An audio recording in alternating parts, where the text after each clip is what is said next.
Sup, my fellas, don't forget to leave feedback, and enjoy the story. The hero stood in the icy throne room. The system reported that he had met Frost Queen. The girl in the ice suit and mask with white hair waved her hand. Smiling, she said that he abandoned his comrades in a deadly place to come here. How does it feel? The brunette with a mask hiding his face asked again. A deadly place. He took out his blade from its sheath, saying that these guys can't be defeated so easily. A serious look was visible through the slit of the mask. The brunette asked, besides, won't it all end if he just defeats her? Frost Queen laughed loudly. Turning to the guy, she asked, finish her off. He apparently doesn't know anything about this world. Clutching the sword, Junho told her to shut up. Black flashes appeared around the hero. He said that now is not the time for idle chatter. Frost Queen held an icy longsword in her hands. The guy standing opposite promised that he would kill her and then this nightmare would end. His foot slid across the floor from his movement. The opponents rushed towards each other in a jump. A bright trace appeared from the clash of weapons. They attacked again and again, jumping back, surrounded by whirlwinds. A bright spark appeared from the impact. Frost Queen smiled, holding the sword in the bright spark. Junho looked at it in amazement. A bright green explosion appeared next to him. The hero jumped back, sliding across the floor, and from the further launch, the stones cracked. A bright purple beam collided with a blue one. Flashes darted. The hero struck with a swift blow with his sword, leaving a bright trace. The floor and walls of the throne room were covered with cracks. Frost Queen grinned and said that it was fun. The guy with the sword in his hand replied that he did not really like it. A bright beam pierced the body of the girl standing with her hand outstretched. Junho was surprised. The system reported that he was absorbing the Frost Queen's power. The hero's body froze, covered in ice. His gaze froze and his mask was covered in ice. He was shocked to see a notification that his body would enter a state of hibernation until he completely absorbed the Frost Queen's core. A blue portal glowed near the cliff, surrounded by a blizzard. Earlier, at 0 o'clock, at the South Pole, the last engine was there. The Frost Queen's nest. A fist violently hit the wall with a loud scream. The brunette with tattoos angrily hit the wall and screamed, does that mean everyone else will just die, having come all this way to get here? The system reported that only one person could climb the stairs. The heroes stood in the room. A girl in a long dress with a staff calmed Kali. The blue-haired girl looked at him and said that they did not have much time, they should make a balanced decision. The brunette in the mask heard that she thought that Spectre should go. The blonde man standing by the wall adjusted his hat and said that he agreed with Skaya's decision. He looked at the boy and explained that they would be at a disadvantage against an enemy with ice powers. The brunette gritted his teeth and cursed, saying that it pissed him off that he couldn't go. The man with tattoos waved his hand, saying that in fact, no one was better than him, so he agreed. The long-haired brunette in the hood surprised Kali, saying that since he agreed so quickly, it could be considered that they all shared the same opinion. And so, Kali asked what did that mean. The dark-haired girl looked straight at him and said that they all already understood. She also believed that Spectre should go. The comrades looked at the real hero, saying that the decision was made. Turning to his friends, he asked are they sure they won't regret it. The blonde man in the hat chuckled and said that if they died because he couldn't defeat the Ice Queen, they would probably regret it. However, they trusted him. The dark-haired man heard this silently. Skaya smiled, holding the staff, and said that she was sure that the boy would do everything to prevent this from happening, right? The four heroes stood in front of the boy, saying that they believed in him. Junho apologized to them. Under the blue sky, there was a rectangular building. 25 years later, with the arrival of 2024, a monster appeared that humanity was unable to cope with. The host stood on the stage and said that the Frost Queen, who froze the Pacific Ocean with one wave of her hand, was an unusual monster. After her appearance, everyone lost hope. Only 5 brave people who still had a spark of hope went to the South Pole. A boy with glasses in the audience raised his hand and shouted that this was the conquest of the Frost Queen's nest. The host noted that this was correct. He was very smart for his age. The ceiling above the curtain was dark. The host said that these were legendary players who had accomplished the greatest feats in the history of all mankind. The man snapped his fingers. The curtain opened, and 5 ice figures were visible on the stage. The host said that they were now called the 5 heroes. The announcer asked for respect. Because the Frost Queen had been defeated, many safe zones had appeared on the earth as heroes. Several small ice floes flew off the frozen hand. The boy pointed his finger, interrupting, and shouted that the ice statue had just moved. The girl in the suit said with a smile that, unfortunately, this time the answer was wrong. The ice statue behind the glass cracked while the host said that the internal temperature of this reinforced glass wall was monitored around the clock. The brunette with the microphone froze when she said that it was so as not to damage the ice statues. And then she turned questioningly. The figure behind was covered in cracks, while the host said that nothing would happen to them now. Ice floes flew off the guy's body in fragments. Staggering, he fell into the glass wall, frightening the girl. The system reported that the absorption rate was 100%. The frozen brunette lay on the floor. The system congratulated him. Getting up, Junho said that he was cold. The system reported that he absorbed the core of the Ice Queen. The next notification said that he acquired a new freezing ability. Leaning on his hand, the brunette looked forward. He was lying on the stage, people were running to him, while he asked what was happening here. On the screen there was a photo of the guy, with a headline that the legend woke up from a long sleep. After 25 years, Spectre comes out of a cryogenic state. More news was that Spectre was back. A guy in hospital pajamas sat on a bed and asked if it had been 25 years. He had a mask on his face and clenched his fist, saying that maybe he had no strength at all because he had been frozen for such a long time, but he couldn't even make a fist. He looked at his palm and said that it had been 25 years and his body was still shaking. He heard his name being called. Doctors appeared at the threshold of the room and the man said that the president of the Players Association was currently on his way here. The guy turned around and asked if he knew him. If not, he should turn around. He hated being disturbed. The doctor said yes, he had always spoken of him as his close friend. The masked guy thought, touching his chin and imagining his comrades, he thought that there weren't many people who could call him their friend. Looking through the mask seriously, he thanked them for passing it on and decided that he would find out when they met. Seeing the look, he thought that the world had really changed. The guy in the mask decided that this was what he and the guys were striving for. Clouds and rooftops were visible through the high-rise window. He thought that this was a safe world. And then he became gloomy, thinking about what he should do now. He only knows how to fight. Does that mean he is unemployed? The brunette's palm touched the mask. He decided that no matter what, he no longer needs to wear it. Junho took off his mask, showing people his face. The doctors looked at him in surprise, asking why he took off the mask. Raising it in his hand, Junho smiled and said that it was because they lived in a safe world and heroes were no longer needed. The doctors were a little taken aback, and he asked why they had such a reaction. A man in a suit appeared at the threshold, along with 2 guards, and asked to let him explain. Junho, amazed, shouted, recognizing him. The man, amazed, heard he was not Deokgu by any chance, while the people in the ward snorted.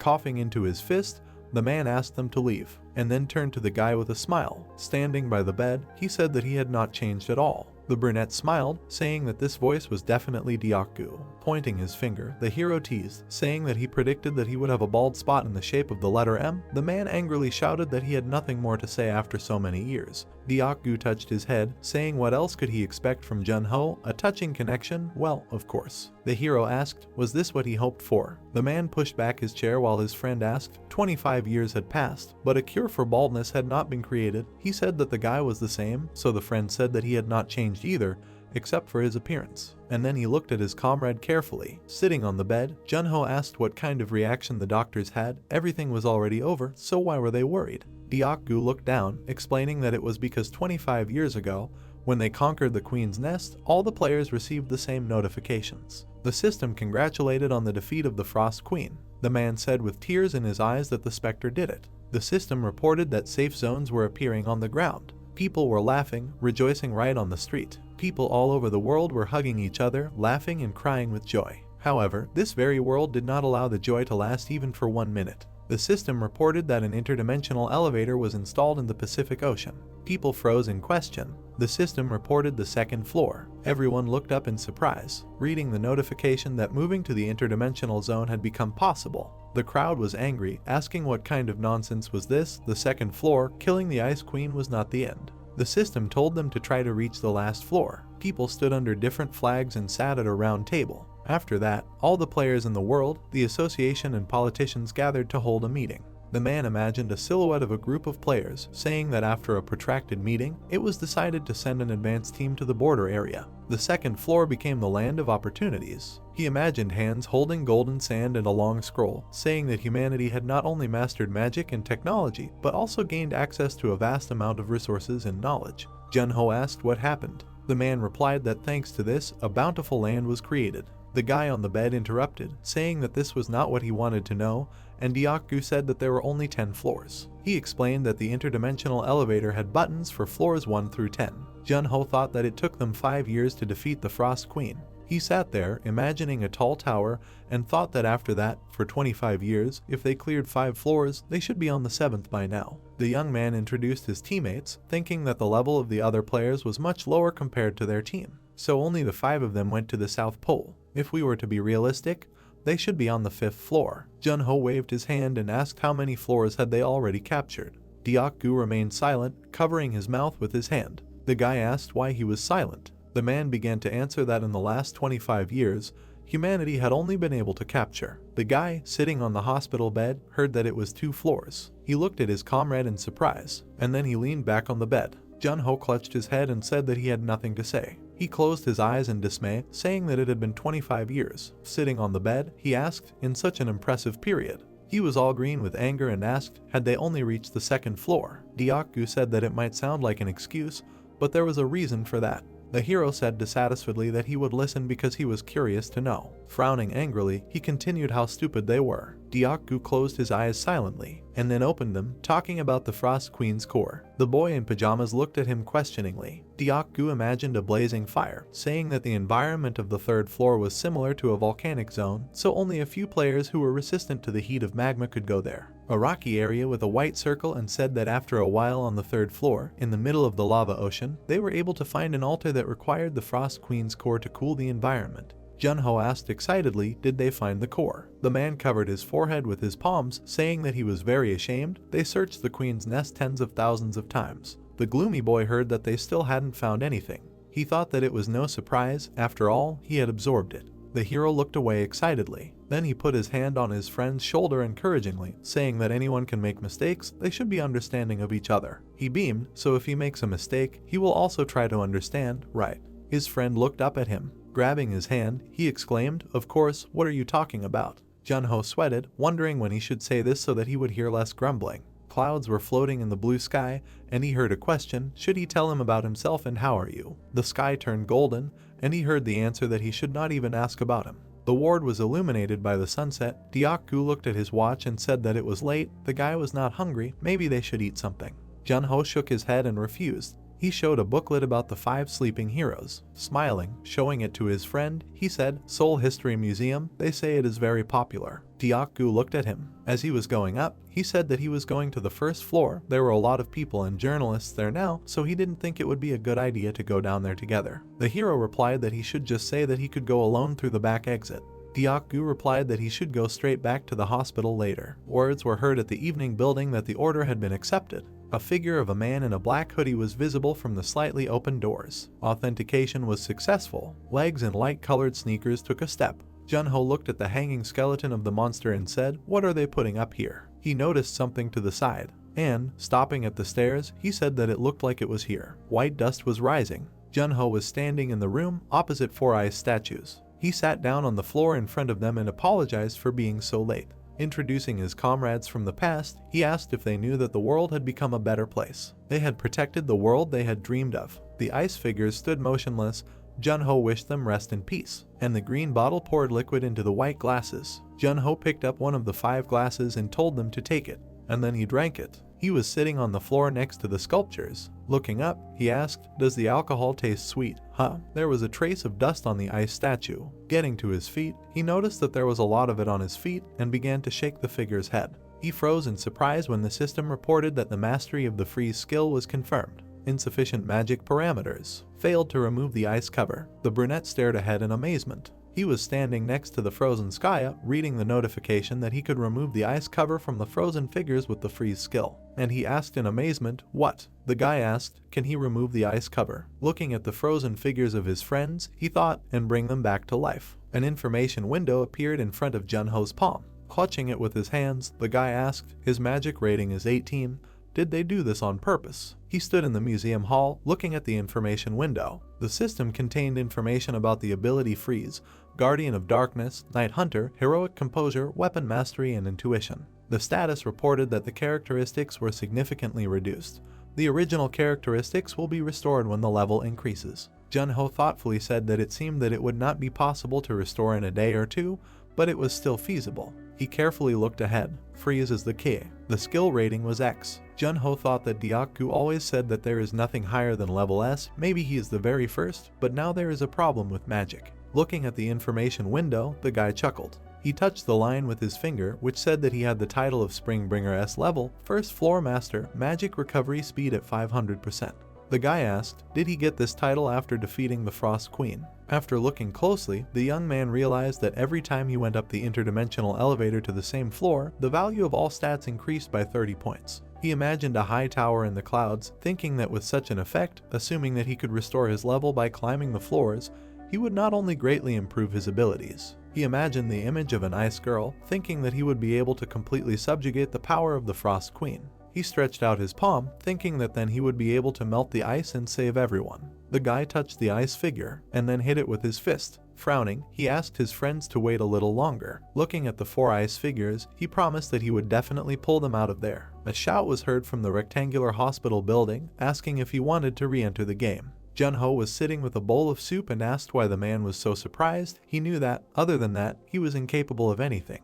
And why did he put on a wig again? Deokgu threw up his hands next to him and shouted that it was too sudden. Before, all he did was talk about wanting to retire. Putting a spoon in his mouth, the young man said that it was 25 years ago. The man adjusted his hair, saying that in any case, he didn't think it was a good idea. Turning to him, the brunette asked why, and Deokgu replied that first, he needed to get a good rest. The guy heard that it was also because of the demons. He imagined a figure in a black cloak with a hood. Demons are players who use their awakened powers to satisfy their own desires. He imagined the people who attacked with a knife, thinking that they were engaged in illegal activities, murder and terrorism. The building was shaken by an explosion. They are like a malignant tumor in society. Deokgu sat on a chair by the bed, and the guy asked, did those guys appear again? They could not breathe in front of him, but he received an answer that it was them. The man imagined the landscape and the people in the cloak, saying that from the 2nd floor onwards, no surveillance cameras or satellites were installed, and in addition, no country had the means to suppress demons left. It seemed that they had tasted life. Holding a spoon with food in his hand, Junho heard that especially he was not there and answered that now he understood why he was against his return. The guy put the spoon in his mouth. He imagined the smiling bandits and asked, do those creatures still hate him?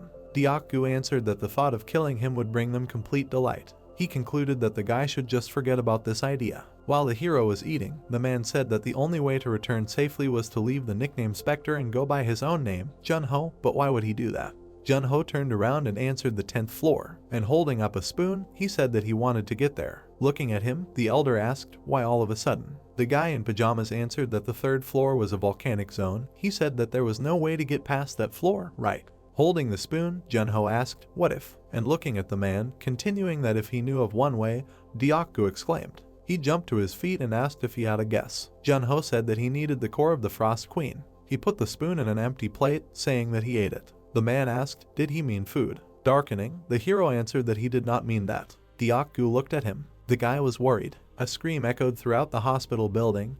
Did he eat the core of the Frost Queen? The man trembled and pounced on the boy, who made excuses that it wasn't because he wanted to absorb him. As soon as he defeated the Ice Queen, it was absorbed into him. What could he do? Deokgu grabbed his neck, screaming that his blood pressure had jumped. The brunette looked at the injured man, saying that in any case, this is how he got the freezing ability. Rubbing his neck, Deokgu asked, with this, he could cool even the heat of the 3rd floor. He heard the boy think, yes. Looking at his comrade, he wondered if the reasons for his return were related to his buddies. The boy sitting on the bed confirmed. The man in the suit said that this was good news, and silence fell in the ward. Looking at his watch, Deokgu said that he would first deal with the doctors who saw his face. This is the least he can do. Junho happily clapped his hands, saying that he is the best. He leaned back on the bed, saying that he had a level reset, so he was currently at level 1. The man clarified, all stats 2. The guy pointed his finger, confirming. Junho picked up a book with a red cover and asked if he could make him a new player license. A blue information window appeared above the man's watch.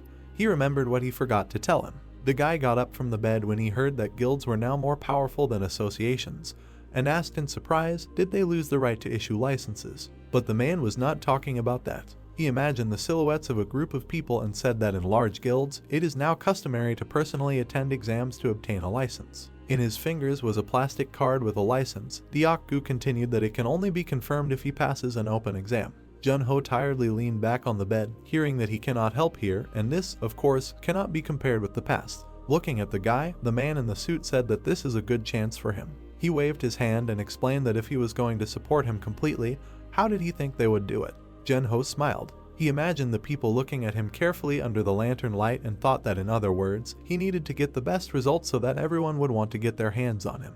The younger boy said that he understood as he stood up on the bed. He sat there with a smile, saying that he couldn't wait for the exam. Under the blue sky was the round tower of the Players Association, the place where they would take the license exam. There was a crowd of people standing in the hall. Jun-ho received a ticket after hearing that his serial number was 75 and looked around, thinking that they had spent a lot of money. He looked at the people waiting in the hall who asked to wait there until they were called in and thought that the atmosphere was quite casual. Sitting down on one of the chairs, the boy chuckled, thinking that his turn was still some time away. Black flashes appeared around the sitting hero when he thought that maybe he should listen to what the other participants were talking about. He concentrated using the skills of the Dark Guard and enhanced hearing. The space around him became as if purple. Words were heard. Did they see the morning news? The ancient dungeon on the second floor was finally conquered. It seems that today's examiner will be the president of the association, Deokgu himself. If a person fails the exam today, it will be the 4th time. After finishing listening, Jun-ho decided that everything was quite peaceful. A bright blue screen appeared in front of the participants, and a request from candidate number 1 was heard to pass. On the screen, a room was shown and a man with a pole was standing in it. The exam began with a countdown. Jun-ho looked at this in surprise. Monsters appeared in the blue room. One of the people sitting next to him noticed that he had an impressive fighting spirit. The first participant swung his pole, and the commentator said that the monsters were scared and were now retreating. The guy watching the performance said that he would easily pass the exam and he envied him, but the player doubted it in his mind. He imagined a man with a spear standing in front of a monster and thought that if he wanted to protect the area around him, a spear would be perfect. Jun-ho exhaled, thinking that when the enemy started to approach, he shouldn't swing it, it would only make things worse. On the screen, the monsters knocked the guy down, and the words were heard that the number 1 participant had failed the exam. The hero thought that it looked like everything would continue in the same vein. A voice was heard from the exam room saying that number 75 had finally arrived. The man behind the glass said that they were almost done. There were 4 people in the room, one of whom said that they didn't like any of the participants today. Another confirmed that they didn't even meet the basic requirements, and Deokgu said that they needed to finish this quickly, let the next participant come in. Legs and black sneakers appeared. All the examiners looked at him in amazement. The man with dreadlocks asked who this guy was. He brought a sword, a bow, throwing knives and even a spear. It seemed like he brought his entire arsenal. The examiner in the vest crossed his arms, saying that he was skinny and could hardly take care of himself. The blonde in the suit noticed that this was another Spectre imitator. Looking at his comrade, Deokgu thought that of course he told him to stand out, but out loud it was funny. He looked at Jun-ho, who was standing holding a variety of weapons, and thought that this was too much. The guy standing in the room heard the question of whether he was ready. He turned and nodded. Words were heard that the exam was starting. Opponents began to materialize around him. The system reported that they were dwarfs, the average height of 130 centimeters, physically inferior to the average man. The green dwarves were holding knives in their hands. Jun-ho thought there were 20 of them, and it looked pretty realistic up close. They could try to imitate the dwarves as much as they wanted. With a smile, the brunette said that it brought back memories of old times and called for an attack. The green monsters ran to attack. They surrounded the guy. He looked at them resolutely and then threw several at once with a sharp blow of the pole. The opponents scattered into blue pixels. 2 more looked at this in surprise, and then the dwarves rushed to run away. Jun-ho thought that if he killed them, new ones would appear, then what was the point? Blades appeared between the guy's fingers. He looked back, thinking that from behind, and threw several blades at the dwarves, hitting them, thinking that they were still trying to attack him from behind. He ran away with a green monster with a knife. Jun-ho pulled the bowstring with a shining arrow and thought that it was useless to run away. Arrow marks flew past the amazed dwarf.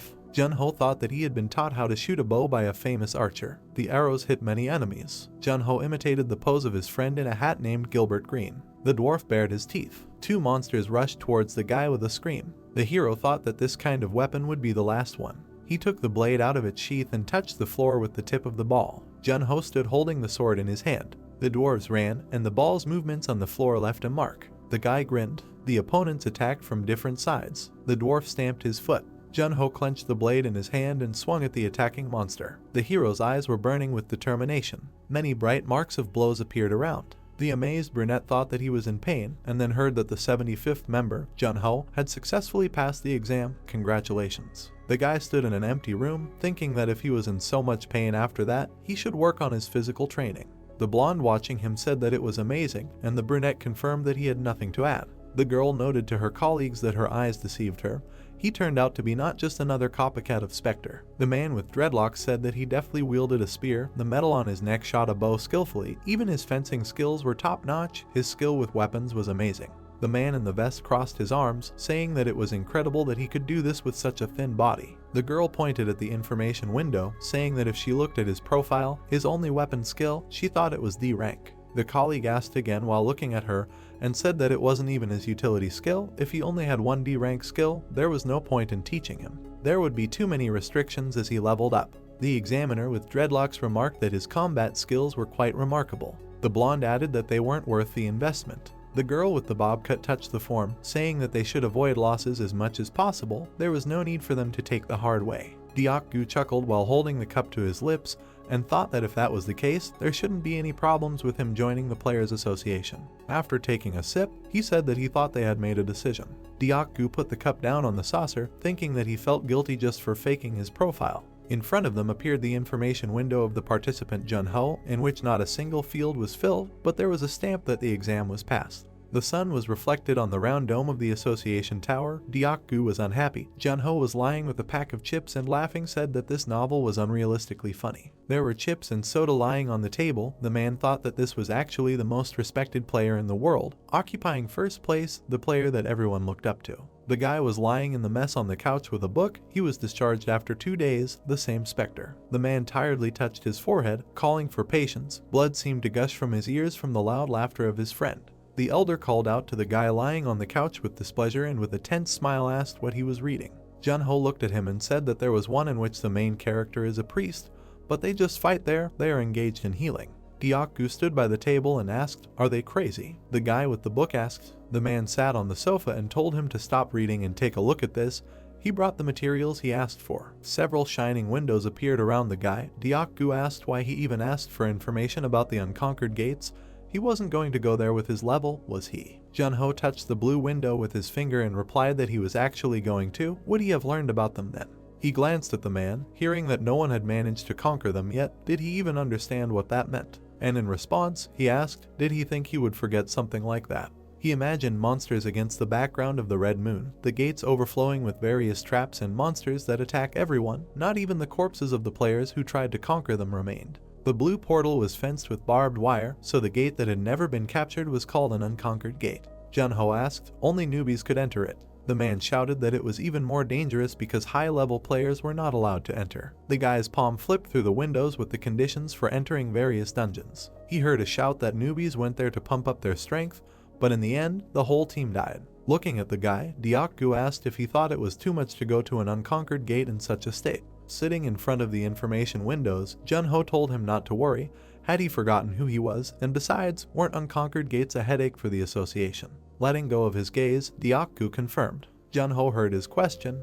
How could he send his friend to such a dangerous place? The cracks seemed to be spreading around the man. He heard that his friend knew that there should be a touching moment now, but he would still go because it would be useful for him. The hero imagined an hourglass standing on a mountain of gold, saying that as time passed, the rewards in the gate increased. For many years the gate had not been conquered, therefore he could gain a huge amount of experience points. The man in the suit asked, so he chose this place to quickly increase his level. The hero confirmed. Jumping to his feet, Deok-gu shouted that he had already managed to forget about how he died and was resurrected. Is there no way to increase the level of pain in a safe way? Calmly, looking ahead, Jun-ho replied that his comrades were still in the icy prison and waiting for him to free them. They would have done the same. Deok-gu exclaimed that it was not necessary to choose the thorny path anyway. The young man replied that this was not the only reason. Putting his hands in his pocket, he said that sooner or later he would have to face the demons face to face, and time was definitely not on his side. Looking ahead, he said that he should be strong enough to fight back when he met them. Deok-gu remained silent and then touched his forehead, saying that he had not thought about that. Holding his forehead, the man would wake up, that he never imagined that he could feel such pressure. Jun-ho imagined himself fighting the demons like bugs, and thought that he would not call it pressure, but it was better for him not to know. Touching the clock, Deok-gu said that he could not do anything then. He would try to find out about the gates that he could enter. Jun-ho took the soda bottle, hearing the man say that with this level, he could only enter the unconquered gates, and asked where they were. A blue system window appeared in the room. Deok-gu said that they appeared 7 years ago. Since then 142 people tried to capture them, but were eventually eaten by monsters. On the screen was a description of the dungeon, the Curse of Dawn. Required level 1 or lower, team limit 10 people, capture conditions, hold out until dawn, difficulty level medium. The man pointed his finger, saying that only level 1 players can enter there. That's why this place is called the Grave of Beginners. Junho noted that the capture conditions are not that difficult. The watch dial on the guy's wrist lit up. Junho looked at the currency symbols appearing and heard that his deposit had arrived. Deok-gu pointed his finger, saying that since he now officially belongs to the association, from now on he is his subordinate for the next year. The guy looked at the elder in surprise and asked again, "A subordinate?" He introduced himself in a mask and mocked him darkly, telling his master that he would show him what a loyal subordinate should look like. Sprawled out on the couch, Junho asked about the house. Could he just stay here? The association seemed to have a separate building reserved for players. Let them give him a room with a good view. The man held a box in his hands and said that it was a good idea.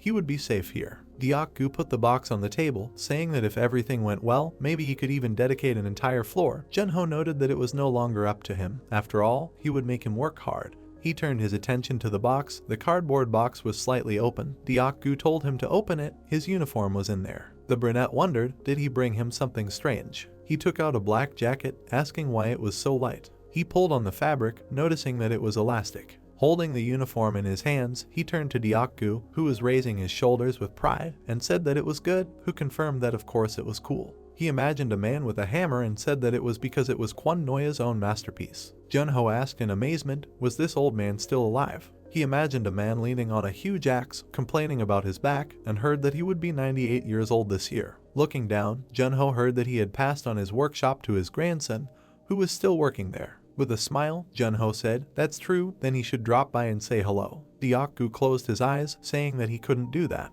The guy standing opposite asked why, and the man replied that for his own safety, he had to be wary of situations like this. Frowning, the hero asked, did he suspect Kwon Noya now? Looking at him, his comrade replied that he didn't suspect him. Junho was stunned into silence. Then he clenched his teeth, saying that it meant they were watching the workshop. The man imagined a handshake, saying that it was true. The demons knew very well about Junho's relationship with Kwon Noya. He imagined the boy standing next to the old man and told her that if he met him now, he would reveal his true face. Junho agreed grimly, saying that if he went abroad as a rookie to meet Kwon Noya, people would definitely get suspicious. Deok-gu put his hand on his shoulder, saying that he had conveyed to him through the staff the situation they were in now, so he should understand. He tapped the guy on the shoulder, saying that there was nothing to be done. First he needed to get stronger. There was a black uniform in a cardboard box, and the guy asked his friend to thank Kwon Noya for it. He rummaged through the box, asking what kind of weapon he should use, and was told that there were much cooler weapons in the association's warehouse. He could choose any one he liked. The guy turned around contentedly, saying that he was really looking forward to this moment, to which the man remarked that he should not compare the weapons to the masterpieces of the master. The brunette put on a black jacket and pants, and, upon hearing the question of when he was leaving for the capture, replied that at first he thought he should do it right now, but he still needed to practice. He spread his arms out to the sides, thinking that he was exhausted from just passing the exam. If he didn't have enough physical training, he wouldn't be able to fight either monsters or demons, and even his clothes were hanging on him. Deok-gu, who was standing next to him, said that he had made the right decision and asked how long it would take him. A month. He looked doubtfully at the guy who asked if it was too long, and he heard that 10 days was enough. There was a ladder among the trees behind the fence. 10 days later, Namyang Province, Chinma Mountain. Junho stood next to the blue shining portal and, smiling, looking at it, said that they should go ahead. The brunette took a step into the shining blue circle of the gate of the Curse of Dawn. The conditions for the capture were to hold out until dawn. Junho stood in the middle of an old cemetery. He exhaled heavily. Putting his hand on his chest, he thought that he felt comfortable. The guy looked at the leaning tombstones. He looked ahead with a smile and thought that this place seemed cozy to him, so he was probably slowly going crazy. A system window opened in front of him with information about the Curse of Dawn. The guy thought that judging by this information, the conditions for capturing were not that difficult. He put his hands in his pockets, deciding that the goal was simple because he only needed to hold out until dawn and that he had come at the right time. He imagined people running into the portal, thinking that after studying the materials, he found that the teams that entered early in the morning held out the longest. He then imagined those same people standing in the forest in the middle of the night, and added that he also found that time passed differently inside the gate, and the teams entering after noon did not have time to adapt to the time distortion, and in all likelihood, they had to fight right away. He imagined a bloody hand lying on the ground and thought that people ended up in a hopeless situation because all the players were exclusively level 1 or lower. He frowned slightly and thought that he had prepared thoroughly and was now in better shape. The moon hung over the forest. The young man was sitting under a tree, reading a book, and thinking about how the dead were watching him. He looked away, thinking that perhaps it was evil spirits. Rising from the ground, he added that it was starting to irritate him. A hole appeared in the ground. The hand of the dead man burst out from under the ground. The evil spirit grabbed the young man's leg. The young man materialized a sword. He hit the monster on the head. Holding the sword in its sheath, the young man told the monster that it did not need to get out and that it should stay below. The dead man stopped. The young man turned away from him, thinking that, as it seemed to him, there were a lot of evil spirits near him. He activated the Night Hunter skill. His eyes turned bright green. The young man looked ahead with brightly shining eyes. The system announced that all his senses had sharpened. A huge number of evil spirits appeared around him. The guy thought that there were a lot of them, and that it was quite difficult for beginners to deal with evil spirits, especially if they were zombies, since they did not feel pain. One of the dead opened his mouth wide, approaching the guy from behind. The young man grabbed the blade with a reverse grip. He struck the monster's head, thinking that it was impossible for them to deliver a single fatal blow because they did not pay attention to the damage received and focused exclusively on the attack. He turned his head, noticing the zombies rushing towards him. He cut their heads with one blow, thinking that monsters are great at causing panic among beginners who do not yet have any developed abilities. The boy stood between the corpses, thinking that now he understood why this place was called the Grave of Beginners. Behind him, the ground parted again. The boy thought that he was already a seasoned beginner. Another dead man burst out of the ground. The boy kicked him in the head. He smiled widely, saying that he was no longer so weak to fall from such nonsense. Suddenly, something caught his attention. A crowd of dead people was approaching him. The boy exclaimed that there were still a lot of them. The young man was breathing heavily. He sat by the grave, saying that it was hard for him, after which he wondered if there were more monsters. The boy looked in front of him. Suddenly someone's voice was heard, asking who came. The boy raised his eyebrows in surprise, paying attention to this. He jumped up from his place, loudly asking where the stranger was. The boy looked around the cemetery. An unfamiliar voice asked if the boy was a man, and then shouted, calling him to himself. The boy jumped up. Crying was heard from the coffin, lightly covered with earth. The boy approached the edge of the grave, asking the stranger if he was at the bottom. The voice answered in the affirmative. The boy began to dig up the earth with his hands, asking how the stranger got there. While the boy was raking the earth, the stranger told him that he trusted his friends and followed them, but everyone except him died. The boy calmly looked at the coffin. The stranger asked the boy for help. The boy touched the lid of the coffin and asked if the stranger could scream loudly. The full moon hung in the sky. The stranger asked why he needed this. The boy explained that he had to determine the exact location. A loud scream came from the coffin from the side of the cross. The boy said that he finally found what he was looking for. He fired several shots at the lid of the coffin. The guy kept shooting until the cross on the coffin shattered. The shells fell to the floor. The guy stood up, saying that he couldn't understand how the gate managed to kill more than 100 people so easily, and then asked the stranger if he had created this tomb of newbies. A giant monster burst out of the coffin. The guy called him a liar. The young man bared the blade of his sword. The monster asked him how he knew. The guy jumped up. He made sweeping blows, cutting the monster in half, and said that it was impossible for anyone to remain alive in an unconquered gate. People stood in front of the red gate. The young man thought that after the capture began, the gate would not even open if at least a player remained alive inside. He imagined the player pointing at the gate and thought that previous players probably knew this too, but sometimes a person still acts on autopilot. The guy stuck the tip of his knee into the sheath, thinking that the situation was not surprising, because even if you take into account all the zombies, it would not be so difficult to defeat them.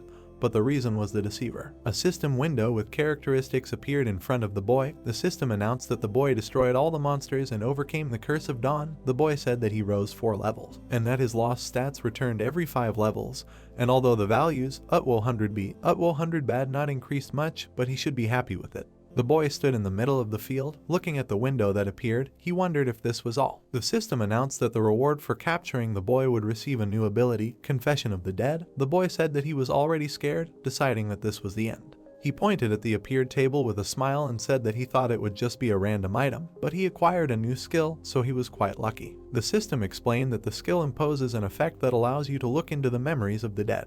The young man imagined a skull with energy raging over it and said that he can only see the memories of the dead. He looked back at the defeated deceiver and wondered if he got this skill for defeating the deceiver, then thought that the conditions were quite specific, but he thought that the skill would be useful to him. The guy squeezed his palm, thinking that the power received by the player was Jun-Ho, not Spectre. The guy looked at the sky with a smile. The rays of dawn appeared over the horizon.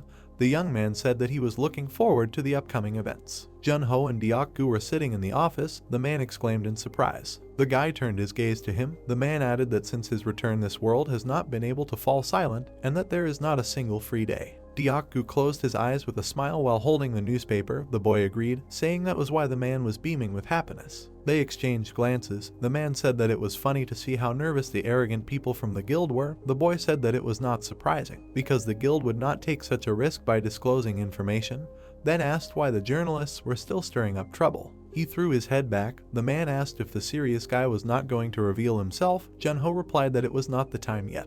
The man raised his hand and said that if everyone knew that he was the one who captured the gate, he would become very popular. The boy called him by name, asking if the man knew why people buy luxury goods even if all the things are made in the same factory. The man lowered his hand, guessing that it was because they were expensive. The boy confirmed this, saying that these things were special because not everyone could afford them. Diaku had a gold watch shining on his hand. The man asked the boy if he wanted to become a luxury item. The boy raised his hand, imagining himself under a rain of coins, and said that he didn't want to just be an expensive item, but an item that everyone wanted to own but no one knew where to get it, and then added that he needed to become a legendary limited edition. The man said that it meant that the boy wanted to stir up interest among the public. The man folded his arms, saying that sometimes a bad personality would awaken in the boy, and then asked what his blood type was. The boy looked ahead, ignoring the question. He said that he couldn't keep people waiting for so long. The man remembered the boy standing in front of the gate, and said that smart people would be able to guess that the boy would soon appear in another unconquered gate.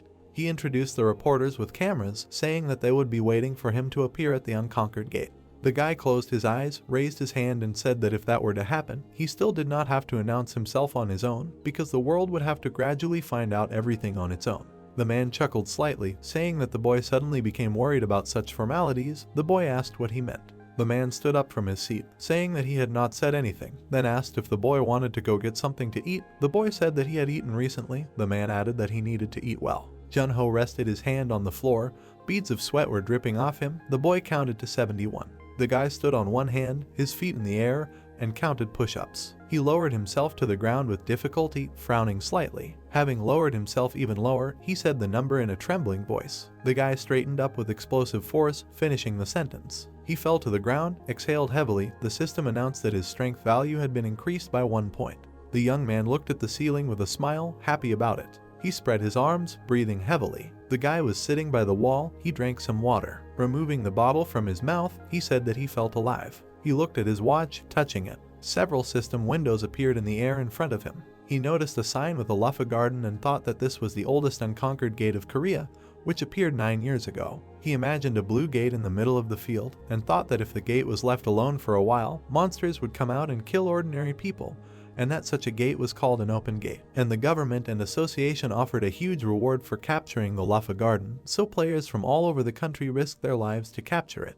The image of the portal in his mind darkened, and he thought that out of 124 attempts, there were 124 failures. He moved his hand to the tablet, thinking that the players had no choice but to ask for help from abroad. He looked at the photo of Tushar Vishi, thinking that people spent a fortune to hire a super recruit from India. He imagined the silhouette of the youth, thinking that this was a man with innate talent, skilled in the use of a bow. The boy turned the page, adding that in terms of potential, the man could match or surpass 5 Gilberts at once. The boy imagined a gazebo standing in the middle of an empty field and thought that Tushar was defeated, and everyone lost hope that the Luffa garden would ever be captured, and that this was how a 22-year-old player with a bright future met his end. The boy lowered the sheet, thinking that this was sad. Looking at the tablet, the boy thought that he could be in the man's place. The boy opened the stats window, thinking that for this reason he needed to approach the preparations even more carefully, because he had just increased all his values through physical exercise. So now the stats, except for magic, have exceeded 30, so, as it seems to him, for his level, such values are quite high. He imagined Tushar and the blood splatter, thinking that even if the man, a rising star, failed the capture, he couldn't rule out the possibility that there was a hidden trap in this gate. The youth stood up from the floor, thinking that it was time to prepare, and that he needed to think through all the possible scenarios. Stretching, the boy said that it didn't change anything. He opened his palm. Mana began to gather in his hand. He looked at the object forming with a smile, and said that since he was already used to using the freeze skill, he was curious to see how much help it would be in a real fight.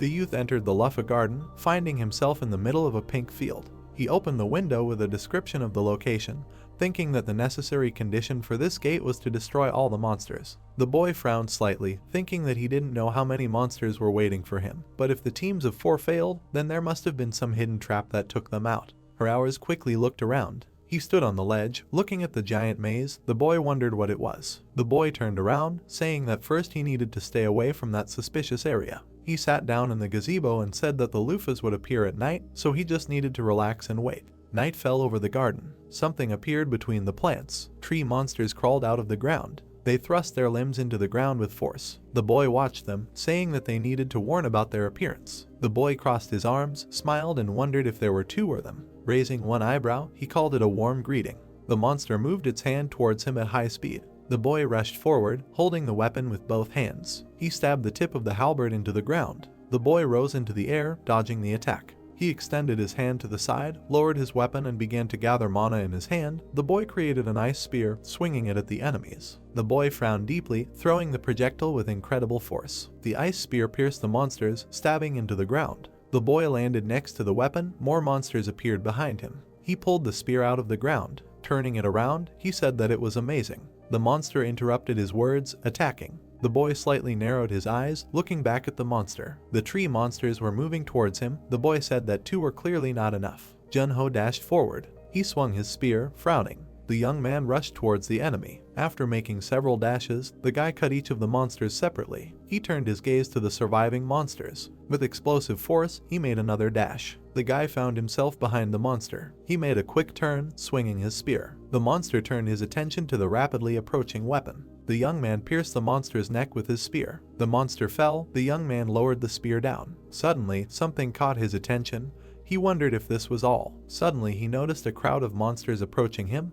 The guy wondered when there were so many of them, because there were at least twice as many. The young man turned pale, wondering if it was possible that after killing them, their number grows exponentially. The guy tore off with explosive force. The young man gritted his teeth. He quickly ran away from the monsters, wondering how many of them there were. One of the enemies attacked him. The boy turned around, parrying the attack with his blade. He frowned sternly. The boy extended his hand to the side, spinning his mana. He created a shield, blocking the attacks. The wooden tendrils hit the ice shield. The boy's defense cracked. The boy looked at the monsters ominously. He struck and cut through the crowd. The boy lowered his head. The monsters' bodies flew into two pieces. The monsters fell to the ground. The boy rose to his feet, exhaled, and said that he was very tired. He stepped over the monster's head and said that it was tiring, but not so much that it would fail the mission. However, something was bothering him. He walked towards the remaining monster and said that although it had a first-class freezing ability, but if it could handle this level of difficulty alone so far. The guy jumped up, finishing his sentence by saying that 4 people should definitely be enough. He imagined the silhouettes of people, thinking that among the players who had been trying to capture this gate for the past 9 years, there were strong players with great potential, and the talented new recruit Tushar was one of them. The guy imagined the 4 hunters surrounded by monsters, and thought that from what he had seen in the materials, the guy should be able to take out at least half of the monsters by himself. If he had teammates with him, they would definitely be able to capture the gate. The guy dodged the attack, extending his spear to the side. He swung his arm to strike. Lunging forward, the boy smashed the monster's body into pieces, and then wondered why the boy had failed the task. The system announced that he had captured the Luffa Garden. Rays of sun appeared over the horizon. The boy said that his whole life flashed before his eyes. He smiled slightly and said that as long as he was alive, everything was fine. The boy stood in front of the entrance to the labyrinth, wondering how he had managed to do this at all and what kind of place this was. He could see cold air from the labyrinth. The boy silently looked inside. He walked forward. The boy passed by the skeleton of a warrior. There were splashes of blood on the walls of the labyrinth. The boy called it countless traces of fights. Fresh corpses lay on the ground. The boy said that they all tried to escape through this narrow entrance. He sadly lowered his eyebrows, thinking that in the end, this labyrinth only stole their precious time. And Nasha moved on, thinking that if they couldn't handle the influx of monsters, then this place was just becoming a dead end for them. He looked up. Looking at the dead end, he said that he thought this was the end. Suddenly, he noticed a shining object in the hands of the corpse. The skeleton was holding a shining bow in his hand. The guy lowered himself to it, thinking that if he remembered the information from the materials correctly, then this must be the hurricane bow. He folded his hands, praying in front of the skeleton. The guy extended his hand to the bow, asking for forgiveness. Imagine their arrow released from the bow. He thought that when fired from it, the arrow spins unpredictably like a butterfly in flight. That's why people compared the wind raised by the bow to the force of a hurricane, hence the name. He looked at the weapon, thinking that the Indian government gave it to Tushar and, in that case, it must be him. Suddenly, the boy noticed a diary under the skeleton's hand. He pulled the book out from under the bones, wondering if the owner's name was written there. The boy opened the page to April 7, 2044. The author wrote that he was ordered to capture a luffa garden located in Korea. Tushar looked at his interlocutor with joy, asking if he really wanted the boy to do this, after which he said that he agreed and that he would do it no matter what. The bearded man put out his hand, turned to the boy and told him to think about it carefully, because this gate could not be captured for many years. The boy listened to this in silence. The man added that the boy might not return. Tushar put his hand on his chest, closed his eyes and said that since the Koreans asked him for help, he could not refuse because it contradicts the teachings of the god Vishnu. Looking down, he thought about being on the 10th level and that this was his only chance to get to the luffa garden, so he had to do it.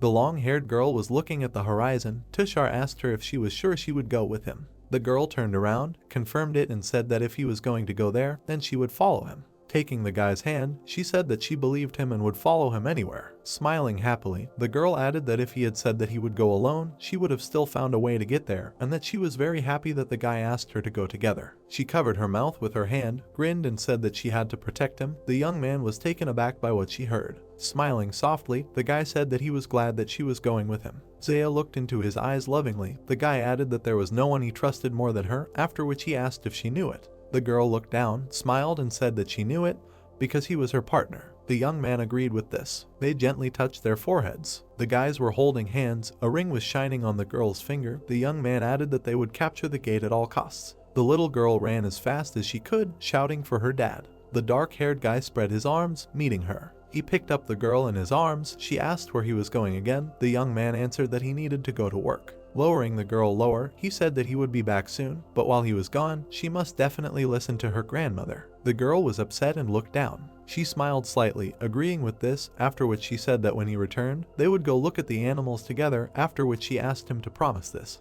The boy touched her cheek and agreed to it, telling her to eat well and listen to her grandmother. Tushar watched from around the corner. The dark-haired boy approached him, addressed him by name and said that they could go. Tushar apologized for what had happened. The girl was lying in her bed. The dark-haired boy said that it was the first time he was going on such a long business trip, but everything would be fine because her grandmother would be with her. He smiled softly and said that he had already promised to help his friend, so he could not refuse. Tushar raised his eyebrows and thanked his friend. The guy with glasses raised his hand and said that he would be on a team with a rising star, so he should definitely get his share. Tushar laughed, saying that they had agreed and that the man was probably looking forward to it.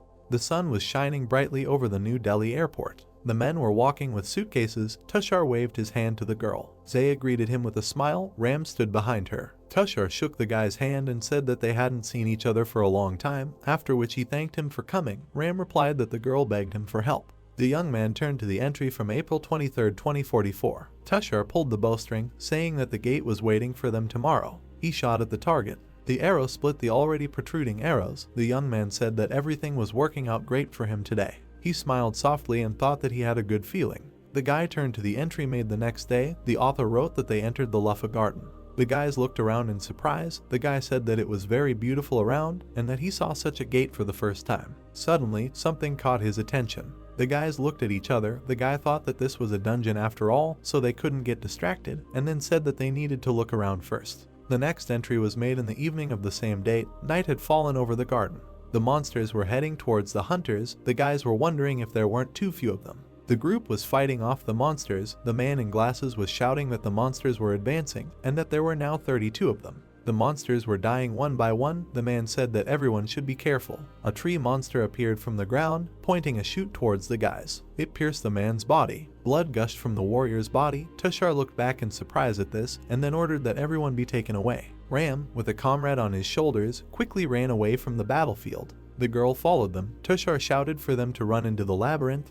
Zaya asked him to hurry. The guy frowned tensely, thinking about how every time they destroyed monsters, they multiplied in number, after which he wondered if their number doubled. The guy decided that there was complete madness in this dungeon. The sun rose above the labyrinth. The man in glasses looked up in confusion, turning to Tushar. The young man held his hand. The man asked him to take care of his daughter. Suddenly, silence hung in the air. The entry was from April 25, 2044. The guys were standing at the grave. The author said that one of their comrades died. The young man pursed his lip with tears in his eyes. That evening, the young man sat at the entrance to the labyrinth, thinking about the sun setting. He folded his hands in front of him, praying to Shiva. The guy asked him to bless them, and that he could continue his entries tomorrow. He looked up at the sky, tired. The guys fell to the ground, exhausted. He took the pen with a trembling hand, writing in the diary that they had destroyed the 4th invasion of the Lufas last night. The guy continued to write heavily that the 5th invasion had begun and that there were at least 120 monsters, but they fought for their lives, so there were about 40 monsters left. He lowered his head, thinking that he could handle that many even alone. The guy looked at the sleeping girl. He frowned confidently. Raising his head, he thought about how they would be able to leave there tomorrow, after which he asked that there would be no 6th invasion. Tushar held his dead lover in his arms in the middle of the night. He looked at her body in confusion, tears streaming down his cheeks. He squeezed her hand, saying that he had promised to capture the gate, but that there was no point in it without her. Ram looked at the young man, mentally calling him by name. He took the blade, coated with poison, in his hand and thought that it was time for the boy to die. Ram made a dash like the boy, swinging his weapon. Tushar noticed the approaching attack in the reflection of the ball. He frowned slightly. The boy moved away at the last second, receiving a blow to the shoulder. The young man jumped to his feet, turning to the enemy. Ram smiled slightly, his eyes shining bright red. The guy said that the boy managed to dodge, and that he was definitely a rising star of India. Tushar held his wound, realizing that his former comrade had become a demon. He shouted loudly, saying that the boy had tricked them, and then asked how he could be a demon since the girl herself brought him there. Ram smiled slightly and said that he had never heard anything more stupid, and then explained that his lover was a simpleton just like himself. The blonde raised his hand and said that he didn't know that there were so many monsters there anyway, and that maybe he should have helped his friends since they were useless and died so quickly and he was in danger too. Tushar glared at his opponent, his eyes bloodshot. The blonde smiled, saying that the boy had managed to capture the gate, but now it was time for him to hand over the bow and go to his friends. The boy clenched his teeth. Suddenly, he looked ahead in fear. A crowd of monsters appeared behind his opponent. The blonde asked him what was wrong with his face, and then said that it didn't matter how angry he was because he was still afraid of dying. The boy turned around and started running. The blonde said that he would never have thought that the boy would run away like that, and then said that it didn't matter. Blood was oozing from Tushar's wound. The blonde said that he would die anyway from the poison that was on his ball. Ram turned around. The shadow of the monster loomed over him. The boy quickly ran away from the battle. The monsters tore the blonde's body to shreds. The boy thought that the 6th invasion of monsters was beginning. His hand was turning purple. The boy thought that this was a curse. He frowned, thinking that he was no longer feeling his hand. The boy headed into the labyrinth. The boy quickly ran inside. Blood splashed onto the floor. The boy stood at the dead end. Raising his eyebrows in fear, he said that it couldn't end like this. The boy lowered his head. He sat down by the wall, writing in the diary that he could no longer feel his right hand, and that it seemed like the demon's sword was laced with poison, but it didn't matter, because he would die either way, be it lufas or poison. Drops of blood fell on the sheets of paper. The boy asked that if anyone found this diary, let them tell their families that they were asking for their forgiveness. Jun-ho sat next to the skeleton. The boy lowered his eyebrows slightly. He flipped through the pages, wondering if this was the end, and then found a few more pages. He began reading the diary again. Tushar sank to the ground, writing that if his comrades had survived, they probably would have been able to capture the gate. With a trembling hand, he wrote in the diary that all this was because of the demon. The young man clenched his teeth, raised his eyebrows, and cursed the demons. He threw down the pen and diary, praying to Shiva. The guy knelt down, raised his head, and asked to rest in peace. The guy closed his eyes, asking to judge the sinners in hell and to make a dying warrior together. The young man silently looked at the page of the diary, holding the book in his hands. He said that thanks to him he understood everything. He schematically imagined people and monsters, thinking that the number of opponents depends on how many people entered, and since he entered there alone, there were not so many, which is why he was able to capture the gate relatively easily. The guy slammed the diary shut, thinking that just thinking about what would have happened if he had come with 3 more players made him shudder. The young man put the diary in his inventory. He looked back at the bow. The young man took it, saying that he would only borrow it for a short time. He stood up from the ground, adding that he was not taking it for nothing. He looked at the skeleton and said that in return he would avenge it on the demons. Jun-ho turned around, wishing the warrior to rest in peace. The young man walked away, calling the dead man the young hero of India. The sun came out from behind the buildings. Diakku exclaimed that the boy was right. The man slammed the newspaper on the table. Taking the magazine and newspapers in his hands, he said with a smile that before they could even open their mouths, the whole world knew that he was the one who had captured the gate. The young man lowered his head, saying that he had already told everyone that this was how it would be. The man added that he couldn't even imagine how much he wanted to tell everyone at work. The boy frowned in irritation, telling the man that he didn't have to come to tell him. He could have given it to him through the Vita. The man replied that it would have been more polite to tell him in person. He looked at the boy, saying that the Indian government had given him a message. Nasheen remembered handing over the book to the Indian man, and said that they were grateful for the return of the diary. The girl hugged her mother with tears in her eyes. The man added that the players' families had been informed. The boy put his hand on her neck and said that it was good. The man turned his back to him and said that he could show his joy. The boy replied that he was of course happy that they knew the truth. The man leaned over, saying that he was a little offended. The boy asked him what had happened. The man turned to him and said that he was talking about Luca because he was created as a national weapon intended for the defense of India, and now he had disappeared from Tushar's inventory. The boy took the bow out of his inventory and showed it to the man. Diakgu stared at the weapon with his mouth open. He froze in a stupor, then exclaimed, asking if the boy was crazy. He bulged his eyes, yelling at the boy, and asked why he was holding the bow in his hands. The boy turned away in displeasure. The man grabbed his head and said that if he took it, he would have hidden it properly because he knew that the hurricane belonged to the Indian government. The boy replied that he would use it and return it. The man looked down at him and asked what he would tell them, that the deceased warrior gave him the bow at the gate. The boy looked up at him. The man said that he should think of something. The boy said that in any case he would be careful with it, so Diakgu cannot worry. The man frowned angrily, yelled at the boy and said that everyone had already decided that the bow was lost. The boy said that he did not mean that. The boy looked down at the weapon and said that he would use it to attract the demon. Diakgu said with a calm expression that the demon had died in the gate. The boy remembered the image of the blonde man and said that perhaps he was not the only one hunting for the bow. The human strongman stood at the cliff. The boy said that the demon had probably already read the articles about the hurricane being lost in the gate, but he was not stupid enough to believe it. There was a skull tattoo on the man's arm. He frowned angrily. Junho added that for him, the thing was more important than human life. The bow disappeared from his hand. The boy said that the demon would realize that the bow was in his hands and would come for him. The man agreed with this. He looked at his watch and said that he remembered one demon. A wanted poster for Cal Signer appeared in front of the boy. The man looked at the boy and said that the wanted man wouldn't be able to get into the Luffa garden on his own since that gate could only be entered by a level 10 person. The boy agreed with this, saying that if that guy were to come looking for him. He imagined a man in a cloak standing next to the gate and said that the next time he entered the unconquered gate, the demon would try to grab him there and that the demon was even stronger than Tushar. The man spread his arms and exclaimed, saying that the boy was in great danger and that he needed to tell the Indian government about it. The boy reassured him, saying that if he started preparing right now, there would be no problem. He smiled and asked the man if he thought the demon could deal with him that easily. Diakgu suddenly fell silent. The boy looked at him. The man said that if he were in his place, he would think so too, but the man put his hand on his shoulder. Look into the boy's eyes. He said that he was still worried about him. The boy smiled slightly. Without looking away, the boy asked if the man had forgotten who he was and then called himself incomparable. He touched the man's hand and said that he did not need to worry so much because the events of 25 years ago would not happen again.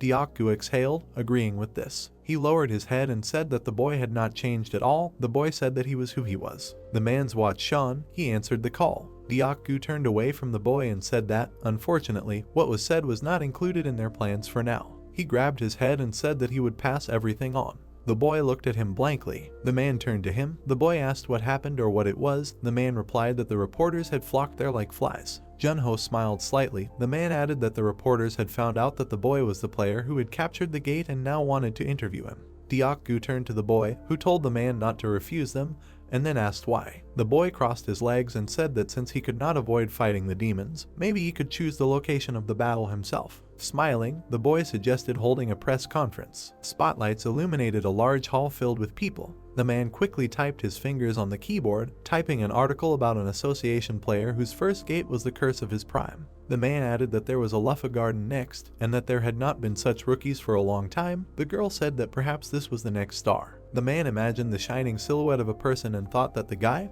moreover, knew how to attract attention to himself, and even among many treasures, he was the most shining stone. The reporters looked up when they heard the words that the guy had arrived. Junho stepped onto the stage in ordinary house shoes. The guy scratched his head. The reporters looked at him in confusion, wondering if this was really the player who captured the two unconquered gates, and that maybe he had invented them by mistake. The young man smiled slightly, then thought that the reporters were staring too much, and then wondered if he needed to change his clothes. He remembered Diakgu. You thought that as a gloomy ghost, he had to dress up too often, so much so that he was fed up with it. He yawned, introduced himself, and said that the press conference would last 30 minutes. The man's mouth fell open in surprise. The reporters raised their hands, shouting over each other, and asked about the gate, the guy's feeling, and if the reason why his debut began without conquering the gate. The young man put his hands on the lectern and asked for a few words about the gate of the curse of the blossoming. The male journalist looked at the young man, thinking that the young man seemed to have been in a similar situation more than once, and that you can't even tell from him, but he is quite experienced. The guy turned his attention to his watch. The journalist quickly raised his hand. Hearing the guy's words that he would answer the last question, the man asked if the guy had decided which gate he would enter next time. The guy smiled slightly. Looking at the journalist, he said that he had not decided yet, and that there was one gate where he really wanted to go, but due to his low level he could not do so. The journalist asked what kind of place it was. The guy smiled widely and said that he wanted to enter the Eastern Sea. One of the reporters dropped her pen. People exclaimed loudly and began to take many photos. The protagonist stood near the stand under the light of the journalist's flickering cameras. They shouted his name and asked him about the gate he had mentioned earlier, which he had described as the very gate of the Eastern Sea. The protagonist stood calmly in front of the microphone, imagining the blue light of the portal. The journalist said that this was the last unconquered gate of Korea. They mentioned that if he could capture it, he would have 3 difficult missions to his credit, and no one had ever achieved such an achievement. The protagonist closed his eyes and smiled slightly. He noted that the journalists were right. The girl in glasses and another journalist looked ahead in shock. The brown-haired girl looked at her notes in her notebook and said that there were rumors that the strongest first-class monster lived in this gate, and she was interested in knowing the player's opinion. Another journalist in a suit intervened in the conversation and was stared at. He explained that the association had been discussing the issue of assigning this gate the first place in difficulty for a long time, and he thought it was too much. The brunette stood in front of the microphone with a displeased look. It was not surprising to him that everyone had such a negative reaction, realizing that the boss living in the gate was to blame for everything. He imagined the silhouettes of angry monsters under the cover of a large red moon. He knew that the boss's strength was different from that of ordinary monsters, understanding his incredible power. The guy understood that some of them even turned ordinary monsters into their servants and commanded them. The protagonist grinned slightly. He looked through his bangs with a kind smile on his face and assured that if he fought a first-class monster, he would definitely win. There was a headline on the internet about how the guy considered himself the winner of a possible battle with the boss. The man in the suit touched his chin and stared at this article. He sat in front of the status window opposite the man in glasses. He noticed that the media was making a big fuss about the newcomer. The man in glasses assured him that this in turn proved how important the conquered gate was to the people, since he had not heard such funny news from the first floor for a long time. The bespectacled brunette stared ahead, asking his interlocutor if he was interested in all this, then they could contact them. The man replied that he was not interested in this yet. He threw his head back and smiled slightly, adding that he was completely indifferent. He touched a sugar cube near the cup with his finger. He said that when something unusual happens, people call it an accident, and if it happens a second time, they call it a skill. The dark silhouette of the man threw a sugar cube into the cup. He believed that it was necessary to judge this after the 3rd time, and it was possible not to even remember the names of those who did not reach the 3rd. The bespectacled man looked at his interlocutor with slight confusion. He placed his hands on his hips and trembled slightly, expressing understanding. They knew that if Jun-ho performed such a miracle again, he would receive an invitation from the head chairman Shin Sung-hyun to join the Dakibai Guild. The protagonist was reading the magazine intently. He was sitting at the table with a pile of papers with Deok-gu and sorting through them. They were sorting through the petition and the guy didn't like anything. The protagonist leaned back on the sofa and waved the paper, sitting opposite Deok-gu. He realized that these were all the petitions with requests. The man replied that these were the consequences of the conference because he was now their superstar. Deok-gu stared at the petition sheets, noting that they wrote about a large reward in experience points and the difficulty level was relatively low, along with a good salary. He explained that it would not be easy to find an assignment so that all 3 conditions were suitable. The brunette came face to face in front of his president, noting that he was willing to let go of the 3rd condition. Deok-gu replied that it was impossible to do so because his demand in the future would depend on the first assignment. The president extended the assignment to the surprise player, offering him to read it. He said that it was an assignment from a father whose daughter was terminally ill. The president presented an image of a green fox with a bright light. He stated that it was necessary to find a medicine called the core of the fiery fox. The protagonist looked ahead with slight indifference, mentioning that he had not heard such a name for a long time. Deok-gu said that the guy himself fought her only 6 months after becoming the first player. The main character replied that he almost died then. Deok-gu pointed to his shiny watch, wanting to quickly take a look at everything himself, because this gate was located in their country, which was called the Heavenly Fox. Suddenly, both guys turned towards the pop-up notifications on the screen. The brunette stared at the screen along with the protagonist. He noted that they had only appeared 3 months ago, so they had not yet received the status of unconquered, but the monster had already managed to absorb 7 teams. The protagonist looked closely at the screen, saying that when he acted as a gloomy ghost, the conditions were not so strict, realizing that the monster had become stronger. The guys were sitting at a table with scattered sheets of paper opposite each other. Deokgu said that everything was not as difficult as the guy imagined, because now the level of the players had also increased. Junho looked down with a smirk on his face. He said that since his return, he had not yet met worthy players, so he could not say anything. However, he noticed the confidence of his president. He put the sheet of paper with the appeal on the table in a pile. He decided to take on this assignment after all and at the same time test the skills of the younger players. The brunette looked forward with slight surprise when Deokgu sighed with relief and said that this was actually an assignment from his friend. Junho asked who it was. He presented a red hieroglyph of the company's silhouette. Deokgu asked the player if he knew the Myungho company, whose chairman was his friend. The protagonist thought that he was talking about Choi Man Hyuk's child. Deokgu explained that he was talking about the second son, Choi Pil-ho. Both boys suddenly turned their attention to the door, hearing a knock. A girl in heels entered the room. It was a brown-haired girl in a white shirt who came to the office on the president's orders. Cha Si-yoon looked at the protagonist and the president who were sitting at the table. He told his assistant that she would be Junho's secretary and assistant from now on. The brunette stared away, thinking that if the president continued to personally handle his affairs, then suspicions would arise. The protagonist kindly shook hands with the girl who introduced herself as Si-yoon. The assistant lowered her head and closed her eyes. Deokgu turned to his protege, explaining that since they needed to organize a meeting of that company, he asked him to discuss all the issues with Si-yoon. He explained that the brown-haired girl was quite capable, so he assured Junho that he could rely on her. The girl thanked her boss for such praise. Pink glitter. Deokgu told the girl to go and expected good results from her. The protagonist was riding in a car with Si-yoon driving. She asked him if he was familiar with Myungho Company. The brunette replied that he was, as it was the #1 company. The brunette noted that they were known for their modern tax payments and protecting the privacy of the royal family. Their car was about to enter a dark tunnel. The silhouette of the brunette slightly darkened after entering the tunnel. She said that a tragedy had come to their ideal family world. She imagined a black silhouette of a girl in a red and dark aura. She explained that Choi Pil-ho's daughter had been diagnosed with 9-yin rupture syndrome. The protagonist looked ahead with a sad look. Si-yoon explained that it was a rare disease that occurred in people with high yin energy. Si-yoon also added that the only way to cure it was to transplant something with high yin energy into the body. Their old car drove out of the tunnel into the bright sunlight.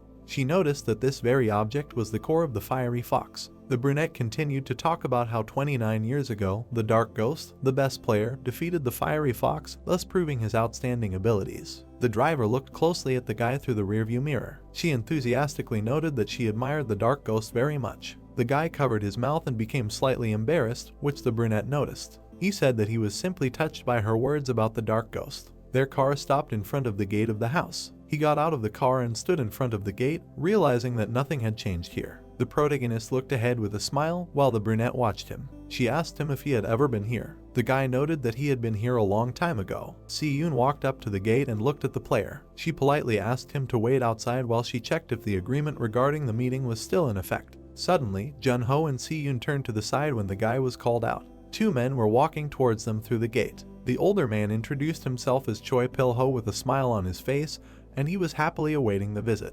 The brown-haired girl looked ahead in shock, standing next to the brunette. She realized that it was Chairman Pil-ho himself. The protagonist greeted him back and said that it was a great honor for him to meet him. They shook hands. Pil-ho said that in front of him stood a hero who had captured the gate to ensure the safety of the citizens, so it was a great honor for him to meet the player as well. The protagonist looked down in surprise. His hand was being tenderly held by the chairman. The player looked at the man with slight concern, who said that his only wish was for his daughter. Pil-ho leaned forward slightly. He squeezed the boy's hand and leaned in closer, begging Junho to save his daughter from the terrible disease. The sun was shining brightly above the gate of the chairman's house. He suggested that they go inside when the boy mentioned that Pil-ho needed the core of the fire fox. They were all sitting at the table on the sofas. The chairman replied that this was exactly the case, because after studying a fair amount of information, he learned of a case of the 9-yin broken syndrome in France, and the core of the fire fox was used for treatment. The old man looked at the boys and wanted to get down to business right away, noting that he was offering 1.5 billion won as a reward.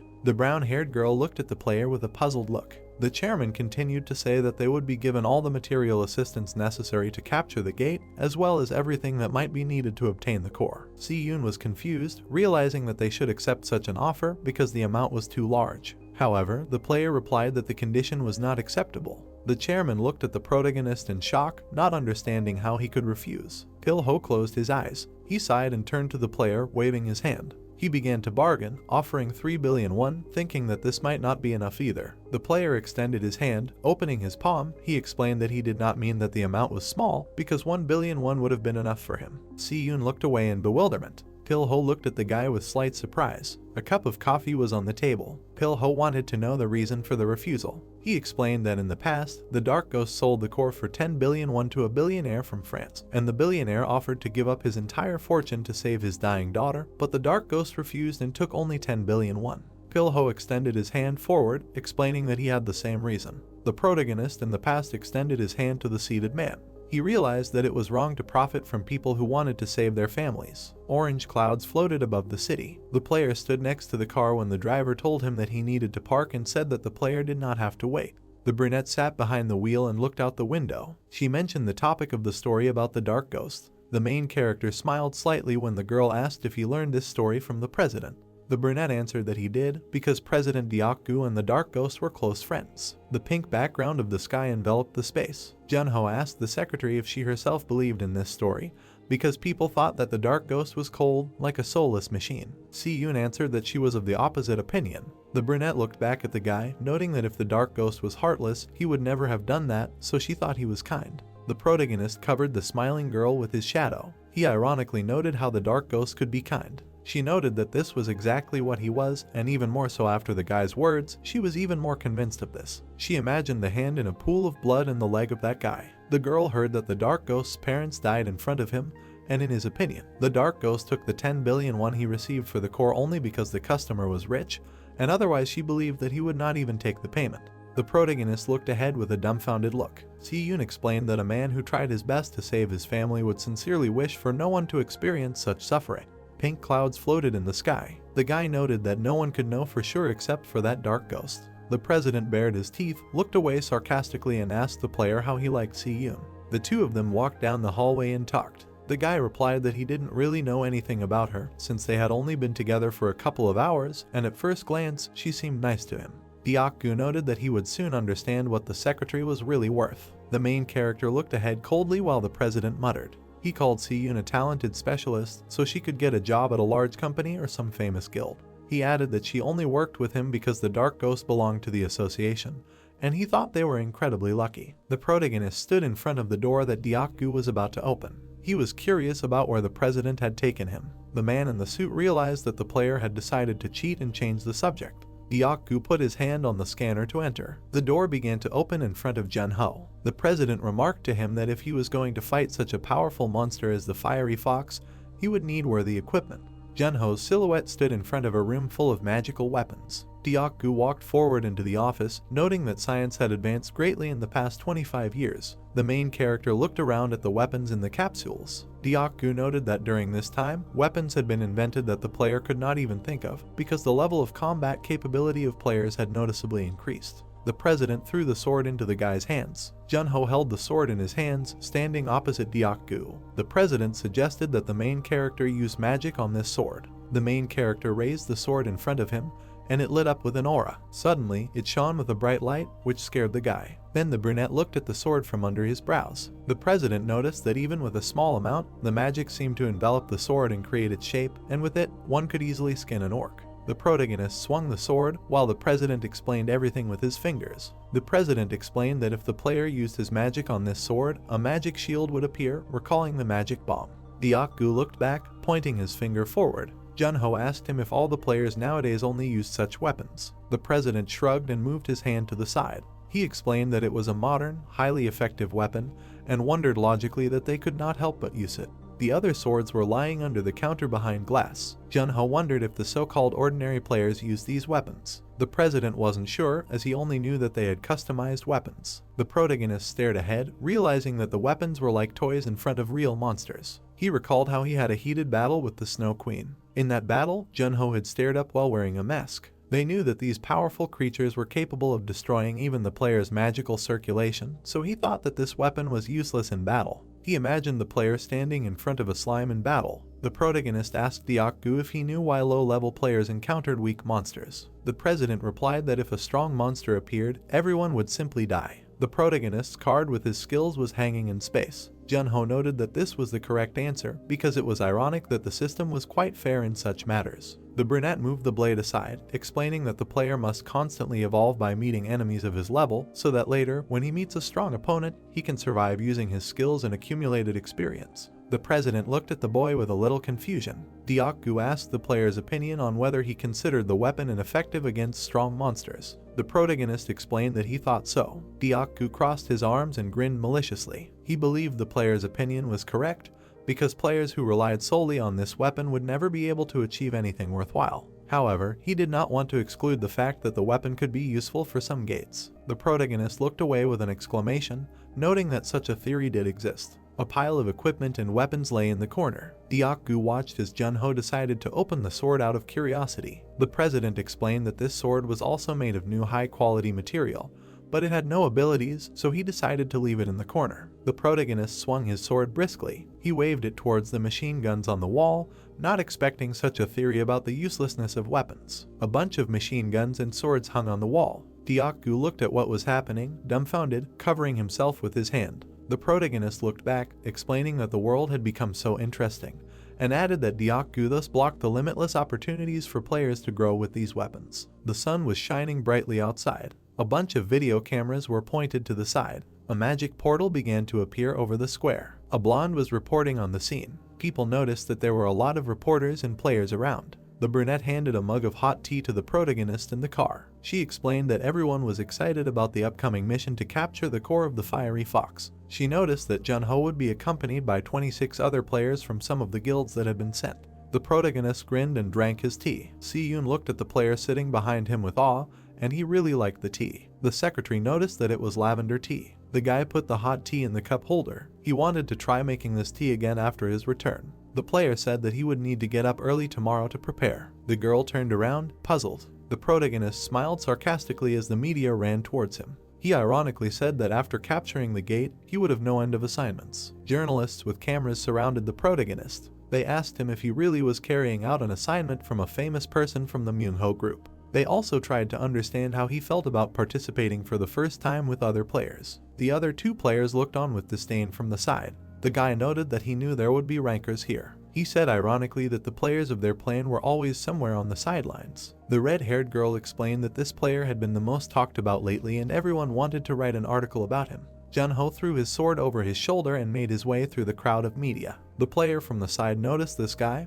not believing that he had captured the gate twice since he considered his weapon to be antediluvian. The girl added that this player probably had other weapons in his inventory, so she did not think that he would enter with a sword. The brunette in the red jacket turned to the side. He heard that at this point they wanted to end the interview and were getting ready for the raid. The two girls walked forward with the huge guy. The brunette in the red jacket with other players was also approaching. The players began to enter the magical portal of the gate. 11:28, entering the Blazing Dunes gate. A vast desert stretched out into the distance. A player's foot stepped onto the sand. The players began to exit the portal into the desert. They began to complain that it was too hot for them and that there was sand all around. A brunette in a red jacket shouted that he was asking for attention. The guys looked at the guy in confusion, trying to figure out who he was. The brunette in the red jacket looked ahead with a smirk. He wanted to introduce himself, saying that his name was Cha Min-woo, and he was a member of the 13th ranked Korean guild Ching-hee. All the players opened their mouths in shock, realizing that such an elite guild was participating in the capture. A group of players listened to Min-woo. They realized that only the elite had gathered here. The guy understood that everyone already knew that it was impossible to cope alone in such a place. The player with horns looked at Min-woo's silhouette. The brunette explained that in a gate with such a high difficulty, they needed to avoid squabbling to avoid putting each other in danger,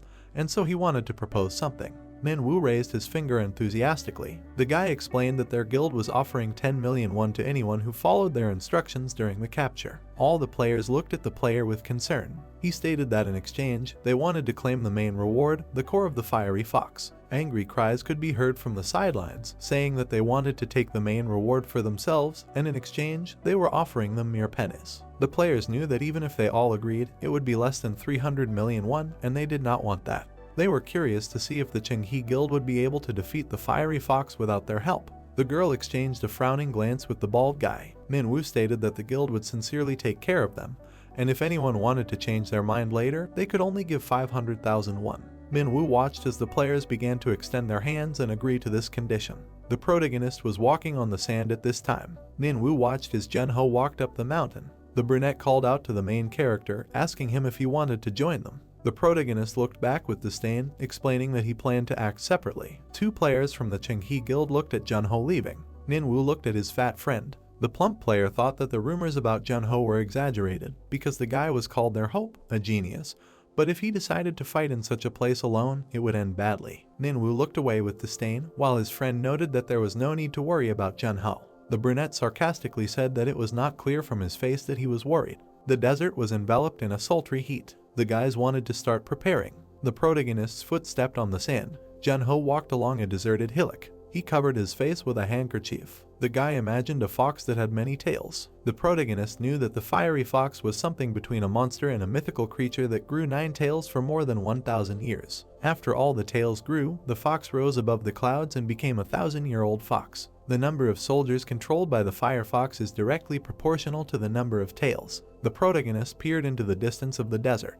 The guy looked down at the silhouettes of the other players. He wanted to find a suitable place to hide. Manhwa looked ahead in shock. His friends watched as Manhwa waved his hand. Suddenly, a hillock appeared in the desert. Enraged fire foxes jumped out from there. The group of players immediately trained their weapons against the approaching enemies. Manhwa shouted that they should not panic and told them to wait for the command. The guys counted about 30 foxes. The bloodthirsty foxes were advancing on the guys in a pack. The players were waiting for the fight with anticipation. Manhwa shouted to his team that they needed to attack now. The bald guy stretched his hand back to the shining pallet.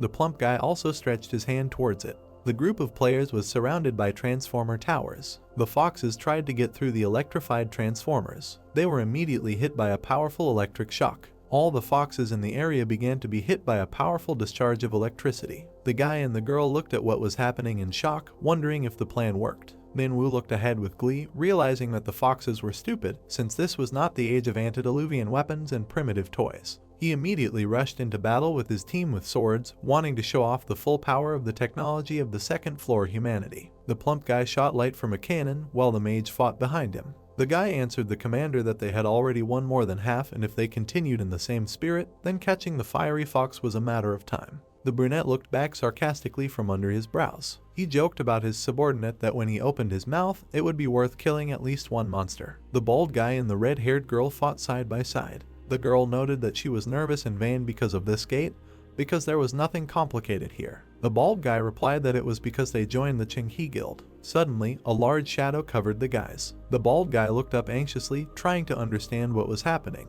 His gaze immediately froze and drooped. He saw a colorful fox queen in front of him. The guy immediately shouted to the players that there was a fiery fox in front of them. The fox queen covered the guys with her tail, enveloping them in shadow. A pile of dead foxes lay on the ground. A bloody fox lay with its tongue hanging out. The fiery fox immediately became angry, staring ahead. She immediately growled furiously, and a message popped up that the players had encountered the boss of the Blazing Dunes, the fiery fox. The bald guy and the girl looked at the boss in horror. They counted 9 tails, realizing that the only fox that the dark ghost defeated was the one with 6 tails. Manhwa looked back, while the fox queen stood in the distance. He ordered the guys to gather and stay in line to focus on the attack. The boy and the girl looked at the shadow with anger and fear. The brunette said that the Chenghe Guild was with them, so they would win. Manhwa tightly gripped the handle of the shining blade and said that the monster would die from a blow to the heart or head.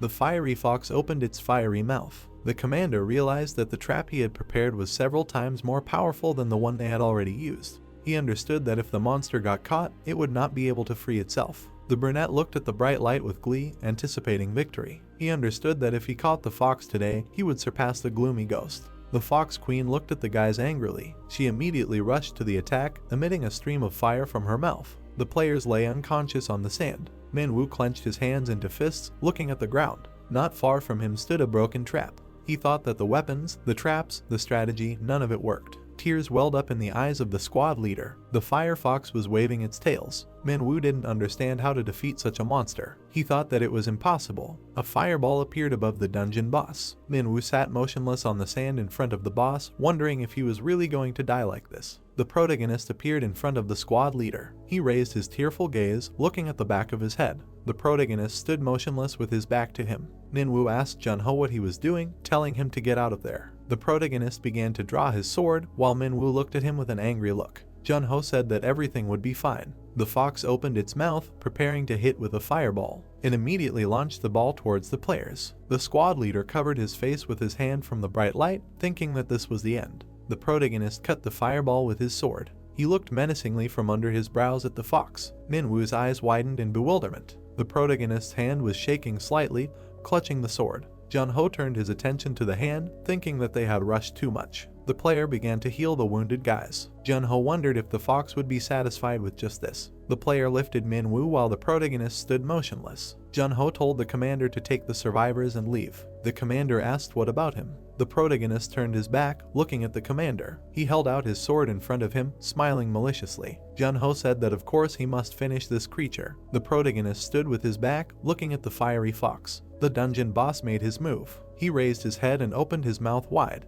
The squad leader gritted his teeth, looking straight ahead. The robed man told the leader that they needed to leave quickly. The protagonist pressed his lips together, looking straight ahead with a serious gaze. He smiled wickedly, saying that now that the onlookers were gone, they would have some fun. The protagonist smiled and held his sword out in front of him. The fox bared its fangs, its eyes flashing. It created many fireballs above itself. The protagonist jumped off the ground. He nimbly dodged the fox's attacks. Fireballs were flying from the side of the protagonist. Noticing them, he put out his hand and began to create ice. The player created an ice shield, protecting himself from the fire. The player squinted through the shield, frowning. As he thought, the fox would not let him get closer so easily. Junho continued his attempts to get closer to the fiery fox. The dungeon boss watched the protagonist closely. He raised his head, creating a huge fireball above himself. The protagonist's eyes widened in panic, thinking it was a giant fireball. Junho stood with his shield, looking at the huge fireball, thinking that his body would not be able to withstand such a blow. The flaming ball flew towards the protagonist.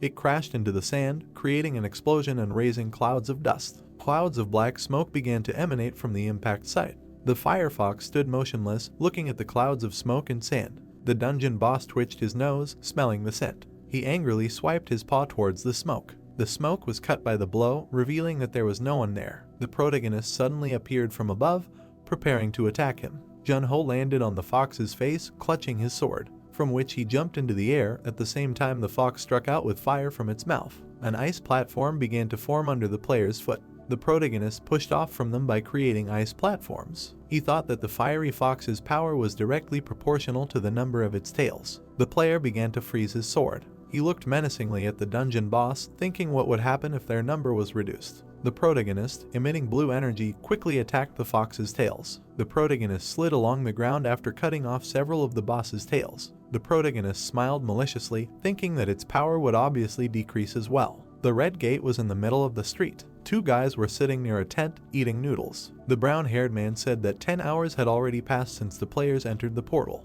The brunette opened his mouth wide, hitting the guy on the head. The brown-haired man said that the previous team had only lasted 2 days. The brunette called him a scoundrel, saying how dare he disrespect the dead. The boys sat with their backs turned, looking at the red gate. The brunette said that they could only pray for their safe return.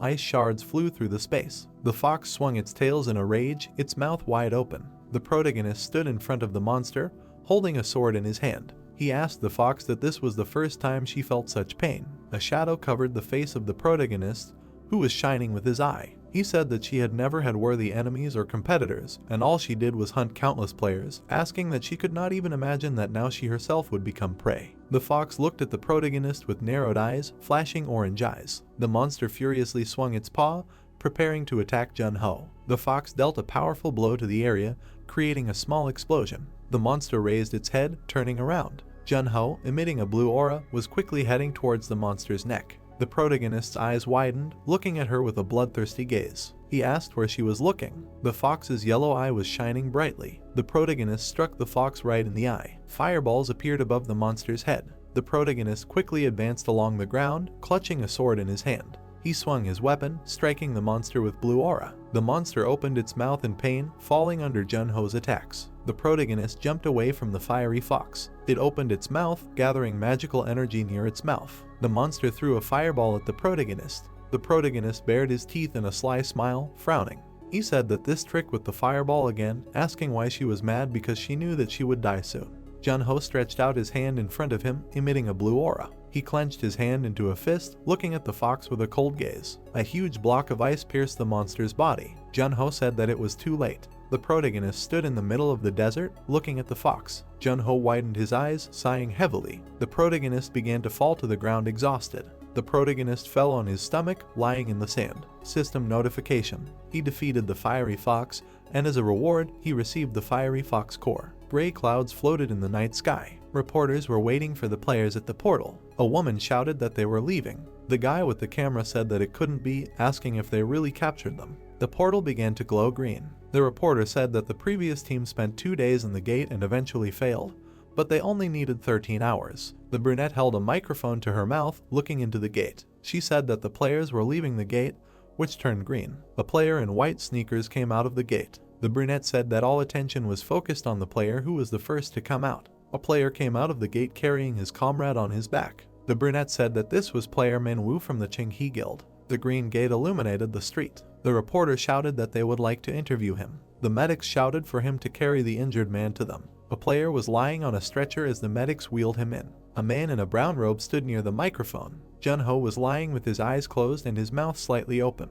Manhwa was sitting in the ambulance while they wrapped his head. The medic said that first aid had been given, asking Manhwa that they would be heading straight to the hospital. The player turned his attention to the side, his mouth slightly open. He said that he thought he needed to say a few words first. The player had his back turned, looking at the flashing cameras. The reporters surrounded the player, holding out their microphones. The reporter said that he was the leader of the team and had emerged from the dungeon as a winner, asking him to share his feelings. Manhwa looked at the gathered crowd with an indifferent expression. The reporter said that the fiery fox had 9 tails this time, asking how difficult it was. Another reporter said that at that moment, the player Manhwa's name was ranked first on search engines, noting that he said that he dreamed of becoming a hero, asking how he felt now. The player slightly opened his mouth. Junho was lying unconscious on the stretcher. Manhwa thought that this is what it was like. Manhwa smiled wickedly, looking ahead with a crazy look. He thought that when he was praised. Manhwa thought that once he tasted fame, he would never want to part with it, even if it was a mistake. The board was slightly illuminated by the sunlight.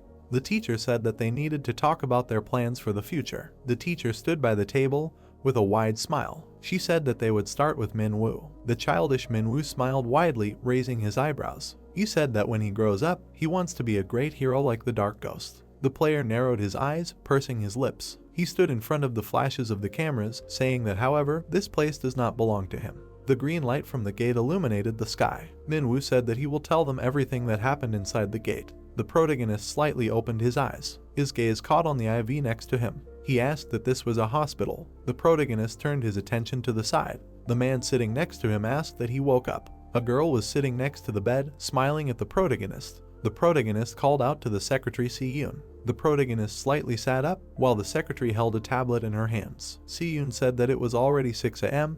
and he was in a Korean hospital, asking how he felt. The protagonist grabbed the back of his head, looking sideways at Si-yoon. He said that he was fine. The secretary closed her eyes, smiling slightly. She said that she was looking through the sent orders while waiting for him to wake up, noting that he was right and there really were a lot of them. The protagonist put his foot down from the bed. He asked if that was true. The secretary looked at the protagonist in shock, who opened the door. She asked where he was going, to which Junho replied that he was going to the house of Chairman Choi Pil-ho, noting that he must have been waiting for a long time. The bright light from the window illuminated the room. Si-yoon said that his condition had not improved yet. Junho said that he was still a little out of it because he had no strength. The protagonist smiled slightly while Si-yoon looked at him in surprise. He said that he needed to treat the real patient first, and he would always have time to rest, adding that therefore, they should go. The weather above the mansion was clear. The protagonist walked along the corridor with the chairman. Pil-ho thanked Junho for coming so quickly, asking if he was sure he was okay. Pil-ho said that he heard from the Qinghe Guild that he fainted at the gate.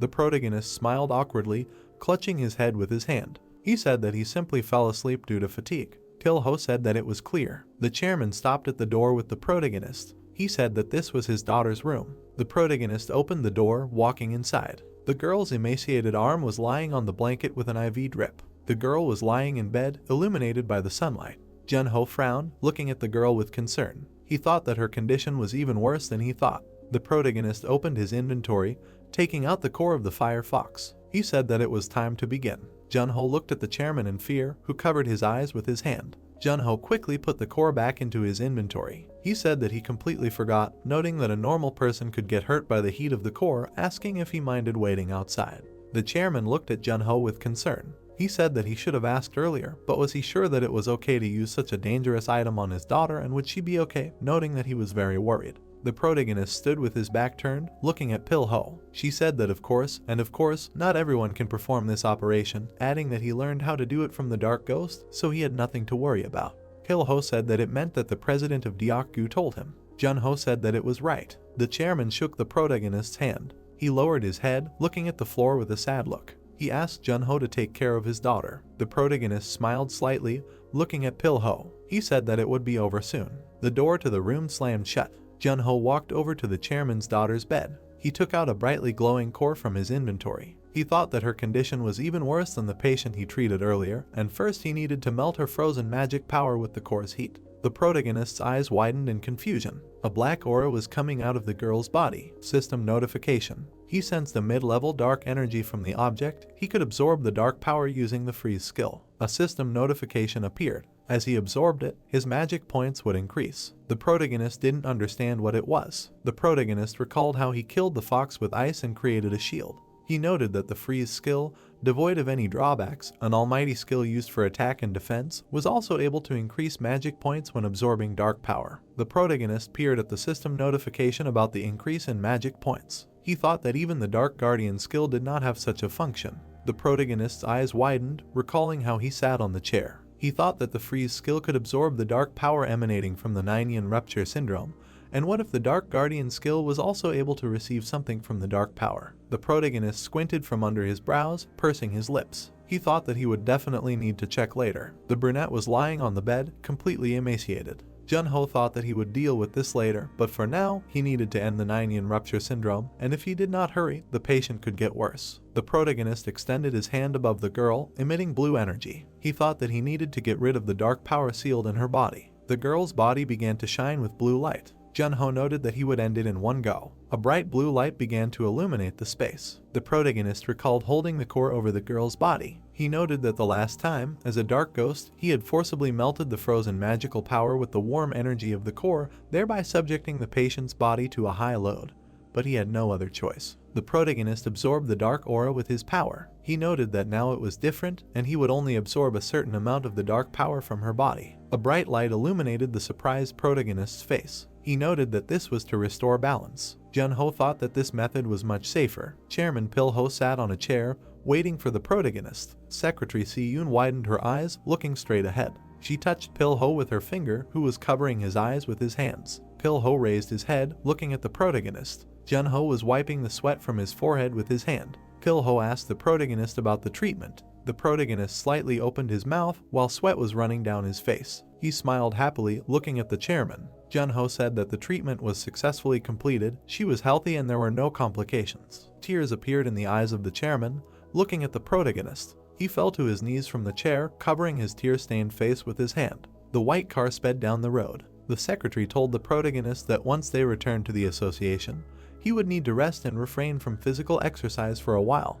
The protagonist, sitting in the back seat, moved closer, looking at Si-yoon. He said that this errand was a success thanks to her, thanking her for that. Si-yoon smiled slightly while the protagonist looked out the window. Pilho said that he had been thinking for a long time about how to repay him for his help. The chairman looked at the protagonist sitting next to him with a smile. He said that at first he wanted to increase the amount of the reward, but apparently he was not interested. Junho said that he simply did what he had to do, and his gratitude was enough. The chairman looked at Junho with a confident look. He said that he had already decided everything. The player pursed his lips, looking at Pilho in shock. The chairman said that whenever the player Junho needs help, the Munho group will do everything possible to help him. The protagonist imagined a high-rise building under the blue sky. He noted that the #1 company in South Korea is the Manhwa Group, and so far it has operations in every industry. The protagonist imagined the guild mark and the black silhouettes of the players. He noted that, however, the real weapon of the company is the firstborn of the chairman Pilho, the master of the Red Tower Guild, which ranks 5th in the guild rankings of Korea.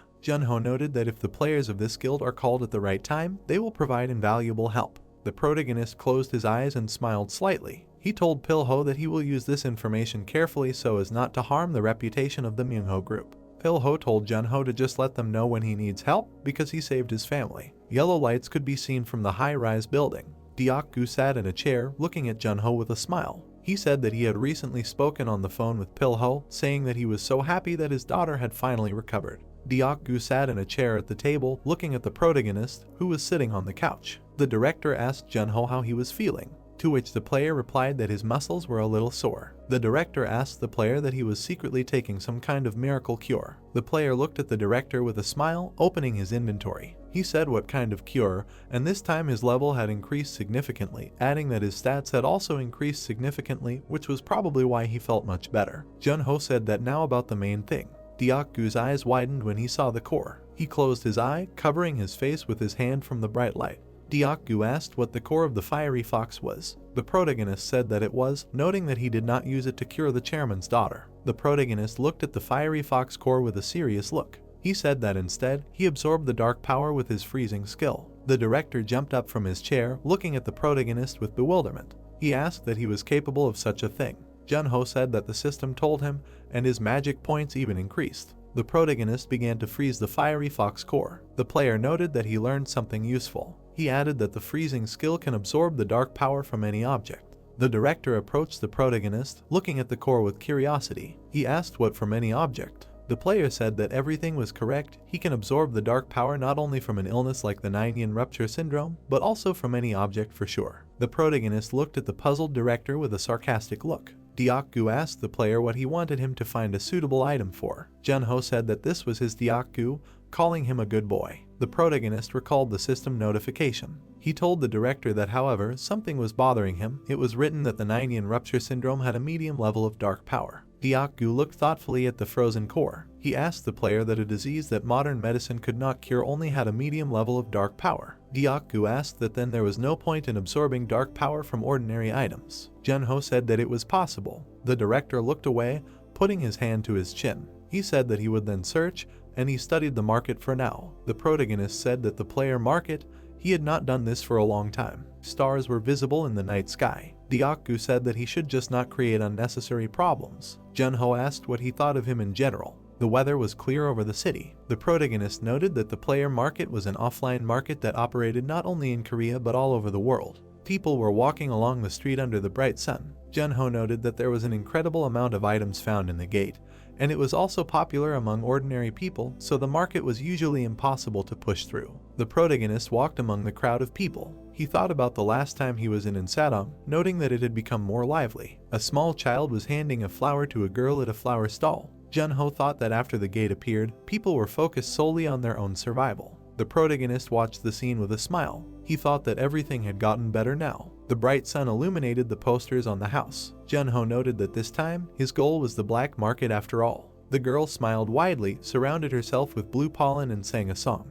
The people in the audience watched the action from their seats. The protagonist made his way through the seats. He thought that the 8th hall, seat G10, was there. The protagonist sat down on the chair, putting his hand on the armrest. He noted that there was a special place in the cinema reserved for players, a teleportation zone that could be used to get to the black market. The protagonist began to glow with blue light. Skaya said that this teleportation was simply disgusting. Her strand of hair was illuminated by the sun. She said that the items from the gate gave this world endless possibilities, asking what was still making her sick in the teleportation. Skaya looked away with a serious expression, folding her fingers. She told the gloomy ghost that she would rather use her magic. The protagonist smiled slightly. He thought that it would be faster. The protagonist began to disappear from the chair in the cinema hall. He thought that he wanted to see them as soon as possible. Various ribbons were hung in the dark city. Ethiopia, the underground city. A bright blue light appeared in the middle of the city street. The black market. The protagonist began to examine the area, pursing his lips. He thought that the atmosphere there was completely different and only select customers could enter this place, adding that each player market was just a port leading there. The protagonist turned around, looking at the scolding guy. The guy was asking a passerby what he was staring at. The protagonist passed by a dark alley where a girl and a guy were standing. The girl asked the guy if he had heard that Kim Woo-jung from the ninth heaven had not been seen lately. The guy asked how long the association was going to hide the gloomy ghost. The protagonist put his hands in his pockets, continuing to walk down the street. He thought that in the black market there were no guides or ordinary people who came to shop. In this underground world, the normal laws of society did not work. The protagonist looked away with a cold gaze, pursing his lips. The guy asked that wasn't that Jun-ho who captured the gate. Jun-ho thought that it certainly wasn't the safest place. The bearded man crossed his arms as he stood under the neon sign. The protagonist thought that the chance of meeting a player who was a real threat to him was pretty low. The protagonist clenched his fists as he looked at the man blocking his path. He thought that it was because most of the strong players had gone upstairs. The protagonist looked at the bearded man with an angry look. He thought that those who remained there either lacked the skills to go up to the second floor, or they went back down, unable to withstand the pressure. The player looked menacingly at the man blocking his way. He thought that such players were no match for him. Jun-ho told the man to move over. The bearded man looked menacingly at the player. He turned his head away in confusion, looking sideways. The protagonist walked past, looking at the man in bewilderment. He thought that they had somehow moved away right away. The bald man was sitting behind the counter. He greeted the protagonist. Jun-ho opened the door, pursing his lips. The man said that this was the most famous player in Korea. The player said that he came to look at the artifacts. The man pointed to the shelves. He said that everything he had was there and he could take a look. The protagonist walked closer to the shelves, carefully examining it. He thought that he had not expected much. Necklaces and weapons were visible on the shelves. Jun-ho noted that this was such luck, and even if the object was low level, he would still be able to raise his magic points. System notifications. He felt low level cold from the object. He felt low level dark power from the object. He felt mid-level ice energy from the object. The protagonist slightly opened his mouth at the moment the man looked at him. Jun-ho said that by the way, he heard. The protagonist looked at the man with a sly look. He said that in his shop there is a separate room with the best artifacts that newbies unknowingly sold to him. The bald man widened his eyes, looking at the player in shock. The man slapped his hand on the table in displeasure while the protagonist looked at him with a sly grin. The man said that this is some kind of nonsense and who could say such a thing. Jun-ho said that he already knows anyway. The protagonist held out a golden necklace, showing it to the confused old man. He said to let him just take a look, and in exchange he would buy a few items from the main hall from him, noting that he would not tell anyone anything. The old man walked towards the door with displeasure, coming out from behind the counter. He asked what kind of fool could not keep his mouth shut. The old man began to type the password on the panel. The protagonist looked straight ahead with an indifferent look. The man told Jun-ho that he could pass. The old man looked into the room with artifacts with displeasure. He said that the best artifacts were there. The weapons stood against the wall, casting a shadow from themselves. Jun-ho thought that they were in perfect condition, but he did not see a single artifact with dark power. The old man looked at the protagonist with a dumbfounded expression, his mouth open. Jun-ho said that there was a nice property there. The man shouted for him not to touch it. The protagonist pulled the glove onto his hand. The old man said that this artifact has incredible power, capable of freezing. The old man looked at the protagonist with bewilderment, dropping the cigarette from his mouth. A blue aura emanated from the glove. System notification. A glove that accumulates the hatred of the ice fairy, level, rare, gradually freezes the body of the one who uses the glove. System notification. He sensed the ice energy of the middle level from the object. He can cleanse the object of the curse by absorbing it. The protagonist looked at the glove with a satisfied grin. He thought that it was a middle level, like the Ninian rupture syndrome. The protagonist remembered the chairman's daughter with a dark aura. He thought that he could get as much magic. The dim light illuminated the walls of the room. Jun-ho said that he would take this and the artifacts he chose earlier. The man thanked him. There was a neon sign next to the door. There was a guy standing behind the bar polishing a glass. The customers turned their attention, looking to the side. The protagonist entered the bar, sitting at the bar. He said that he would like to order a teleport to Insadong in Korea and something to drink. The bartender said that the wait time for the teleport would be 10 minutes. Jun-ho was sitting with his back to the customers, who looked at him with curiosity. The protagonist put the glass on the bar, looking behind him. The guys approached the protagonist, looking at him with a smile. The red-haired guy asked if he was the famous player Jun-ho. The protagonist brought the glass to his mouth, looking sideways at the guy. The guy said that he had heard a lot about him, a promising newcomer, and as his senior, he was very proud of him. Jun-ho thought that the black market was definitely not suitable for walking, and it was better not to linger there. The protagonist imagined the blushing guy in front of the man. He noted that it was very important for players to gain universal recognition, as it determined whether they would join the guild or not, as well as the number of assignments. The player sat with his back to the guys, leaning against the counter. He thought that, however, having achieved impressive success in the gates, it was becoming increasingly difficult to jump above one's own head each time, so some cowardly players used this method to assert themselves. The guy hit the glass with his weapon. He looked at Junho's back with a menacing look. The guy told him to look there when the elder addressed him. The red-haired guy looked at his comrade with a smile. He said that this fool did not understand the first time, and now they would teach him manners. The brown-haired guy told Junho that he should be grateful, because they were clearing the streets of bandits while he was quietly developing his abilities. The red-haired guy smiled widely, pointing his finger at himself. He said that this body contained 5 years of experience. The protagonist clutched his stomach, laughing loudly. The guys looked at the protagonist with bewilderment, their mouths open. The guy in the hood asked what was wrong with him, and that he was crazy. The protagonist smiled sarcastically. He asked that they were cleaning the streets. The protagonist looked at the guys with an arrogant look, smiling sarcastically. He said that this was the merit of the first-generation players, and not scum like them.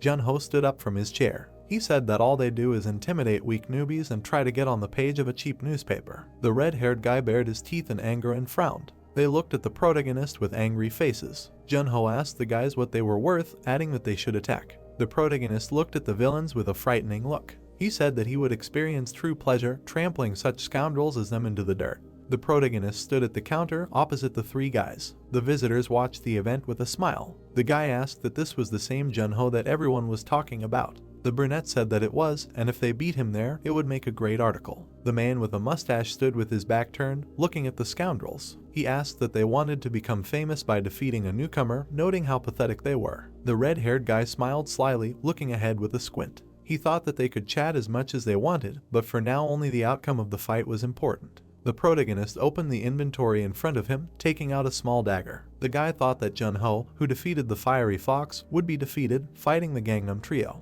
The bartender looked at the protagonist in confusion. The player asked the bartender when the teleport would be ready. He replied that it would be in 4 minutes. The protagonist took a step towards the guys. He stood next to the giant guy's spear. Junho said that 4 minutes was enough time to have some fun. The giant guy raised his spear above himself. The guy held the weapon out in front of him. He looked at the protagonist with an indifferent look, pointing the spear in his direction. The guy said that he was the deadly spear from the Gangnam Trio, and he should be proud that he had the honor of fighting him. The protagonist was clutching his dagger in his hand. The deadly spear asked what he was holding a dagger. The protagonist smiled slyly, looking at the guy. He asked what he thought, that he needed a sword to crush 3 bugs. The deadly spear bared his teeth, looking at the player furiously. The guy clutched the spear in his hands, rushing to attack the protagonist. He said that Junho was a real bastard. The player watched the spear strike with a cold gaze. The player moved his head to the side, dodging the strike. The protagonist grabbed the spear, squeezing it. He pulled the spear towards himself sharply, causing the guy to fly towards him.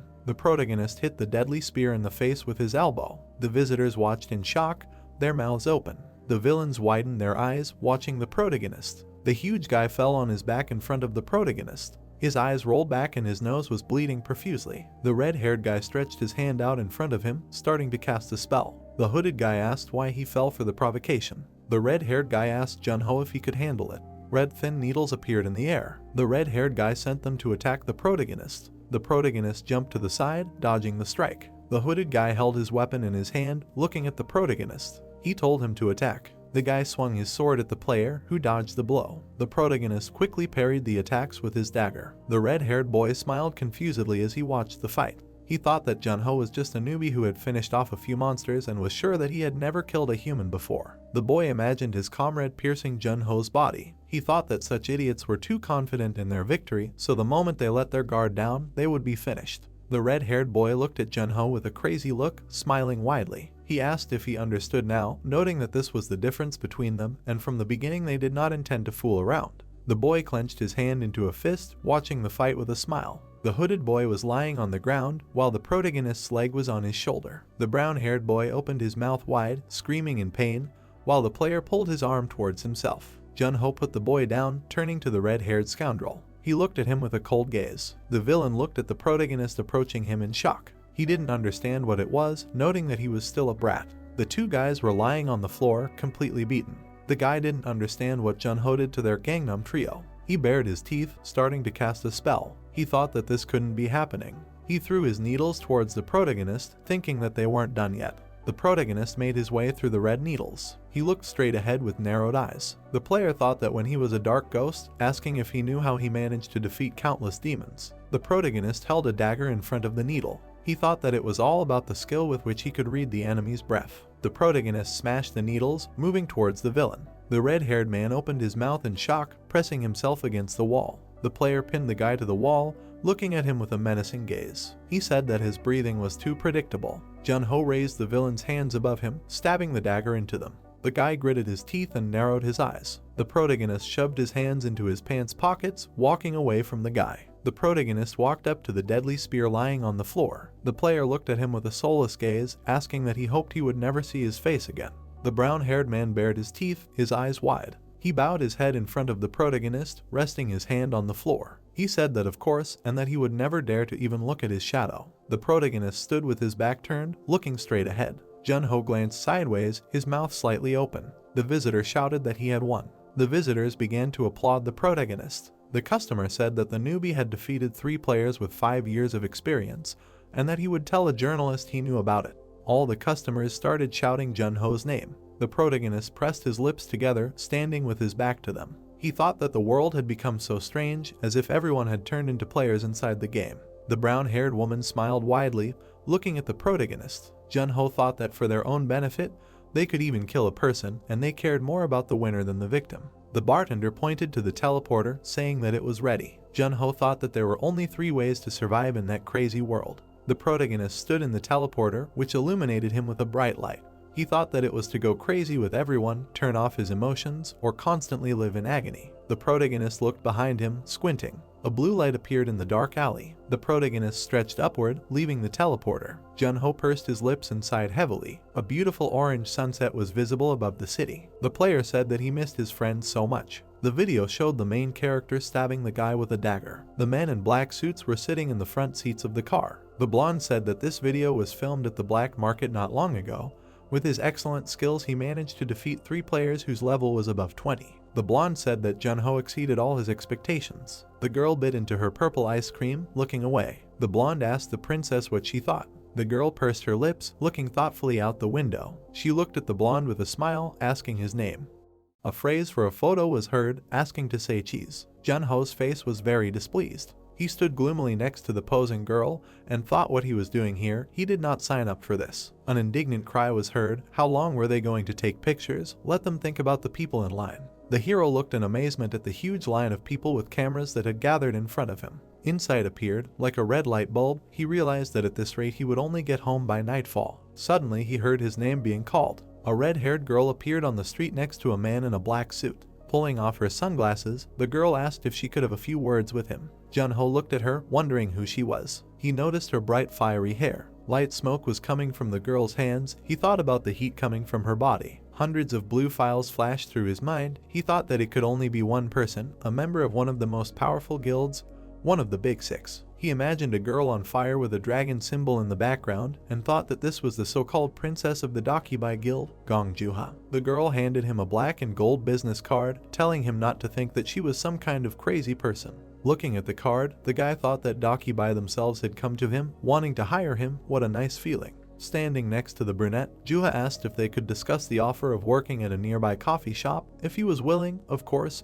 and the guy agreed. Closing his eyes, he followed the girl, ignoring the indignation of the crowd. It was a daring escape, but the guy thought that he needed to get out of there somehow. The setting sun illuminated the building of the coffee shop. There were sunglasses and a black mask on the table.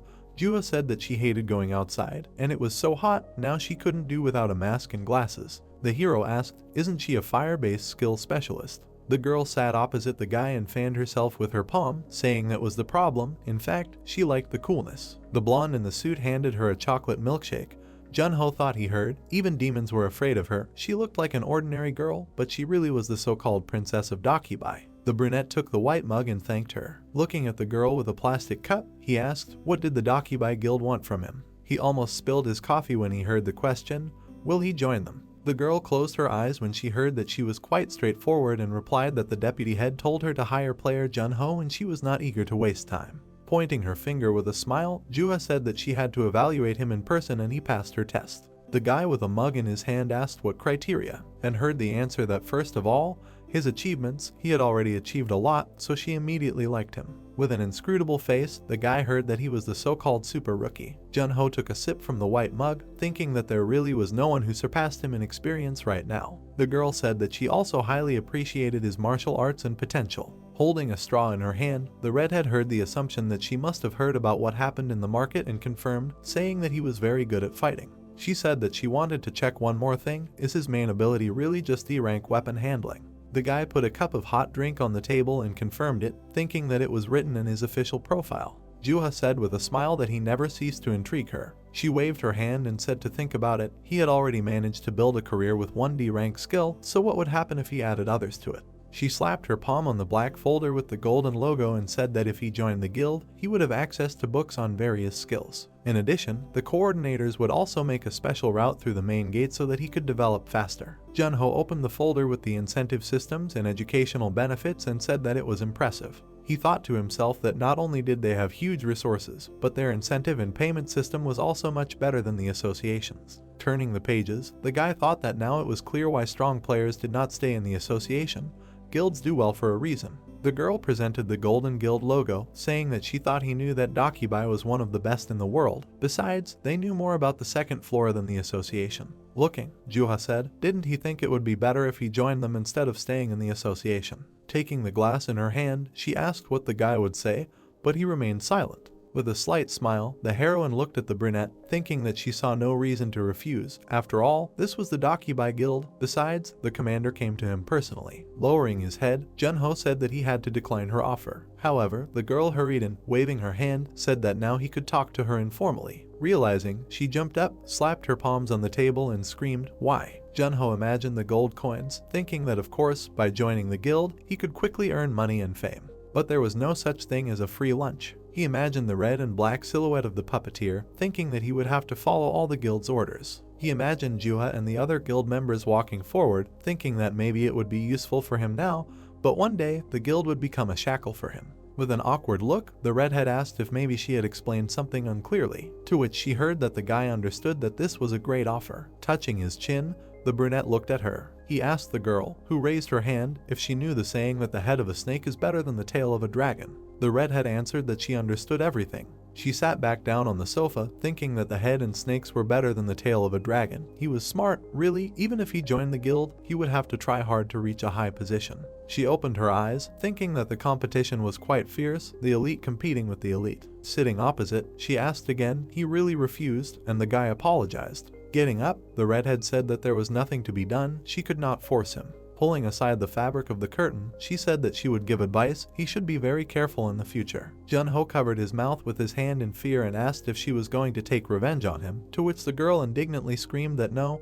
Did she look like that kind of person? She imagined a silhouette standing on the roof at night and said that demons had become active lately. Imagining a man in a black hood, she said that the same thing was happening on the first floor. Turning to the guild members standing at the exit, Junho asked, in other words, are they planning something? Juha replied that she probably told him because the association still doesn't have this information. Looking at her, the brunette heard that if he encountered the demons without preparation, she would feel bad for him. Juha smiled lightly when she heard her gratitude for the advice, and waved her hand, saying that they would see each other someday. Turning, Junho heard her call him Mr. Snakehead. A question was heard, have the demons become active? Junho sat with his hands behind his head and asked what was the point of Dakibai lying. It must be the truth. He was lying on one of the black sofas in the office. Diakgu was sitting at the table in a black chair. Touching his chin with his hand, he thoughtfully said that of course he knew that the guilds had more information, but not that much. Looking at the guy, Diakgu asked if he regretted turning down Dakibai's offer. Did the princess come to him personally? Getting up from the couch, Junho replied that he didn't really. If he was pursuing fame and money, he wouldn't have refused them, but he knew that he didn't really care about such things. He looked at his upset comrade and asked what was wrong with his face. Did he want him to go to them? Looking at him, the man replied that no, it was just that maybe they would have given him real help. Junho looked at him gloomily. Closing his eyes, he said that the guild would only be a headache for him. He felt much freer in the association, so he didn't have to worry. Diakgu was touched, covering his mouth with his hands. He handed the guy a stack of papers, saying that on that note they should renew his contract. He would give him an entire floor. The brunette clarified, "Is that really possible?" Junho looked at the documents in his hand and heard that he could do anything, because he had rejected an offer from one of the big six, and they were doing well with their backs for now. Signing the contract, the guy looked at the man, who said that regarding the information, he would do everything possible to reduce this difference. The brunette smiled, writing his signature on the paper. He thanked for it. Standing in the office, he turned to the man and asked which floor he could move to, and when he was told it was 77, he said he was going to pack his things. Diakgu heard the man call out to him. Standing by the door, Junho turned and asked to add in the schedule that the capture of the East Sea Gate would take place in a week. He heard the question, "Why so long?" The man clarified, did he want to give these demons time? Junho, waving his hand, answered that yes, he just needed to throw in the bait and wait. Turning around, he said that this is how you catch bigger fish. On the screen, a blue sign showed that player Junho had announced his intention to conquer the East Sea Gate. The announcer with glasses said that this was an unprecedented event. If the gate was captured, Korea would become the first safe country in the world without an unconquered gate. A man in a dark suit stood behind the podium, saying that it had been learned that the association had renewed its contract with player Junho, thus strengthening their partnership. There were 3 people sitting in the news studio. The man asked if it was true that player Junho had rejected the Dakibai Guild's offer and remained in the association. The man in white replied that it was true. The association's super rookie had announced that he would go to capture the Eastern Sea Gate. A blue flash flashed, interrupting the announcer's words about how the whole world was currently watching him with bated breath. A red-haired man with a tattoo on his palm sat on the floor of the cave. He stood up. The guy was looking at a narrow river flowing between high cliffs. A blue flash appeared behind him. The guy asked if he was here, and if I didn't hear him, the question is, did he call him? A blue silhouette appeared in space, a red eye shining in the darkness of his face. He looked at the blue information window in surprise. In the information window, there was a picture of a smiling Junho with the news. The spirit said that it was him, and heard that the hurricane was supposedly with him now. The blue spirit stood behind and said that he only heard that the bow was missing from Tushar Vishi's inventory, to which the red-haired one replied that of course, he hid it from the public eye. Without turning around, the guy said that he also made public the information that the demon killed the rising star India. Of course he would be on guard. A question was heard from the blue flickering, should he go down to the first floor? The guy replied that there was no need, they had no evidence, and besides, they could not afford to stumble upon an association, especially in the current situation. The guy's eye lit up red. He asked if there was anyone else on the first floor that they could use. The blue spirit replied that there were shadow brothers left there, whom they wanted to use in the auction in Las Vegas soon. They stood out noticeably even among those who desperately desired power. Standing on the cliff, the hero replied that he would enter the Eastern Sea Gate with them whether Junho died or lived. The red-haired man turned around in shock, his red eye shining. He looked at one of the cliffs carefully. A sound was coming from one of the cliffs in front of him. The boy looked at it carefully with his red eye, and, turning away contentedly, he told the spirit that this was the sword of wrath. He ordered the fading glow to prepare to move. The palm with the tattoo clenched into a fist. The boy stood there, clenching his fists, thinking that this was the blade of wrath of Kin Wujum from 9 Heavens. Even he, a skilled marksman, was unable to resist it.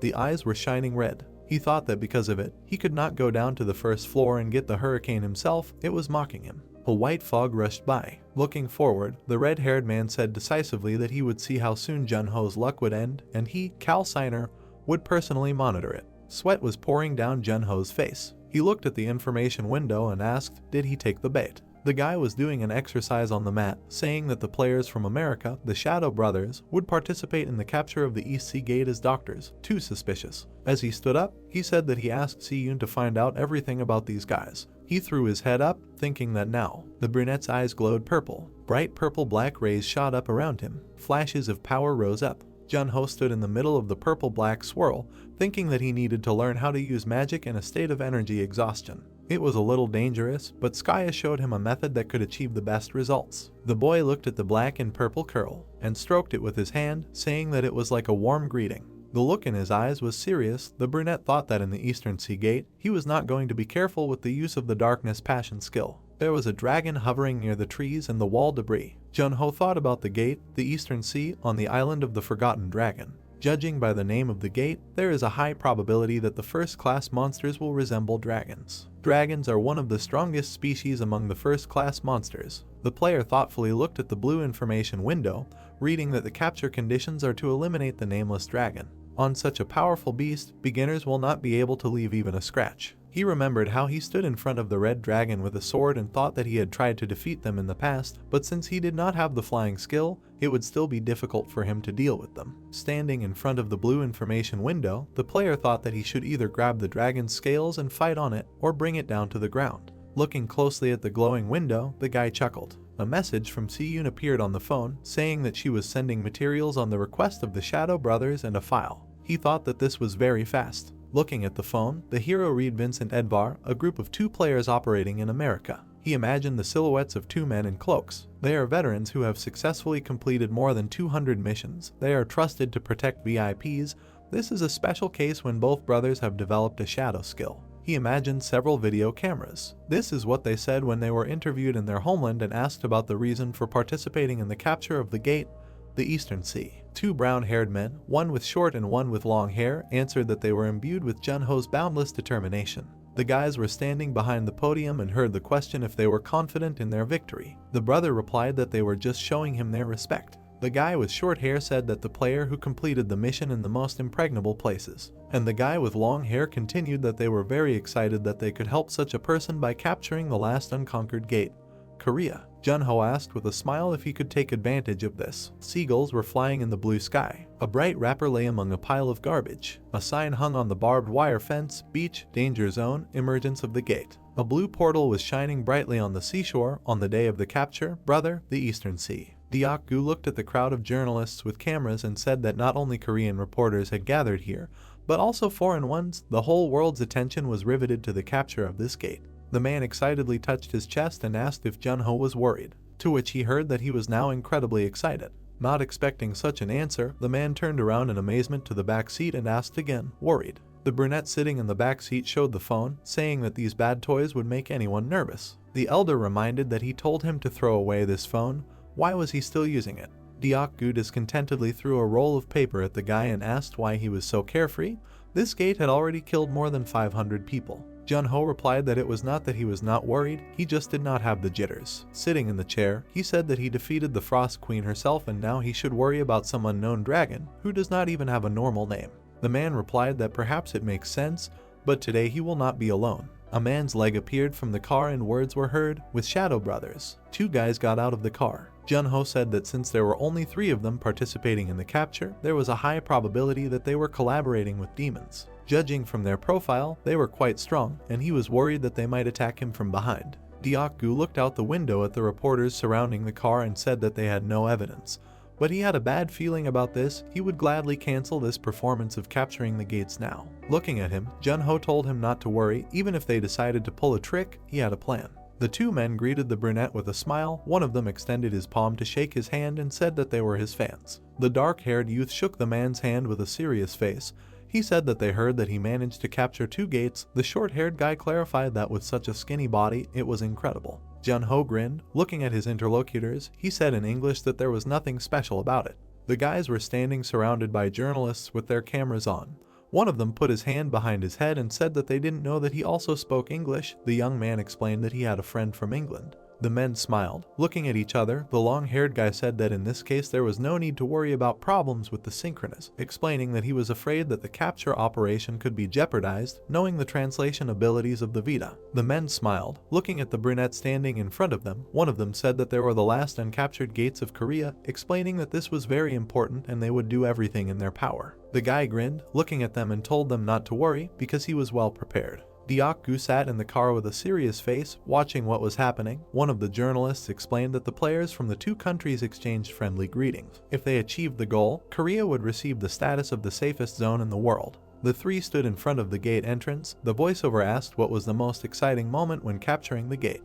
He explained that this was the gate entrance because the players still did not know what conditions and monsters awaited them there. The brunette with a serious face, frowning, entered the gate. The voice explained that at this moment the players' emotions reached their peak. The long-haired man frowned and looked ahead. The voice continued that there was a risk associated with this. The guys, clenching their hands into fists, walked forward. The voice said that the players were so focused on the upcoming battle that they did not expect an attack from behind, so they could not react properly. The man frowned angrily and, creating a red projectile, loudly said that this moment should be used. The guy was standing behind him, looking at him with confusion. He called out his comrade's name. Edvar was looking ahead, blushing, and told Vincent to wait. Junho's dark silhouette was radiating an aura, and the short-haired man asked if now was the right moment. The brunette glanced back slightly, looking to the side. Edvar, blushing, frowned, and looked ahead, puzzled. The guys found themselves in the middle of a sandy beach. Vincent was looking at the blue sky, while Edvar, blushing with anger, was looking down, thinking that they had missed a good chance. In the middle of the ocean, there was a small island covered in trees, with birds flying around it. Edvar looked tensely at his ally, who was standing next to him, and said that the mission had failed, explaining that they would have to wait for the right moment during the battle. The guys walked one after another on the sand. Looking ahead, Edvar said that it was so fresh there that he couldn't imagine that he would see such a landscape in the gate. The men looked around themselves. Birds were flying behind them. Vincent asked where that unknown dragon was, explaining that he didn't see a single monster. Junho walked ahead of everyone. Not looking back at his comrades, one of them put his hand to his mouth and loudly said that something was wrong because this boss didn't even have a name. He looked ahead tensely. The scarlet gate of the first class emitted violent energy. A huge shadow covered the trio. Streams of wind passed through the sand. The men turned pale, looking tensely at each other. The brunette frowned and, slightly opening his mouth, looked ahead. Vincent raised his palm, blocking the rays of the sun, and looked up, wondering what it was. The mouth of a dragon with huge fangs appeared. A huge lizard moved across the blue sky, looking down with fiery eyes. Silhouettes of men were reflected in the eyes of the monster. The dragon, wriggling, moved across the sky. The men looked at it in surprise. Edvar asked if this was really the nameless dragon. They looked up in surprise, frowning. The long-haired guy said that now they knew its location, and Vincent froze in surprise and noted that its size. Edvar looked at the brunette out of the corner of his eye, asking him how they would defeat him. The men looked at the place where he stood, realizing that he was gone. They opened their mouths in surprise, insulting him. Edvar looked ahead of himself. He said that he did not even notice how the brunette left. The shadow of the dragon covered two men. One of them looked back in fear. Clouds covered the sky.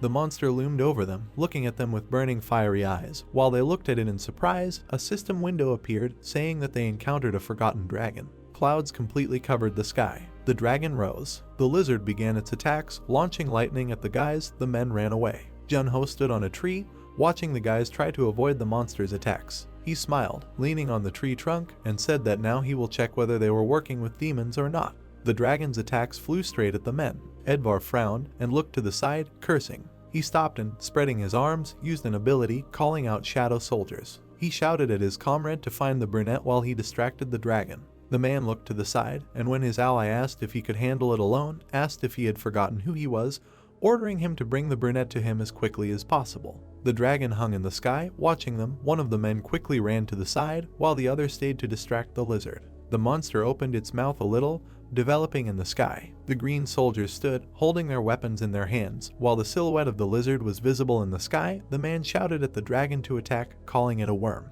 Vincent ran along the sand. He ran past the trees, thinking about the last time they screwed up like this. The man frowned, thinking that if this turned out to be a failure like the Las Vegas auctions, they were doomed. He noticed something that was to the side of him. It was the aura of a brunette left in the middle of the trees. He smirked, thinking that this puppy can't even hide his magical aura. The guy held out his hand, looking ahead of himself, and asked if he was there. He gripped the handle of his ball tighter, saying that his brother was already fighting and they needed his help. The dark aura was still in front of him. He continued his thought. The man with an angry face swung the ball at the aura, shouting for him not to cause trouble and to quickly follow him. He looked ahead in surprise, not understanding what was happening. The man realized that the brunette's aura had turned into dark energy. He raised his eyebrows in surprise, thinking that this was a dark place overgrown with trees, similar to his ability of shadow territory. He walked deeper into the trees. The man walked forward, thinking about why he had a bad feeling. The shadow of the trees fell on the man's face.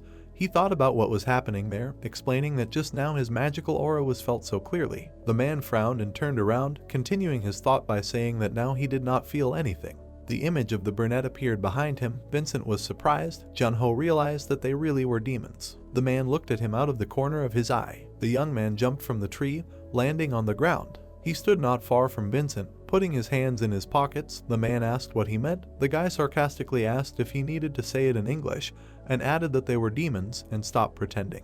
The man raised his palm and answered with a smile that this was nonsense, asking if Junho was offended because he tried to attack him. He explained that his actions were completely justified because the brunette was the first to betray them. The young man looked at his interlocutor seriously, noticing that he was a skilled liar. The man raised his eyebrows, his pupils turned red, and the young man added that he should have disguised them first, because this is a distinctive feature of demons, crimson eyes. He quickly covered his face with his hand, saying that he had lost control. He placed his palm on his face, trying to close his red eyes, and thought about how no one had ever been suspicious before. The man straightened up, still holding his hand on his face, and the boy asked what was wrong, explaining that he couldn't control the rams with his eyes. Vincent took a step forward towards him, holding a dagger, and said that he had completely lost his fear. He lowered the handle of the ball, asking about how he thought that he would tremble in terror if the truth was revealed. The man's sword fell to the ground, emitting green energy. The man smiled maniacally. He imagined the image of a demon, thinking about how sometimes a type of demon would appear in the gate, and if he killed it and drank its blood, he would turn into a demon himself. He explained that in that case, he would be permeated with a feeling that could not be compared to anything.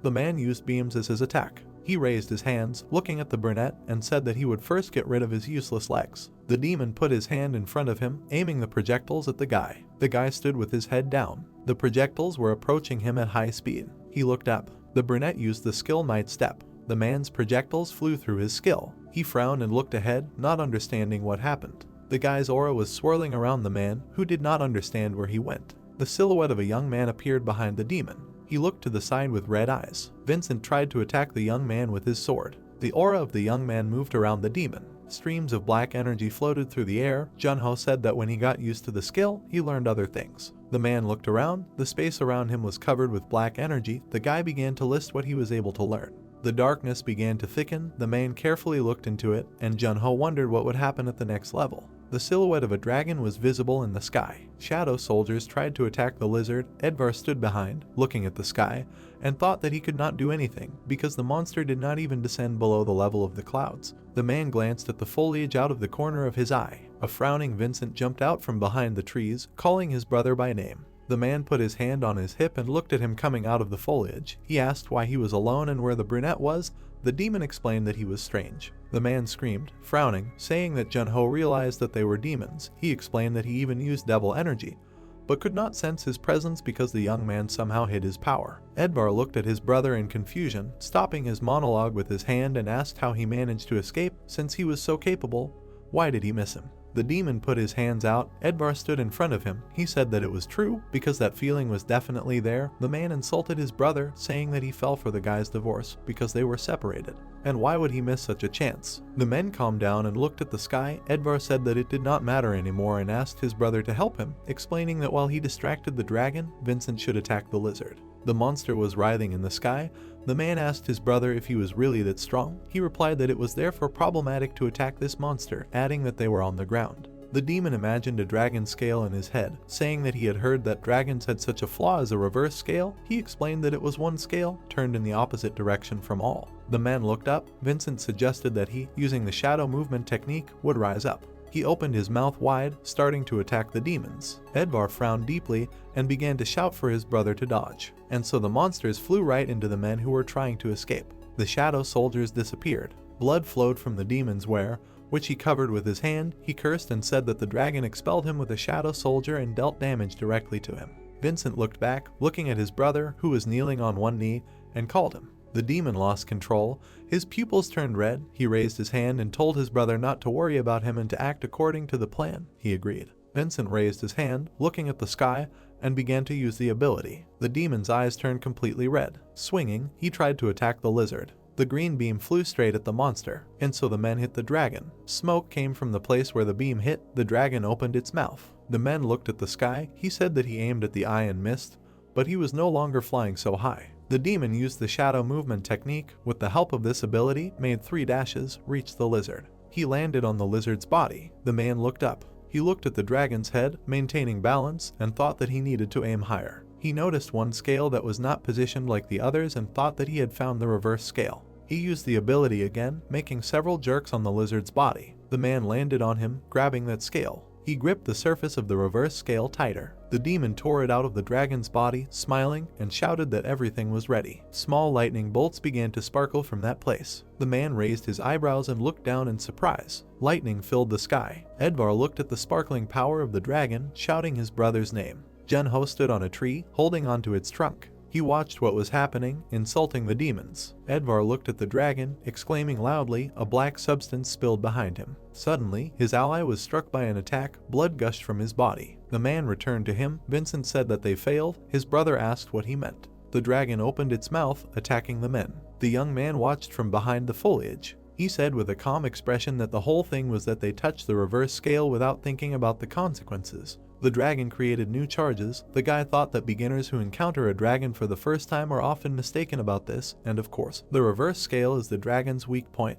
But if you determine its location and strike it, the dragon will bloom and the lives of these people will definitely be in danger. The dragon continued to strike. The man dodged them. The guy thought that if this happens, ordinary objects will no longer help. He created a bow, deciding to take advantage of the moment. The young man pulled the bowstring, saying that demons cannot die yet, and that they must drag out the time. The guy grinned, asking to let him calmly pull the bowstring. Vincent barely jumped back from the dragon's attack. Brother looked back at him, telling him not to talk, otherwise his concentration would decrease. The dragon's attacks hit the ground, raising dust into the air. The man wondered when it would end. New projectiles appeared in the air. The man thought that the magical abilities of this dragon were limitless. He was scared but turned pale, thinking that he was wrong. Jun-ho released his arrow. The men saw how the boy's attack hit the dragon's head. The monster opened its mouth, blood gushed from its eye. The men watched the dragon fly away. They wondered if this was the work of the boy. The men looked at each other in surprise. Edvar clenched his fist, thinking that the boy did not benefit from their death because he certainly could not defeat the unknown dragon alone. The boy calmly watched them. The man added that this matter could only be completed by 3. He turned to his brother, saying that if the boy continued to attack, the dragon's gaze would be directed towards him, and that they should take advantage of this chance. The monster opened its mouth, and with a loud roar, the man exclaimed that he was attacking again, and that they should hold out a little longer, and we smirked slightly. He watched as the men dodged the dragon's attacks and said that their movement had improved and that they were no longer attacking, but simply running away. Sitting on a branch, the boy said that they were trying to attract the dragon's attention to him, after which he asked them for forgiveness, saying that the brilliant future they dreamed of. He pulled the bowstring again, ending the sentence by saying that this was not an oasis, but just a mirage. Dark energy began to form near the bow. The young man held the bowstring taut. Streams of energy floated near his face. Suddenly, a dark arrow appeared in his hands, surrounded by streams of mana. He shot an arrow at the dragon. The boy created a new projectile. He shot an arrow. The arrow flew at incredible speed towards the dragon, swirling the air into a whirlwind. The bow in the boy's hands began to glow. The boy said that he had dealt with the dragon. He looked at the fleeing men and said that it was time to catch the hound. Edvar frowned, insulting the boy. His brother dodged another attack. The man thought about why the boy suddenly stopped attacking. The boy put his head on his hand, teasing the men with a smile. He crouched in front of them, saying that he thought they were not hunting a dragon, but playing shooters. The boy pointed his finger at them. The men exclaimed, cursing at the boy. The long-haired one said that he was sitting in the rear and shooting from a safe distance. The boy replied that that was why he stopped. The men looked at the empty sky in surprise. The boy's shells hit the dragon. The arrows dragged the monster to the ground. They pierced its body, pinning it to the sand. A huge number of magic arrows pierced the dragon's body. The monster screamed shrilly. The men looked back at the fallen monster. They looked at it in surprise, thinking that the boy had defeated the dragon, which they could not even get close to, and that according to rumors, the boy's main weapon was a sword, not a bow. Arrows stuck out of the monster's body. The men wondered if it was over. The boy still held onto the bow, saying that it was simply magnificent and that Signer would definitely regret it. The men silently looked at each other. They smiled awkwardly, saying that they finished off the dragon together and that he knew that they were just pathetic losers. The bow in the boy's hands disappeared. The men added that they would tell him everything about Signer and its location in exchange for mercy. The young man frowned menacingly, ordering them to be quiet, and then said that he had no intention of cooperating with them. The men suddenly tensed up, and the young man thought that they were naive to think that he would let them live, knowing about their activities. Vincent frowned angrily. A vein appeared on his forehead. He said, "Does her think that they will die like this?" The man rushed forward, creating a magical weapon. The boy frowned slightly. He cut off the man's hand with one swing of his sword. Vincent looked ahead in shock, not understanding when the boy managed to strike. Edvar extended his hand in front of him, shouting his brother's name. He created a weapon, tears welling up in his eyes. He insulted the boy. The boy slapped his hand away, blocking the attack. The boy's blade pierced the man's body. Edvar laid his head on his shoulder, blood pouring out of his mouth. The man asked how this was possible. The boy, with a calm expression on his face, explained that if such fry as them were to have a next life, they should spend it atoning for their sins. The man collapsed to the ground in front of the boy. The boy turned to the dragon. He looked at the monster lying on the ground. The dragon was quietly groaning. The boy walked towards the monster. He raised his sword above his head. Energy began to gather around it. The dragon looked at the boy, growling slightly. Junho lowered his eyebrows, wondering what with the dragon's gaze. He stabbed the blade, saying goodbye to the monster. The boy plunged the weapon into the monster's head, letting out a stream of blood. The dragon closed its eyes. The clouds above the island began to disperse. The system announced that the boy had conquered the island of the Forgotten Dragon. The boy looked at the notifications. The system announced that his level had been raised twice, and that he received 20 kilograms of dragon bones as a reward. The boy said that he would check everything later. He stood over the man's corpse, saying that he could finally try out the skill he had acquired. He imagined a human skull with an aura gathering above it, and thought about using the skill he had received for conquering the Gate of the Curse of Dawn. He reached out to Vincent's head, thinking that with this skill it was possible to play and view the memories of the deceased. Looking at the man's face, he asked him to tell him the truth. The guy held his hand over the corpse's head. The system announced the playback of memories and the beginning of the skill activation. A stream of light aura rose to the guy's hand. He said that now he understood what it looked like. He touched the opened window with his finger, saying that it was like watching a movie and that he could even use different functions. Looking at the sign, he said that it was time to look at this, after which he ordered to show relatively fresh memories. An aura rose around the young man. He looked around in surprise, noticing Vincent standing over the man sitting on the ground. The man in glasses held his hand out in front of him, fearfully asking why he was doing this to him. The guy watched as Vincent killed the man. Demon memories were full of murder and violence, screams and despair. The guy lowered his head, stopping the skill. He stood up, saying that he had looked too far. Standing with his head lowered, he searched for memories related to the demon association. Edvar raised the shutters of the store. Inside, under the spotlight, stood a man. He was holding a hatchet in his hands. Steam was floating around him. The man looked sternly at Edvar and ordered him to join the newcomer from the Korean Players Association, who was planning to seize the Gate of the East Sea. Edvar looked at him and asked what he was talking about, because they were already preparing for the auction in Las Vegas. The man added that there was nothing more to learn from him, because he was just a middleman. The guy pressed the rewind memory, thinking that this was where the Shadow Brothers received the order. He noticed the name of the establishment and thought that it must be one of the places designated for secret meetings of the Demon Association. The system window, saying that in addition to this, he might be able to dig up other information. Suddenly, dark energy appeared in front of him. A man in a light suit appeared in front of the brothers, saying that he liked the sparkle in their eyes. The guy raised his eyebrows in surprise. Looking at the stranger, the man said that from now on they belonged to the second hierarchical level. The fair-haired man raised his hand and said that he would share his power with the brothers. The young man frowned in shock. He grabbed his head and stumbled. The system announced that due to the insufficient level of ability, the young man could not fully reproduce his memories. The guy held his head, thinking about what happened at the end. The system added that the use of the skill was forcibly terminated for the safety of the user. He looked up at the system window, thinking that it was a demon with a higher status than the brothers, and that he first needed to pump up his ability if he wanted to receive the information he needed. Suddenly, something caught his attention. He looked back at the dragon, realizing that he could view the memories of more than just people. The young man raised his hand to the dragon, thinking that this was a monster whose strength was many times greater than that of the fiery fox.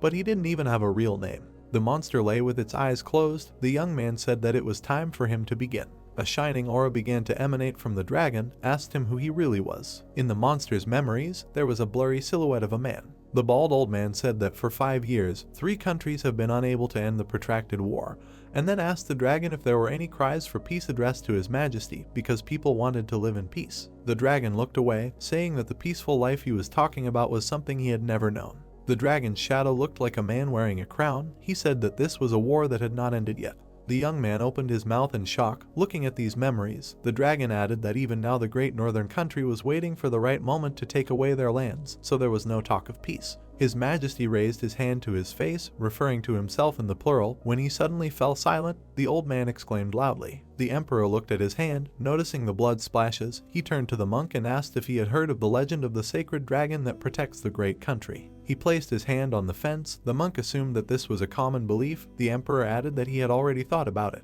His Majesty looked at the territory below him, saying that if there really was a dragon that protected the great country, then his subjects also needed a sacred dragon. His gaze turned to the horizon. The man added that when their royal majesty died, people should cremate them and scatter the ashes over the eastern sea, because then he will turn into a dragon that will protect the country. The monk frowned slightly. Turning to His Majesty, he asked if the emperor was going to abandon the great cycle of reincarnation and bear the burden of Sura. A white bird flew across the sky.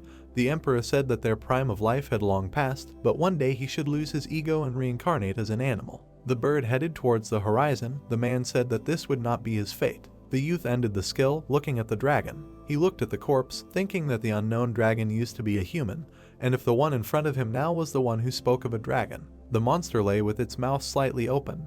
The young man added that it must be Manhwa, the king of Silla. 2 notifications appeared in front of the young man. The young man lowered his head, thinking that this was the murder of an ancestor. He knelt down. Folding his hands in front of him, he prayed to the dragon, saying that this land was now safe so he could sleep peacefully. The dragon's scales shone slightly. They began to rise into the air, emitting a bright glow. The young man watched this in surprise. The scales took the form of a dragon and addressed the young man, saying that they were grateful to him for his prayer. The system announced that the young man had completed the hidden quest of the Island of the Forgotten Dragon, as a reward for which he received a pacifying flute and the title of Heavenly Assistant. The young man reread the system notification, asking what kind of hidden quest this was. The system explained that the pacifying flute is a special item that can be used to use one of the possible abilities, but it can only be used 3 times. The young man said that he did not expect to benefit from it so much. The young man threw his hand behind his head, admiring the sunset, and said that this was a very unexpected but pleasant surprise. The green portal lit up. A huge number of people were present at the conference dedicated to the capture of the gate. 2 men were sitting next to each other, discussing what happened. One of them said that Junho came out of the gate alone. His interlocutor asked if the Shadow brothers died. The journalists were sitting next to each other. The dark-haired young man said that he would never believe in his life that they were damaged. He was explained that before death everyone is equal, and the Shadow brothers are no exception. The brunette went on stage. The journalists decided that first they needed to listen to how everything went. The young man stood near the microphones and lowered his eyes. He began to say with a serious expression that the reason he came out of the gate alone was because. The journalists were surprised and looked at the guy with their mouths slightly open. Tears streamed down his cheeks. He lowered his eyes and continued his monologue, adding that it was all his fault. The young man stood behind the counter. The flashes from the cameras illuminated him. He began to explain, saying that there was a labyrinth inside and their starting points were located very far from each other. Junho wiped the tears from his face, saying that, having left the labyrinth. The journalists were filming the interview. One of them shed tears, listening to the young man's speech. He continued, saying that he saw the lifeless bodies of the Shadow brothers with fatal wounds inflicted on them by an unknown dragon. He added that if he had gotten out of the labyrinth a little earlier, everything would have been fine. The dim light of the stars illuminated the black rocks. A man with a tattoo on his wrist listened to Junho's interview, who said he would never forget. The red-haired guy frowned and smiled evilly, surprised at the young man's luck, insulting him.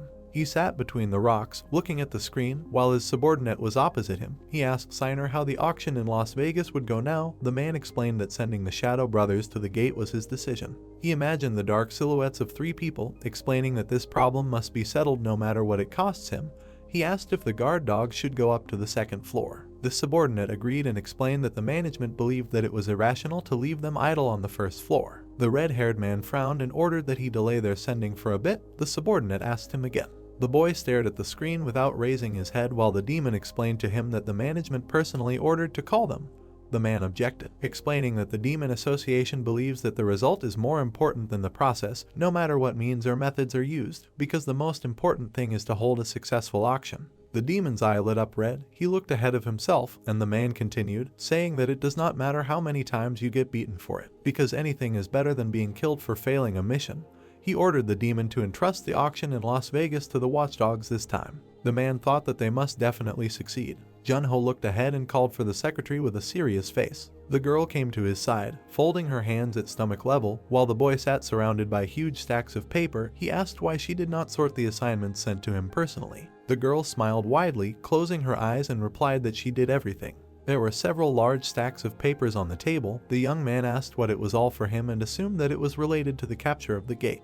He leaned back in his chair and looked at the girl with a puzzled expression, raising his palm. He said that according to official information, he made an insignificant contribution to this. The girl agreed. She looked at the guy and said that in the world of players, luck is also considered a skill. The brunette tensed up and, with a frown in his brow, looked at her. The girl moved away a little, examining the young man, and said that she thought his hair needed to be tidied up. Junho looked questioningly at the secretary. The young man asked if this was necessary, explained that he was not some kind of star. The girl replied that, having looked at the reporter's photos yesterday, she realized that they looked terrible. The secretary's watch face lit up. With their help, she brought up an image from yesterday's conference on the wall, where the men were located, she explained that these were the profiles of the top players at the moment. The brunette immediately became sad, lowering his eyes. The girl explained that among them there are guys whose careers are not as successful as Junho's, but do they look so sloppy? The girl opened her wallet, took out a business card from there and asked if the young man was going to rest today. He agreed. She put the cardboard on the table, explaining that it was a business card for a beauty salon and that the guy needed to go there and tidy himself up.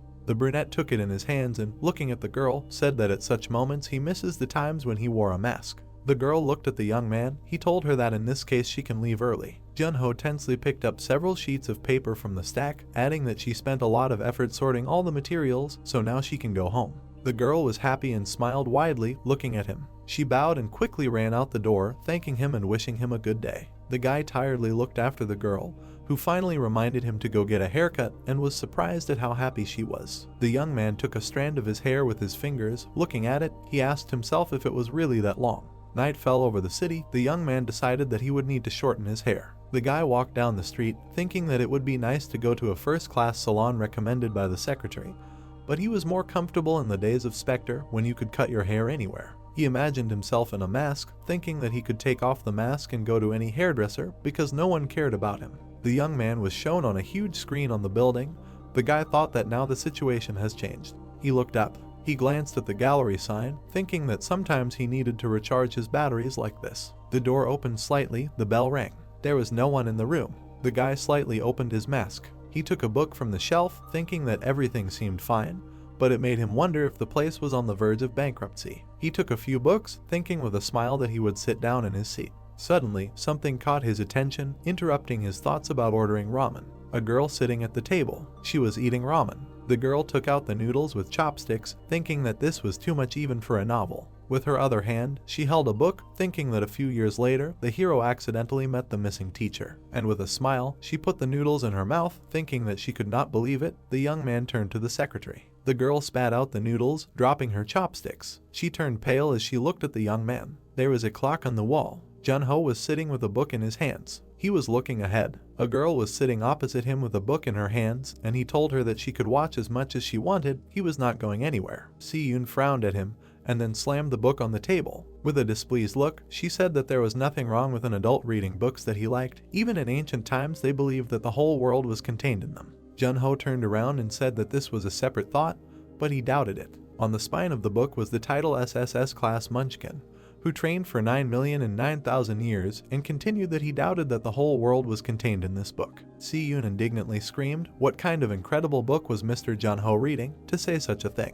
The guy presented the cover of a multi-volume novel titled Priest of the Sun and thought gloomily that his choice was no better. Si-yoon looked at him carefully, hearing that they were tied, and demanded to see the title. The brunette covered his face with an open book. The girl sitting opposite her noticed that it was no different from her. The guy sitting at the table chuckled. There was a clock on the wall, still showing the time. Junho placed his hand on the book and then stretched, kneading his arms, and said that it was an interesting read. He watched as the girl slammed the book shut and asked if she had finished reading it too. The girl answered with a smile that it was interesting. The guy smiled slightly. Looking at the secretary, he said that this was unexpected, and she clarified that she came to a comic book rental. The guy looked around the room with shelves. He heard that she was part of the elite and thought that she was not interested in such places. Si-yoon looked down, saying that this was a common opinion. Her palms were on the book, and she said that she naturally liked it because she could read quietly without anyone's attention. Waving her hand, the heroine said that she liked the rustling sound that occurred when turning the pages, so she preferred paper books to e-books. The hero noted that then she should also like the smell. Si-yoon brought the book to her face, saying that yes, how could she describe the smell of old books?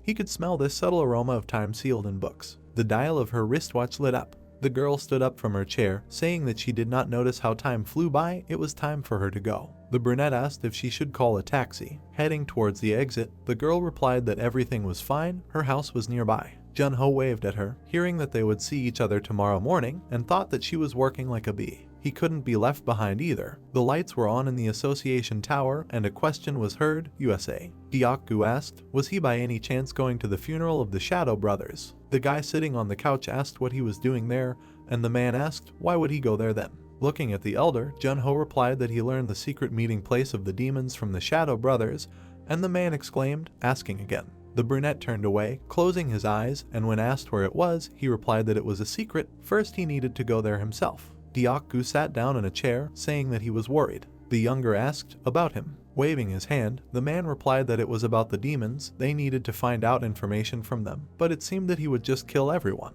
The hero promised that he would definitely get the information, so he could not worry. He imagined the man in the black t-shirt, thinking that although he looked like a small fry, he should know at least something. The boss agreed, saying that then he would just trust him, and if he needed help, let him say so. Jun-ho opened the inventory window, saying that he always needed his help, here, let him keep it. Deok-gu was amazed to see a lot of bones that fell on the table. He took one of them and asked, "Whose bones?" The brunette answered, "The dragon from the East Sea Gate, half he can use as he wishes." He introduced the blade and the craftsman, who was standing with his back, and told him to ask Kwon Noya to make a sword for him from the rest. Touching the watch, Deok-gu replied that he would contact him and asked if there were any requests. A note window was glowing in the space, the man explained, for example, the length or weight of the sword. Heading towards the door, Jun-ho replied that he should just make the same sword he used before. The man remarked, "I wonder if this old man remembers that the day after tomorrow he turns 100 years old." The brunette stopped and asked to pass on something to him. Turning around, he said that if he does not remember,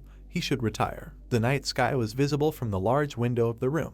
Jun-ho fell face down on the bed and then touched his fingers to the watch. On the screen was a chat window with Si-yoon asking if she could change her tickets to Las Vegas for tomorrow, and in response, a cat waving its paw. Jun-ho looked at the message and then opened the inventory window in front of him, saying that he would take a look. He took out one of the items, the pacifying flute, a real tool that can rid the world of all troubles and bring peace. The information window said that this item can only be used 3 times, 0 out of 3 were used. Jun-ho thought that although it can only be used 3 times, it is still a powerful artifact. He clutched the shimmering flute in his hand. In front of him was his information window with level 20, various stats and abilities. Jun-ho thought that of course, he still did not reach the title of the Bringer of Spring, but this was enough. With tears in his eyes, he clapped his hands, saying that the magic stat is now the highest. With a slight smile, the boy thought that if he continued to develop like this, he would soon be able to use sword steel. He imagined a dark blade surrounded by a purple glow. Sword steel is an art that requires mastery of magic.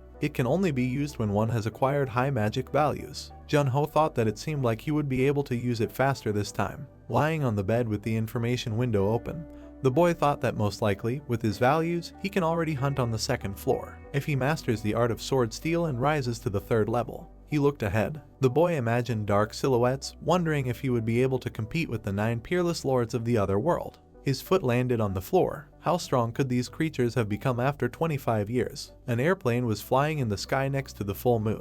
Jun-ho looked at it, thinking that it was also not entirely likely how many demons were left in the pack. The guy looked out the window at the plane flying by and thought he couldn't wait. There were bright neon signs next to the palm trees. Las Vegas, a place where entertainment and excitement captivate people day and night. It is also called the City of Sin. Jun-ho in a cap rubbed his neck, asking how many hours it took him to get here, and all his muscles ached from sitting down. Tears were streaming down his face as he thought that if Skaya were here, she would solve everything with teleportation. He missed her so much. The guy looked at the people who were looking up, and he looked there too. There was a round hologram of an artifact auction. He thought that now he seemed to understand why there were so many people on the street. An artifact auction was taking place, with famous people from all over the world participating. The guy in the cap exhaled. He touched the face of his watch, saying that he was not interested in the auction. A map with a marked location appeared above his palm, and he noticed that it was further than he thought. Walking down the street, the hero decided that he needed to quickly sort this out and have a good rest.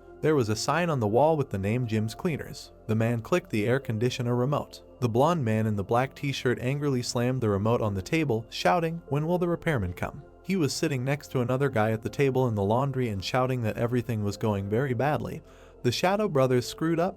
The air conditioner broke. Touching his forehead excitedly, the man said about the guard dogs, because he knew that this is how it would all end. The blonde man in the red t-shirt looked at him and asked, "Have they met them yet?" The man in the black t-shirt replied that he heard that they had not smelled blood for a long time and killed his boss. The door opened. The man in black looked there in amazement. A dark figure entered the room, along with a girl with gum and a skinny guy with a red bandana. The man fearfully greeted the squad of guard dogs. The girl looked at him with displeasure. The men from the laundry heard her question with fear. Why was it so hot? Did he want to die? They began to bow, apologize, to which she asked to at least bring the order. With a sharp movement, she snatched the paper from the man's hands and looked at the document with displeasure. Her comrade was surprised to hear that the mission could really be changed. She handed the document to the guy when he asked, so the ascent to the second floor is in the flight, and offered to check it himself. The guy with long blonde hair looked at the document, and then clenched the paper in his fist. Turning to the man in the black cloak, the girl asked. The top brass expressed an official protest to them. Besides, they order them to steal this. The girl noticed that Signer had never been their immediate superior. A dark figure stood in the doorway. The man looked at them, and then he extended his hand to the guy. The blonde man looked at her worriedly, and then he straightened out the crumpled paper and handed it to the boss. A hand in a black glove took the document. The man in black was surprised to see the paper in the man's palm catch fire. He stood there, amazed. The bald, dark-skinned man looked at the man and asked if there were any more orders. The man answered excitedly that there were none. The man looked at him. The boss turned around and ordered them to leave. The door to the laundry room slammed shut. The man in the black t-shirt fell to the floor, amazed. His comrade crouched down next to him and asked if he was okay. Were these the guard dogs? The man in the red t-shirt noticed that they looked scary, but their leader seemed normal. The man shouted at him that the eyes were just for decoration. The comrade asked why he was taking it out on him. Trembling, the man replied that he would only say it once, so he should listen carefully. He imagined the figure in the cloak looking at the burning building, and he said that people call the 9 strongest players in this world the 9 heavens. The leader of the Arma Dogs is also one of them and has a high rank in the Demon Association. He is a disciple of Nazad Hallow. The gloomy blonde asked, the necromancer Arma, who committed mass murder in Turkey 6 months ago, is he also a skeleton summoner? And he heard that he was. The man lifted the chair, saying that according to rumors, at first the squad of guard dogs consisted of 5 people, but the door opened again while he was saying that he did not like 2 of them, so he turned them into skeletons. The blonde screamed in fear. A guy in a cap appeared on the threshold and heard that he's scared. Did he come to repair the air conditioner? He looked, asking again when he heard where he was. You can die from the heat here. A snowflake appeared above Junho's palm. He said that he could help with this. The men happily looked at the snow, saying that it was very refreshing. It turns out he is a player. Snowflakes floated in the air. The men were shaking and rubbing their bodies, asking if he would stop. It was cold. They were politely asking him to stop for now. Junho touched the peak of his cap with a smile and said he couldn't. He wasn't joking. He took off his cap with a smile, said that's why they, stupid demons, would just die quietly. The men's eyes glowed red as they looked at him. A bloody hand was sticking out of the glowing blue spikes. The guy stood in the bloody laundry, thinking that they were definitely small fry, trusted only to relay orders. Junho touched the dial, saying that the conversation with the guard dogs would be different. The voice of the man who picked up the phone was heard. There was blood and blue spikes on the washing machine. The guy asked if it was Diakgu. The man said with displeasure that it was 2:30 a.m. The guy standing in the laundry room apologized for waking him up and said that he had a favor to ask. Diakgu asked if he was in a dangerous situation. Looking at the shining window, the brunette said no, he wanted to participate in an auction that was being held in Las Vegas, but he couldn't get in without an invitation. Would he be able to get one? The displeased man in front of him asked who he thought the president of the Korea Players Association was. Of course he could get one. There were trash cans in the alley. The man told him to say the name of the hotel he was staying at and the room number. There were people standing behind the counters in the hotel lobby. Junho thought that meant there would be an auction at this hotel tomorrow. He stood there thinking that he would just look around today. The guy in the black t-shirt and jeans thought that maybe the clothes Diakgu sent wouldn't be needed. He remembered standing at the information window and thinking about the suit made of silkworm thread, insanely expensive clothes that were useless. Diakgu then said that he sent a suit along with the invitation. He should definitely wear it. If he looked like a simpleton, his image would be ruined. The brunette noticed a casino sign. He approached the turnstiles, thinking that he had never been there. A blue turnstile lit up in front of him. The guy froze when people in suits approached him and told him to stop. He turned around, and the blonde man with glasses noticed if that wasn't the player Junho, and the guy asked who he was. The blonde adjusted his glasses, saying that they had met in Sadong. He was with Commander Juha, and introduced himself as Inho from the Dakibai Guild. Don't remember him. Junho remembered him standing next to the girl, and said that he remembered now. Translated, it means servant and princess, a hilarious tandem. Junho introduced the guy standing next to the girl in the crown, and, scratching his head, apologized for not recognizing him right away. Inho said that it happens, and asked what he was doing in Las Vegas. The hero presented a round hologram and replied that he came to participate in the artifact auction, which starts tomorrow. But it would be a shame to sit in the room all day and not see anything, so he went out to look around, and Inho replied that the organizers of the auction instructed his team to monitor security during the event. They were currently on patrol. Golden signs were shining on the wall. The man asked if Junho wanted to go to the casino. The guy replied that he was planning to go in and see what was going on, but suddenly he heard an alarm. The man in the suit extended his hand as he walked along and said that he could solve the problem. The gambling business methods had changed, which was why the alarm was going off. Turning to the brunette, he said that after the world had changed, the casino had suffered big losses because of a few players. The guy said that he could guess, were they using their abilities? Pointing to the door, Inho said that was right, so the hotel had made an offer. The doors began to open.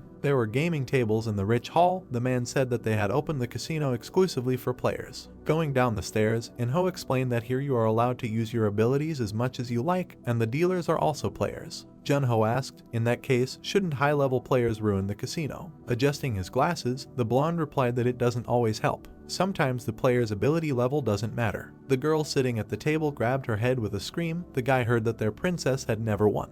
Juha jumped up, screaming that she was sure that it was definitely the second number. Was he cheating? She gloomily fell on the table, saying that she could not believe it. In front of her were 3 golden bells and a ball. By the way, about cheating, probability or intelligence will not help here. In this case, the player can only count on his keen eyesight.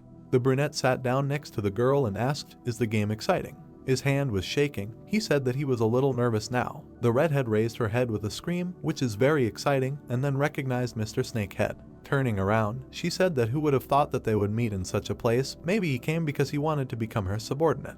Junho refused. Juha smiled and said that she was joking and asked what brought him here. Looking at her, the brunette said that he was going to participate in the auction tomorrow, so it would be better to look. He was brought here by the player Inho. Pointing at herself, the girl said that if any problems arise, he should immediately tell her. At the moment, she is the captain of the security of this hotel. The guy awkwardly thanked her and thought that she gambled while working. He looked at the golden bells and asked, is this game so difficult? Juha advised not to start. She pointed to the man in the white mask and said that the dealer has very dexterous hands. According to rumors, he became a dealer after working on the second floor. All the casino employees hid their faces. The guy asked, does she know who they are? And the girl confirmed, saying that they wear masks. Junho waved his hand, attracting the employee, and thought that this is logical because it is necessary to hide the dealer's abilities. There were black and white chips on the table. The guy turned his attention to the girl, who asked, will he immediately go all in? And advised to get used to its speed first, otherwise it would be difficult to follow the movement of the dealer's hands. The redhead was shocked to hear the question, why does she keep losing? Hasn't she gotten used to it? She awkwardly turned away, and the dealer asked if he could start, and the guy agreed. A golden bell covered the ball. Dexterous hands moved the bells on the table. The brunette watched the dealer's very fast movements. There were 3 bells in a row in front of him, and he needed to make his choice. Junho looked at the girl in amazement, who exclaimed that she knew for sure now. Juha pointed her finger at the last bell and said that on the left, it seems she saw it clearly now. With a smile, closing her eyes, she asked if she could put a couple of chips. But she heard the advice that she would better not place bets in the future. Turning around, she asked why. Pointing at the bell, Junho thought it was because she had no skills at all and chose the one in the middle out loud. The man was amazed. He picked up the bell, which had a ball underneath it, and congratulated the player. Juha exclaimed that beginners really do have luck. Turning to the hero, the redhead said that she heard that fortune smiles on beginners only once, so he should stop.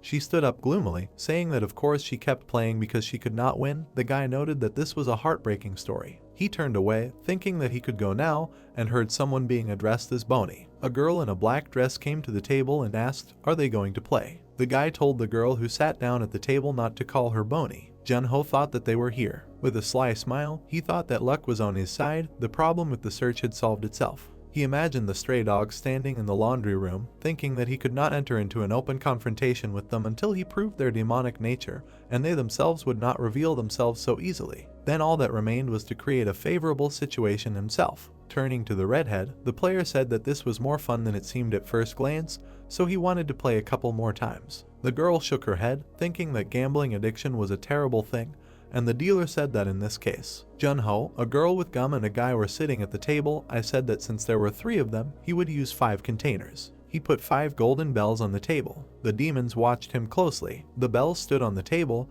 and the man told them to make their choice. The girl chose the one in the middle. Junho chose the one on the far right, as did the fair-haired man, who had chosen the last one on the right. The gloved hand opened the bell. The masked man picked up the rightmost bell with a ball underneath and said that he congratulated the gentleman who had chosen the rightmost option. Juha cried out in admiration that luck was also a skill. The brunette glanced sideways at the disgruntled girl. He watched as she poked her friend with her elbow, and he thought that this was a skinny, more annoying opponent than the girl. On the green table lay a small metal ball. On the table were stacks of multicolored chips. Juha pointed at them with her hands and asked the guy if he had talent. How did he do it so well? Jun-ho replied that his friend had taught him. He remembered Gilbert's words about the method by which one can see through an opponent's trick. The guy in the hat said that it was as easy as pie. You need to look not at the shell, but at its essence. Jun-ho from the past in the black mask heard that no matter whether he was stronger or weaker, it was necessary to comprehend the hidden essence of the opponent's technique. The players were sitting at the casino table, and the dealer said that he was going to begin.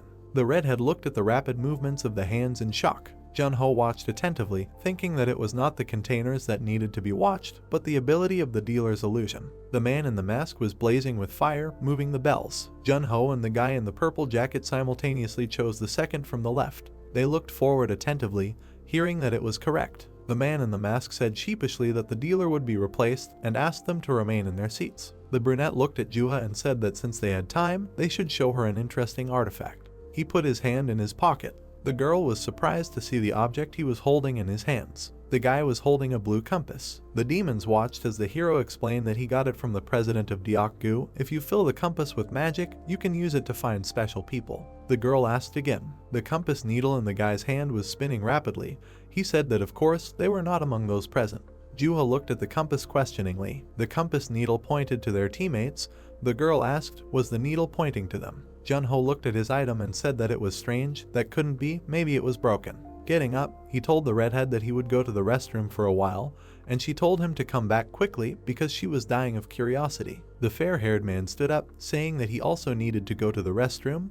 The brown-haired girl asked with a smile, for how long? Looking at her, the man answered, no, he would be back in 5 minutes. There were metal balconies on the glass wall. Jun-ho ran forward. He stopped in a corner. A man in a purple suit appeared behind him. With an unperturbed look, he said that it seemed like the restroom was on the other side. He looked at the brunette and, thinking that the artifact in his hands must point to demons, he found out that they were demons, and so he ran here. Jun-ho showed the man a compass, and then smashed it on the ground. The enemy looked at this, thinking how the artifact could break so easily. Only if it was not disposable, then it was a fake. Standing in the gateway, Jun-ho took out a knife, and the guy asked if he had lured him here on purpose. With a smile, the brunette replied that he had felt that he was smart back in the casino. A glowing blade appeared in the blonde's palm. He asked how much he knew about them. With a grin, Jun-ho replied that he knew enough. For example, he could tell about their schedule for tomorrow. The demon's eyes glowed red. He squeezed the blade and said that then their conversation would be short. Swiftly, the guy rushed to attack. Jun-ho dodged a bright blow. Frowning, he thought that it was fast. The brunette had to jump aside, thinking that it was not a matter of good physical training. The brunette stopped behind, thinking that he had acceleration. Jun-ho heard that the enemy now understood the approximate level of his ability. Holding a knife in his hands, the guy with red eyes told him to give up and die peacefully. He still could not avoid the next attack. The brunette remained silent, and then closed his eyes. The skinny one looked at him and thought that it seemed that he realized that he could not monitor his speed with his eyes. This was a good decision. There were 2 places on the guy's body marked in red. The enemy thought that 2 areas, a blow to which would instantly lead to death, the head and the heart. The head is more vulnerable, it is easier to hit it. The demon took off, thinking that he would pretend to aim at it. But in fact, he will strike the heart. Jun-ho stood, holding a weapon in his hand, despite the attack. Suddenly, a bright blue flash illuminated the enemy's body. The demon frowned, thinking that it was a smokescreen. The guy's silhouette was hidden by black flashes. He screamed that it didn't matter what techniques he used. With glowing eyes, the demon attacked, screaming that his knife was already aimed at his heart. The frowning man heard an apology. He screamed because his hand was frozen and heard that he was caught. The demon fell to one knee, while the brunette said that if he could predict his attacks, then he did not necessarily have to have the same speed. He touched his head with a smile, saying that according to the nature of his thinking, he knew that if he opened his head, he would aim straight for the heart. The demon clenched his teeth in anger. The guy continued that what was the point of being so fast if his actions were so easy to predict. Materializing a blade in his other hand, the enemy told him to shut up. Jun-ho grabbed the enemy's wrist, blocking the blow. The shocked blonde's other hand was frozen. Jun-ho delivered a swift blow. Looking at the bloodied enemy, the brunette said that in any case, excessive caution can also be dangerous, right? The girl stood by the window, arms crossed, and remained silent. She was wearing high heels. She said that she didn't want to admit it, but this bony guy was a much better strategist than he might seem. She told the man sitting on the couch that the fact that he hadn't returned yet meant that he had already been taken out. Frowning, she said that he would be back in 5 minutes and that he had everything under control. And then she heard a question, what did he look like? Arma touched his watch, hearing her answer that it was an Asian man. He was there with Juha from the Dakibai Guild, so most likely he was their ward. A blue window with photos appeared in front of the man. He told the girl that this was a list of all the players who were currently in the title. Let her find it. The girl looked at the photos of the guys. Her eyes widened in shock. She looked at the photo of the brunette and said that it was him. She was sure. Arma, with his arms crossed, looked at the photo. He touched the image with his finger, thinking that it was strange. This was a rookie who had only debuted 2 months ago. There was no way his subordinate would lose to him. The man looked at the screen carefully. There was an image of an article with photos. He said that this guy was related to the Shadow brothers. The subordinate came closer and asked, "Is this really the guy who entered the Eastern Gate with them?" The image of Junho was shining. The girl thought that maybe he came to them on purpose, but that would mean that the Shadow brothers died not because of simple bad luck, but because of this guy. The dark-skinned man said that from now on, he was considered a threat. Looking ahead, he told the subordinate to find him and get rid of him at once. Under the dark sky, there was a tall building with narrow windows. The man opened the car door. Junho was standing by the car in an expensive black suit. And then he went to the door with the guards. One of the guards apologized and asked to show his invitation. Junho held out a black envelope. The man looked at the black envelope with a gold seal, and then pointed and said that the entrance was on this side. The hero asked if he didn't need to go through security, and the man said that there was no need. This entrance was for regular guests, and for VIP clients, the entrance was on the other side. In the reflection of the window, you could see how the man was being checked with a metal detector. Junho thought, he is a VIP client. Did Juha make arrangements with them? He noticed something ahead. Juha was standing at the counter with a box in her hands and said that it was very hot in here. The guy thought that he had just remembered her. After putting the box down, the girl ordered iced tea with a lot of ice. The guy came up and saw how she made a gesture and asked for 20 servings. She turned to the guy when he called out to her. Turning around, the redhead said, "Who is this? Isn't this Mr. Snakehead who ran away yesterday after saying he was just going to the restroom?" The brunette asked, was she waiting for him to come back? The redhead asked indignantly. He was asking seriously. When he starts saying something, he should not forget to finish. She was very curious to know what kind of ice compass it was. She couldn't sleep because of it.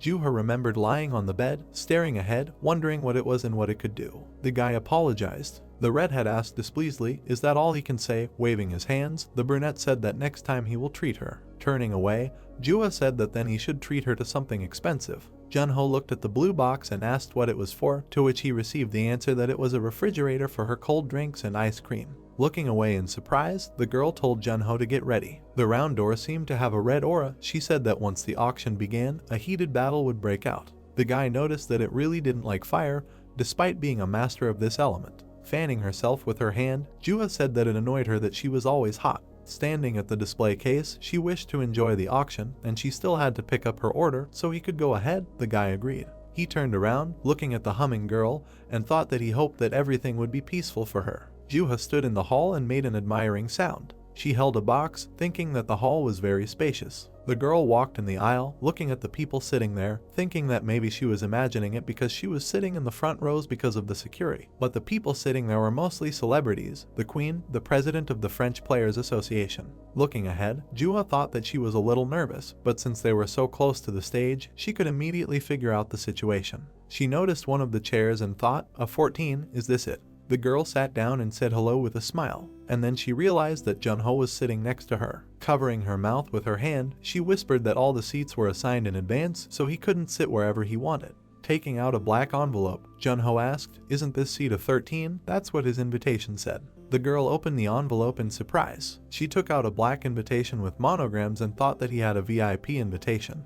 Even she could only get the invitation that was lower level. She noticed the expensive suit of the guy and thought that now that she looked closely, she could see that he dressed up. He debuted only 2 months ago, but he was already receiving privileges of this level. Shocked, her eyes widened, she asked, "He didn't spend all the money he earned at the casino yesterday, did he?" The guy asked in surprise, and she handed him the invitation, saying that his outfit looked very expensive, but even if he spent all the money, how did he manage to get this ticket?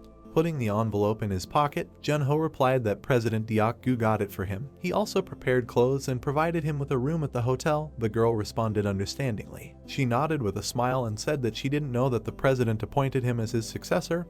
He is amazing. The brunette replied that it was something else. The heroine presented the black invitation and said that it can't be. He doesn't have to hide it, she's not that stupid. No one can get this invitation unless they're the most powerful people in this country. Raising her finger, the girl said that it turns out that he's here as the president's successor, right? Jun-ho scratched his head, thinking that she was getting carried away. But he can't even refuse. He laughed and said that he felt a little awkward about it.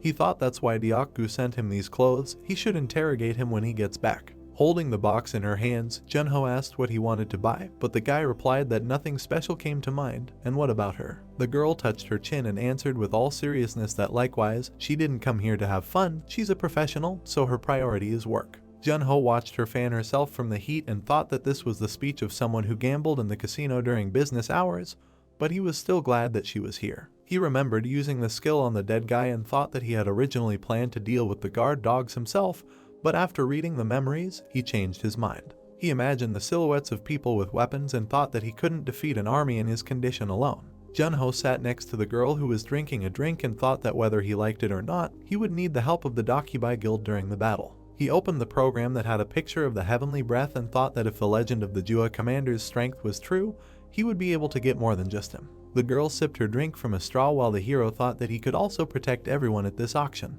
The lights in the hall went out and the girl said that she thought it was beginning. A man with a podium appeared on the stage and addressed the audience. Jun-ho listened carefully, thanking for your patience, and the exclusive artifact auction held in Las Vegas was starting right now. On the red pillow behind the glass was an exquisite crown. Words of congratulations were heard for the A14 participant who won the ice crown. Jun-ho looked at the girl who said it was fun. Juha said with a smile that she wondered if there was anything else cold here. The hero thought that she had acquired all the ice artifacts. Looking at the girl, he asked, didn't she say that a professional should do his job conscientiously? Pointing her finger, the redhead said that a true professional knows how to handle everything at the same time. Anyway, isn't he going to buy something?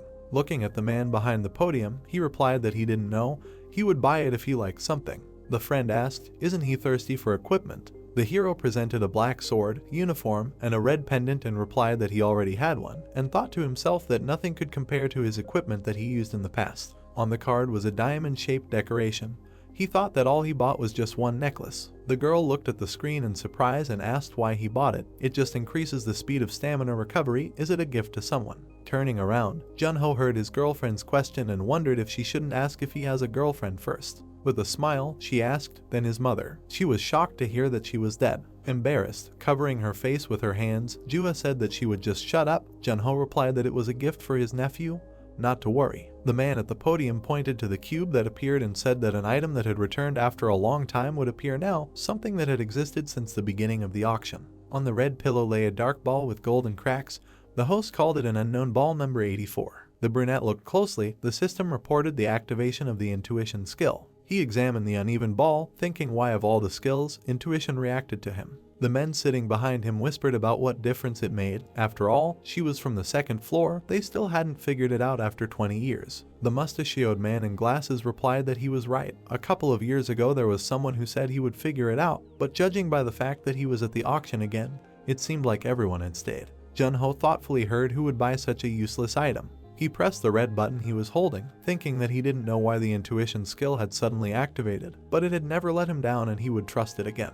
Juha glanced sideways at the remote control and asked, does he want to buy this ball? The host announced that item 84 sold for $60,000. The amazed girl was surprised to hear that she suddenly wanted it.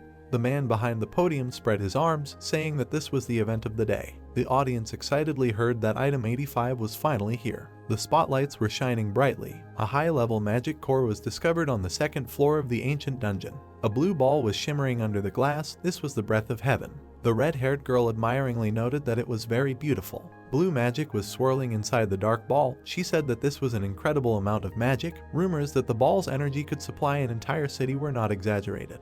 Jun-ho crossed his arms and asked her how she thought the magic core would cost. The girl replied that she thought the amount would be beyond his expectations. She looked at the people talking in the hall and said that if he wanted to know the exact answer, it depended on how many leaders of countries would participate in the bidding. The brunette replied that he understood. The amounts flashed and changed on the stage. He thought that very soon. Juha looked ahead in amazement, and then she stood up resolutely. Looking gloomily ahead, the guy thought that they would come to steal this expensive item. The number changed rapidly. The presenter shouted $450 million, $470 million. The mustachioed presenter announced a new amount, $500 million, $550 million. They reached $600 million. Stones flew down to the podium. The man looked at them and screamed loudly. Dust rose on the floor and screams were heard. The presenter fell to the floor and looked ahead questioningly. The blonde in glasses frowned. Rays spread from his open palm. Having created a green protective dome, the blonde turned and asked if all the prices were there. Jua, who was standing next to the guy, exclaimed, recognizing In-ho. The brunette looked at him carefully, thinking that he had created such a large barrier in an instant. The skeletons with weapons in their hands collided with the impenetrable barrier. Jun-ho thought that was why he was called a guardian knight. Jua frowned, saying that only demons could do such a crazy thing.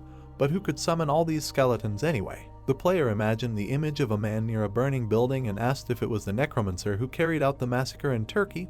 Not everyone had such a skill. He thought that he should share the information with them before leaving. The girl said that he was probably right. She looked at the screen that appeared above her wrist and told everyone to listen. Their priority was evacuating people. If possible, they needed to protect the auction artifacts. Pointing her finger at In-ho, she told him to take the heavenly breath, and then they would start searching for the necromancer. Juha turned her head, asking if he could help a little. But there was no one left where Jun-ho had been standing, and she asked where he had gone. He always behaved like this. She looked away, hearing a shout to wait. The crowd was running towards the exit from behind. A man was shouting that even in such chaos they should not panic and remain calm. People were running out of the hall, pushing away the guard, who was saying that there was a barrier here, so they were safe. One of the men stood under the green dome that held back the skeletons, and said discontentedly that it looked like they were about to break through. In their opinion it was safe. Let him through first. A crowd had gathered at the exit. Shouts of a crush were heard. A foot in a black boot stepped on the floor and a question was heard. What kind of mess is this? Jua clenched her fist, engulfed in flames, and then she hit, breaking huge stones. Pointing her finger at the hole in the wall, she asked how long it would take to bring everyone through this hole. Let him bring everyone here. In-ho sadly grabbed his head and said that this building was not cheap. She could not just break down walls. The girl turned away, saying that people's lives were in danger. He should not think about such things. The blonde man with glasses smiled, saying that he thought she did the right thing, but that she should not mention him when she wrote the report. Turning to him, she asked him not to make her regret. A black ball with a pink lightning bolt along the outline appeared between the heroes. A bright pink beam pierced the blonde man's shoulder. Juha looked at it in shock, and then she screamed, calling out to the falling man. Cracks appeared on the green barrier. Juha raised her head, seeing how the barrier was destroyed. In-ho was lying on the floor, clutching his injured shoulder. The princess thought that the magic barrier must have disappeared because In-ho was injured. Juha bared her teeth, looking away in irritation. The red-haired girl stood with her back turned, looking at the advancing skeletons. She said that she would try to buy time until they tracked down the necromancer controlling them. The princess hid her fist into her palm, looking at the skeletons with a bloodthirsty smile. She said that she would turn them all into ashes. The skeletons in armor began to advance. Jua clenched her hand into a fist, emitting orange flames. A fiery column of energy broke through the roof of the building. Orange flames engulfed the skeletons. A bright flash from the explosion occurred behind the buildings. A black silhouette of a girl was visible on the building, who said that she could not believe it. The brown-haired girl was holding a firearm in her hands, asking that one person was really capable of such a thing.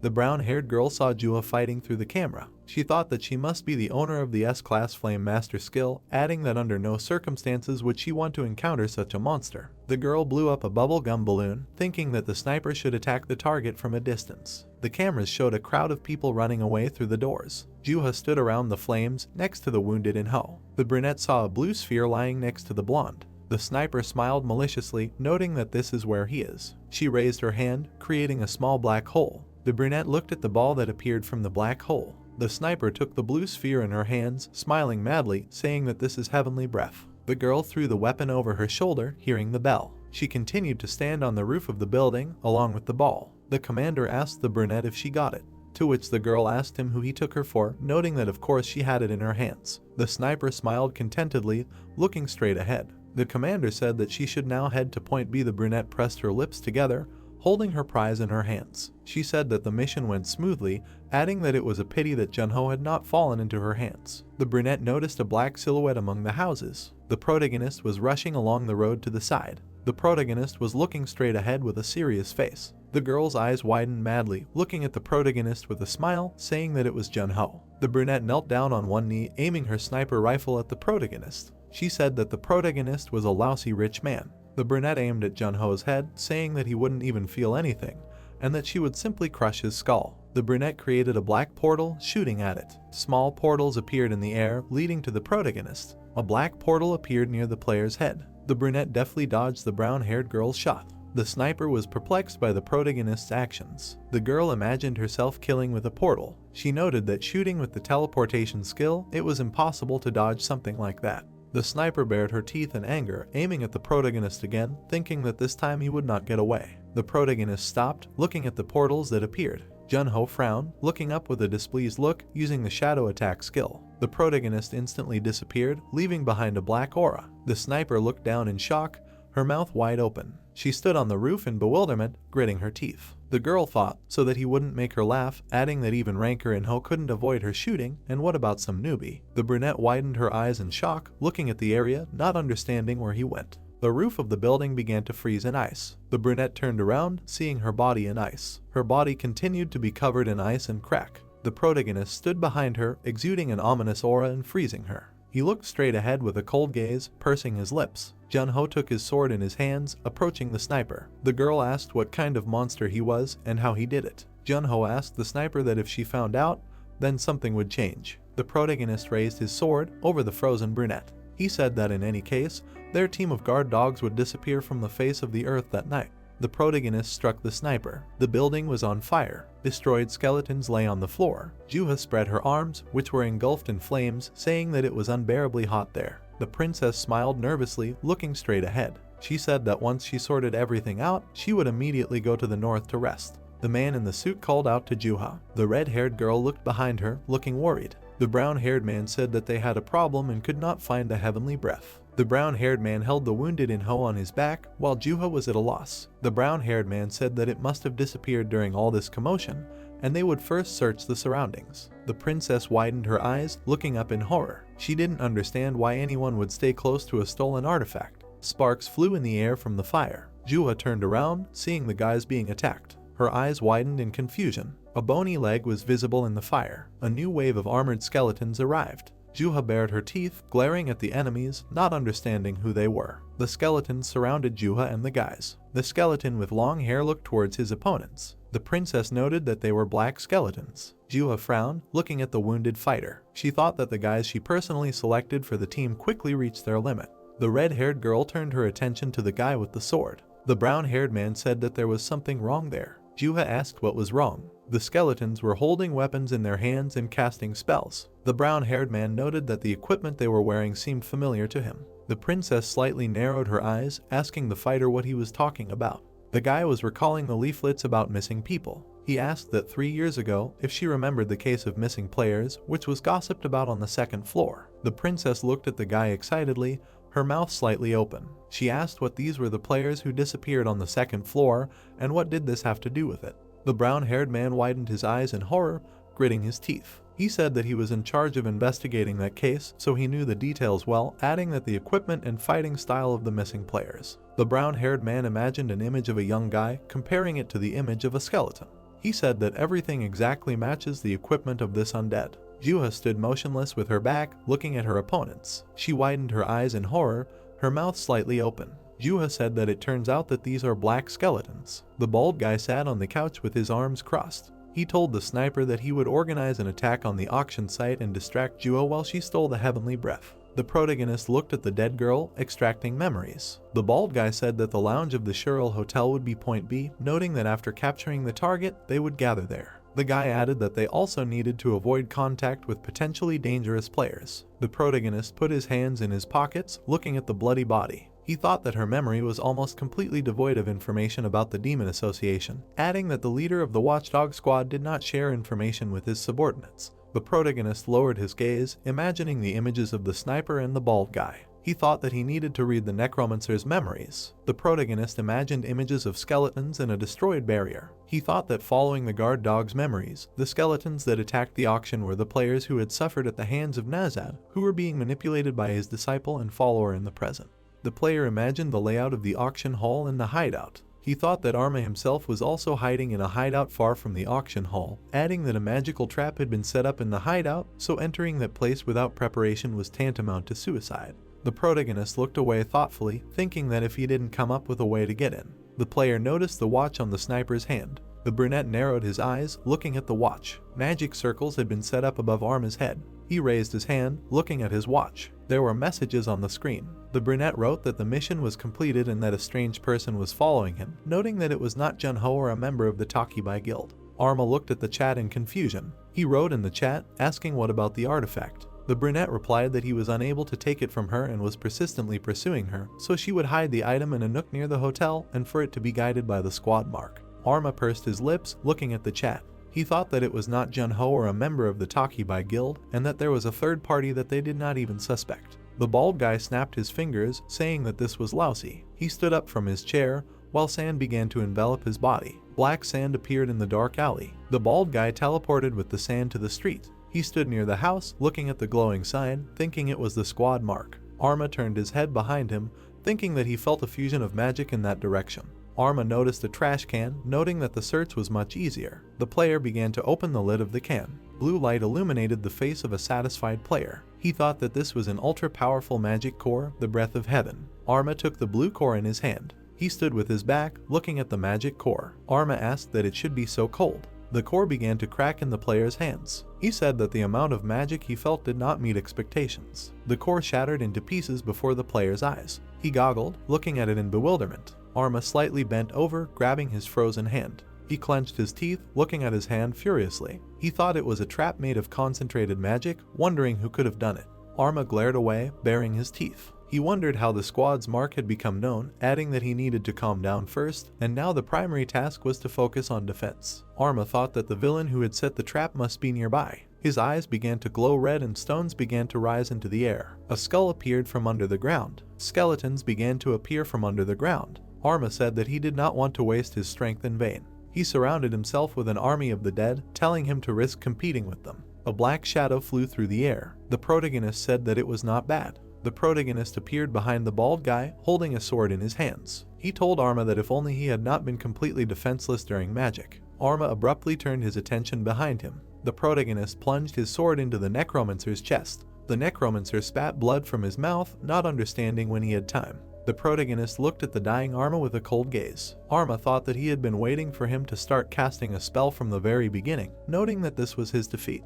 The dead began to disappear, emitting a red aura. Arma sat near the wall, looking at Junho with an exhausted look. He asked him what his name was. The protagonist looked at him with an indifferent look, splashed with blood. Arma stared at Junho with his last strength. The brunette asked what he answered to all the questions of the people he had killed so far. The necromancer lowered his head, falling silent in response. The brunette swung his sword, looking coldly at the necromancer. He told him not to be impudent then and closed his mouth. The black skeletons began to turn into sand. Juha watched what was happening in surprise. The brown-haired man looked at his hands, where sand from the skeletons was visible. He said that all the dead disappear, turning into dust. The princess looked ahead in surprise, her mouth slightly open. She thought that the necromancer called them back. Dust flew past the fiery sparks. The protagonist stood with a bloody sword near the necromancer's body. A system window appeared in front of the protagonist. He did not think that he would rise by 2 levels, and apparently, Arma's level and abilities were of a higher rank than his. The dead necromancer was sitting by the wall. Junho thought that if he had not fallen into the trap, he could have been in his place. The protagonist reached out to the necromancer's head, extracting memories. Junho said that now, he wanted to know something. In the memories, a girl and a couple of guys were visible. The girl asked about the summoning system, noting that this was an unusual ability, adding that he would like it up there. In the memories, Arma was sitting near a puddle, looking at his reflection. The man asked when was the last time they came across such a top-notch product, telling Arma to consider himself honored and that his abilities would please Nazat. The black silhouettes of the boys were visible in the memories. Arma was appointed as the leader of the guard dog squad. The man slightly opened his mouth, smiling maliciously. He said that the main goal for them, the demons, was to dominate the entire tower. The protagonist frowned and closed his eyes. The man told Arma that he would find out the rest of the details on the 2nd floor. System notification. Due to the low level of the ability, it is impossible to fully process the subject's thoughts. Force termination of the ability for the safety of the user. The protagonist grabbed his head in displeasure, saying that this thing again. Junho thought that important memories were also blocked. Junho continued to stand next to the necromancer's body. He thought that he could only see fragments, but even with them it was quite possible to achieve a significant result.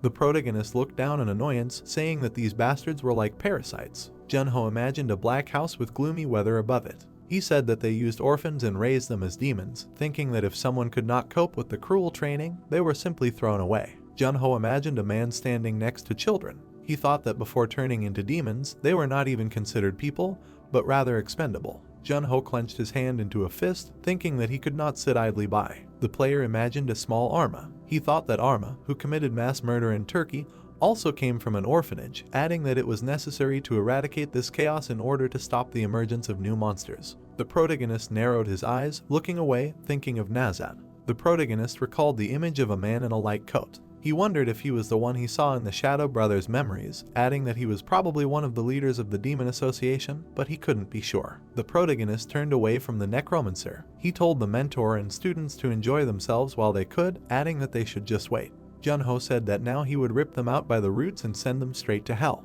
The sun was shining brightly above the building. Juha looked exhausted, covering her face with her hand. She was sitting on the sofa, leaning back. The princess asked the guys why they still hadn't found the core, to which the guy apologized, saying that they hadn't yet. Juha widened her eyes, looking down thoughtfully. She thought that she should have run away right away, taking the heavenly breath with her, adding that if the fight had lasted a little longer, they would have been able to track their location by the source of the magic. The princess leaned tiredly on the couch, asking what time it was. The guy said it was already 7 a.m. Juha leaned over her feet, covering her face with her hands. She thought that this was annoying her, and if these stupid demons hadn't appeared, she would have slept peacefully in the hotel. Inho called out to Juha. The princess asked what else. Inho was holding a small blue box in his hand, saying that someone had sent her a gift. Juha asked if it was another fan.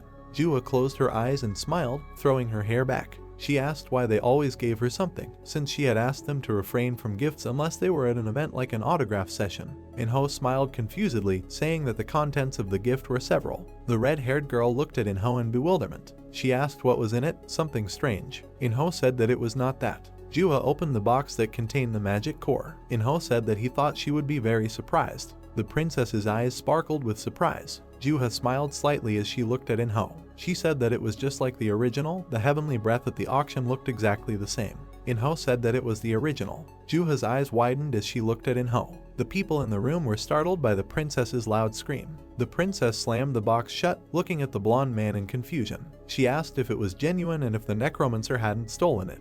The blonde man noted that that was why he had said that she might be surprised. The blonde man said that there was also a note in English inside, asking if she would look at it. Juha said that she would look at it. The princess took the note in her hand. It said that in addition to the necromancer, 2 more demons had been eliminated and he was returning the heavenly breath, adding that the necromancer was in the alley next to the hotel, noting that he was her passing fan.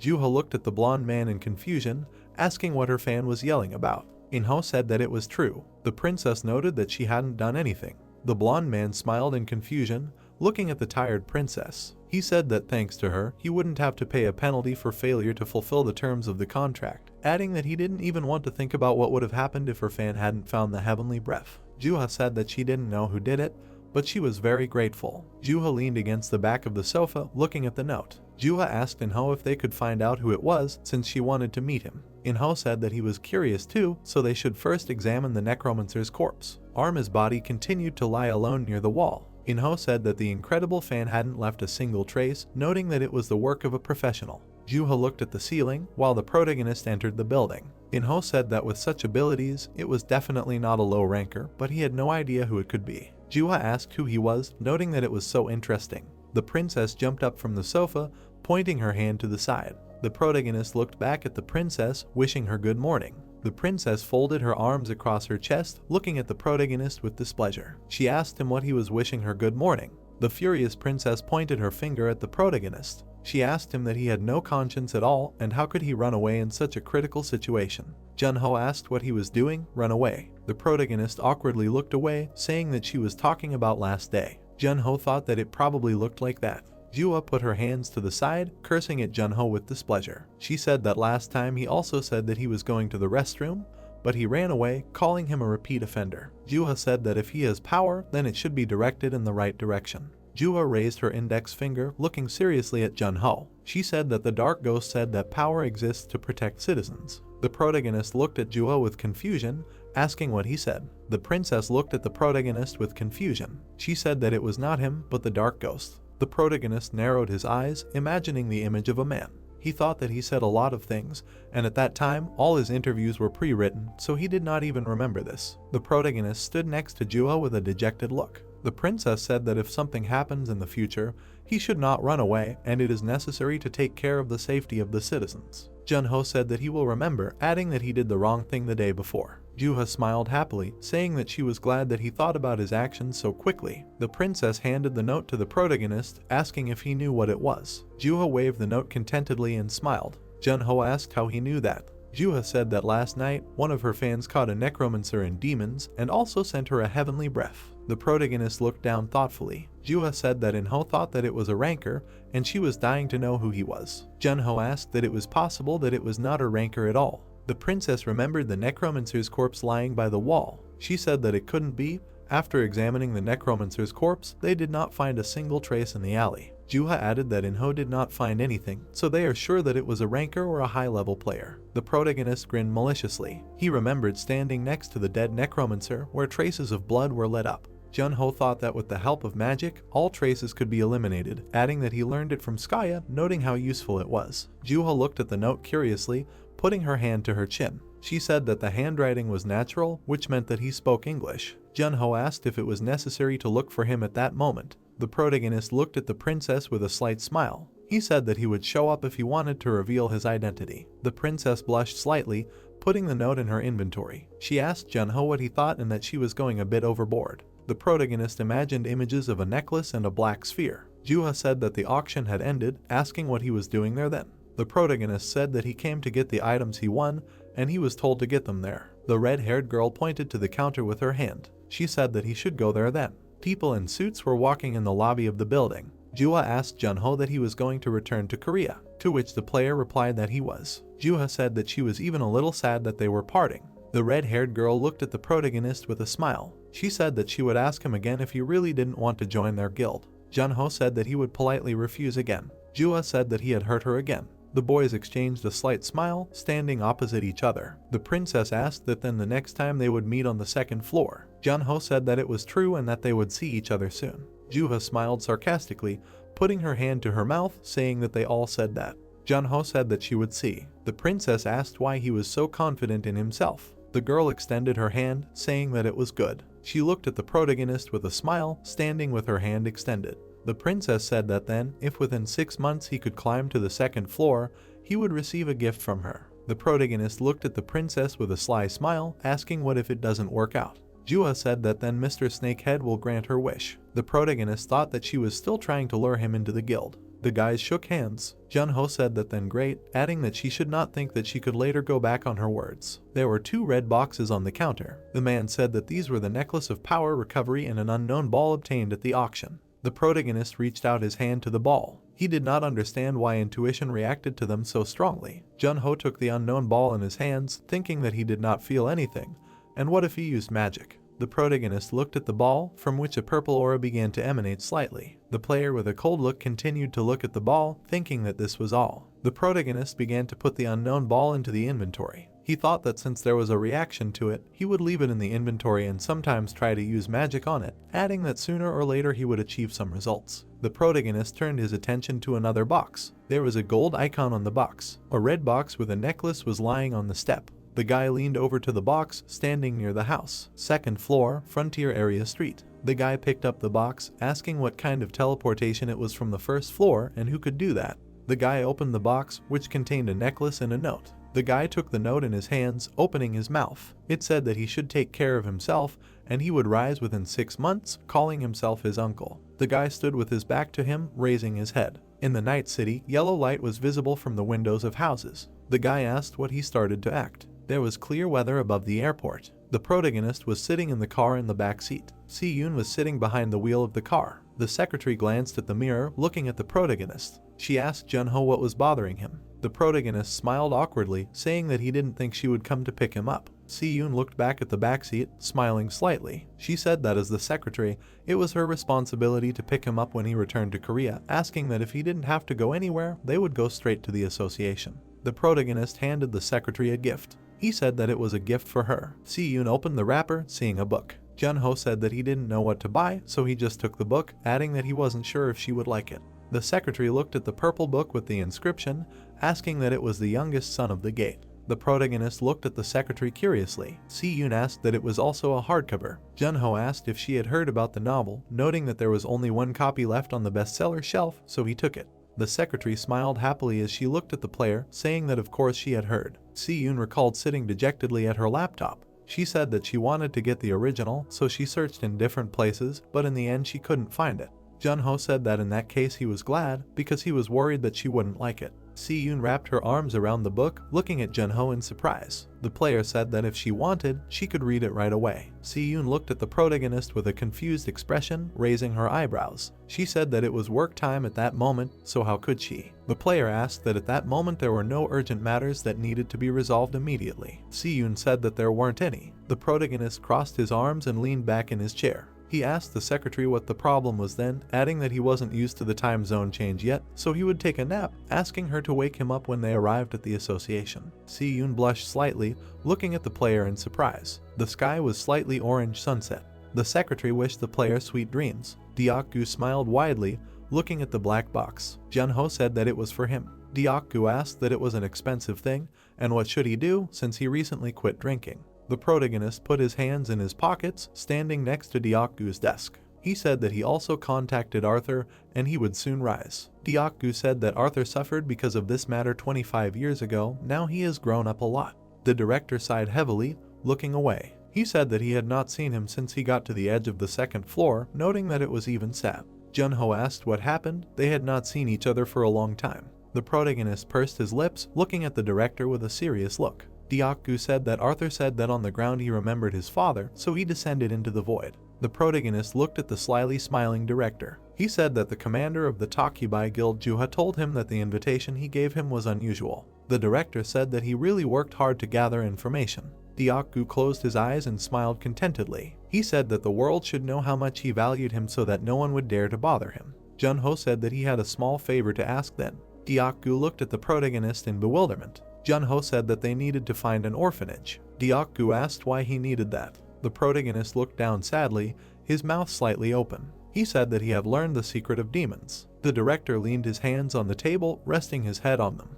Deok-gu rested his forehead on his hands, asking if everything he said was true. Deok-gu asked that they take orphans and raise demons from them. The protagonist looked at the director with a serious look. He said that he only knew that this orphanage was overseas. The director slammed his fist on the table in anger. He said that these bastards knew no boundaries at all. Deok-gu picked up a glass, pouring alcohol into it. Jun-ho asked him what he said about quitting. Deok-gu said that he didn't care and needed a drink. The protagonist sighed heavily, creating ice cubes and asking him to wait for a while. Deok-gu nervously slammed the glass on the table, saying that Noya called him anyway. The director kept his fingers on the glass. He said that they tempered the sword before his trip to America, and he conveyed that everything would be ready the next day and he wanted to give it to him himself. Deok-gu said that given his career, he wanted to say that bad rumors might spread. The protagonist looked down thoughtfully, putting his hand to his chin. He thought about accepting the offer of the Takubai Guild and becoming their scout to live up to his name. The protagonist walked towards the door, waving his hand at Deok-gu. The director told him to go the next day in the morning. Jun-ho said that he would go and rest. The director waved at the protagonist with a smile. He said that he was probably glad that after so many years he could finally see Noya. The director looked at the table with a serious look, saying that then now he too must do his best. The protagonist smiled slightly, raising his head, saying that in 25 years nothing had changed there. The sky was clear. The protagonist reached out to the door, opening it. He thought that the workshop must have passed to Noya's grandson. The protagonist grinned contentedly, entering the workshop. He thought that he heard the sound of a hammer, and apparently the old man had thoroughly taken up his training. Jun-ho was curious about how big this crybaby had become. The protagonist saw the hammer hitting the hot weapon. Sweat was running down the guy's muscular arm. The man turned his head towards Jun-ho, asking who he was. The protagonist looked at the guy in shock, his mouth slightly open. The protagonist looked at the huge guy, seeing a crying child in him. He thought that this big guy was Noya's grandson, and what had happened to him in 25 years. The guy noted that he was Jun-ho's player. The protagonist looked at Noya's grandson in bewilderment. The guy said that he had received a call from the association, inviting him to go there. The protagonist looked back, following the guy. Noya's grandson was pointing with his hand towards the passage. The protagonist thought that Noya was probably on the top floor. The old man was standing on the floor in slippers. He told Jun-ho that he was a blockhead. The protagonist turned around, seeing the old man. Noya said that it was damn hard to meet him. The protagonist smiled contentedly, saying that they hadn't seen each other for a long time. The old man looked at the protagonist with a serious face. The guy shook his head, watching the guys. He asked the old man that they had met before. Noya noted that one could say that. The guy looked at his grandfather in surprise. Noya told Pomo to treat their guest to agarite tea. Pomo asked what this tea was. Pomo grabbed his head with his hand, looking at the dissatisfied old man. Noya said not to make him repeat himself. The protagonist looked at Noya with a smile. Junho said that he still obeyed his grandfather unquestioningly. Noya sighed heavily, closing his eyes. He said that it was as if he didn't know him. If he didn't want to, then you couldn't make him at gunpoint. The protagonist pointed his finger behind his back. He said that his moralizing had taught him a lot, adding that he had recently seen Pomo handle a hammer, noting that it was impressive. The old man said that he still had a lot to learn. Junho said that he was still stingy with praise. The protagonist looked at the dissatisfied old man with a smile. He asked why he did not greet him. He did not die, he came back alive, and he was not even happy. Noya asked in what sense he was not happy. The old man lowered his gaze. He approached the protagonist, putting his hand on his shoulder. Noya said that he had been through a lot. The protagonist slightly narrowed his eyes, thanking Noya, and saying that thank God he was still healthy. The old man looked at the player in bewilderment, asking what the reason was. The protagonist looked at the old man in shock, his mouth slightly open. He asked what he should answer to such an unexpected question. Noya said that Diakgu told him everything in general terms, but he never found out the reason for his return as a player. The protagonist folded his fingers, saying that it is better to see once than to hear 100 times. The player snapped his fingers. The old man looked at the ice cube he had created, dumbfounded. His eyes widened, his mouth slightly open. A blue glow emanated from the ice cube. Noya asked if these were the Ice Queen's abilities. The protagonist was sitting on the couch next to Noya. Noya extended his hand in front of him, looking at the protagonist. The old man said that it turned out that after defeating the Ice Queen, he received her abilities, asking that he would be able to bring back his comrades. Junho said that it was so he should continue to try his best. The protagonist closed his eyes and smiled widely. Junho said that they had decided to cooperate a long time ago. They even signed a contract. The old man looked at the outstretched hand with a serious look. The protagonist felt as if he had been struck by lightning. The old man said that he had signed a contract with a gloomy ghost, asking if Junho was still a rookie. Noya smiled widely and closed his eyes, saying that he was joking.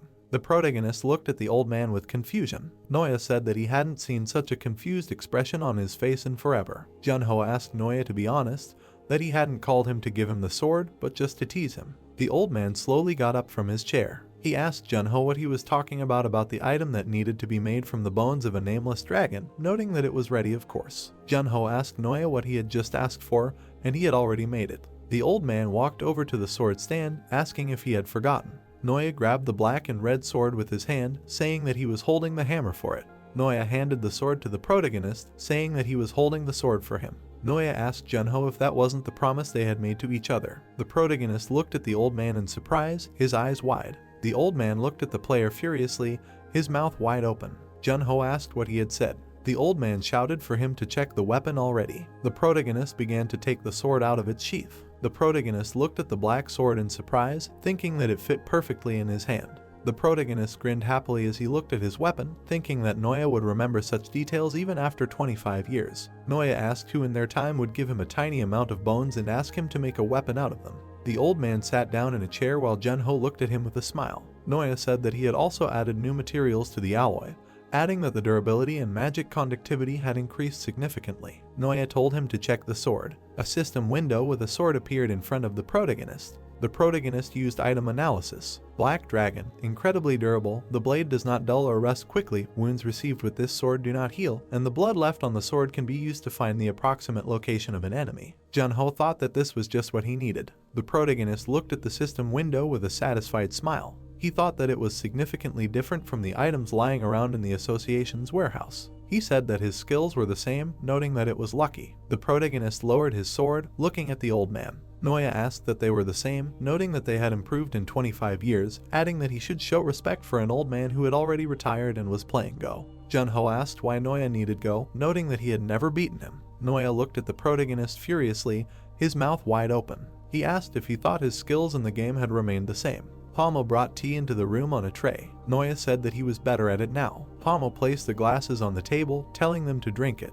The protagonist looked at Pomo with a smile, thanking him. Pomo said that it was not worth it. The old man said that it was precious tea and for Junho not to dare spill it. The protagonist closed his eyes and brought the glass to his lips. He told Noya that he had had good tea before. The protagonist's eyes widened as he looked at the cup of tea. Noya asked Junho how he liked it. The hot tea was steaming. Noya asked Junho that he probably hadn't tried it before. The player asked what kind of tea it was. Noya grinned sarcastically as he looked at the player and asked him what he thought, that he would just spill the beans like that. The protagonist smiled widely as he looked at the old man. Noya said that he would only tell him if he beat him at Go. Junho said that they had an agreement, adding that he shouldn't back out later. The old man threw a white die onto the board. Noya pointed his finger at the board angrily, his mouth wide open. He didn't understand how this was even possible. Junho told him to calm down, and since he had won, he should tell. Noya sighed heavily as he sat down in his chair. The player looked at Noya in surprise. The old man asked the player if he had heard of humanoid races. Noya squinted at the protagonist. The protagonist asked what he meant by monsters that resembled humans and walked on two legs. Noya said that this was the case before, but after the opening of the second floor, the dictionary meaning of humanoid races changed.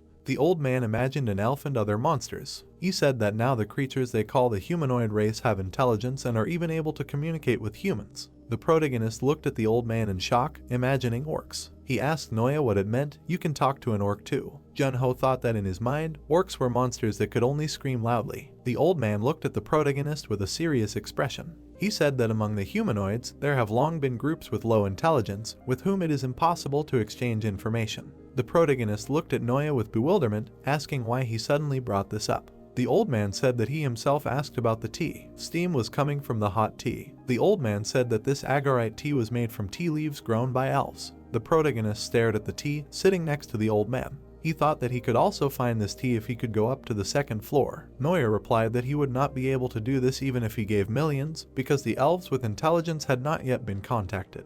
The protagonist looked out the inventory window, realizing that this was true. He said that while he was in this place, he asked the blacksmith to look at one thing. He was holding a cracked sphere made of stone. The guy asked the old man if he knew this thing. Noya looked ahead with slight bewilderment, calling the player a fool. He noted that he was not a sage on the bell tower, so he could not know everything. The old man sat with his arms crossed when the guy got excited. Noya explained that he definitely knew that the elves had this thing. The main character was shocked that the old man knew this. The blacksmith stared ahead, deciding to briefly explain that he had met the elder of the elf tribe before. The brunette looked dumbfounded from under his brows. He looked at Noya, who crossed his arms. Junho asked the old man if he was on the second floor in that case. KVN answered that he did not go up there himself. He remembered how he ran out of the house and saw the elves. The old man explained that they lifted him up there themselves. The protagonist looked down with a dumbfounded look, wondering how creatures from the second floor could go down. Noya asked the player not to tell everyone about it. The blacksmith was going to drink hot tea, saying that this was the secret of the first level.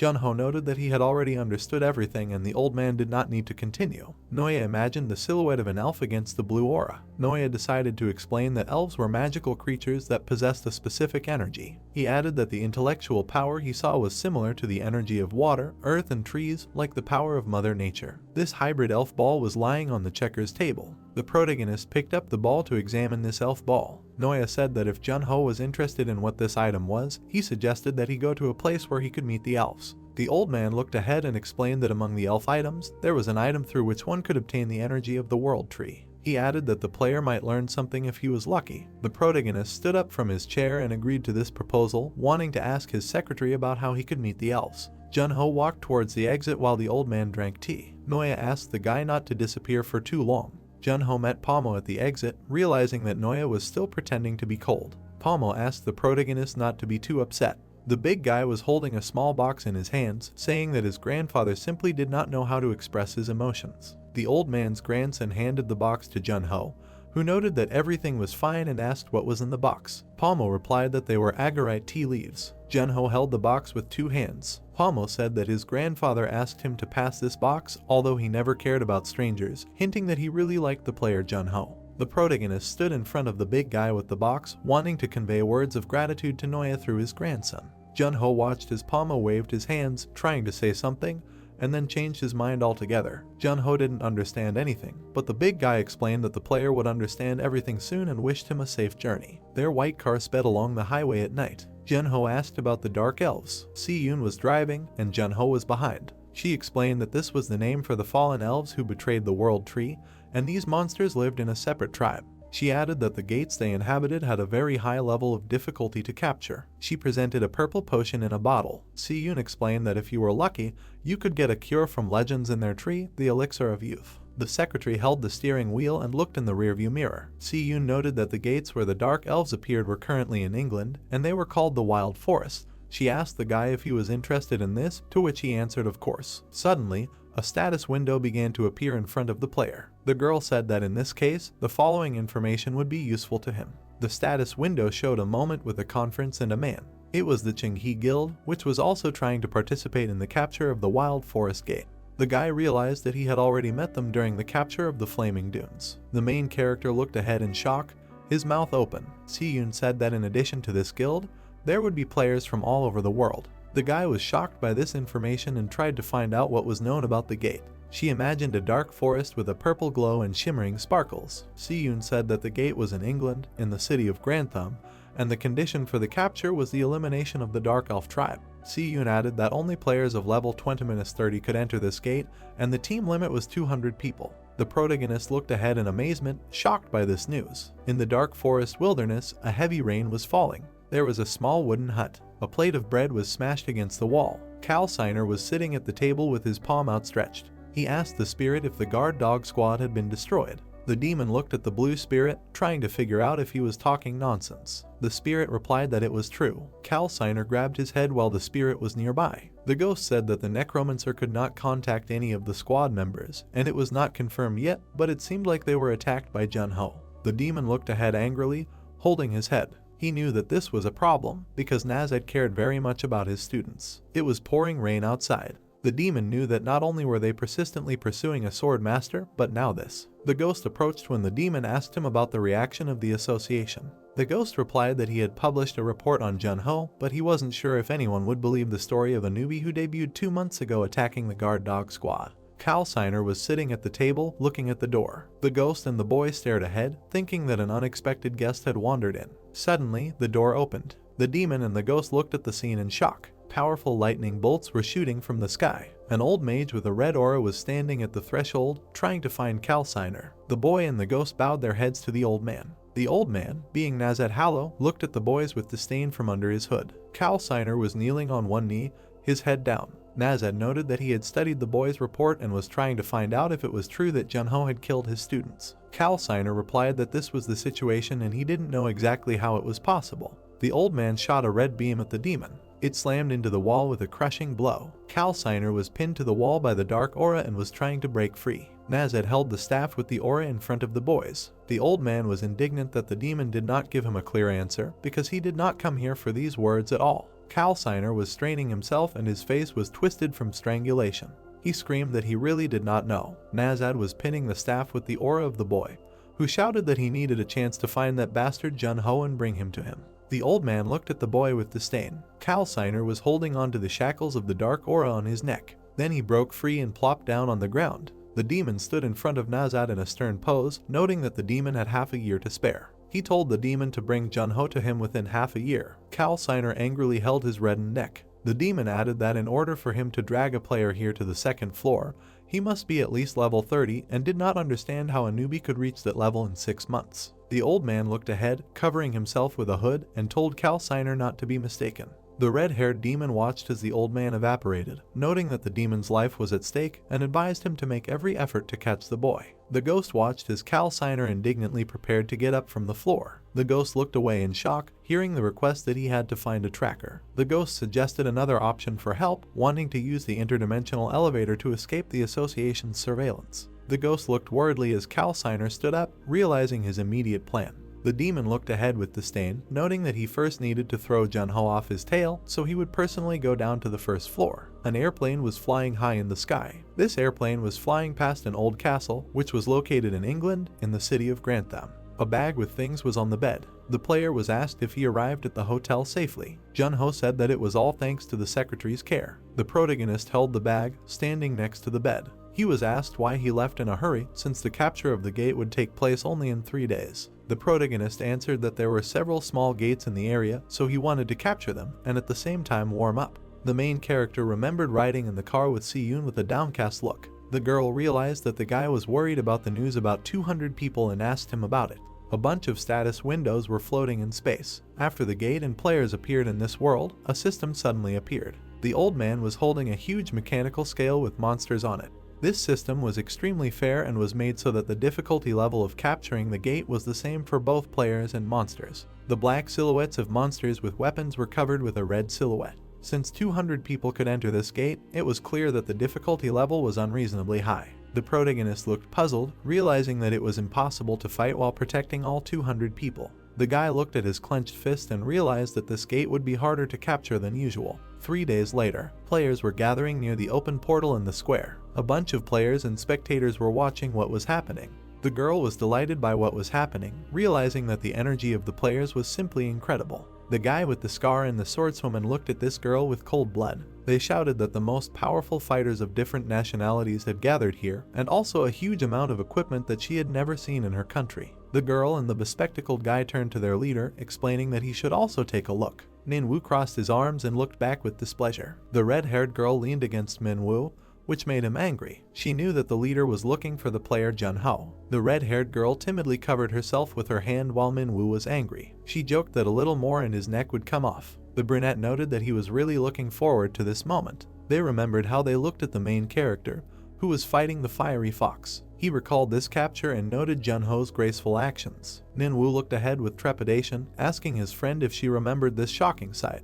He even felt ashamed for always choosing the easy and comfortable path. Minwoo showed his fist to the worried girl, noting that next time he would show the protagonist his improved image. The girl saw the protagonist in the distance, who was choosing a card. She exclaimed that the same player was there. The protagonist was pressing the card. In front of Junho, the worker who addressed him bowed his head. Junho turned to the side and saw Minwoo approaching him. The brunette stood in front of the protagonist, who asked if the guy participated in the capture of the fiery fox. Minwoo was glad that Junho remembered him, so he introduced himself again and said that he was from the Qinghe Guild. The protagonist scratched his head with a smile and said that he heard that Minwoo supported him after the capture was completed and thanked him. Minwoo noted that he should be the one thanking the player. Minwoo looked at the player kindly, sincerely stating that he came with an offer. Gray clouds floated above the tree branches. The protagonist touched his head in confusion when Minwoo asked him if he was currently in any group. The brunette enthusiastically told the protagonist that if he had not joined anything yet, he offered him to join their guild Qinghe during this capture. The protagonist looked at the guy with slight surprise, thinking that he could join in general, because it would be ineffective to act alone in this gate.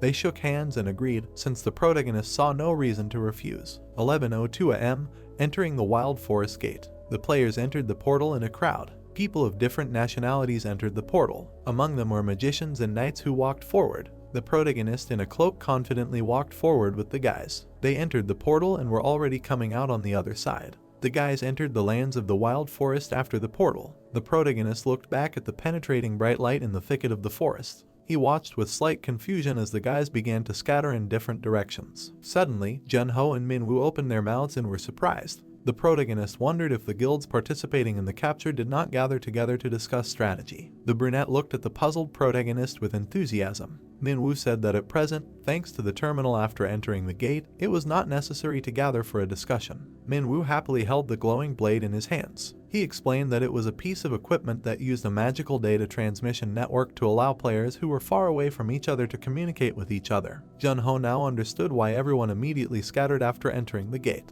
The protagonist and Minwoo looked at the laughing red-haired girl. She joked about the protagonist as if he had come from the past. Minwoo asked Marie not to embarrass him. The commander pointed his hand towards the forest for the main character. He said that he was late with the introduction and noted that they were their party members who belonged to the Qinghe Guild.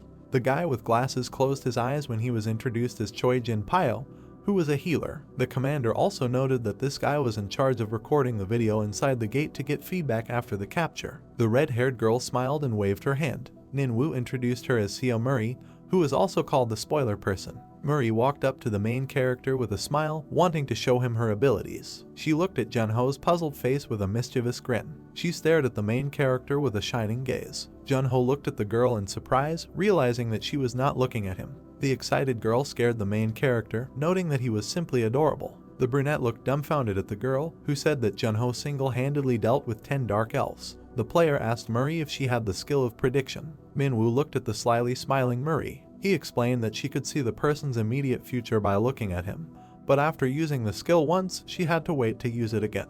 Minwoo added that the red-haired girl was obliged to tell her interlocutor about what she saw, and such were the restrictions. Murray replied that otherwise she could suffer a serious punishment. Predicting the future was an extremely rare skill because during the period of the Dark Ghost on Earth, only 10 people had it. The protagonist was amazed to think that perhaps the girl could find out the future about his friends. The player looked at the red-haired girl anxiously, who wanted to tell him something. Murray looked at the player with awe, noting for reference that her skill was only like a preview, and she could not see very far into the future, and her prediction sometimes turns out to be wrong, since there are always variables in the future. The three boys stood in a clearing in an overgrown forest. Minwoo added that they were able to act much more stably with the help of Murray. Jun-ho noted that they could have prepared themselves if they knew about the upcoming threats, to which their commander agreed. Minwoo closed his eyes with a smile on his face. He wanted to continue the introduction, explaining that he himself had the skill of physical strength. He turned to Jun-ho, remembering that the player had a good skill in wielding weapons, noting that the balance in their team was well distributed because he had a good premonition.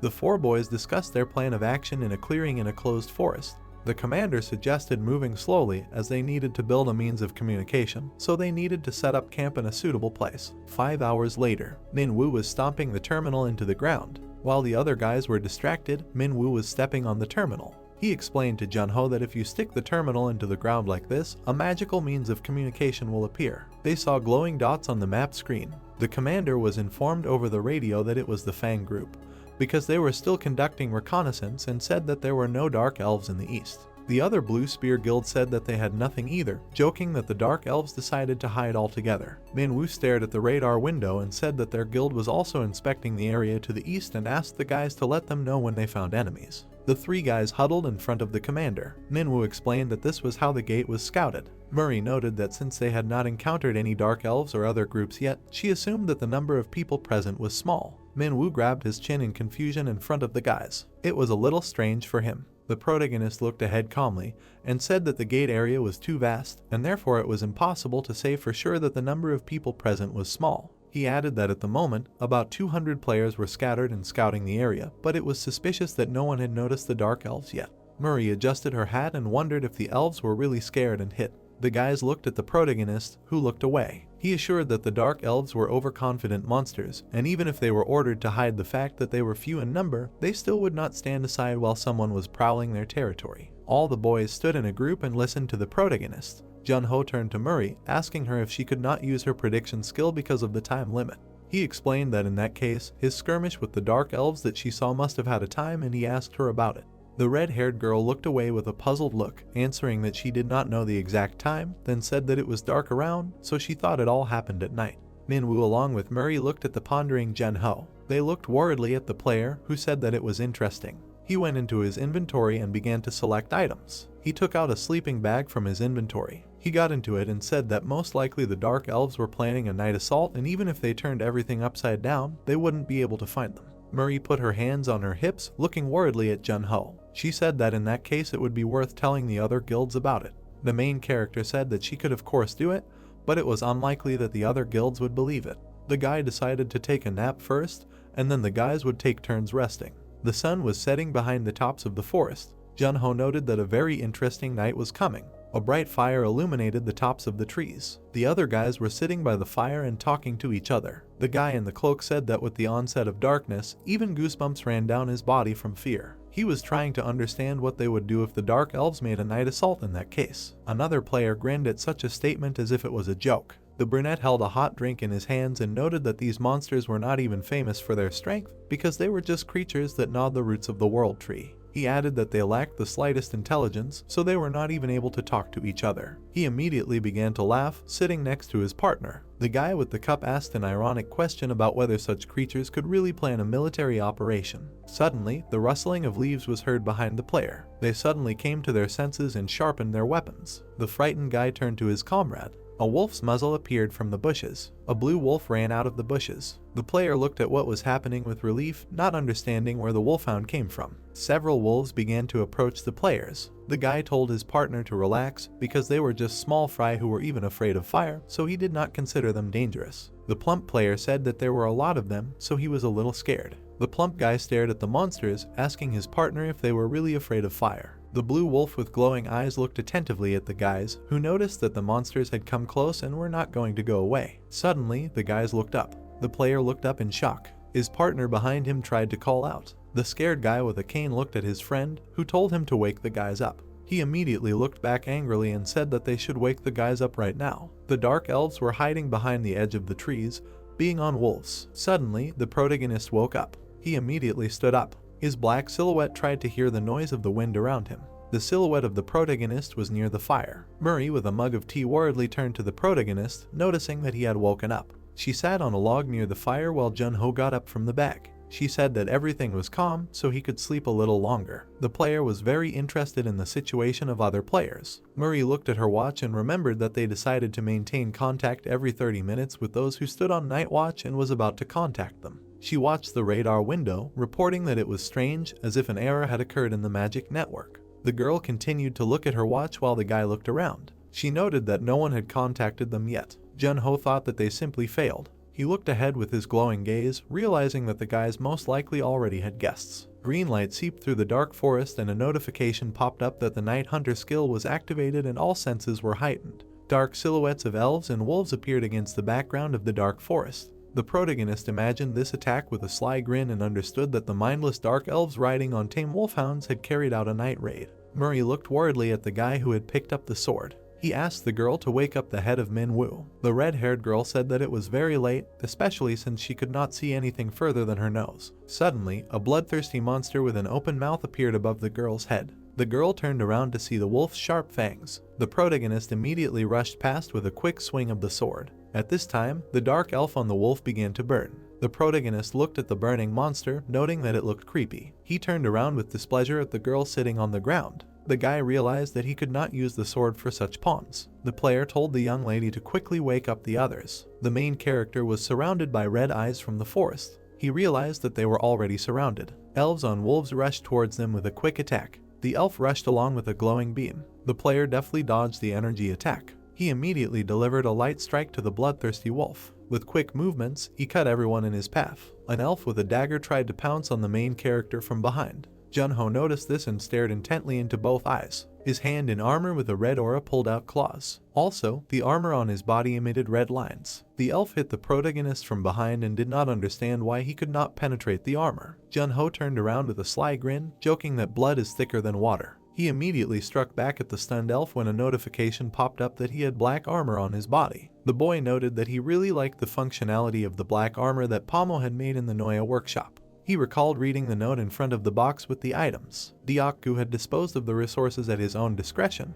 and so they had made armor for him from the bones of the nameless dragon that he had asked to use. The note said that this armor was forged at the request of the chairman of the Deokgu Association, and Pomo had given it a simple name, Black Armor. The dumbfounded elves surrounded the proudly standing guy in armor. He realized that when he captured the gate, he would definitely have to thank Pomo. The two dark elves looked at what was happening with alarm. The brunette looked sarcastically from under his brows at the monsters, saying that he saw them well and their bad thoughts too. The boy understood that he had to accidentally let one of the two elves go so that he could then chase him into the forest. At this time, Manhwa was covering himself with a shield from the wolfhound. The guy understood that only in this case would he be able to use the dead man's confession skill unnoticed. The protagonist looked ahead with a sarcastic smile, asking the monsters which of them would risk attacking. He immediately assured that he would painlessly send them straight to the next world. One of the elves rushed to attack with a dagger. The protagonist immediately launched an air attack on the monster. The dumbfounded elf looked up with splashes of blood. The protagonist noted with a satisfied smile that there was only one elf left, so he suggested that he run away as fast as he could into the forest. Darkness enveloped the treetops. The player looked at the bloody, lifeless body of the monster. It was expected for him that the leader of the monsters would be on a completely different level. He imagined the leader of the monsters sitting on the throne. Jun-ho heard that the elf who gnawed the roots of the world tree in exchange for power had his intellect completely destroyed, but his mind was completely intact. The player looked ahead with his head bowed. He thought about how, if not for the leader, the remaining 1,000 dark elves were a danger to the other players. He understood that the existence of Elben, the dark elf guardian protecting the king, could not be ignored either. The player made his way through the thicket of the forest. The tired boys looked back at the corpses of the wolves, hearing Jun-ho's footsteps. The protagonist looked at the exhausted Manhwa and explained that one escaped, so he had to follow him to finish him off. Manhwa asked about the night attack, and his guess was correct, regretting that he could not help him in time. The protagonist looked back at the dead wolf, saying that everything was fine and there was no need to blame himself. Jun-ho understood that the Ching-hee Guild had dealt with the wolfhounds, realizing that they had done their job well. Murray stood nearby, looking scared. The player asked the girl about the situation in the other camps. Murray said that she could not contact anyone, assuming that they were either currently fighting or were already dead. The Ching-hee Guild looked at the protagonist, who turned around. He asked them to hurry in that case, and the guys did not immediately understand what he was talking about. The protagonist looked back at his guys and said that they could save at least one person. At this time, the elves on wolves attacked the other players. One of the elves on a wolf knocked the player to the ground. He pinned the wounded player by the neck. The monster on the wolf swung its sword at the player, who was screaming for help because he did not want to die in vain. The spear flew straight at the man. Suddenly, a spear pierced the ground next to the guy's head. The bloody elf fell from the wolf to the ground. The protagonist flew from the air straight at the wolf to finish him off. Blood splashed through the air. Jun-ho stood with a sword next to the scared guy who recognized him. His team members ran to the wounded guy from the side. The blonde asked the player about the fact that he came because he saw a signal for help. Another player helped the wounded blonde to get up. The blonde's assistant commander said that they were able to survive because they had Jun-ho. The blonde immediately bowed to Jun-ho in gratitude. He was very happy that the protagonist saved the lives of the Blue Whale Guild members. The brunette replied that it was not worth it, since he was more interested in the question of how many guys they had already lost. The bloody blonde looked dejected. He replied that they had lost 5 people, assuming that he was to blame for this and did not understand how he could now repay the people who had died in vain.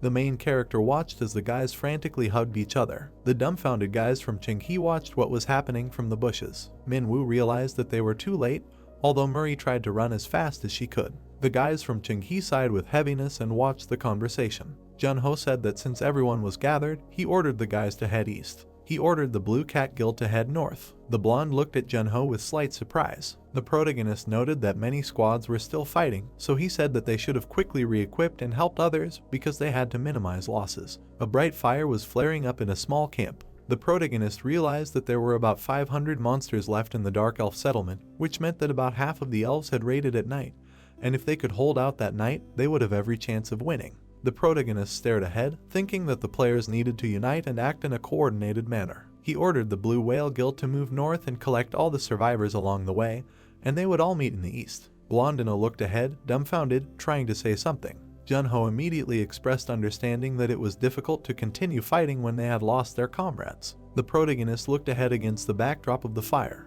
He explained that one way or another, the guild had to go, because if they were attacked individually, they would definitely all be killed and then no one would survive this battle. The blonde listened with a humble look to Jun-ho, who added that ultimately they would not only not be able to take revenge, but they would not even be able to dream of it in the afterlife. The blonde wanted revenge for his fallen comrades. The 3 guys from the Blue Whale Guild stood in a row. The blonde thanked the player who brought them to their senses and told him that from now on their guild would follow the plan of Mr. Jun-ho, the new star of the Republic of Korea. The wounded player was sitting under a tree. He grimaced from being hit in the head. There was an open cut on his leg. He was indignant at the Dark Elves since they had put poison on the tip of the arrow. A pack of wolfhounds was approaching from behind the bushes. The player was very angry at these cunning monsters. The bloodthirsty wolves were advancing forward. The wounded guy held out his gun, noting that as a proud member of the Bravo Guild, he would take at least one wolf with him to the next world. One of the wolves was trying to attack the guy furiously. It grabbed his hand tightly. The player put the gun to the monster's head.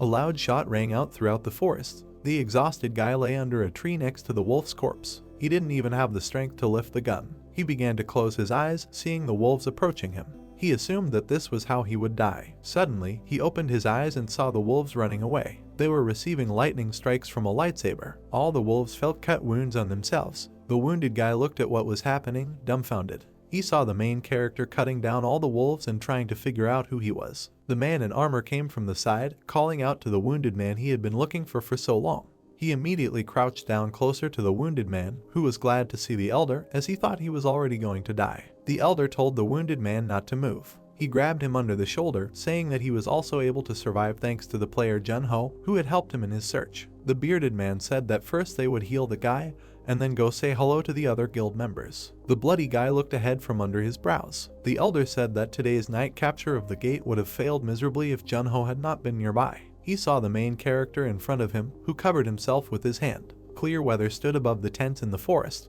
The main character, along with Min-woo and Murray, were eating noodles. The protagonist brought his chopsticks to his mouth, realizing that the critical moment was over and they had suffered losses due to the night raid, but there were still 150 people left alive. The protagonist chewed his noodles, realizing that the elf camp on the other side had shrunk by about half. The mage and the fighter with the machine gun were nearby. The protagonist understood that now the monsters would not even think of crawling out of their territory, so they still had to do everything possible to strengthen the defensive position. The protagonist looked back at the argument between the bearded man and the assistant.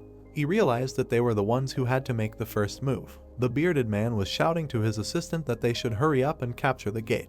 At this time, the healer was treating the wounded guy. Jun-ho understood that the problem was that their guild member was in critical condition, and they did not have a healer who could cure his poison, so he was barely holding on. The bearded man yelled at the blonde guy, noting that they needed to quickly capture the gate and take the wounded guy to the hospital to the best doctors. The blonde said that he understood the elder's feelings, but it was unwise to carry out a quick attack when the other teams were not yet ready. The protagonist put his hand to his chest in displeasure. The blonde said that one wounded man was not worth the sacrifice of an entire raid, which infuriated the bearded man. Jun-ho did not understand how they could organize an attack at all if the guys were constantly swearing. Minwoo sat next to him and turned to Jun-ho. Minwoo looked at the two guys who suddenly turned around. The brunette said that they either continue to provide assistance to the injured until each team goes into combat readiness mode, or they carry out a rapid capture, and asked the guys an ironic question about which option was more effective in their opinion. The protagonist closed his eyes, stirring the noodles. He replied that both cases had their pros and cons, but assured that they should immediately continue the capture. The bearded man immediately clenched his fists enthusiastically because he thought the same. At that time, the healer was treating the wounded on the ground. The protagonist noted that this did not mean that they had to take risks and sacrifice everything for the sake of saving one wounded man. The guys looked worriedly at the main character, who said that the reason why they should continue the capture was that the longer they were here, the more disadvantageous their position was. The blonde looked arrogantly towards the player, asking him if he had a reason to reason like that.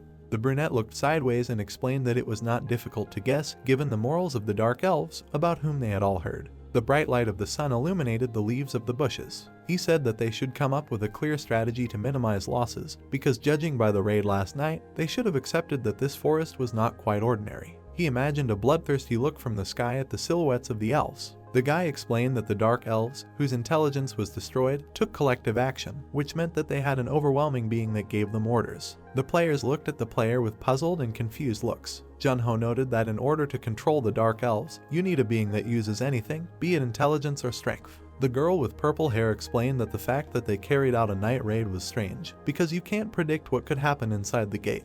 The red-haired guy raised his hand and thought about the fact that if there were 500 dark elves left, then what about the wolfhounds, noting that it was not that difficult to deal with them, but still they caused discomfort. The protagonist looked away calmly, answering that since the wolfhounds were no longer alive, they could not worry about it. The dumbfounded players opened their mouths. The protagonist asked the guys to remember what happened during the rescue of the last player. The protagonist then stood with a bloody sword. He explained that the size of the wolfhound that was chasing the guy was not an adult predator at all, but just a baby. He looked at the dead carcass of the wolf, noting that the dark elves most likely lost the adult wolfhounds and now they had to mobilize even the babies. The players looked back at Jun-ho in delight, who said that now the monsters will not be able to make a mass raid at night anymore. The protagonist looked at the boys through his long bangs. He stated that this did not mean that the elves would be idle, because after completing their preparations, they would most likely carry out a small-scale raid. He held a glass of noodles in his hands. Jun-ho noted that the monsters would attack their camp again with poison arrows, and then flee. He listed the lack of provisions, uncomfortable sleeping places, the lack of numbers, and their resources would thus begin to deplete and their ranks would decrease. He stood against the background of trees, reporting that after the monsters stalled for time and decided that victory would be on their side, they would immediately attack them with the entire village. The blonde and the girl drooped and became worried. The blonde noted that everything that was said now made sense. The bearded man immediately began to accept the blonde's apology, holding out his hands. The knight explained that it was nothing serious and apologized for being too stubborn. The protagonist watched as the two guys finally made peace. He looked to the side and called out to Murray. The guy suggested that they talk to the girl in the forest. The girl frantically walked towards the protagonist, trying to understand the purpose of such a conversation. The brunette asked the girl if she could use her prediction skill again. Jun-ho looked with trepidation at the surprised girl, who realized that she would have to use it again now. His eye immediately lit up. She imagined the elves entering the cave, noting that they had most likely found an entire village and would therefore go east tomorrow to deal with them. She also imagined the protagonist and other players vigorously fighting the elves. Murray mentioned that Junho was right about the number of monsters. Suddenly she was surprised and dumbfounded, explaining that among the monsters there was a dark elf from whom very bad energy emanated. She looked at the main character with a worried look. Murray explained that in the elf's entourage, in addition to the others, she saw 5 well-armed fighters. Junho looked intently at the girl from under his brows, realizing that most likely there would be a leader and a dark elf knight, so yesterday's information about the enemy did not help him much. The two of them stood in a remote place in a clearing. The brunette thanked the girl and asked her to share what she saw with the others. He was still interested in something else, so it was a little annoying. The red-haired girl looked at the player with slight surprise, trying to call out to him. Junho looked attentively at the girl, who mentioned that he had something like ice in his hands, hinting at an artifact. The sun's rays pierced the thicket of the forest. The player replied that this was true, noting that the girl was most likely frozen, and told her to go to the camp as he wanted to think alone. She immediately went back, looking dumbfounded. Junho stood motionless in the clearing. The player did not think that the leader of the monsters was so strong that he would even have to use the freezing skill. A blue crystal lit up in the protagonist's hands. Dawn was approaching. The two men discussed how the squad had discovered the base last night and confirmed the words about the Dark Elf Knights. The hooded hero calmly reasoned that the Dark Elves at the entrance were not burdened with intelligence. His interlocutor became wary when he heard that the elves next to the leader were, on the contrary, taking up combat positions. The guy chuckled when the girl next to him suggested striking before the elves at the entrance formed a line. He noted that Seo-jun was right and an immediate attack was the best option. The protagonist silently prepared for battle. He was stretching his arm muscles. The man looked at the others and asked if everyone had finished their preparations. The two men were surprised and only the dark-haired guy smiled contentedly. The people listened with confidence to the announcement that 147 people, excluding the wounded, had completed their training. Seo-jun looked at them. He looked unperturbed and said that it was time to move out. There was fog in the forest. A detachment was walking through it. A knight in armor and with a sword reported that this was the village of the Dark Elves. Due to the curse of the World Tree, the Dark Elves, for whom sunlight is harmful, live in deep tunnels. Therefore, usually several dozen underground tunnels dig out to the guard post leading to the surface. Seo-jun stood in front of one of them. The other players raised their heads, and the guy said worriedly that there was only one entrance. The woman had encountered something like this for the first time. Without turning around, the hero noted the intelligence of the local leader. He turned and explained that in the case of one path, the elves would not be able to appear behind them. On the other hand, he was afraid that they would not be able to approach the leader unless they dealt with all the elves inside.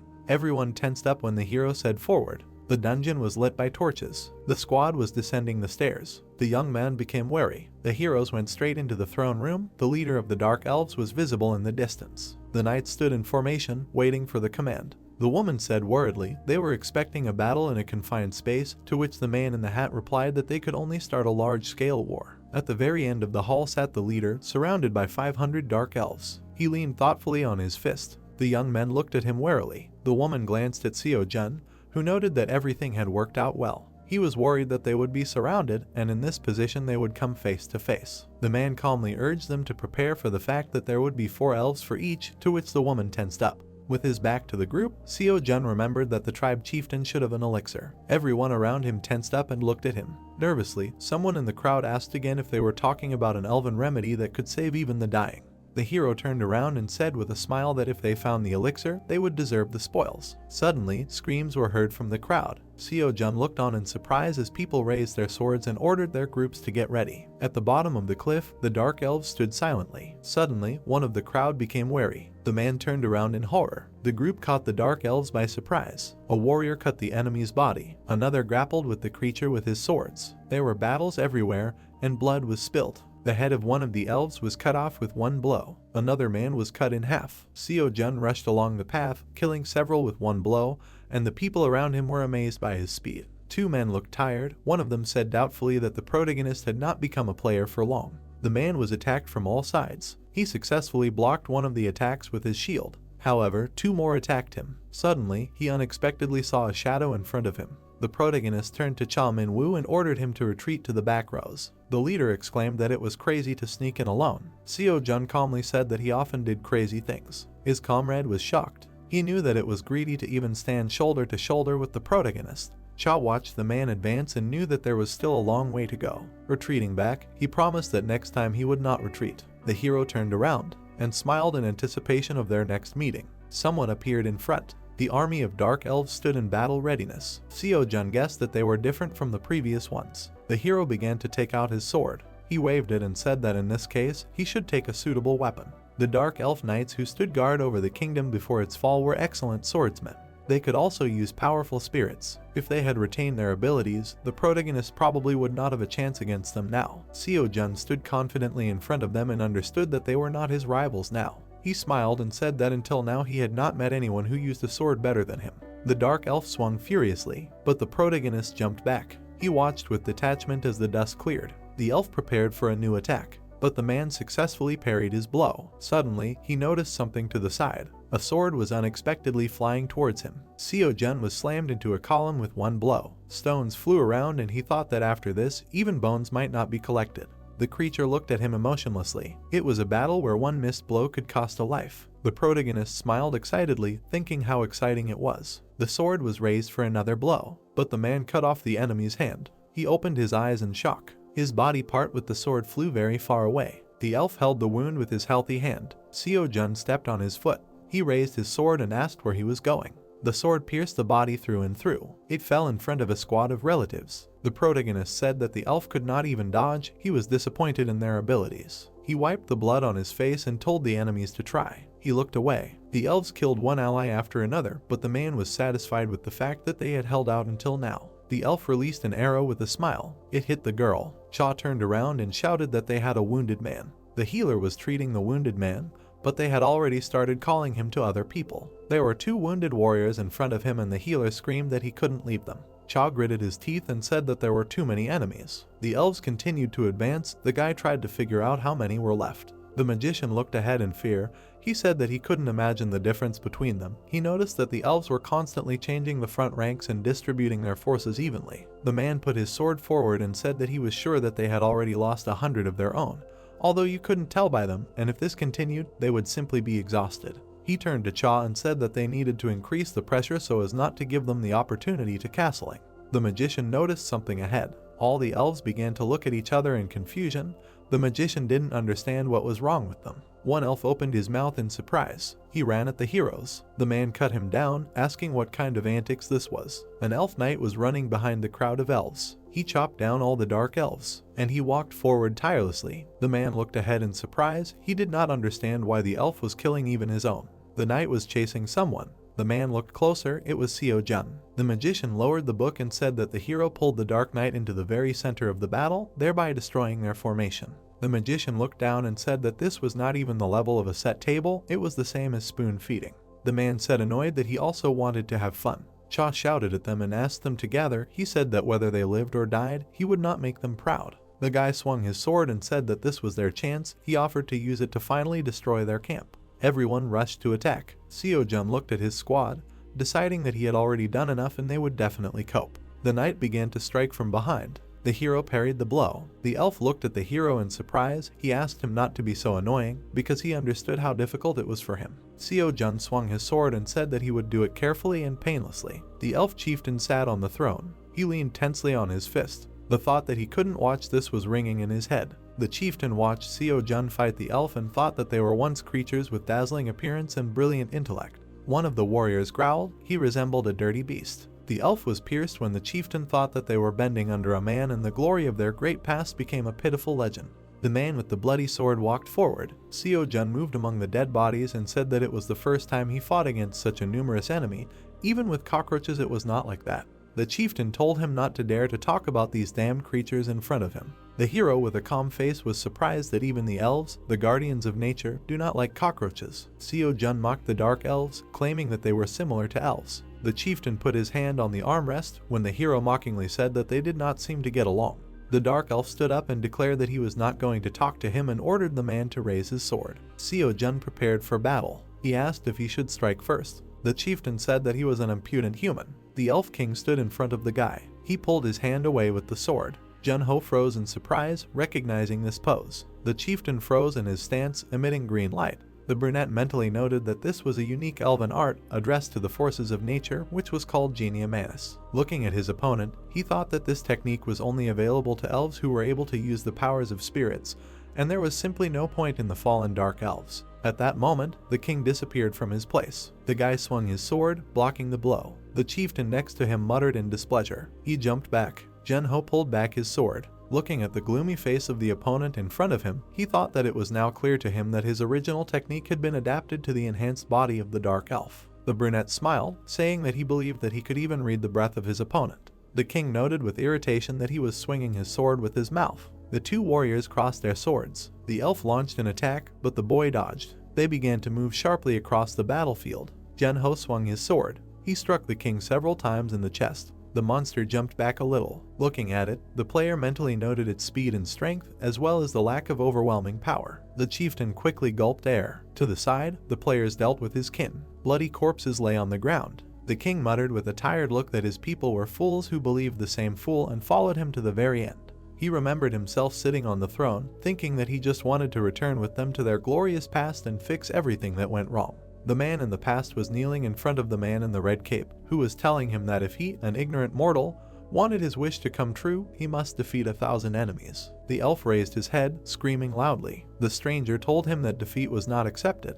A bright green light sparkled around the chieftain as he remembered being told that he was only allowed victory. Junho froze with shock in his eyes as he realized the atmosphere had changed. The king approached him and swung his weapon. The boy looked up at him in fear. A moment later, the sword slashed across his chest. The brunette flew to the side from the powerful blow. Junho began to cough up blood. As he landed, a shadow rushed over him. A second later, the elf attacked him again. The player turned his gaze to him and cursed. Looking at the dark silhouette of the enemy, he noted that this was the same powerful force from the dark elf's memory. The guy held his gun forward. Jumping to the side, he fired several shots. A bright blade flashed in the air. The king crossed his sword with it and exclaimed that it was a very cheap trick. Two strong auras raged in the hall. After a while, they began to weaken. The brunette took a step back. He clenched his teeth tightly, thinking that he was barely holding on thanks to the action of the black dragon, and he could no longer fight while hiding his abilities. Looking at the faces of the players nearby, he thought that there were too many extra eyes here. The red light of the sword flashed in the air. The elf flew past his opponent with a blow. Junho flew into the wall. He sat with his back pressed against it, and his sword was stuck in the ground nearby. Lowering his eyes, the player mentally noted that he broke his rib. The leader began to approach him. The brunette tried to move his hand. He kept telling himself that he had to get up quickly as he watched the man raise his sword above him. A second later, the elf's weapon was bound with chains, and other players piled on top of him. The guy in the green jacket put his hand forward and shouted that they needed to cover Junho. The mages created magic chains, asking the others not to hold back their powers. The brunette looked at them with surprised eyes. A healer ran up to him and began to heal him, noting that healing a broken rib would take me at least half an hour. Several more healers ran up, also offering their help. Junho looked at the white-haired man in surprise when he said that no matter how far behind they were, he saw everything with his own eyes. The player asked what he meant. The guy in glasses smiled weakly, saying that he saw how he dealt with all the dark knights that looked like monsters and how he attacked the chieftain alone, and all this became a great motivator for them. Another healer noted that the player had only debuted a month ago, but was already so strong, so they should also save face. While the others held the elf, the guy said that there were now about 100 enemies left, and thanks to this, they were able to come here to help, and thus, if they could deal with the chief now, the raid would be over. When Junho moved, the white-haired man exclaimed in fear that it was too early for him to get up. The brunette reached for the hilt of the sword and asked for 10 minutes. Holding the sword and smirking, he asked to buy him 10 minutes. The mages and warriors surrounded the chief, and the guy said that he would soon finish his recovery. The men held the monster with tense faces. One of the guys looked up at the elf. Looking at his shining eyes, he mentally noted that having gotten so close, you involuntarily begin to realize that there is a real monster right in front of you, and even a joint attack does not guarantee their victory. The male mage clenched his teeth, thinking that Junho had just fought the Voyager almost equally, and maybe when he recovered, he would be able to defeat the chief. The old man in armor turned his eyes to the dark-haired boy. The boy turned when he was yelled at to be careful. The old man jumped on him, saving him from the attack. The elf broke away from the onslaught of players. Finding himself on the side with the boy, the man asked him to focus. He clenched his teeth in anger and turned around, noting that they were fighting and risking their lives to distract the monster for a few minutes, but he had kept his honor even if he had to die right here today. When a green light sparkled around the chief, the old man ordered everyone to regroup to catch him. The king clenched his teeth, noting that they were stubborn insects. Several warriors rushed towards him. He dealt with them with one blow. A fireball flew at him from the side. The man deflected it with his sword, asking why they were still holding on. The weakened and wounded players were shouting that they needed to carry the wounded back and hold on until the last. The elf froze, grinning, wondering why he was now feeling anxious. While Junho sat behind the army of players, the king tried to understand what he was so afraid of now. The brunette looked at him with a gloomy look. The monster shook with shock. He tightly gripped the hilt of his sword. While a green aura burned around him, the warriors noted that they still had 3 more minutes to hold on. The blade of the sword flashed. The blow cut the necks of 2 men. The young guy with a bag looked at the falling corpses in fear. The elf slashed at the chest of another player. The warrior's swords broke under his blows. The guy froze with a gloomy face, thinking that it was a mistake to think that the raid was almost over. Looking at the fearsome chieftain with a sword, he mentally noted that a rank 1 boss monster was equal to an entire corps, and despite the fact that they had killed several hundred elves, if he remained. The terrified players clutched their heads. Someone tried to get up from the floor. A male voice called out to the king. He looked away when he was asked if he had finished rampaging. The shabby brunette asked why he was not answering. He stood in front of his opponent and repeated his question. Straightening up, the guy with a confident face praised the other players, noting that they did well, but now it was his turn. Looking at his back, the warriors asked if he was sure he could handle it alone and wouldn't it be better to attack together. Glancing back, Junho said that he would be fine and that they should join the rest of the forces. He thought about how he should conserve his abilities. The elf raised his sword above his head. He swung the weapon, shouting that he would kill them all in one go. 2 magical energies flared up in front of the players. They called out loudly for Junho with frightened faces. A huge purple sphere appeared. The guy started to knock on it, asking if this was the chief's technique. He asked the brunette if he was okay. Suddenly, the player perked up. Junho inside the sphere replied that this was all his doing, and he had nothing to do with it. The guy in the green jacket looked down and indignantly asked how he could fall into the opponent's trap. The brunette turned his eyes to the sides, listening to the words from outside that they would find a way out. He thought that he was lucky that they were so trusting. The player turned around when the elf asked him what kind of dome this was. The chief looked at him with a serious face and asked if he was hiding his power. Junho smiled widely, asking not to be too surprised, because he had only shown one technique so far. He added that his hidden abilities did not end there. Snowflakes began to fall from the ceiling. The guy's body sparkled with a bright blue light. A frosty wind hit the elf's face. A crust of ice appeared under his feet. The man looked down in shock. Everything around him was covered in ice, and icicles formed above him. Dark energy formed more and more icicles, while the brunette noted that the enemy he thought he had defeated had regained his strength and was then using new abilities. While pieces of ice were shining around, he celebrated the beginning of the second stage. Junho threw his sword over his shoulder with a smile and said that he now understood how bosses felt when they looked down on people. The elf angrily clenched his teeth and cursed in response. A loud scream was heard in the corridor. The man in the suit ran after Junho.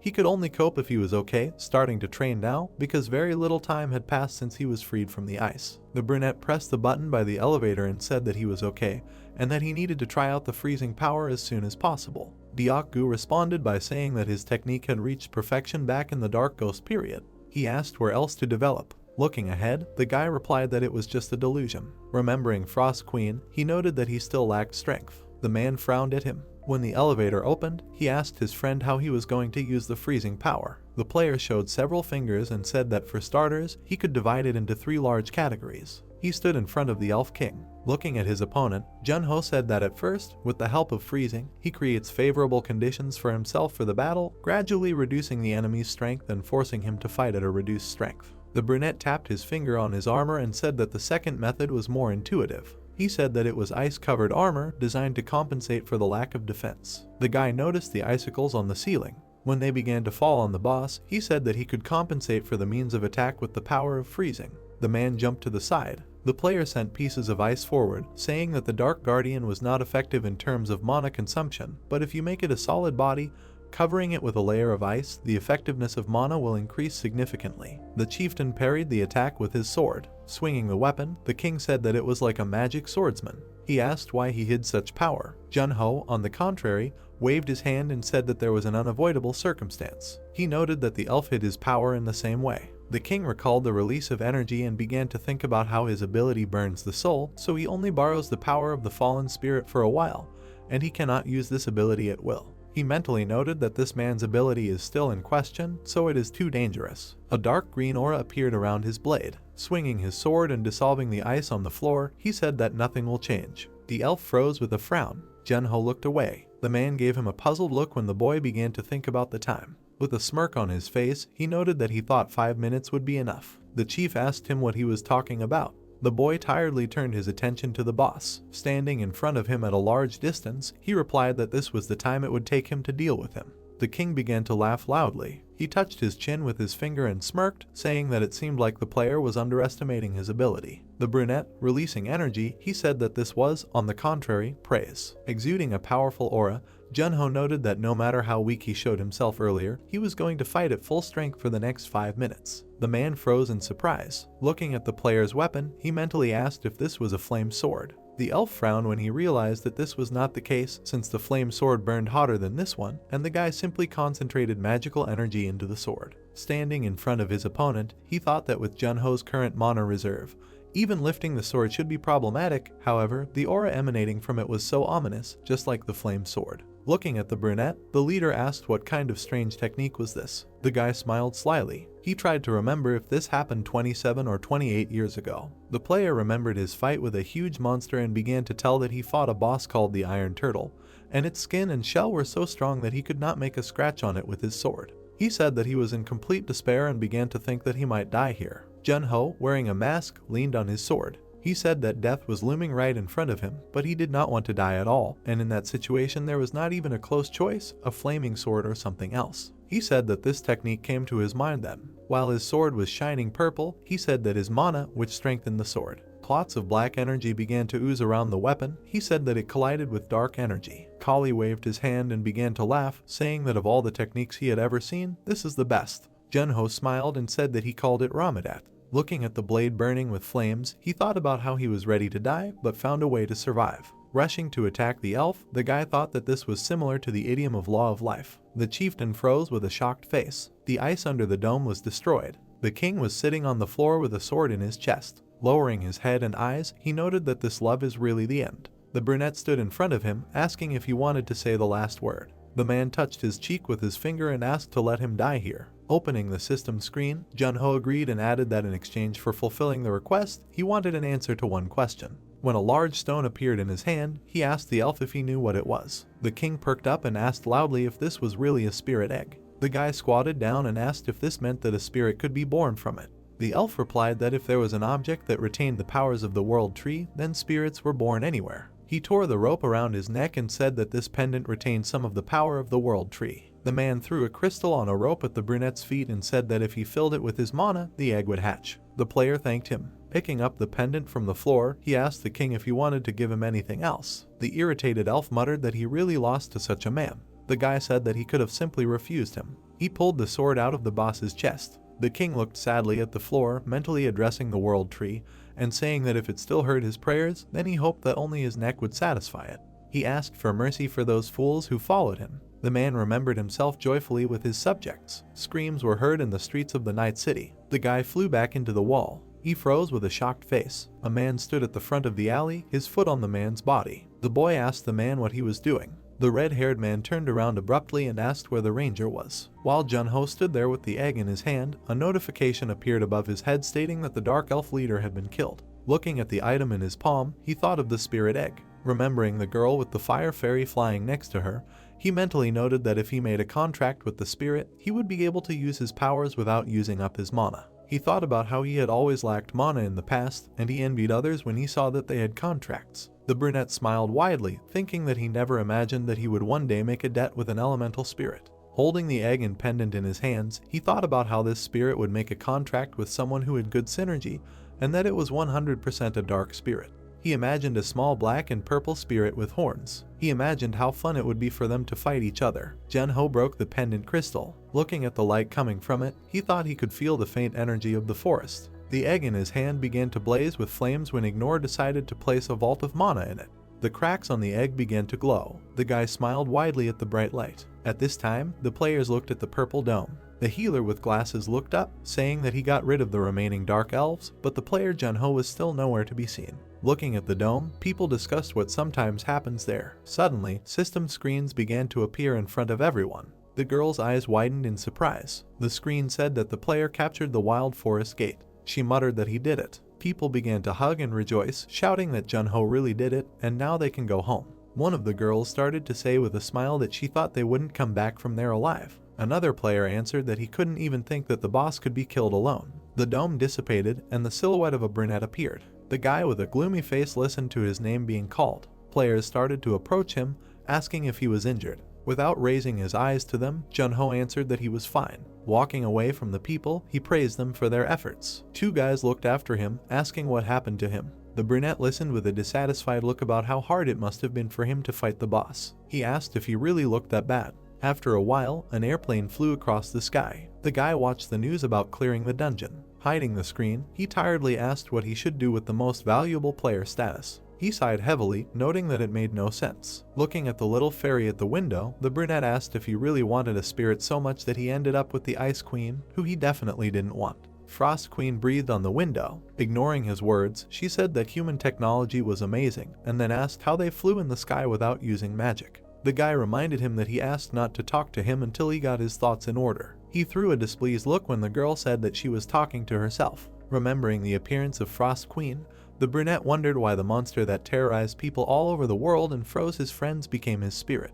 He mentally noted that he even sent her to another world. Looking at the blue clouds, the spirit said that at first they were changing from one mechanism to wheels to another, and now they were flying in the sky, and in my opinion, during this time it was already possible to put their thoughts in order. The guy leaned over and put his hand on his forehead when the Frost Queen asked why he was eavesdropping on what she was saying to herself. Jun-ho asked why she even climbed out of that egg. The spirit crossed her arms under her chest and replied that she was called because she was perfect for him. That is, the perfect skill for him is freeze. The brunette removed his hand and indignantly told him not to say stupid things, since he was only 5 years of Watchguard of Darkness, and it had been 3 months since he started using the freeze skill. The girl waved her hand and said with a smile that in the end it was she who came out of the egg, so he should not be so stubborn, and he just needed to conclude by doing. Approaching her, the player indignantly told her to remember what she did to people. The fairy asked what she did. The boy furrowed his brows and asked if she didn't know. The Frost Queen pursed her lips, looking at her with a shocked expression. The brunette muttered, wondering if she really didn't realize what she had done. Recalling the icy waters, he said that she had frozen the South Pacific Ocean. The spirit said that she felt sorry for the fish that lived there. Sweat was pouring down the player's face as he said that it was because of her that the weather had gone crazy. He mentally noted that he seemed to have heard that the temperature that had been raised due to global warming had returned to normal, but recalling himself and his friends under the ice, he thought that he didn't care much since she had committed a crime when she did that to his friends. He exclaimed that he and his team were frozen. The girl waved her hand and asked why he was pretending not to remember anything. She said that she did not freeze him. Flying a little higher, she noted that she did not do anything illegal, and she even felt sorry for Jun-ho that this happened. The guy touched his chin with his fist and said that she was too noisy, so let her look out the window. He turned away and looked at the clock. A dialogue with Deok-gu appeared on the screen. When he asked what the Ice Queen was guilty of, the man answered that she turned him and his friends into ice figures. The player asked what else she did, and the friend asked what she was talking about. The spirit flew to the screen and asked what kind of amazing mechanism it was that allows you to find out the opinions of other people. Jun-ho turned his head to her and said that this is what happened then. He asked what benefit he would get from a contract with her. The fairy put her hand on her chest and said that she could teach him a lot. The guy glanced at her sideways. He turned to the spirit and said that he recognized her strength, but he was the one who defeated her. The girl touched her chin with her finger and noted that it was so, and he defeated her at the moment when she was weak. The brunette frowned and indignantly asked if she was selling doping. Frost Queen answered that she was not a traitor. Holding her breasts on her chest, she said that she was the queen of the Ice Kingdom, who controlled snowstorms and blizzards, and her grandfather was her element, and she also risked her own existence. She added that she was telling the truth. Looking up at her, the player mentally noted that the contract was a guarantee of her existence, and if she lied, she would lose her magic. He wondered if the words about weakness were true. He asked how long ago she became weak. The girl answered with a smile that perhaps to 100th. A loud cry was heard from the plane flying in the sky, ordering him not to talk nonsense and to swear again. The fairy replied that she didn't want to, because she would tarnish her honor if she made so many vows. The brunette placed his hand on his forehead and said that he would make a contract, but he had a condition. The player looked up at the spirit and said that if she did anything that would harm him or his surroundings, he would immediately break it. The Frost Queen replied that it was obvious. A blue seal appeared behind her as she said that elementals and contracted were kindred spirits, and he shouldn't think that she would harm him. The boy furrowed his brows, thinking that he didn't know if he was doing the right thing right now, but he wouldn't be able to go beyond the gate with 1 star. Biting his fingertip, he mentally noted that if he could obtain this power, it would be enough. So, the player placed his finger on the seal. As it began to glow with a bright blue light, he thought that he needed to find out what the Frost Queen was truly capable of. The two of them were standing in the Player Association's training hall. The fairy looked around the room and said that it was a boring place. The boy explained that it was a space that was used exclusively for training. When he opened the system screen, the spirit asked him what he was doing. Artifacts appeared on his wrist and finger. He said that he had received them from his last fight and was going to use them now. Clenching his hand into a fist, he thought that if he used all of these things, his strength would increase by 100 times, which would be enough to pass the first level gate alone. Frost Queen crossed her arms and smiled, noting that he looked cooler with it. Junho glanced at her and said that he didn't ask her to judge him in any way. Moreover, he wanted to see what she was capable of right now. The player remembered the image of Frost Queen when she said that he should know very well what she was capable of. The boy said that she was now an elemental, and she was no longer the same as before. The fairy smiled and offered to look at her abilities. Looking at the brunette opposite, she noted that since they had a contract, then as a contracted person, he should know how incredible she was, and from now on, everything will be different. The blue aura shone on her hand. A frosty wind blew through the training hall. The ceiling began to be covered with a crust of ice. Junho exhaled a puff of steam. He mentally noted that he felt as if his heart was covered in ice. Remembering himself in the past, he mentally noted that he felt something similar when he entered the abode of the Frost Queen. Blue light sparkled from the spirit's hand. She relaxed her palm. The brunette looked at her and asked why she stopped. The fairy looked away and replied that she had caught his interest. The player slaved with a dumbfounded look. He clenched his hands tightly into fists when the fairy said that she was not in the mood to use her powers now. The brunette indignantly asked if she was really laughing at him right now. The girl replied that she had such a character, and she could not do anything if she was not initially interested.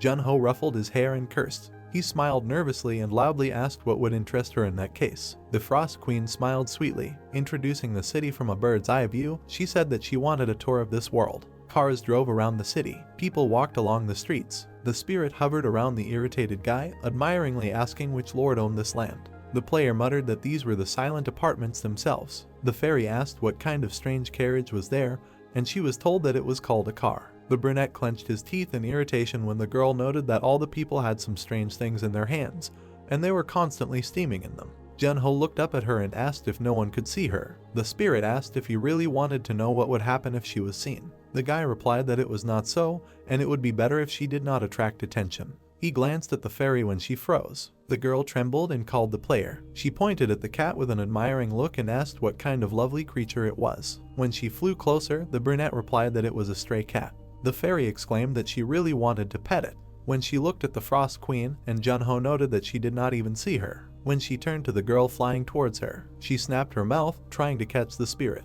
The fairy began to dodge the tenacious paws. She flew higher, escaping from the cat, and asked why she was doing this to her. The Frost Queen landed on the guy's head. Looking down at the cat, she asked what kind of fierce monster it was and was it normal for it to just walk down the street. An idea came to Jean's head while he was talking about how this monster was so small that it couldn't do anything to anyone. He leaned down. Taking the black cat in his hands, he smiled and asked what could do such a miracle. The spirit's face was distorted with shock. While the guy stroked the cat, she cursed him, exclaiming that she would barely show her power. After a while, they found themselves in the training hall again and stood opposite each other. The girl waved her hand and asked him to look more closely. The brunette smiled, answering that he would do so with pleasure. A large blue seal appeared on the floor of the hall. Sharp tips began to crawl out along its contour. A moment later, ice spears appeared. A blue screen appeared from above. A slab with sharp pieces of ice rushed past the guy. New ice spears appeared. They lined up in rows, crossing each other. The player stood next to two huge ice slabs. He mentally noted that this would be enough to pass that gate.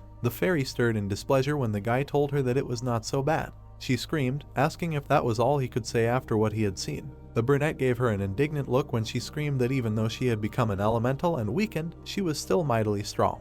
He said that he could do everything she could do himself now. An ice spear flew in front of him, and the fairy indignantly asked if he was saying that it was all too easy. Looking at the weapon, Junho mentally noted that this was indeed the work of a master, because not everyone could recreate something like this so well in an instant. He thought that there was no point in comparing their skills. When all the ice around him evaporated, he said that his answer was still the same, and he could do the same, it would just take a little longer. The Frost Queen touched her chin with her hand when the player said that he hoped that she would show him something that he couldn't do himself. Suddenly, an idea came to the spirit's head. She pointed to the side and asked if this was what they were talking about. The boy froze with a shocked face. The fairy crossed her arms with a satisfied face as he exclaimed that it was correct. A cry rang out in the training room. Was this what he wanted? The blonde girl perked up. She was sitting at her desk, noting that it looked like they were really training hard. The boy was looking ahead with a serious face. He turned to Deokgu, asking if he knew what the Ice Queen looked like. The man looked up from his notebook, looking towards the boy. The brunette was sitting on the couch, crossing his legs, looking at him, who was sitting in a chair at his desk. He replied that he didn't know and explained that the boy was the only one of the 5 players who had ever seen her. Junho said that in that case there was a problem. The man asked him again. The guy sat up a little on the couch, while the man looked at him questioningly. The brunette clarified that now he could see her too. The young man put out his palm, over which a small spirit of the Snow Queen appeared. The man's eyes widened in surprise, screaming. He hid behind the back of the chair.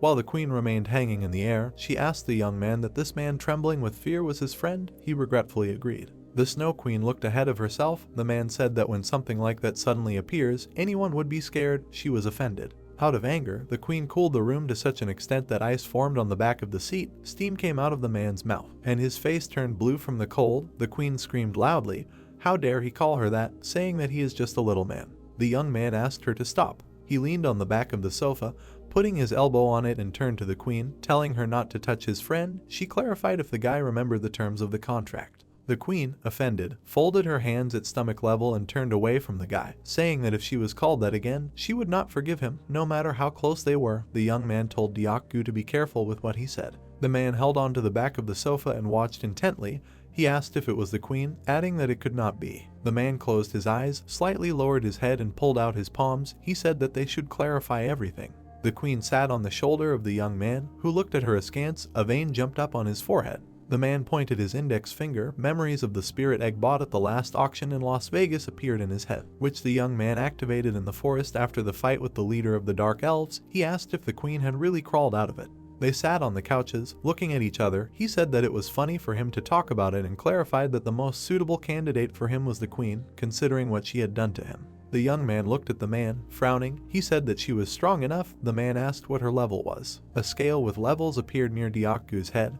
He explained that levels are different, from the lowest to the unrivaled. He said that usually elementals themselves know their level. The young man turned his head towards the queen sitting on his shoulder and asked what her level was. She arrogantly turned her head away and said that, of course, unrivaled. They started whispering, thinking that she was at a lower level. The queen was indignant. What kind of doubts did they have? The man looked at the Ice Queen, and the youth said that no matter what, she was strong, and to pass through the next gate, you will have to put in a lot of effort. The man put out his palm, saying that until now the gates that he passed were also difficult, but since this gate was more difficult than the previous ones. He tensed up, frowning. Images of gates appeared in his head, in which there were many dragons and a huge demon. The man continued his thought, asking if the youth wanted to pass through the gate with 1 star. The youth looked at his interlocutor seriously, wondering if the wild forest that he successfully passed also had 1 star. He said that he had pumped up since then, so he could easily, even alone, pass the gate. The man touched the dial of the gold watch, looked at the guy, and said that there were only 3 1-star gates left on Earth. Images appeared on the office wall. The man explained that these gates were in South America, China, and also. Deokgu tensed up a lot.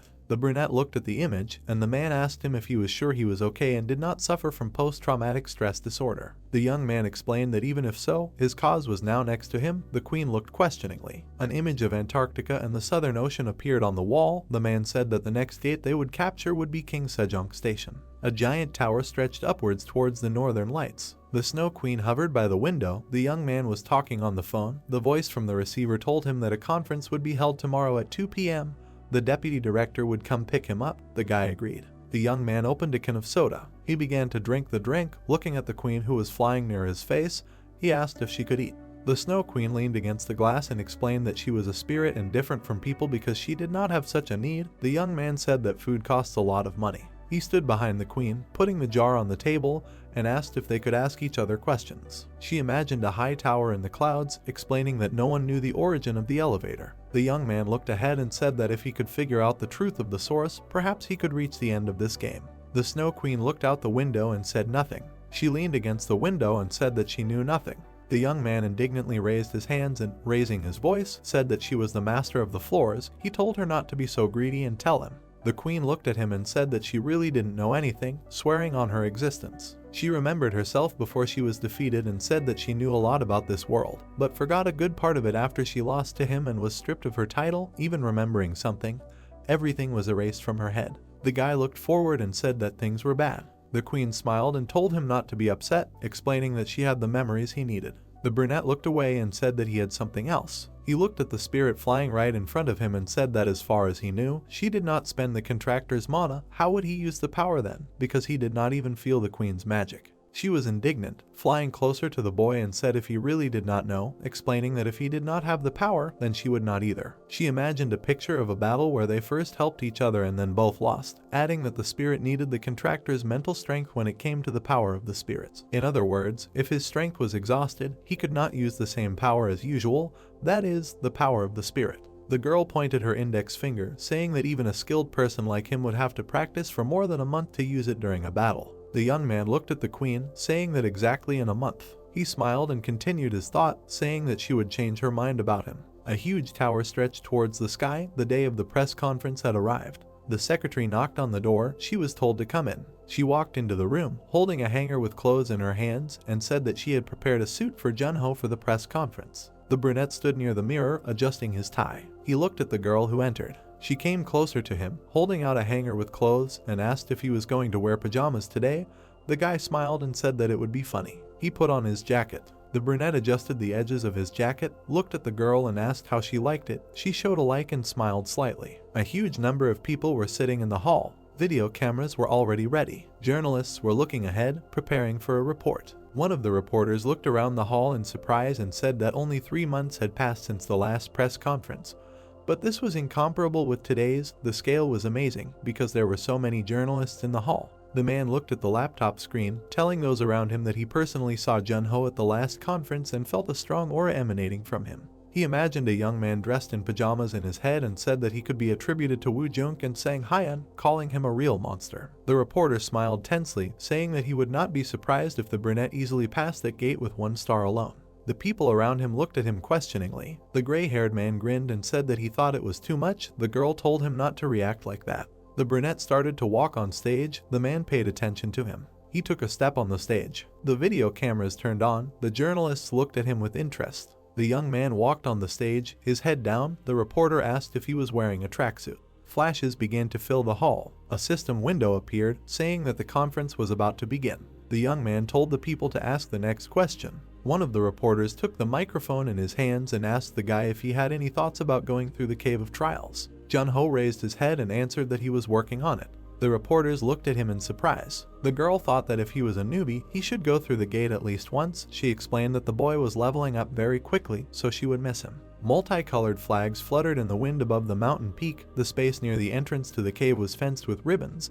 The guy schematically imagined the crossroads in front of the players and thought that the player, step by step, completes the missions, has the right to choose to continue the next test or give up in the middle and leave. Unlike ordinary gates, even if a friend gave up, he can safely get out. The girl looked at the boy, thinking that due to the restriction system, it is impossible to talk about what happens in this gate. Although the reward has not yet been disclosed, but seeing how many players pass the tests, there is some reason for this. She grinned and, tapping the screen, thought that this is enough for today's article. Junho continued giving the interview, saying that after the trial cave he was going to pass the gate of the Ice Kingdom. The reporters suddenly looked up, looking at him in surprise. There was a deathly silence. The flashes of the video cameras were so frequent that they illuminated the room. The reporters began to shout something. A bright light emanated from the entrance to the gate. The reporter clarified that the same gate, which is one of the 3 extremely difficult in the world. Everyone shouted enthusiastically, asking what he was talking about. The young man seriously agreed. The helicopter flew over the evening city. On the screen was a short description of a recent interview.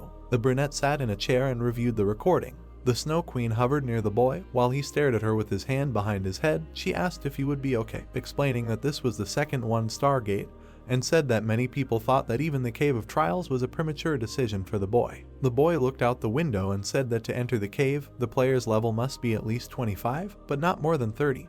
But there is another condition that no one knows about. He imagined a huge demon standing on all 4s, and said that the cave gives the player rewards depending on the number of trials he has passed. The difficulty level of the gate itself is fixed, which means many coins fell to the floor. The boy continued his thought, saying that if you enter the cave with a lower level than required, even after passing the same level, the player will receive a higher reward. The brunette clicked on the screen, and the spirit said that this is not very good. The boy agreed and explained that the good thing is that players can repass this trial. He looked ahead with a serious expression and said that the players who received the reward would not be able to participate a second time, and thought about how he had challenged the Spectre trial den in the past. The sun began to set behind the horizon, covering some of the houses with shadows. The young man said that 25 years ago, not only the reward, but also all the abilities were initialized, and suggested that he would be able to re-enter. The helicopter landed on the roof. Jun-ho landed on solid ground. He looked ahead with a serious expression. The young man's hair and tie fluttered in the wind. He looked at the evening city strewn with lights and said that he would try to pass this trial again. He began to remember his comrades and explained that he wanted to meet them.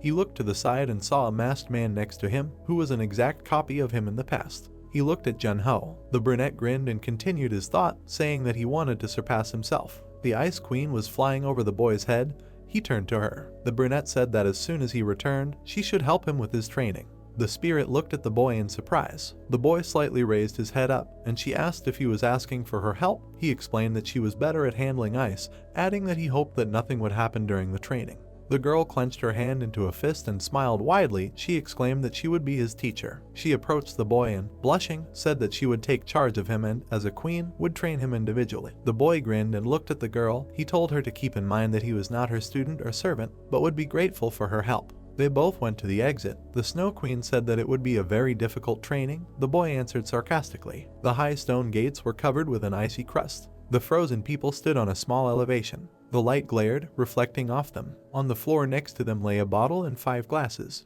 The skyscraper of the Korean Players Association stretched towards the sky. There were ice blocks everywhere in the training hall. The ice blade was stuck into the floor. The boy was breathing heavily. The broken sword was lying on the floor. The boy was holding the blade with his hand, his head hanging heavily. He looked up. Beads of sweat were running down his face. The boy raised his sword, enveloping it in an aura. The Snow Queen looked down at him. The boy asked her how she liked these results. The spirit folded her hands, thinking for a while. She smiled widely and said that he had finally created something useful. Half a month before, the Snow Queen, being above the boy, said that at the moment he had 2 elements in his power, darkness and freezing. The boy looked at the flying girl, asking why she looked like this, as if she did not know about it all the time. The girl said that he was a very primitive person. She imagined dark fragments shrouded in energy and said that the essence of using the ability is its understanding, because the deeper it is, the purer the technique becomes. She raised her hand and asked what he thought the ability of darkness meant. The young man raised his eyebrows in surprise, thinking about what he thought she came out of darkness. The young man imagined streams of dark energy and said that it was full of cruelty and pride, indifference, anger and fear. The girl crossed her arms and called it a good answer, then asked what he would say about the freezing skill. The young man calmly looked ahead and said that it was cold ice. The queen exhaled in displeasure. The lamps illuminated the room. The girl said that she did not expect another answer, because the guy still started using the ability 3 months ago, so he should listen carefully. She smiled and said that the freezing skill is more discreet and refined than any other ability, and that it is an irreplaceable power. The boy put it in his pocket and said that he understood it, and that it meant that the ability's potential in battle was well balanced.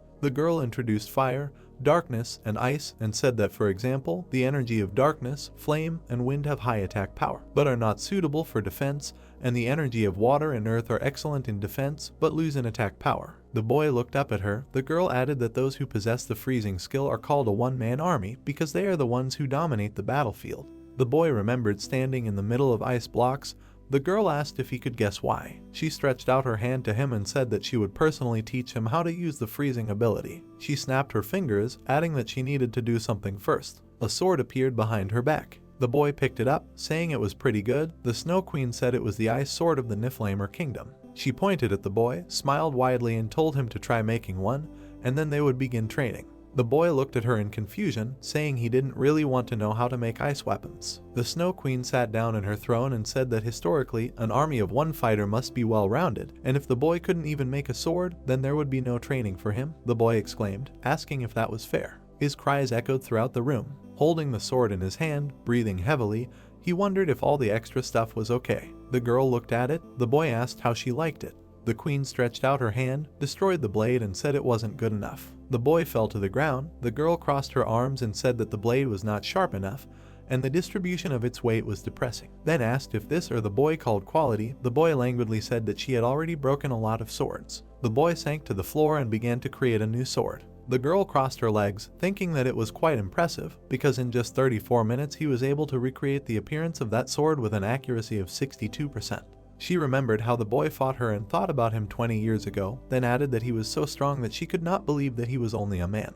The boy held his hands up, creating another sword. The girl thought that perhaps he was creating a monster. She lowered her head with a smile. The boy created a new sword. The girl said that the slope on the blade was 5 deg more, thinking that watching his process was quite a pleasant pastime. The blade of the ball that was created had a reflection of the girl on it. She said that she thought this one was passable. She rose into the air. The boy scratched his head in displeasure. The girl said that it only took him 152 tries. The boy said that he tried his best. The queen suddenly looked at him, hearing the question of whether this sword had passed. She smiled widely, splitting the weapon into pieces. The boy fell to the floor exhausted. The girl touched her face and said that this sword was quite good, and that she just broke it because it pissed her off. She stroked the boy's head. The boy looked up at her. The girl said that she thought he had mastered the skill of creating weapons, because he had been standing and creating swords for 2 days in a row, and that he must be tired, so he could go and sleep. She smiled softly and added that when he woke up, they would begin training as he wished. The boy frowned with displeasure, saying that she was acting suspiciously, then asked if she would tell him to create a copy next time. The girl said that she had changed her mind.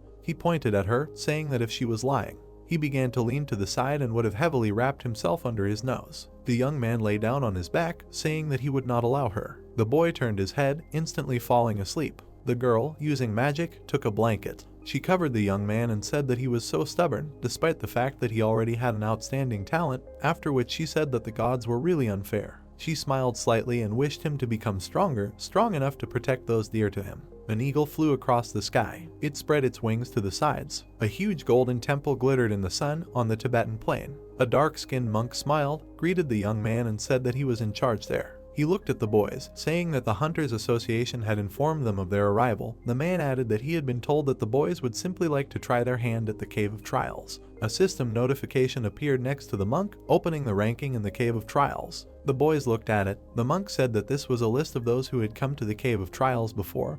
The guy thought that it seemed that no one had ever beaten his record from 25 years ago. A system window appeared in front of him with the requirements for entering the Cave of Trials. The monk said that except for those who had passed, no one knew what was behind the gate. He smiled broadly and blessed them, saying that he would bet on their well-being to return. A bright glare broke through the stones. The young man went down the stairs into a dark room. Huge blue gates illuminated in a circle. The guy with a calm expression on his face said that 25 years had passed. He stepped forward, saying that it was time for them to begin. The energy of the gate began to glow brighter. Suddenly, a round object appeared in front of him, blinding him. The system announced an error and that a repeat entry was detected, so a response from the administrator is awaited. The guys looked at what happened in confusion. The protagonist looked dumbfounded at the outgoing ice sparks. Jun-ho watched the black portal around which lightning discharges emanated. Suddenly, a man in a hat appeared from the portal, who greeted them. An elderly man with a cane took off his hat and introduced himself as the manager of the first floor of the interdimensional elevator, named Gray. The protagonist frowned at Gray, trying to comprehend the words about the first floor, asking him if he was the god of the earth. The man lowered his head, holding his hat. He replied that no, because he was just a government employee who was entrusted with managing this place. The protagonist looked at the smiling Gray in front of him. The boy noted that the first floor was the ground, so the man was no different from a god since he controlled all of this. Gray replied that there were differences since the territory at his disposal was limited to the floor, such as the gates and monsters that were only here. Gray closed his eyes and smiled, adding that he was glad to see familiar faces here. The main character looked ahead with a dumbfounded look along with the Ice Queen, since Gray called him a gloomy ghost, congratulating him on his return. Jun-ho was shocked, while the Ice Queen fussed. She wanted to understand the situation, asking the old man about what his phrase about familiar faces meant, as if he knew her too. Gray closed his eyes again and smiled, noting that he knew her too, since she was the ruler of Niflheim, the mistress of cold and the queen of ice. Jun-ho stretched out his hand in confusion, trying to figure out what kind of place this was. Gray replied that they were in a virtual space that he had created. The manager extended his hand, from which a book appeared. He explained that since the boys were in a little trouble, he decided to clarify something. It was an open book with a description of the protagonist's card. Gray asked if it was the gloomy ghost who had passed the Cave of Trials 28 years, 7 months, 16 days, 13 hours, and 36 minutes ago. Gray reminded that the player should have known that he would not be able to enter the gate after receiving the reward. He introduced the protagonist, who contemptuously removed his mask. The manager explained that changing the name did not change the essence. The main character spread his arms out to the sides, asking what he should do if he did not have a reward. Gray did not understand what exactly the player meant. The brunette stared ahead and said that the current version of him did not have a reward from the Cave of Trials. The manager sighed sadly, lowering his head. He gave a sharp, sly smile, delighted that Junho was telling the truth. The protagonist and the Ice Queen glared at Gray, aware of his pressure, as if his power was in this place. The manager lowered his head and asked again if the boy had a reward. He slammed the book shut when Junho spread his arms out to the sides. The protagonist said that, based on this, he believed that there was no reason not to let him in. Gray said that it would be as he decided. The old man hit the floor with his cane and said that even if the boy really did not break the rules, the balance would still be different. Gray held onto his cane and smirked slyly. He said that since the boy had already been to this place and knew the tests, it would not be entirely fair to the other players. The protagonist opened his mouth, about to voice his proposal. The brunette moved his body aside, saying that in that case Gray could increase the difficulty level and balance the conditions. Gray looked haughtily from under his brows, trying to figure out if the guy was joking. The brunette looked forward confidently, saying that he was ready for this if he was allowed to enter the Cave of Trials. Gray lowered his head, smiling sarcastically. He said that he did not know exactly how right it would be, but still agreed, since the player had previously had a good laugh with him. He immediately snapped his fingers, noting that he could still provide such a favor. Gray was about to leave, while the wind raged around the guy, wishing him luck. The Ice Queen became excited and was about to stop the old man, realizing that he could know her very well. Gray turned back when the Ice Queen asked him if he knew the reason for her memory loss. The manager noted that he could not answer this question, and it was unlikely that anyone could know. The brunette stood in a cave under the covers of sparkling lightning. The old man wished the guys a good time. The brunette looked warily at his trembling hands, feeling this damp air from that very cave. The Ice Queen was unhappy because she did not understand what was on this creator's mind. Junho looked up at the hovering Snow Queen, asking her if she really did not remember anything. The Snow Fairy answered that it annoyed her because she did not remember anything that was related to the floors. She assured that in any case, she was happy for the player because he had come a long way, flying like a bird, and his efforts were not in vain. A notification appeared greeting the player Junho. The guy was glad that everything was finally resolved. He looked at the notification with displeasure. The brunette watched the blue balls falling from above. A notification popped up saying that it was the first level of the magic test, and he was asked to use magic and pop the balloons. The Ice Queen looked at the falling balloons and said that it was quite easy. The player looked at what was happening haughtily, radiating a blue aura, and replied that it was the first level. A blue beam flashed in front of the protagonist, causing all the balloons to pop. The guy noted that it was just training. A notification popped up saying that the guys had successfully passed the test. The brunette angrily looked up at the Ice Witch, who decided to make fun of him. She noted that it was not bad, but it would have taken her less than a second to do it if she were in his place. The guy noticed that as soon as the young lady opened her mouth, she immediately began to lie. A card popped up asking if they wanted to go to the next level of the weight test, they should say either go or stop. The protagonist suddenly shouted the word go, wanting to move straight to the second floor without interruption. Junho suddenly looked angrily at the cracking ground beneath him. The Ice Queen looked at the convulsive player, asking him what kind of test it was. Junho explained that on the second level, the gravity pressing on the body changed every minute and it seemed to him that it became 2 times stronger than the last time. The protagonist left a mark in the cracked stone. The Ice Queen asked the player what the other 8 tests were. The brunette answered that they were all the worst things a person could imagine. Junho crossed his legs and arms, hovering in the air. He said that this happened to him now because gravity changed. The Ice Queen opened her mouth wide and asked the protagonist if he planned to miss such a precious opportunity, but the guy did not immediately understand. The Ice Queen looked at the guy floating upside down. She asked him how many times in his life he would get the chance to be in such an extreme situation and told him to start training. The main character joked that it would not be very comfortable for him in this position, although it might seem easier from the outside. Suddenly, he plopped down flat on the ground, shouting that it was very difficult. He convulsively held onto the ground. He angrily began to push up from the ground, realizing that the Ice Queen was right. Bright light seeped into the dark cave. The Ice Queen joked that now would be a good time to start running. The player said that it was easier said than done. Junho fell backwards with heavy breathlessness. The completely out-of-breath brunette breathed heavily, lying on the ground and rejoicing at the end of the stage. The Ice Queen was hovering next to the tired boy, who was angry that the difficulty level was greatly increased by the manager. A notification popped up in front of them again, asking if they were ready to continue. The brunette immediately jumped up, shouting out his agreement to continue. The Ice Queen noticed that the boy was tired and suggested that he take a rest. The protagonist closed his eyes and smiled slightly. He stated that after a warm-up, It would be better to go through everything at once. He realized that the reward in the trial cave grew proportionally to the player's efforts and understood that if he continued now, the reward would be much better. The brunette sat cross-legged opposite the Ice Queen.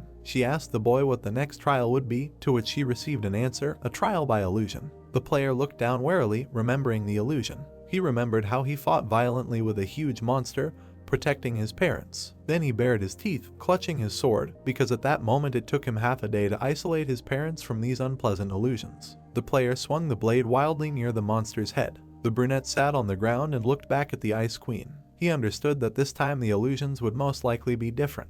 The Ice Queen looked worriedly at the guy, who was thinking that it would be nice to see this queen in an illusion. Blue air began to float in the air. Junho still understood that everything would not be so simple. Junho sighed heavily, holding his side. He grabbed the blade when silhouettes of people began to appear, realizing that he was about to be tortured. The brunette appeared and addressed Junho. In the blue light, his old acquaintances from the players appeared, calling him a traitor, who understood that he wanted to survive alone. The main character grabbed the sword, looking forward with a sneer. He realized that this was just the bare minimum. His old acquaintances stood in front of the protagonist and asked him why he abandoned them. The brunette stared ahead, hearing the traitor's nickname. The image of Skaya angrily screamed about the liar guy. The Snow Queen waved her hands in front of the dejected guy and said that they simply should not have been listened to. Junho already understood perfectly well that it was an illusion. The protagonist looked down with a disappointed look, noting that these guys at the last moment lifted him up, knowing that they themselves would die. 4 guys stood in a pile in front of him and smiled.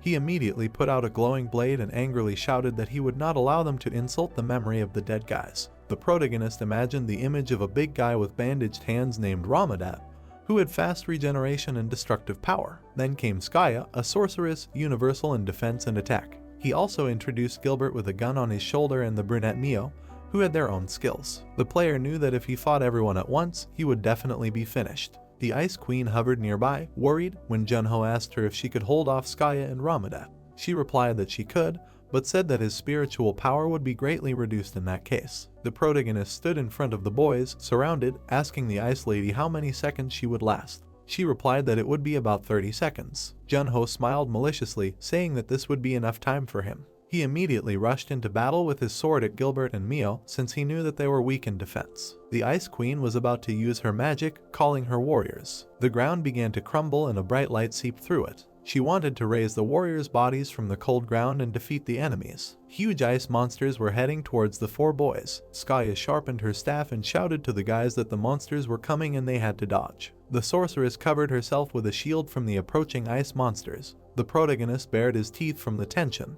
He felt that his spiritual power was leaving him at a furious speed. The big guy was about to jump back. Ramadat soared into the air and tried to pounce on the player. The big guy furiously swung his fist, wanting to crush the enemy. The Ice Queen turned her magic to the side so that Ramadat would freeze. The big guy immediately froze in front of the protagonist. The Ice Queen held her hands with magic at her sides and turned to her partner so that he would not pay attention to her and do his job. The brunette looked at his friend and praised her, telling her to hold on a little longer. Suddenly, a beam of light flashed in front of the brunette, creating an explosion. Gilbert looked down under his hat. He held his hat, holding the rifle arrogantly. He said that he would finish everything with the next shot. The protagonist smiled maliciously, looking down because he understood that this illusion even copied Gilbert's magic shots. He looked at the deep hole in the ground, realizing that one such bullet would be enough to kill him. The shooter aimed the sight at the main character. He was about to pull the trigger. Suddenly, the protagonist began to evaporate from the sight. Gilbert exclaimed in shock about where the guy went. The shooter cautiously held the gun as a black aura began to appear from behind. Realization began to dawn on Gilbert. Through the dark aura, the silhouette of the protagonist appeared, who was using the skill Night Step. Junho slashed his sword at the shooter's back, causing him to fly away. The shooter's hat flew off and he plopped down on the ground. Junho looked at the lifeless body of the shooter, realizing that he would not allow him to make a second shot and wanted to continue working on Mio. The brunette screamed angrily about how the brunette dared to do this. The protagonist took this claim calmly. The brunette was going to take out her sword from a squat. The protagonist stared ahead, realizing that the girl was not called a sword master for nothing, because in her element he would not be able to defeat her. The brunette tried to pull out her blade, wanting to avenge the death of her comrade. The brunette quickly ran at the protagonist. The protagonist bared his teeth and looked angrily, realizing that he only had one chance until the girl thoughtlessly attacked him, seeing Gilbert's death. Neo bared her teeth and took out her sword. She quickly swung the sword in front of the guy's body, who managed to jump back. He was tightly clutching his glowing sword. The brunette understood that the girl would now open herself up for an attack. He immediately struck back with a crushing blow at the girl. She saw blood, her mouth open. She fell to her knees in front of Jun-ho, dropping her sword. She sadly held her chest, asking the player why he decided to kill them. The protagonist looked at the cloud of dust after the girl fell. He looked at what was happening with the stain, realizing that this was a disgusting test. The big guy was still frozen. At this time, the sorceress held back the ice monsters. Suddenly, the ice began to crack in Ramadat's shackles. The Ice Queen anxiously held back her magic. However, the ice cracked in the shackles of the big guy's hand. The protagonist anxiously turned to the side, hearing the cracking of ice. He saw Ramadat's silhouette in the cloud of dust. The big guy continued to shake the ice from his hand. He bared his teeth maliciously, asking the guy if he really thought that this technique would stop him. Ramadat glared at Jun-ho with his palm open. The Snow Queen barely held back the magic with her hands, informing her partner about it. Skaya held her magic staff outstretched, preparing to attack. She fired a powerful shot at the ice monster. The Snow Queen's spirit looked dumbfounded at the flying ice fragments. Crushing shots continued to fly into the ground from the sorceress. The Ice Queen covered her face with her hands, hearing the words of gratitude. The main character with a shield covered the little fairy. The guy held the shield over his head, covering the back of his head. He decided to praise his partner. Ramadat glared forward. He tried to deliver a crushing blow to the player's shield. The main character bared his teeth, trying to hold the shield. The big guy teased the guy, not considering him cool. Ramadat gloated at Jun-ho, delivering crushing blows. He asked the protagonist ironically if he really thought he could challenge him and fight others. Skaya stood surrounded by her magic circles, calling for her friend. She angrily extended her arms and directed energy shots to the side. The sorceress turned to her colleague so that he would not accidentally hit her. The protagonist deftly dodged Skaya's shot, jumping. The protagonist looked worriedly from under his bangs, realizing that it would be very difficult for him to cope with two at once. He imagined the sorceress, behind whom was a smiling big guy. He understood that Ramadat was tanking and Skaya was attacking from a distance. Their duet was famous for its powerful synergy, even when they worked together. The brunette closed his eyes heavily and understood that he would have to give it his all to win this fight. Streams of blue aura began to surround him, wanting to use the buff. He suddenly widened his eyes. Jun-ho delivered a quick blow with his sword to the big guy. The brunette looked worriedly at Ramadat, who sighed heavily because of the hole in his chest. At the same time, he grinned maliciously, explaining that this wound refreshed him so much. He immediately clenched his bandaged fist and asked the player if this was all he could do. The big guy delivered a powerful blow, but the guy managed to dodge. The protagonist bared his teeth angrily, realizing that the plan did not work as he thought because the guy had a devilish regeneration speed. Skaya angrily shouted that this time the guy would not escape, wanting to carry out her next attack. The protagonist rushed to attack, away from the big guy. He crushed all the magic circles around the sorceress. The brunette rushed in a cloud of dust with an anxious look. He realized that he couldn't fight the recovering Ramadat forever and that the usual methods wouldn't work, wanting to come up with something else. The big guy looked at the running player with excitement, ironically asking him about the fact that he wasn't having any fun running around. Jun-ho replied that he was already tired of it himself. He grinned mockingly, looking away, and said that it was time to end all of this. The big guy got really angry, swinging his fist. He shouted that the guy was too insolent for such a talentless person. The protagonist immediately jumped back into the air. Suddenly, a powerful Ramadat appeared in front of the protagonist, covering his path. The big guy hit Jun-ho hard in the stomach. The guy was really angry, lowering his head. He was angry that the big guy had broken through not only the ice protection, but also damaged his internal organs. Suddenly, a light shone in the dark space. Jun-ho thought that he could use this chance. Ramadat held Jun-ho on his fist, who was trying to pierce his body. The mulatto grinned maliciously, looking at the guy. He said that it was useless, although the player's persistence deserved praise, because he liked it when the enemy fought to the end. The exhausted guy grinned, pointing out that the big guy was wrong. The player squeezed the hilt of the sword tightly. The exhausted guy angrily shouted that the end and inevitable death had come to Ramadat. Streams of dark aura pierced the mulatto's body. He immediately saw blood. The protagonist angrily looked at the fallen guy. Skaya stretched her hand forward in horror, trying to call her friend back. The sorceress, surrounded by a blue aura, ran forward. He looked at what was happening with tears in her eyes. Jun-ho realized that only Skaya was left now. The sorceress fell to her knees near the protagonist. Skaya was completely stunned and looked forward callously, declaring that she would finish the guy off. The Snow Queen hovered anxiously near the protagonist, warning him that the witch's energy looked dangerous. Jun-ho explained that he knew about it, as it was because the sorceress was left alone. He realized that if he wanted to defeat Skaya, who had been reduced to such a state, he would have to use all his strength as well. The protagonist extended his hand forward, drawing out a black aura. A huge death scythe appeared in his hands. He imagined a glowing sphere surrounded by a protective barrier. The guy knew that the witch's body was protected by 7 layers of mana shields and destructive beams. The player realized that only the energy of darkness, which brings death, was capable of breaking through such protection. The protagonist walked with a black scythe towards the fallen witch. Sighing heavily, the exhausted player walked forward. He understood that his weapon was spending a lot of mana, but this was the only way he could win. The girl spread her arms and screamed for the guy to die, emitting streams of aura from herself. The main character tried to finish off the witch from the air with his death scythe. He immediately swung it, leaving a black mark. Jun-ho looked heavily from under his brows, noting that he was lucky that it was all just an illusion. The protagonist stood in front of the evaporating body of the witch, explaining that he would not have been able to withstand the real Skaya. The blue-haired witch smiled with tears in her eyes and said that she would wait for Jun-ho. Her silhouette completely disappeared in front of Jun-ho. The brunette raised his head and saw a notification congratulating him on completing this trial. The Snow Queen also sighed heavily when a new notification popped up saying that if they wanted to go further, they had to say go. Another notification said that they had to choose to stop the trial. The protagonist looked at the notification boldly, realizing that he didn't have to ask since he was always ready. The protagonist slightly opened his eyes, seeing the image of the Snow Queen. The Snow Queen opened her mouth wide, looking at the protagonist. The Ice Queen asked if he was already awake. Jun-ho, looking exhausted, covered his face with his hand. He was lying on the bed, looking at the ceiling. The Snow Queen said that he had been sleeping for 30 hours already, and she began to think that he had died.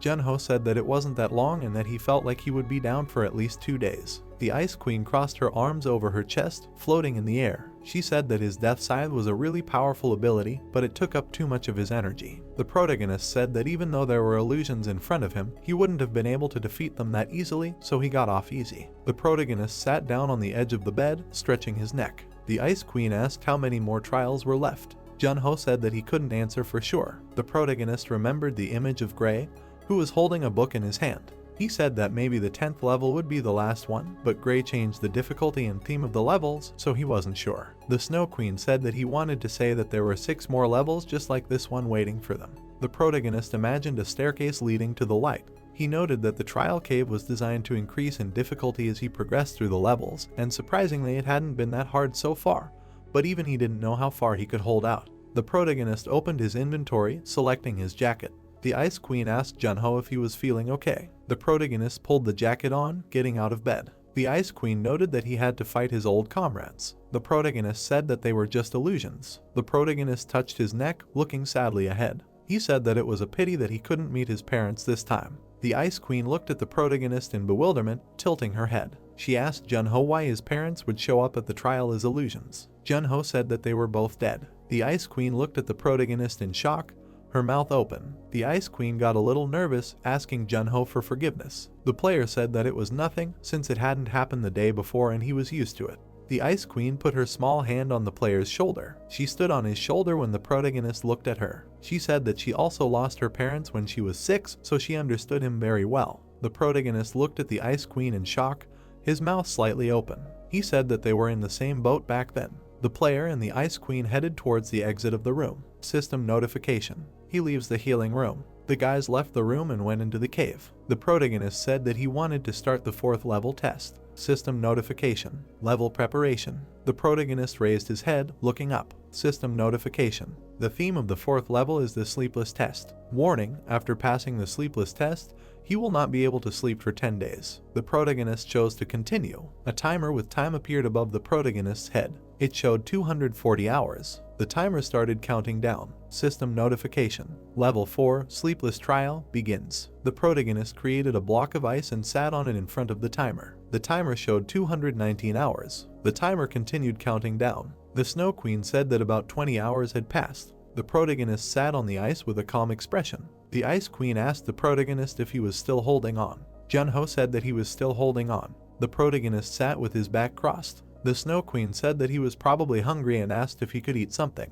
The player said that on the contrary, hunger was keeping him awake. The Ice Queen said that she could also take an ice shower. 60 hours had passed. The protagonist rested his head on his hand from fatigue. The Snow Queen flew excitedly near the player, telling him not to sleep. The protagonist looked at the Snow Queen with exhaustion, who began to cast a spell. The player told the Ice Queen not to let him fall asleep. The Ice Queen threw a snowball at the protagonist's face. The timer showed the remaining time. It said 142 hours. 98 hours had passed. The protagonist hit his head on the wall. He looked in the reflection at his exhausted face. Jun-ho thought about how much he wanted to sleep. The protagonist stood near the sink with a mirror. He thought about taking a hot shower and going to bed, adding that he would sleep so well. The player narrowed his eyes, looking ahead. The Snow Queen flew into the room, screaming loudly. She asked Jun-ho that he would not fall asleep while washing his face. The Ice Queen crossed her arms over her chest, sighing heavily. The protagonist said no way. The timer showed the remaining time, where it was 24 hours. The protagonist sat on a block of ice, crossing his legs. The Snow Queen said that there was very little time left, only 24 hours. The protagonist sat with a swollen gaze, his mouth slightly open. He thought about what the reward for level 9 had been before. The protagonist vaguely remembered the stats table. He thought that there was heroic composure and 10 more points to each ability. The protagonist recalled the images of his old comrades. He thought that this was a reward worthy of the effort expended, and this time he should also hold out at least until level 9. The protagonist recalled the faces of his confident comrades, noting that this was the only way he could save them. Jun-ho thought that he had to save them. The protagonist widened his eyes, frowning. The ice cube loudly called the protagonist. Jun-ho looked straight ahead in fear, raising his head. He turned around excitedly to look at the Snow Queen, his eyes wide. He asked why he fell asleep. The Snow Queen pointed to the timer, telling him to look. The timer showed the number 0. The protagonist sat with his back turned, looking at the time. His mouth opened wide, looking at the timer in surprise. The player immediately fell on his back.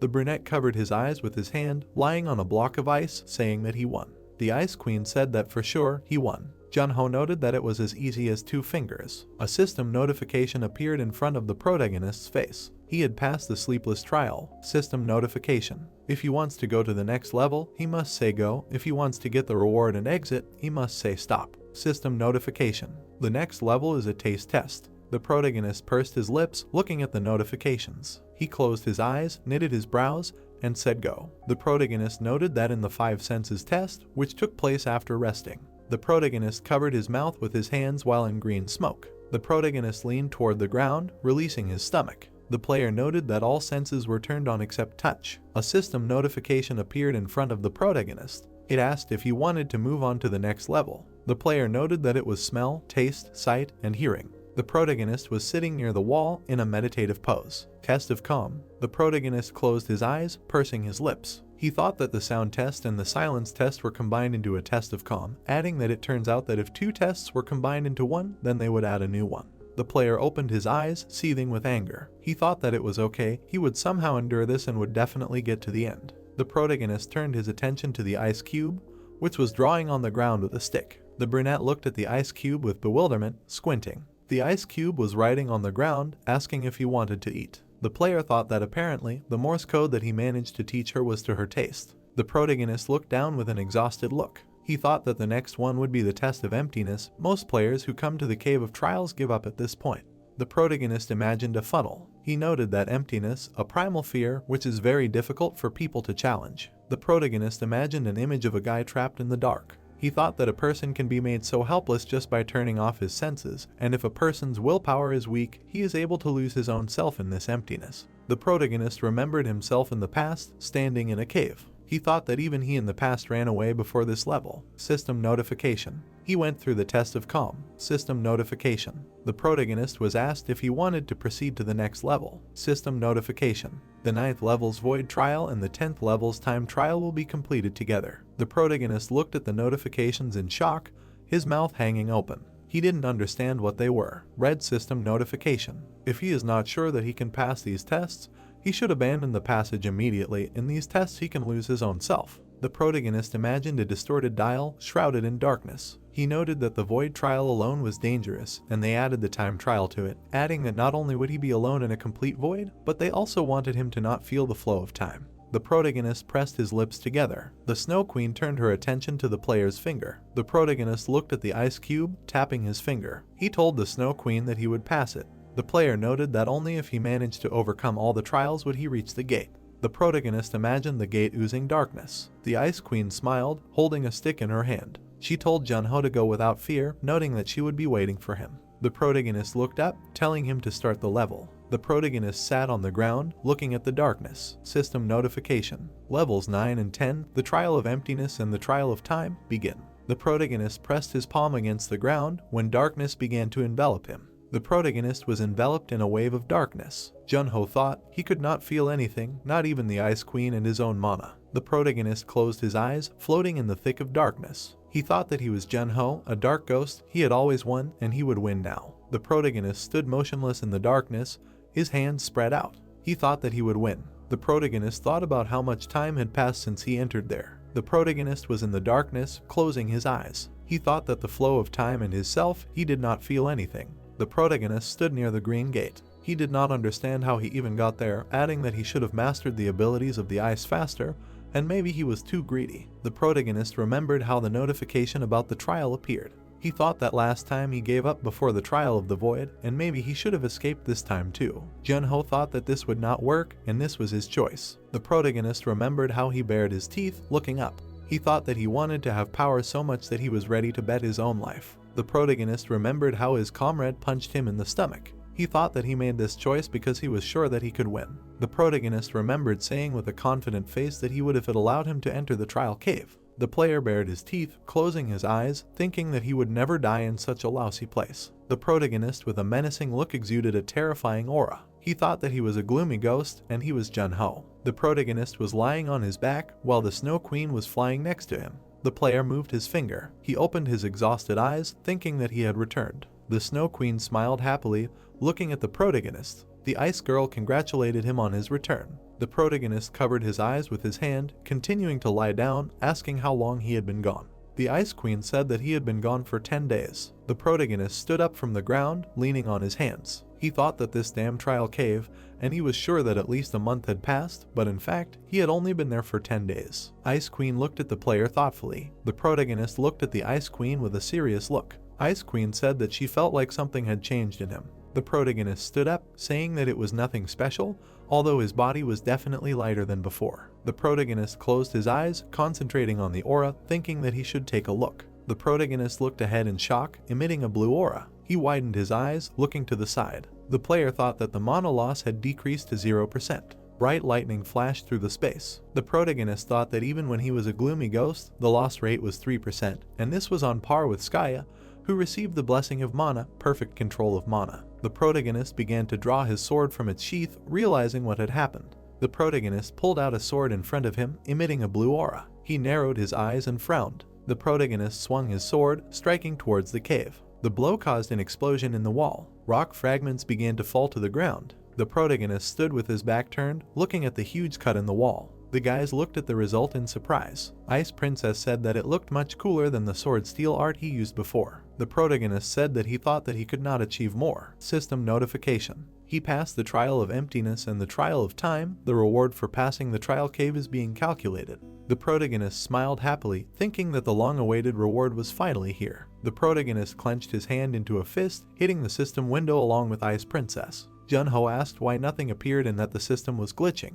The protagonist confusedly put his hands in front of him when a red notification appeared in front of him. Manager Gray wrote that the reward was being calculated and for him to stop whining. Ice Queen looked thoughtfully at the notification, her mouth open. The Snow Queen said that the reward must be very large since the manager himself was dealing with it. The numbers in the characteristics window began to change. All the characteristics were changed. The protagonist's characteristics window appeared. Intuition level increased from B to A, heroic composure from A to S, and all characteristics by +20. The protagonist looked at the characteristics window with a serious look. He thought that increasing the level of 2 skills at a time and increasing all abilities by 20 points, adding that this was twice as much as the previous reward. The protagonist frowned, looking down. He remembered standing in front of the manager, asking to raise the difficulty level. The player thought that the Cave of Trials was a place where the reward was worth the effort. The player remembered Gray's sly smile. The player thought that Gray already knew about everything back then. The protagonist looked at the open window. Limit Breaker, a title given to those who surpass themselves in the Cave of Trials. Effect, with each level up, increases a random ability by 1.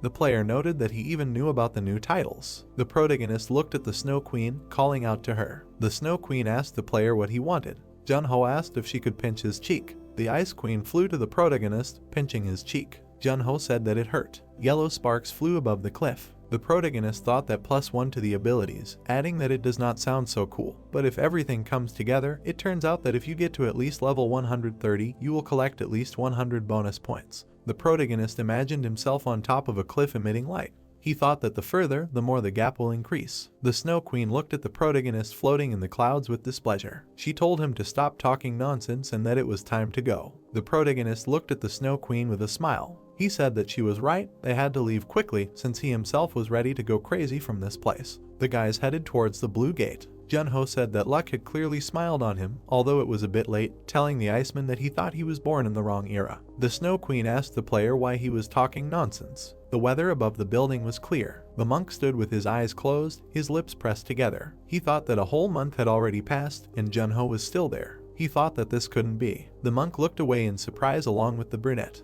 The brunette opened his mouth, pointing his finger to the side, telling the monk to take a look. A system window appeared. The brunette said that the ranking table had been updated. Junho was in first place, having passed level 10. The monk smiled happily, frowning. The monk stood with his back to the ranking table. He said that a new legend was being born before their eyes. A man in a brown robe stood near the orphanage building. He walked up to the door and knocked on it. The door swung open slightly. Torres closed his eyes and pressed his palm to his chest. He told the man that he was doing them a great honor by visiting such an unworthy place. The man said that they had not seen each other for a long time. Signer looked at the man with a menacing gaze, saying that he saw that they were not having much fun there. Torres smiled widely, keeping his eyes closed. He said that they did not come there for fun, but to revive the heavenly demon. Signer looked at Torres with a crazy look, asking about the heavenly demon. Signer asked Torres if it was okay to say such words in a place like this, teeming with children. The children were running around in the yard, playing with each other. The man snapped his fingers, saying sure, but if he didn't trust him.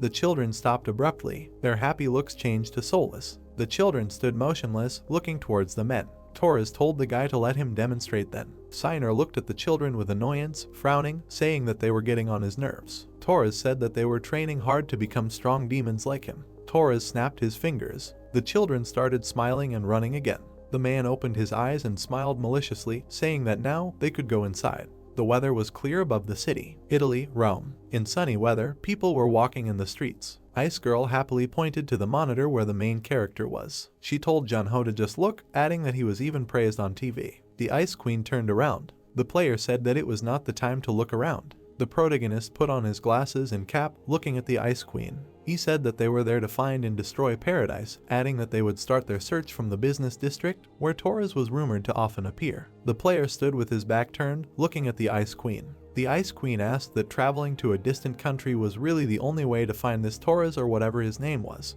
The player said that it was the only one. A few days ago, the man smiled sheepishly, stretching out his hands to Junho and asking if this was really their lucky man. The protagonist looked at the man with disgust, gritting his teeth. He asked the brown-haired man what was wrong with him, telling him to stop. The brown-haired man said that since he had passed the Cave of Trials, their receipts had increased many times, asking how else he could treat him after that. Sunlight was shining through the window. Junho asked the brown-haired man why he had called him. The protagonist looked at the man in shock, his eyes wide. The man said that he had found out something about the orphanage he had heard about in Paris. The protagonist imagined a small Arma. He noted that the necromancer Arma had attacked the auction house. The protagonist imagined a man near the orphanage. He noted that it was a terrible place where a crowd of children were trained to become demons like them. The man picked up a remote control with a red button. He said that he had not been able to find out its exact location, but he had found a clue. A photo of Torres appeared on the screen. The man was smiling in the photo. The brown-haired man said that his name was Torres Milo, and that he had previously been an active player on the second floor, but had now retired. The protagonist crossed his arms over his chest, looking closely at the pictures. The man said that it wasn't that such a decision to quit was uncommon, as many players quit at the peak of their careers, but Torres had started acting strangely. The photo showed Torres with two children following him. The brown-haired man told Junho to take a look at it. The children were following Torres as if they were hypnotized. Junho asked what the children were doing. The man said that the detective had taken the photo by accident. He added that the locals said that they often saw Torres around Rome, but no one knew where exactly he lived or what he did. The brown-haired man said that they only knew that he took the children to the business district from time to time, and the strange thing was that he always brought different children. The manager looked at the protagonist with a serious look. The player said that this was clearly suspicious, asking that if he really was involved with the orphanage, then why was he acting so openly? The manager said that this inconsistency made him look up the archives of crimes committed in Rome over the past few years. The manager turned on a table on the screen, telling him to take a look. The brown-haired man said that every time Torres appeared in the business district for the next week, a missing child report was filed. Jun-ho squinted at the table, saying that he should investigate the case. The manager walked away with his hands in his pockets. He said that Torres appeared in the business district once every 2 months, and next week was the next week, adding that he needed to be found as soon as possible. The protagonist sat next to the fountain, sighing heavily, saying that there were no traces. The Snow Queen looked at the protagonist with a smile, flying up to him. She asked the player if he really wanted to catch him the first time, adding that it was time to go home. The player told the Ice Girl that they needed to go. The protagonist put his hands in his pockets, talking to the Ice Queen along the way. The child bumped into the protagonist, holding his cap. He apologized to Jun-ho. The protagonist sighed heavily, looking up. He grabbed the boy's hand, who looked at him dumbfounded. The boy looked at the protagonist with confusion, asking what he was doing. The child bared his teeth, looking at the player with fear. Jun-ho told him to give him back what he stole. The boy threw the watch on the ground.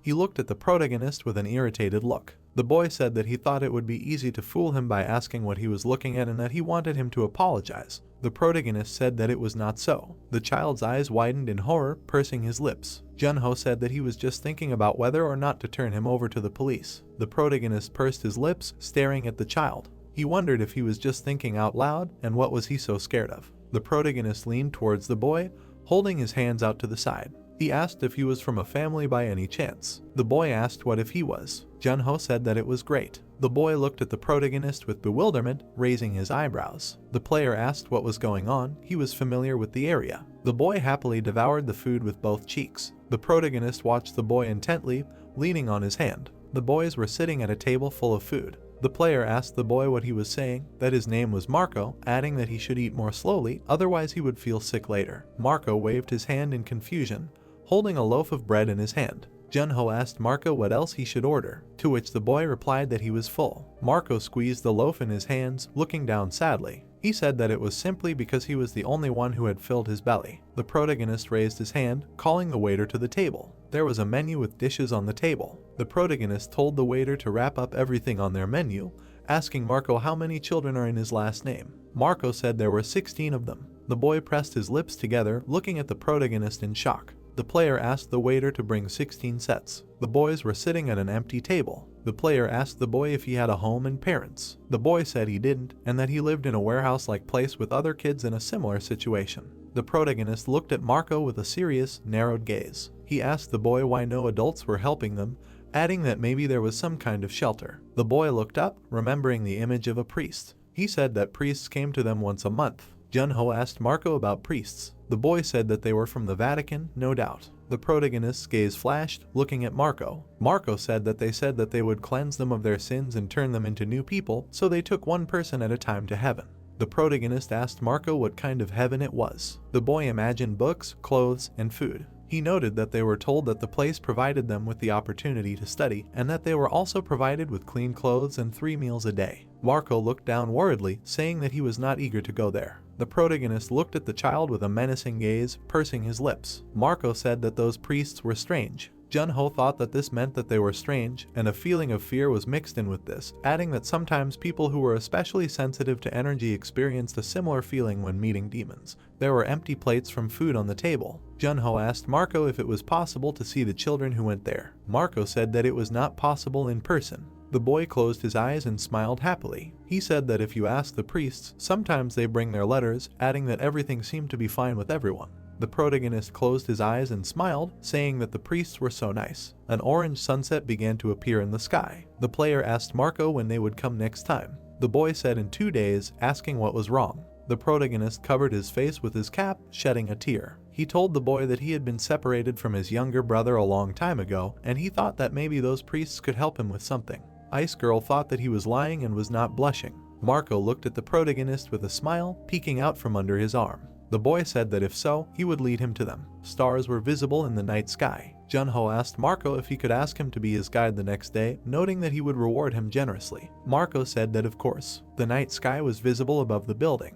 The Vatican. Moonlight was shining into the corridor of the Vatican. A priest with a lantern was walking down the corridor. The current Pope of Rome, Francio XII. Francio slightly opened his mouth, keeping his eyes closed. He said that an uninvited guest at such a late hour. Not far from Francio stood a black silhouette of a guy. Francio raised his lantern, illuminating the silhouette. He looked dumbfoundedly straight ahead, his mouth open. The protagonist stood by the window in a black mask. Francio asked who he was, Mr. Dark Ghost. Francio hurriedly ran up to the protagonist. He said that he heard that he was undergoing treatment. Junho said that he couldn't just lie there like a log all this time, adding that he was glad to see him, and that 25 years had already passed. The Pope smiled happily, lowering his eyebrows. He said that he was glad, and that he didn't think that he would be able to see him again, adding that apparently the prayers of the feeble old man were answered. The Pope bowed to the Dark Ghost, saying that it was a shame that they had lived in peace all this time, only thanks to the 5 great heroes. The Dark Ghost lowered his gaze, looking at the Pope. He asked what he had to be ashamed of, since they had worked hard for this very reason. The window of the building was slightly open. Junho told Francio that he had come to ask him something. Francio asked what it was. Francio looked at the protagonist with bewilderment, his mouth slightly open. Junho asked Francio if he knew anything about an orphanage called Paradise. Francio said that he had never heard of such a thing. The protagonist, with a menacing look, recalled the image of Marco. He thought that perhaps even this was a fiction. The protagonist imagined a dark Vatican with a red light inside. He thought that those freaks were pretending to be priests right under the nose of the Vatican and kidnapping children, and as he thought, demons clearly had a hand in this matter. The protagonist told Francio that he had no more questions then. Francio apologized to the Dark Ghost for not being able to help him. The protagonist put his foot on the windowsill. The protagonist looked back at Francio, pointing his finger at him. He said that there might be a big fire in the outskirts of Rome in a few days, asking him to make sure that the fire department was ready. Francio asked the protagonist about the fire. Francio looked at the dark shadow of the player in shock. Junho said goodbye to the Pope. Francio shouted for him to wait. The Pope looked out the window, putting the lantern on the windowsill. Francio looked at the street, where a beautiful city was visible. He said that the Dark Ghost suddenly disappeared again. In the rain stood a small gray house of Marco's family. The boy told the other children to eat every last crumb of food. He would go away for a short time but would be back soon, the younger ones agreed. Marco looked at Junho, who, stretching, entered the room, saying how well he slept. The boy in the cap looked at him in surprise, asking why he decided to spend the night here, leaving a better place to sleep. The brunette answered that it was more comfortable here, and his younger ones were cute. Holding glasses in his hands, Junho said that they would soon be able to leave together. They walked along the street of the city, and the boy asked the deer guide to take care of him today. He walked along the street behind the boy. Marco walked ahead, and the Frost Queen spirit said that this child walks quickly, to which the hero replied that he noticed it too. A small ice spirit hovered next to the boy in a mask and glasses. Marco froze in surprise when he heard the question. Did he want to become a player by any chance? Turning around sheepishly, he asked how he knew if he was a player too. The hero replied that he only needed to look at his gate to know everything. Coughing into his fist, the boy said that he was training to become a player. Junho crossed his arms and said that it was not an easy path, to which Marco replied that they had no parents or proper home.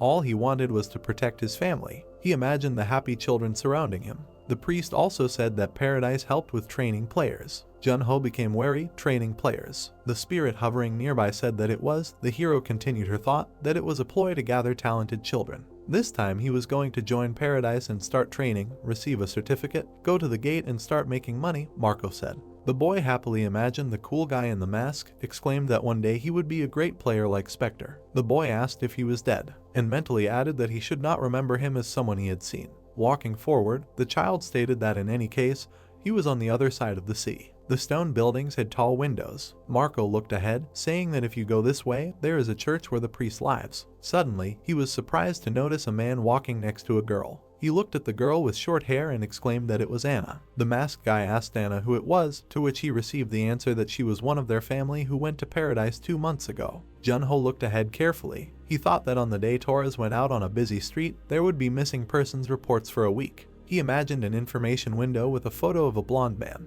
and saw the same man in a suit. Looking at him, Junho said that he found him. The boy rushed to Anna, calling out to her. Holding his hand on the girl's shoulder, Torres asked if she knew him, to which he received the answer that he was the leader of the family she used to be in.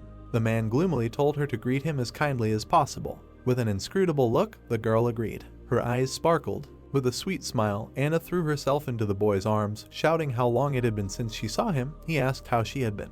With a sweet smile, Torres bowed and greeted Marco, saying that he had heard a lot about him. The boy greeted him back. Looking at him, the man said that it seemed like he had left his younger ones alone at home, and then he heard the words that he had finally found him. Junho approached the surprised boy, shouting that he should have warned before running away. Did he really forget? Torres smiled and asked who he was, mentally noting that he was deliberately hiding his face with the mask and glasses. Junho touched the back of his head, saying that his name was Sunny, he was a tourist, and he asked this child to be his guide. The man repeated Sunny and introduced himself as Torres. The brunette extended his palm for a handshake, and they mutually said nice to meet you. The man in the suit was amazed to feel the firm handshake. He frowned, thinking that this guy. With a smile he said that he was quite strong, by any chance a player.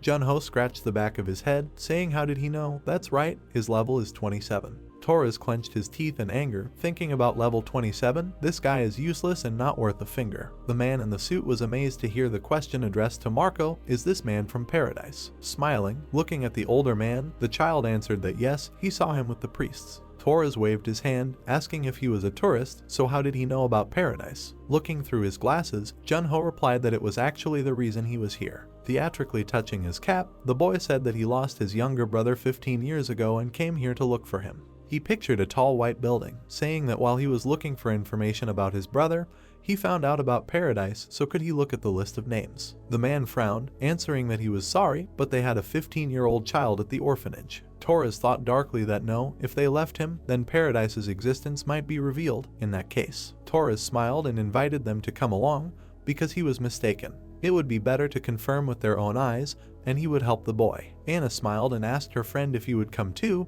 to which the boy replied that it seemed like the other boys missed her. Standing in front of the man, the boy thanked him. Under the gray sky stood a tall white building with towers, and a cry of delight was heard. Marco ran along the paved path, asking, does all this belong to paradise? Torres answered that it did. The director greeted the red-haired girl with a smile, calling her a teacher. They passed each other. Torres whispered to her to make sure that no one was following them. The red-haired girl walked on gloomily. The heroes stopped at the entrance to the building, and a question was heard, is this their home? The man answered that the house, the school, the cafeteria, everything was united in this place. They went into the building, and the director said that this was the assembly hall. Here they prepare children who dream of becoming players. Marco stood by the window and looked at the children who were standing in the room with training swords. One of the boys had a very serious look. The director stood next to the bowed man and allowed them to go in and take a look. The dark-haired subordinate whispered to him that the people they were pursuing were not found. Torres said that this was a great job. Clapping his hands, he exclaimed that he had a great idea. The heroes heard him call Sunny. With a smile, the man said that as a senior player, he slyly offered to give one lesson to his juniors, meaning the children. Junho stood touching his cap and heard words that attracted attention, that one of Sunny's players visited them today. The door to the room opened, and words were heard that today the senior will teach them something, and the teachers will also help, let them come in. 7 children appeared in the room with swords in their hands. They, along with the younger children, stood in the room opposite the heroes. Marco, covering his mouth with his hand, asked if he thought the situation was a little strange, to which he received the answer that he was a quick study. The children looked ahead with red eyes. The elders too. Marco exclaimed in fear, noticing their eyes. The eyes of the gloomy Torres were also glowing red. He told the boy to look and remember these red eyes, a trait of demons. Crossing his arms, the man said that he was unlucky, and in front of him was that very paradise. Junho stood in front of him and asked, did he feed the demon blood to these children? Waving his hands, Torres asked, he is blind, does he think it is possible to become a demon without drinking his blood? He smiled grimly, saying that at first everyone refused, but when he killed a couple of people, they immediately rushed to drink it in tears. The boy fell to his knees, asking what he said. Tears appeared in Marco's eyes. He looked at the girls, calling them Anna and Rin, at the boys with red eyes Leo and Shu, all of them. He remembered the framed picture of the children, saying he didn't know anything, even though they didn't want to, but he made them cry and do it. Gritting his teeth, Marco screamed that he was worthless, and screaming, he rushed at the man with his fists. A red-haired girl blocked the grinning Torres, asking where he was going. She hit the boy hard in the chest. His eyes widened and he cried out from the blow. Marco fell to the floor with a crash. Pointing his finger at him, Torres laughed loudly. The trembling boy rose, hearing the order to look at this insignificant insect. He slammed his trembling fist on the floor, and screamed at the people standing that one day Spectre would punish them for everything. Torres spread his arms, saying that if it had happened 25 years ago, it might have worked. Junho walked forward, hearing that he was currently hiding and healing his wounds. Even though he had returned, he was still unstable, and his demons had nothing to fear. Marco was startled to feel a white sweater fall on his shoulders. He looked at the guy in front of him in surprise, who had spoken to him. Sunglasses fell to the floor. Junho said that even if a player saw a precious person die in front of his eyes, he should endure everything and move on. A black mask appeared in the guy's palm. He said that if he wanted to become an undisputed player, then even when facing an opponent he could not defeat, he should hold onto his weapon until the very end. Putting on the black mask, the guy said that since he had not yet become a player, Spectre in a black mask replied that he would help him this time. Marco looked at him with tears in his eyes, thinking that he had just. He looked at the brunette in a black t-shirt, wondering why he was wearing a Spectre mask. He doesn't believe it. A great man like him can't help him. It's too good to be true. If he really is Spectre. Marco clenched his fist and screamed, begging him to save them. Torres turned to his demons and asked, was he seriously saying that he was Spectre? The brunette laughed, saying, who knows, maybe he is Spectre, but he won't see what Sunny is capable of.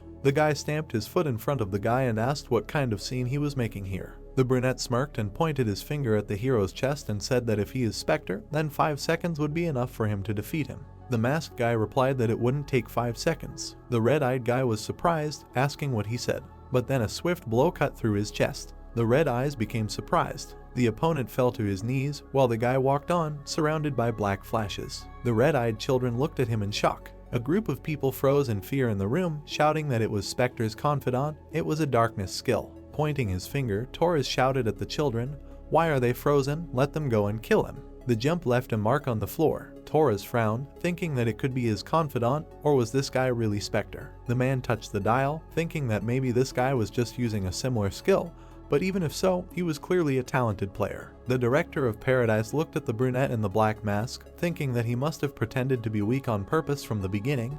If the swordswoman and the shooter were here too, the situation would change. The young demon screamed and pounced on the guy with weapons from all sides. Junho calmly raised his hand and snapped his fingers. A black and blue wolf appeared in front of the heroes, opening its mouth. Spreading black flashes, the beast attacked. The children ran away, shouting that he would finish them off with a single swipe of his finger. They had to leave. There were sparks in the room from their jumps. Junho thought that they were persistent, wanting to call for reinforcements, but it was useless. The boy in the black t-shirt thought that although his strength had increased compared to 25 years ago, and in the trial cave he had received 0% magic loss, so now his magic has no limit. He clenched his fist. A purple beam rushed towards the running demon. The brunette stood calmly in the room, surrounded by bright flashes. His face was hidden by a black mask. Torres looked ahead in amazement, thinking that this was a real demon hunt. He imagined Spectre standing next to the lying bodies and thought that so the story of exterminating 100 demons was not a fabrication. Director Paradise angrily shouted that they were useless trash. The younger children with red eyes heard the order to grab him.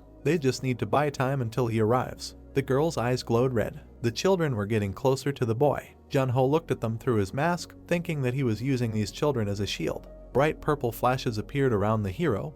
He said that since he did not understand in a good way. The young demon opened his mouth, amazed by the power. A dark purple power spread throughout the room to the children. Torres froze at the entrance, looking at the children. He opened his mouth in fear and ran out of the building, thinking how weak and useless they were. He ran to the street, thinking why he was not there yet. The man ran to the playground, thinking that he wanted to escape from here. Suddenly, he froze in shock. The director of Paradise fell to the ground with a scream, touching his head. He said that he tripped in such a situation. Suddenly, his gaze became very scared. He grabbed his severed leg with a scream, screaming, how could this happen? Spectre approached him. The frightened man heard the words that he would ask only once. Junho's eyes glowed through the slit of the black mask. He asked if he had ever wondered what it was like for those children. Holding his leg, Torres replied that yes, of course. Purple flashes appeared around the guy's fingers.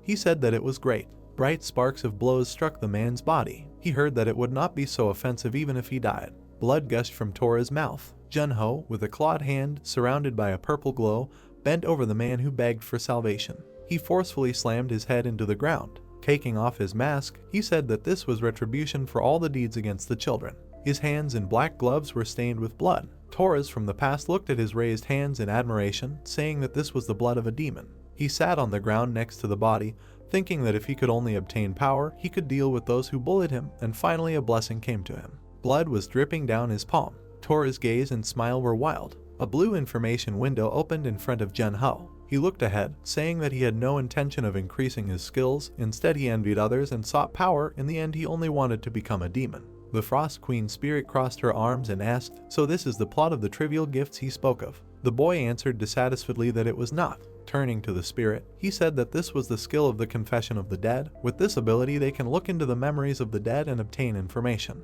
Frost Queen remarked that it was a mysterious skill. Jun-ho touched the play button, saying that at least the manager of Paradise should have useful information about the Demon Association. Children ran around screaming in the sunlit building. The man with the mustache and beard smiled. Jun-ho watched as he turned to the kneeling man and asked, "So he was Tora's, the manager of Paradise starting today?" To which he was told that he was. The man took a step, saying that if so, there were several information windows with missing children opened in front of him. The man said that he liked his mind manipulation skills. Thanks to this, he achieved success in the cases of the disappearance of the players of the second floor and the ghost village. Torres looked down sullenly, thinking that he felt this pressure building up. The man extended his hand towards him, saying that this was indeed a great ability. Roxanne Adger's eyes glowed red.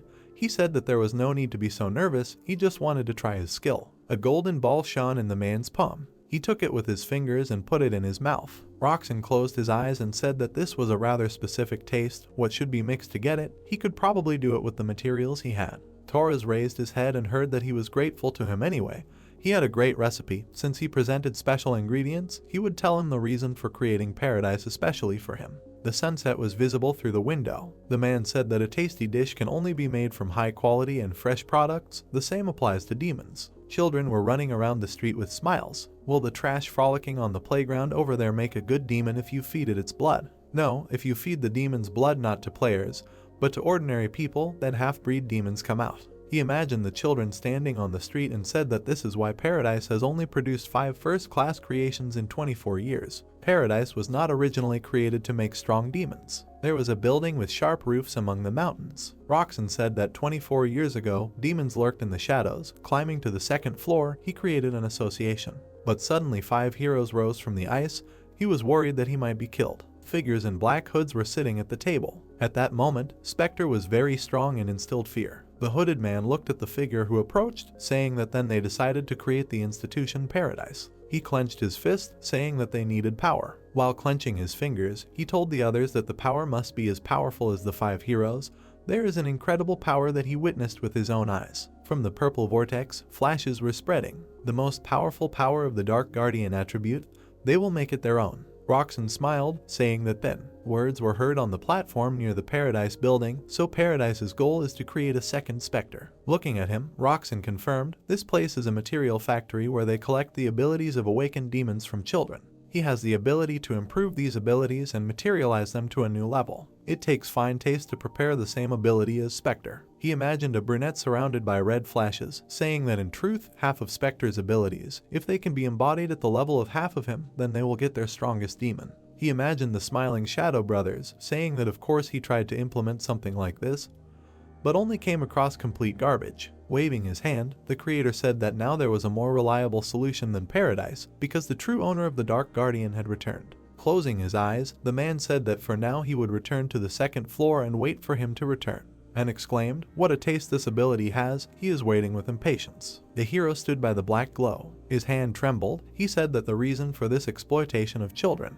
Jun-ho touched his face in shock, saying that was to create a second Spectre. Jun-ho stood in front of the open information window, saying to the spirit that the reason for this exploitation of children was to create a second Spectre. He was shocked into silence. Images of small demonic children appeared in his memory. He thought that it turned out that up until now, thousands of children were forcibly converted into demons. He imagined the figure of a man standing in front of them, and he clenched his fist tightly, thinking that it was all because of him. A black mask fell to the ground with a curse. Frost Queen was hovering nearby, saying that it was not his fault. Without turning around, the brunette replied that he knew, even if it was. He closed his eyes, clenching his teeth, and said that this bad feeling did not leave him. Once becoming a demon, the player has no way to turn back to a human. Who better than him to know about it? He imagined children lying on the floor, thinking that these were children turned into demons. He imagined a gloomy gray mansion building, thinking that he had to end this. Light penetrated the windows of the room. The boy shook the child and called Anna and Leo. Marco held the girl, shouting for her to come to her senses, and asked what was wrong with them. Suddenly he turned around, seeing Spectre entering, and called out to him. Holding Anna in his arms, the boy said that they still did not come to their senses. Maybe they hit their heads too hard, they need to take them to the hospital quickly. Marco cried, screaming that the demon blood had to be extracted. The brunette looked at him, hearing that only if they extracted it would they become normal again like before. With tears in his eyes, he looked at the boy and begged him. Jun-ho sadly heard the request to save them. He touched the boy's head with his palm and said that he was very sorry, but it was impossible. Marco looked down sadly. Holding Anna in his arms, he heard that he understood his feelings perfectly, but society considered demons evil, so they would not be able to accept them. If an ordinary person tried the blood of a demon, then there were two outcomes: either they would not be able to accept it and die, or they would become a demon. The girl's eyes glowed red. The boys looked at her when she called out for her brother. Marco screamed, asking if Anna was okay. He put the girl on the floor, turning to Leo, and asked if they had all come to their senses too. He hugged his friend, screaming that thank God, he knew that he was guilty before all of them. Anna stood next to him and called him. Her gaze became wild. She said that something strange was happening to her. She loved her brother Marco very much. Claws appeared on the girl's palm. She said, why did she want to kill him so much? The boy felt her attack with claws. The palm grabbed his shirt. With a sharp movement, Jun-ho threw the boy away from Anna. A red flash occurred. Demons are mostly ferocious and cruel creatures. At the cost of the terrifying power they received, they experience a constant thirst for murder. Anna pulled her claws. Jun-ho thought that, as he thought, all these children drank blood and became demons. Looking at her, the brunette apologized. Purple flashes rushed towards the girl. A red flash appeared. The red information window reported that a low level of demonic power was detected from the object. Jun-ho looked at this in surprise. Next to the screaming girl was an information window that he could absorb this energy with the power of the Dark Guardian. Jun-ho wondered in surprise, maybe he could absorb the energy like he once absorbed the cold and cured the numbness. Anna cried out as the purple rays entangled her. The dark bonds chained her to the floor. The hero thought that it couldn't be. He didn't know that the Dark Guardian had such an ability. He imagined Roxanne, thinking that it seemed like he was not giving players, but ordinary people the blood of demons, and only half-breeds were obtained. Looking at the tied-up Anna in amazement, the brunette thought that since the demon was not a player, but an ordinary person, he could extract demonic energy. Marco was standing behind the heroes. The player heard him call him. Clenching his fist, the boy asked to let him finish this. He looked at the children, saying that he was the one who sent them to paradise, and this is what happened. Jun-ho turned to him and asked if he was sure that this memory would stay with him forever without the possibility of forgetting it. Marco squeezed the fabric of his pants with his fingers. With tears in his eyes, he said that the player must bear this burden and move forward because that is what he taught. Jun-ho and the Frost Queen spirit smiled. The guy touched the boy's head and praised him along with the spirit. Marco touched his cap in surprise and heard that the player rarely sheds tears because of others. He will become an excellent player. Looking at him encouragingly, the brunette said that he no longer needs to carry this burden. He extended his hand forward to the girl. A bright purple ball appeared in front of her. There was a white clock on the wall. Siner rose on the bed, asking what time it was. Waving his hand, he asked, did he sleep for 17 hours? Touching his face in displeasure, the red-haired man thought that it seemed that pursuing this Wu Jung had exhausted him greatly. The time would come and he would pay doubly for this humiliation. Siner noticed the watch lying on the bed. The message said to come to the assembly hall for a while. He would show something. The guy frowned darkly, thinking that Torres had impudently not deigned to even give details of who was calling whom. If it turned out to be a trifle, he would kill him. The red-haired man was going down the stairs. He stopped, looking ahead questioningly, and frowned. He looked at the workers in orange overalls and asked, what the hell is this? Men in helmets were carrying boxes. He said that this was paradise equipment, right? Walking around the room, he asked where the demons had gone. Siner frowned angrily, thinking what was going on here. Under the blue sky stood a white temple in the Vatican. The men in blue and yellow suits looked forward. Jun-ho was sitting on a bench in a black mask and an excited Marco. Turning to the guy, the boy said that everyone was looking at them so intently, to which the player replied that he should not pay attention. This is a completely normal reaction. All eyes were indeed turned to them. Jun-ho thought that even though he said so, but compared to 25 years ago, they were more insistent. A man in black appeared in front of him and said that the medical examination of all the saved children was finished. Marco clasped his fingers excitedly, heard the volume regarding the results. The priest bowed to them, saying that the existing children were not demons and thanked them for bringing rays of hope to their lands. Marco, standing next to the guy, beamed with joy. A man in a long white robe and said that he was Spectre. The priest with a cross in his hand smiled and thanked for saving hundreds of these poor children. He waved his hand and said that if he didn't mind, he was going to announce it publicly. Could he warn him again about the danger of demons? Jun-ho, wearing a mask, told him to do as he saw fit, and asked if he could ask for a favor. He imagined Anna lying on the bed and said that the children he had brought. There were many children in the hospital room. The guy said that they were all orphans without guardians, so they became victims of this incident. Francio heard that the fact that such a situation happened in the holy city, they know very well that this responsibility lies on the shoulders of the church. The priest answered that of course. Marco was amazed to hear that therefore they would take full responsibility for this incident and all the affected children would be sheltered and provided with an education. Tears appeared in the boy's eyes. He asked, "Is this true?" Patting him on the back, the brunette said that he had heard everything. Having received an education at the Vatican, there would be no problems finding a job. Spectre approached the boy and asked why he was crying again. He should not shed tears all day long. The priest smiled as they heard Marco's indignation that he was not crying. It was just a speck of dust in his eye, and his eyes were watering. Wiping his eyes, the boy said that now he would study hard and become a worthy player and would be Spectre's very first assistant. Closing his eyes, Junho waved his hand and replied that he did not need subordinates. He placed his hand on the boy's head, and with a smile, he continued that he did not need subordinates, but partners, but the conditions for becoming one were quite harsh, so from now on he would have to try hard. Embarrassed, Marco winked. His agreement was heard in the White Temple. The screen showed a camera image of the children in the courtyard, and the words that a demon breeding factory had been discovered in Rome under the guise of an orphanage were heard. The victims that were imprisoned together under the name Paradise were rescued.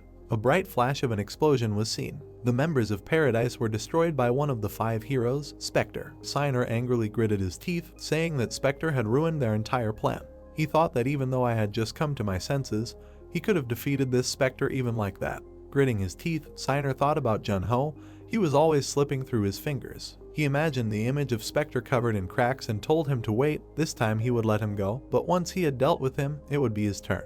The tall glass skyscraper of the Korea Players Association rose into the sky. The man in the hall bowed and told Spectre that they had arrived, to which he replied that it was a good job. Junho looked at the balcony. The masked guy asked why it was so noisy outside. He took a step with his foot. He walked to the window, shielding himself from the sun with his hand. His hands were holding a sign. When he went out onto the balcony, the guy saw many people on the street with signs and posters congratulating Spectre on his return. The boy sat on the man's shoulders and pointed his finger, exclaiming that it was Spectre. The people looked at the guy on the balcony and shouted that it was really Spectre and rejoiced. The brunette in the mask looked at this in surprise. Diakgu came up and said that according to police estimates, there were about 500,000 of them. Junho asked what was going on now. Looking at him, the man asked, did he not understand? The guy standing by the balcony heard that they were all here to see him. The people were smiling and holding a sign that said welcome back. Junho looked at this with a surprised expression while wearing a mask. He turned to the man who said that they would take him to the association.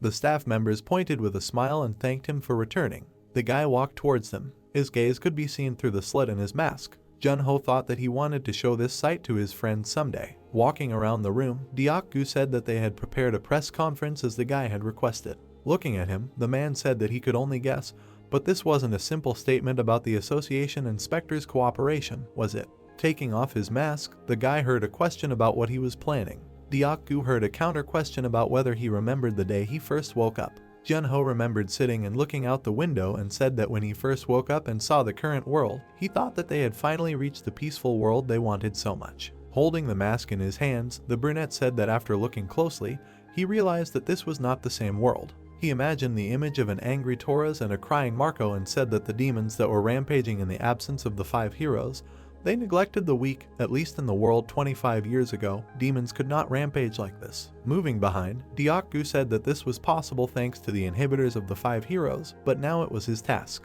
The brunette replied that he knew. His strength now is not as before. At first he thought that it was enough to recover to have enough strength to save his comrades. He imagined a red demonic eye, thinking that this is not so. The current demons are completely without brakes. They tried to create a being like him. These guys need to be reminded of the existence of inhibitors. The head of the association exclaimed in amazement. Waving his hands, he asked, does he want to return as Spectre? The man frowned, saying that he knew why the top rankers did not claim the title of the new Spectre. An outstanding talent would definitely attract a lot of attention. He imagined many fingers pointing at the brunette and said that he, as a hero, would attract the attention of more than just the enemy. Once he announced his return, these people would look for him whenever there was a problem, and if he did not appear in front of them at the right time, they would start to reproach him. The man imagined Junho sitting on the floor in front of the ice figures and said that he and his partners had already done enough. Closing his eyes, the younger one exhaled and said that he knew all this. He did not want to do this either, but now only he could fight back. Although he lacked the ability now, he could still have some influence. The guy looked at the Frost Queen hovering next to him, who said that he was full of determination. She would remember his courage. Letting go of his gaze, Junho thought that this was true. He thought back to the kids from paradise, thinking that leaving such a reality behind and accepting such a convenient and easy ending was like giving up. Deok-gu covered his eyes with a grim hand and said that he was serious. He then patted his comrade on the shoulder, telling him to do as he knew best, and asked if there was anything he could do to help him. The man was surprised to hear the sound of the answer. Raising his finger, Junho asked to turn up the volume of the microphone as loud as possible so that Spectre's voice could reach even the second floor. There were many people sitting on the chairs in front of the table on the stage. The men were excitedly waiting for the beginning. The people present were looking forward attentively. In-ho, who was sitting in the chair, said that as expected, all the masters and commanders of the Big Six had arrived. A crowd of high rankers were also here. In any case, Spectre's competition was quite high. He turned to the giggling Jua. She clasped her fingers together in a cute gesture, saying that she would see Spectre in person. The guy asked her to calm down. Words were heard that the association chairman and Spectre would arrive soon. The door opened and a request for patience was heard from the guests. Junho appeared in the room wearing a black jacket and a black mask. Under the flashes of cameras, he walked behind the table. His fingers squeezed the microphone. Holding the microphone, Deok-gu said that they were starting a press conference and would answer questions. One of the journalists raised his hand, and the man told him to ask. The guy with the microphone said that since Spectre was in the ice for 25 years, many conspiracy theories were functioning. So Junho heard the request of the one who stood up. Could he please prove that the person standing there is really the real Spectre? The people present were talking discontentedly. The man asked, "Is this guy crazy? Does he want to see proof?" Junho touched the table with his hand and agreed.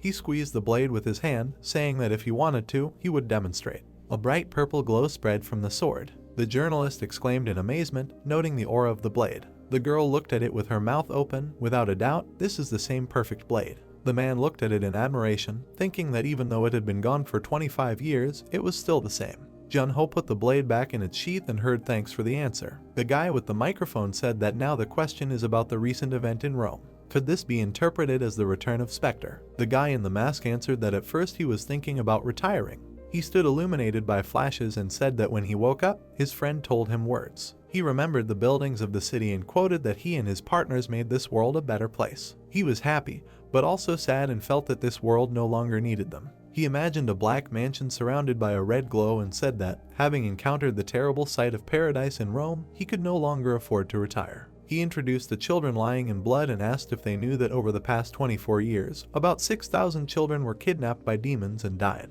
The audience members were amazed, talking among themselves, discussing that there were so many. Could this still be going on? Junho pointed his hand and said that of course they didn't know about it. Who cared about the first floor, although this incident could definitely have been prevented. Clenching his fist, the guy continued, if only the players of the guild and association united together. The masked guy said that the demons would never dare to appear again. In-ho and Juha listened to this tensely. The entire hall looked at the brunette. The cameraman was amazed to hear that this is why he wanted to say this here, in this place. People were looking at the screens broadcasting the news. Spectre's face was on the billboards. He told all the demons to listen to him. Junho in a black mask and decisively declared that he had returned. The boy was lying on the couch in the office, looking at the blue information windows. He touched one of them with his fingers. They were pictures of news with Junho smiling and rejoicing. He was the only newcomer that Spectre recognized. The next news quoted the boy's words, and the next showed surprised viewers. The comments were open on the screen. One of them wrote that he thought Spectre could match them. There were many demons above level 100.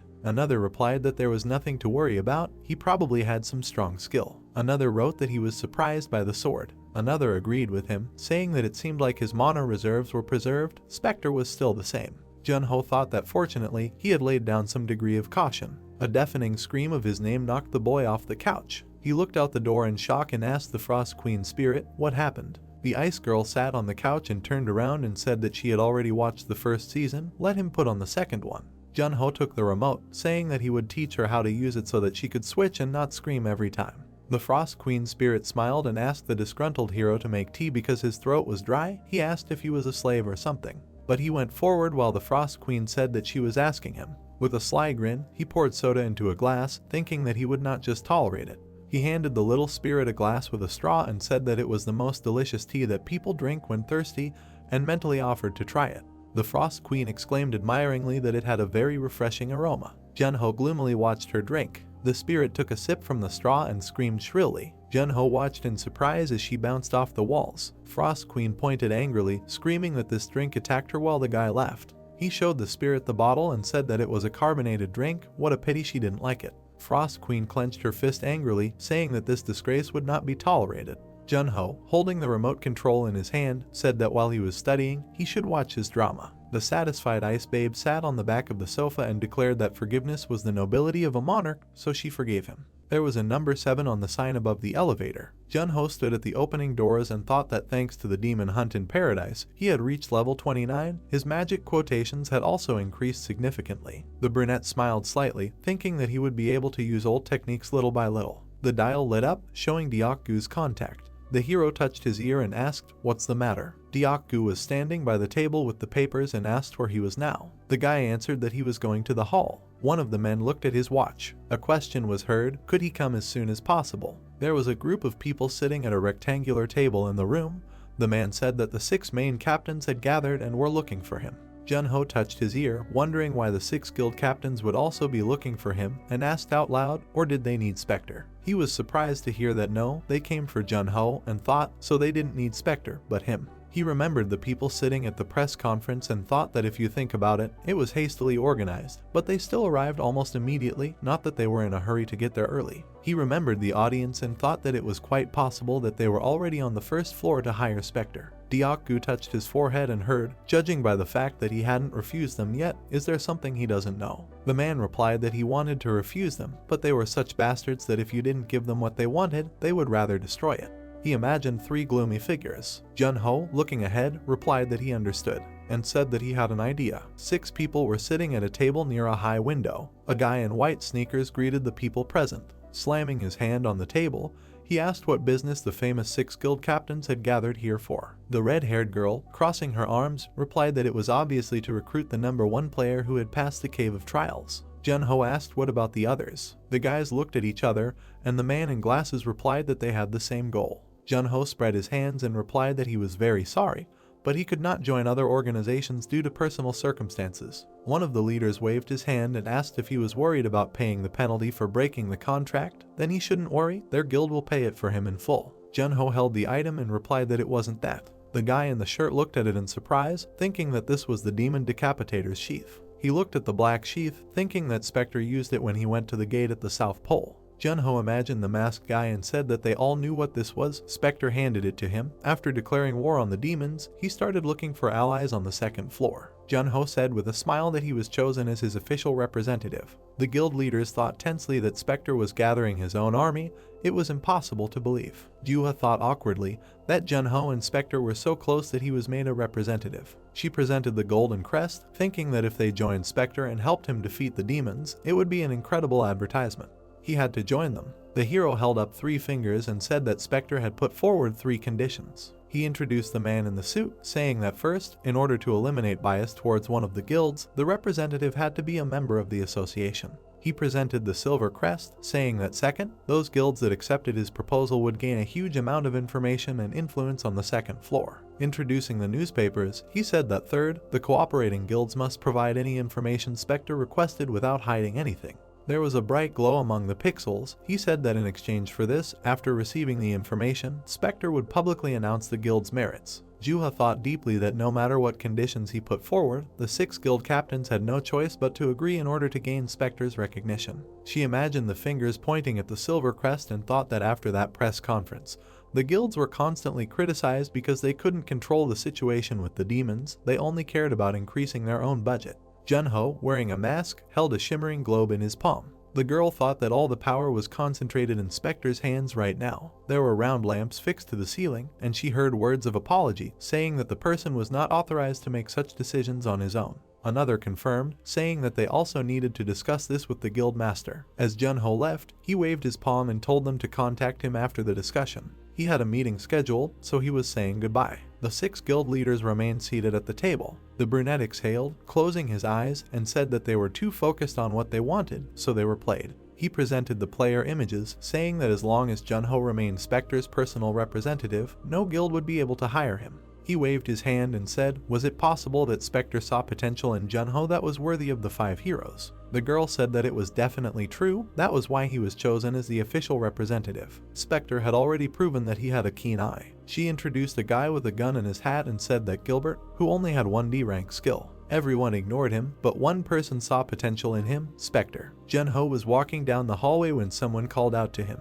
He turned around and saw Juha approaching, saying that it had been a long time since they had seen each other. The girl noted that their last parting was quite dramatic, but this was not how she imagined their meeting again. She remembered standing in front of the guy, saying that she would see him on the next floor. Junho remembered that they were supposed to meet on the second floor, right? Looking at the girl who was refusing, he said that just in case she hoped that he would make an exception since they knew each other, but the redhead interrupted, saying that she hadn't even thought about it. She shyly joined her fingertips and said that she was wondering if he was close with Spectre. Scratching his cheek, Junho replied that of course not, they were business partners. She asked admiringly, had he met him in person? Junho replied that she had seen him at the press conference too. Closing her eyes, Juha said that she wasn't talking about official meetings, but a separate, personal one. Looking at her, Junho said that he had. Bowing, the redhead handed him a book and said that the next time he met him, he should ask for his autograph. Junho looked at the book with his masked photo on the cover in amazement and thought, an autograph. He answered the beaming girl gloomily that he would try, and she asked if he was joking.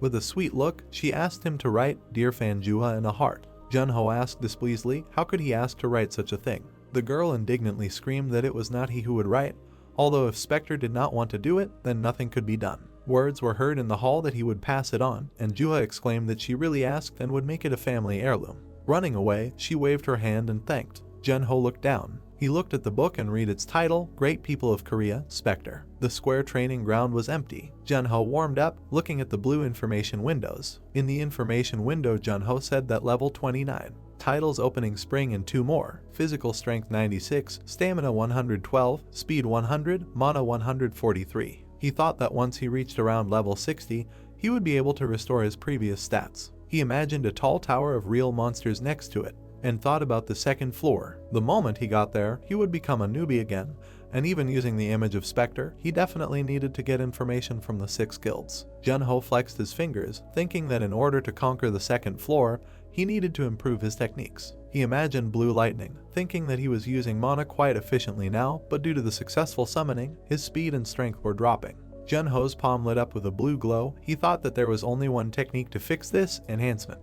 There were white lights on the ceiling of the training hall. Junho stood in the room. Looking up, he summoned holographic dolls quantity 10 level 100. Blue figures appeared around him. Frost Queen asked what kind of training he came up with. The guy replied that before he went to the second floor, he needed to make sure he could use the old techniques. The hologram's blue leg glowed. The metal figure swung its fist. Junho dodged the blow. A white flash appeared next to the figure. The brunette decisively hit back. The hologram scattered into blue pixels. Frost Queen noticed that this was an attack using mana. The brunette replied that although it was strong, it spent a lot of mana, so it wouldn't work. The reserve was too small. He imagined a figure with an arrow for constant use and a large flash, and a figure with a small flash from instant use. And he said that he tried using mana only in the moment, but then the strength and speed dropped. Frost Queen asked what to do then. Looking down, the boy replied that he had come up with a technique for that. Magic control, concentration, and spiritual control. He remembered Skye with a staff in her hand, who said that if even one of the 3 aspects was missing, the technique would be useless. Let him remember the feeling of mana circulating inside.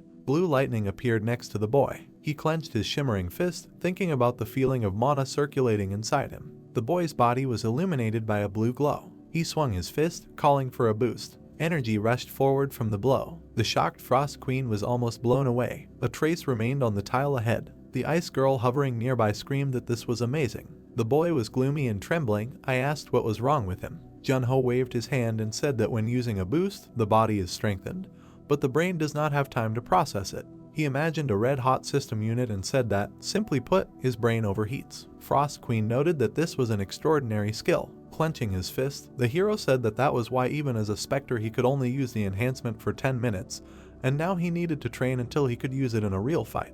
Holograms flickered around as the guy used holographic doll recovery. He swung his arm, looking at the figures, and said that before he went to the gates of the Winter Fortress, the tall building of the association a week later, Frost Queen held a thermometer in her hands, shouting that Junho's body temperature was catastrophically high. A blue flash rushed out. The player kicked the figure and cursed. Metal figures stood on different sides. The ice spirit asked, didn't she tell him to use the freezing skill to lower his body temperature? Junho replied that he had already tried. The enhancement technique was already difficult. Control the freezing skill on top of that.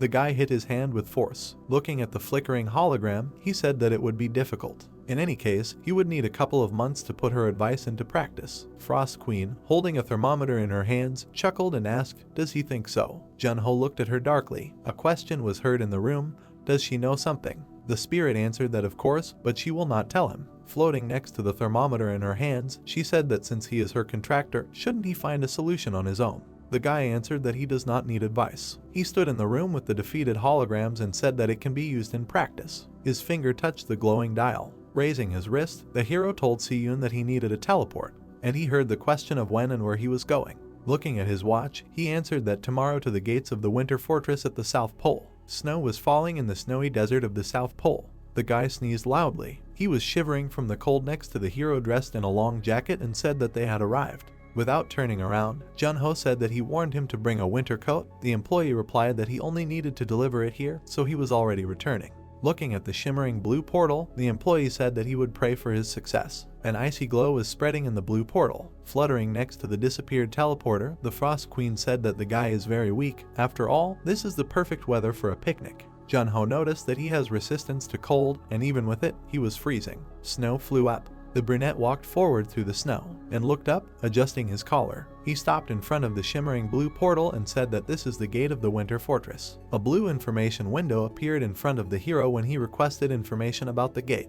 The system gave out information about the winter fortress. Entrance level 80 and below. The maximum number of players in a party is 30. Completion conditions: defeat the Lord of the Winter Fortress. The difficulty level is terrifying. Looking at the screen, Junho said that even the players on the second floor can't clear this gate. Frost Queen asked if he needed time to mentally prepare. Taking a step forward, the guy said that he was ready. He walked towards the shimmering gate. The ice was blindingly white. The guy with glasses closed his eyes and covered his eyes with his hand. He stood in front of huge blue ice floes. Covering his hand from the snow, he said that the conditions for completion were to defeat the Lord of the Winter Fortress, but also where this fortress itself was. He turned around, hearing the advice to go northwest. He looked at Frost Queen, who was lying on his shoulder, and asked if she knew where they were. The hero stood among the ice floes and heard confirmation. A castle towered ahead. Frost Queen said that this was the domain of the Ice Kingdom Niflheim. The castle had sharp blue roofs. It was tall and graceful. The ice girl said that this was the country she ruled.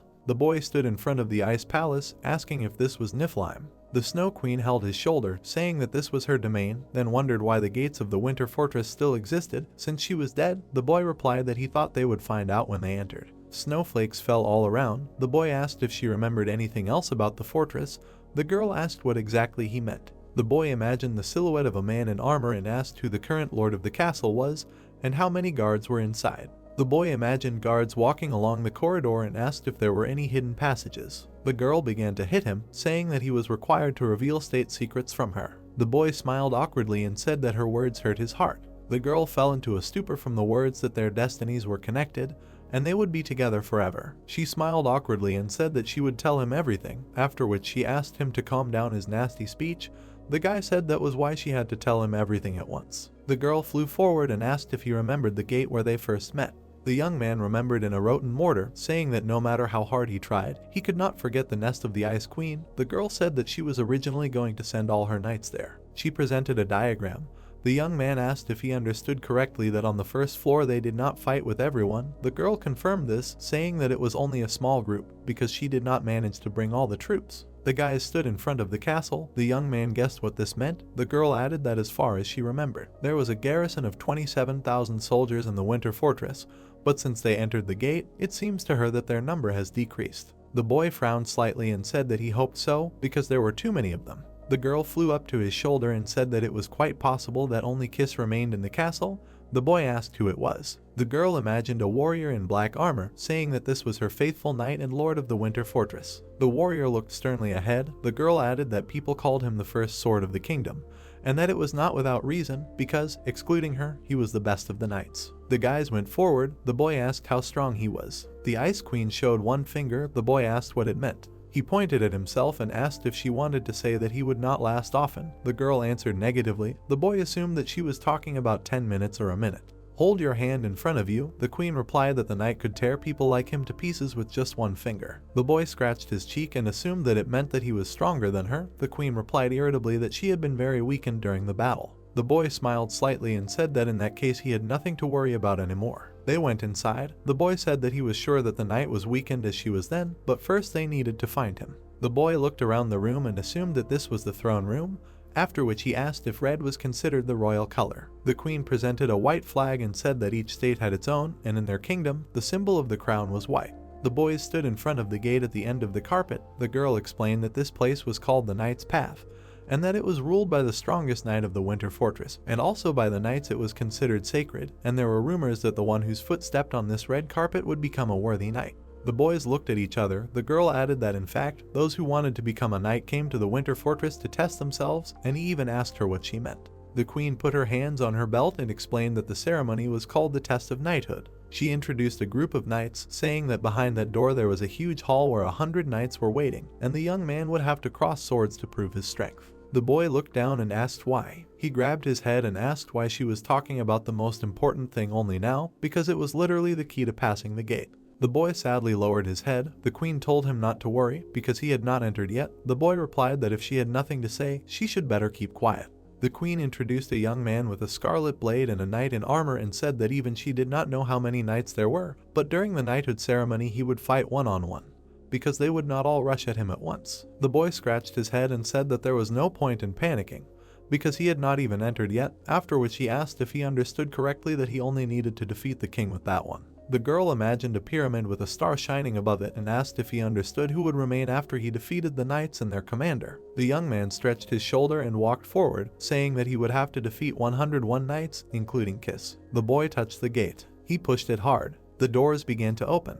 The knights inside stood in an even row. Weapons lay on the ground. The boy went inside, seeing a line of knights. Knights stood on both sides of the path. The young man smiled slightly and said that they seemed to freeze, after which he asked if they were really alive. The queen answered that she did not know, because she did not feel life in them. Suddenly the gates behind them slammed shut. The knights began to move. They took up their swords. The knights put their weapons in front of them, standing in a stance. They blocked the guy's passage. The young man took his blade, saying that everything was beginning. The knight in light armor ascended the steps. He climbed onto the dais. The man turned to the young man. He pointed at him, menacingly introducing himself as a knight from a winter fortress. The young man frowned slightly. The knight ordered him to state his intentions. The guy began to speak, but he was suddenly interrupted. The girl waved her hand and told him to say that he came to testify to the knighthood. The boy looked at her in confusion, asking what she meant. The girl replied that he would lose nothing if he answered that way. She began to tug at his clothes, telling him to do as she said. The boy said that he understood everything and asked to let him go. The commander frowned angrily, asking again why the boy had come there. The boy stood silently in front of him. The commander said that if he did not hear an answer, he would consider it an intrusion. The sword in the boy's hand began to disappear. He pointed his finger at himself, looked at the knight and said that he had come to testify to the knighthood. The commander clenched his teeth, frowning angrily. The wind blew around the castle. Snowflakes fell on the light building. The boy sat inside by the fire, thinking about how much time had passed. He tiredly chewed a bun, counting that 3 months had passed since entering the gate. The boy remembered how one of the knights ordered the warriors to stand at attention. The knights suddenly hid their weapons, standing in even rows. The boy looked at what had happened in confusion, asking why they did this. One of the warriors stepped forward. The commander said that 100 knights would test the pride of his sword, and that the duel would not end until one of them lowered his weapon and surrendered. The knight took up his sword. The commander ordered the first knight to stand at the ready. The boy introduced himself as Phil. He put a huge sword in front of him and said that it was time for them to begin. The boy smiled and said that it was funny. He took out his blade and said that he liked to get straight to the point. The knight gave a cry and rushed into battle. The boy remembered their battles, thinking that none of the knights he fought could be underestimated, because if they weren't players, they would have at least level 100. The boy remembered how he fought the spearmen, thinking that even though the knights didn't have any superpowers, their technique was almost flawless. The young man remembered 3 different knights, adding that each had a unique sword aura, and that he even thought that they could be more dangerous than the players themselves. He took another bite of the bun. Looking tiredly ahead, he said that he would never have thought that there were so many different auras. The girl asked what he meant. The young man presented the sword shrouded in aura and said that all players use the same aura, pouring mana into the blade, and the aura of such a sword resembles fire. But the knights of the Winter Fortress have some auras that twist like spirals. There are even sharp ones that can be used as spears. The girl spread her arms to the sides. The young man asked if there was a player system in the kingdom. The queen replied that there was not. The young man said that in that case, their characteristics cannot be viewed. The girl replied that he should not say the obvious. The young man introduced the knights, saying that they cannot gain stats and skills like players, but they have reached their level by training their bodies and handling of mana all their lives, after which he called it amazing perseverance. Raising his hand, the girl asked if he realized his weapon when he used the ball's aura. Hers asked if it was necessary, because to create an aura, you only need enough mana and its understanding. The queen imagined hearts burning with magma and explained that the knights are not defined by their weapons, because what is important is the pride they carry in their hearts, and that her fighters have found weapons that suit them, and only created auras that are most suitable for their weapons to go any. The young man looked at the window, thinking about her words. He imagined different weapons, thinking that thanks to the possession of weapons, he is given everything that comes to hand, and that he chose a sword simply because it is the most familiar, because he had never had to think about what weapon suits him before. Rays of light penetrated the room through the window. The young man asked if he understood correctly that he will no longer become like them, because he has the aura of the sword. The girl answered negatively. The girl imagined a glass bottle and said that it was just like a bottle filled with clear water, then asked what would happen if something was added to it. The guy replied that the color would change. She pointed her finger at him and said that he was thinking correctly, because a bottle can be filled with anything you want, then added that he was in exactly the same state now. The young man put his hand on his leg and agreed, saying that he would make it his goal for the current gate. The girl wondered what that meant. The guy smiled and said that he would learn more about weapons and create a new aura of the ball. The guy opened the door slightly, thinking that with this thought he had been training for 3 months, and now it was time to return to Earth. The young man entered the hall with a giant sword. The commander announced that the wandering knight had arrived, so everyone should prepare for battle. One of the warriors raised his sword above his head. He made a sweeping blow. The commander ordered him to go on the offensive. The wave from the sword went towards the boy. The boy thought that it was quite a powerful gust. He smiled slightly, thinking that he had also changed since their first battle. The wave hit the boy's sword with great force, creating a flash. A dark mark and a crack remained on his blade. The boy calmly looked ahead. His body trembled. The boy said that although he had extinguished the wave with his sword, the consequences were still significant. However, he rested his foot on the carpet. Rising into the air, he thought that this was his technique. The boy struck, creating a wave of dark energy. The knights were horrified, recognizing this as Phil's technique. They said that they could not believe that the boy rose so quickly. The boy smiled menacingly, teasing his opponent. He smiled widely and said that good things should be shared. The opponents made a series of strikes. The boy leaned on the sword. Broken weapons lay around him. The commander approached him, saying that he had proven his pride. The man smiled, extended his hand, and asked if he could learn his name. The boy lowered his sword. He shook the commander's hand. Smiling, he introduced himself. The commander said with a smile that the name was delightful and said that he would never forget it. He left a shining badge in the boy's hand, saying that of all the knights he had met, the boy left the strongest impression. The badge was in the shape of a shield with a light engraving.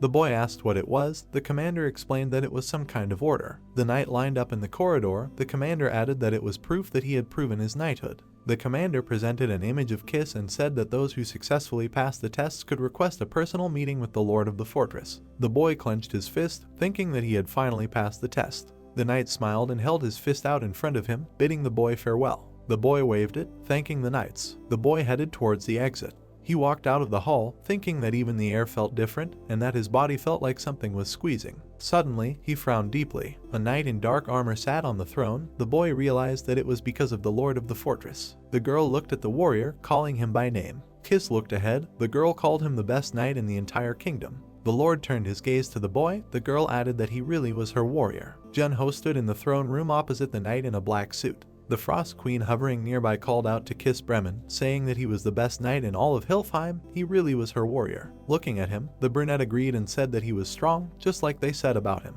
Surrounded by magic, Bremen raised his sword. A pole materialized in the red-cloaked guy's palm.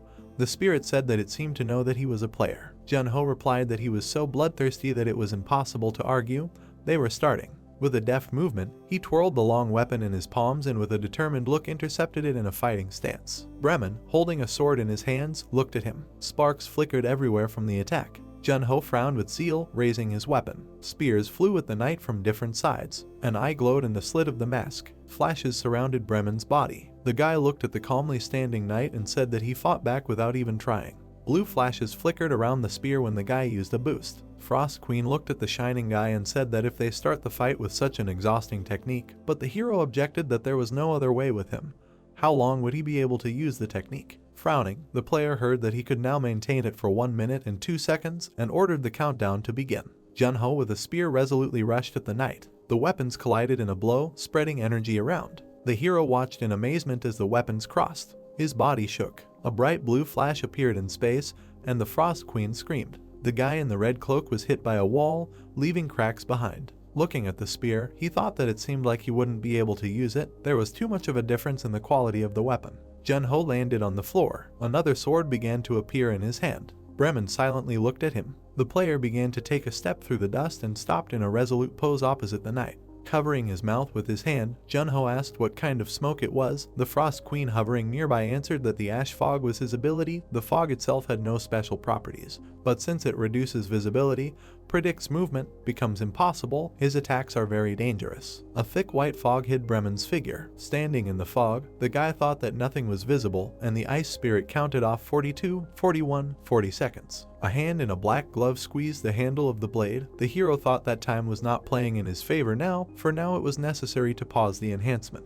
Jun-ho in a red cloak stood in the castle. He looked at the room with the throne, thinking that he felt a piercing gaze on himself. The hero was surrounded by a white fog. He thought, where is he? Suddenly, the figure of Bremen's attacker appeared behind him. Jun-ho turned around in amazement. The opponents were standing on the red carpet. Rushing to attack, Jun-ho shouted that he would not miss. He decisively struck and flashed purple. Bremen bent his fingers in a black glove and grabbed the screaming player by the neck. Drops of blood came out of Jun-ho's mouth as he was struck. The knight slammed his back against the wall with force. The brunette glanced to the side. The knight looked at him and then turned to the Frost Queen, who was sending a bunch of ice shards at him. Bremen jumped back as he retreated and stopped, looking forward. Jun-ho turned to him, thinking that he couldn't let him attack him all the time. Black and purple flashes appeared around the guy's figure. Frost Queen fluttered nearby and asked if he couldn't just sneak up on him, to which the brunette replied that no, Bremen was very strong, he couldn't hide his presence from him.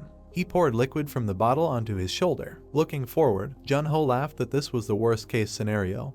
He couldn't think straight because of the enhancement technique. The white fog hid the knight's silhouette. The guy thought about this fog with displeasure. Not only was he statistically superior, but he also prepared the stage for himself, and he was the one who had to dance. Frowning, Jun-ho decided that it was time to seize the initiative. Thick fog swirled in the room. Bremen thought that the enemy had disappeared into his fog. Impressive. Standing in the white haze, the knight thought that he felt his mana very close. Suddenly he noticed that barely distinguishable outlines of a figure appeared ahead. Rushing to the attack, Jun-ho said that he was caught. He swung his sword, dispersing the fog. Bremen looked ahead questioningly. The fog dissipated, revealing a red carpet. There was a thin trace of ice on the floor. Bremen froze, bound by ice. The knight's eyes glowed. He thought that this was a trap, such a small trick for him. The knight turned around, hearing someone ask him if he knew how fog was formed. Concentrated water vapor began to condense. Behind the knight, a silhouette of a brunette appeared, saying that by lowering the temperature, ice could be obtained. The falling drop began to freeze. Bremen was amazed, thinking that he should break the distance. Looking at him, Jun-ho said that it was too late.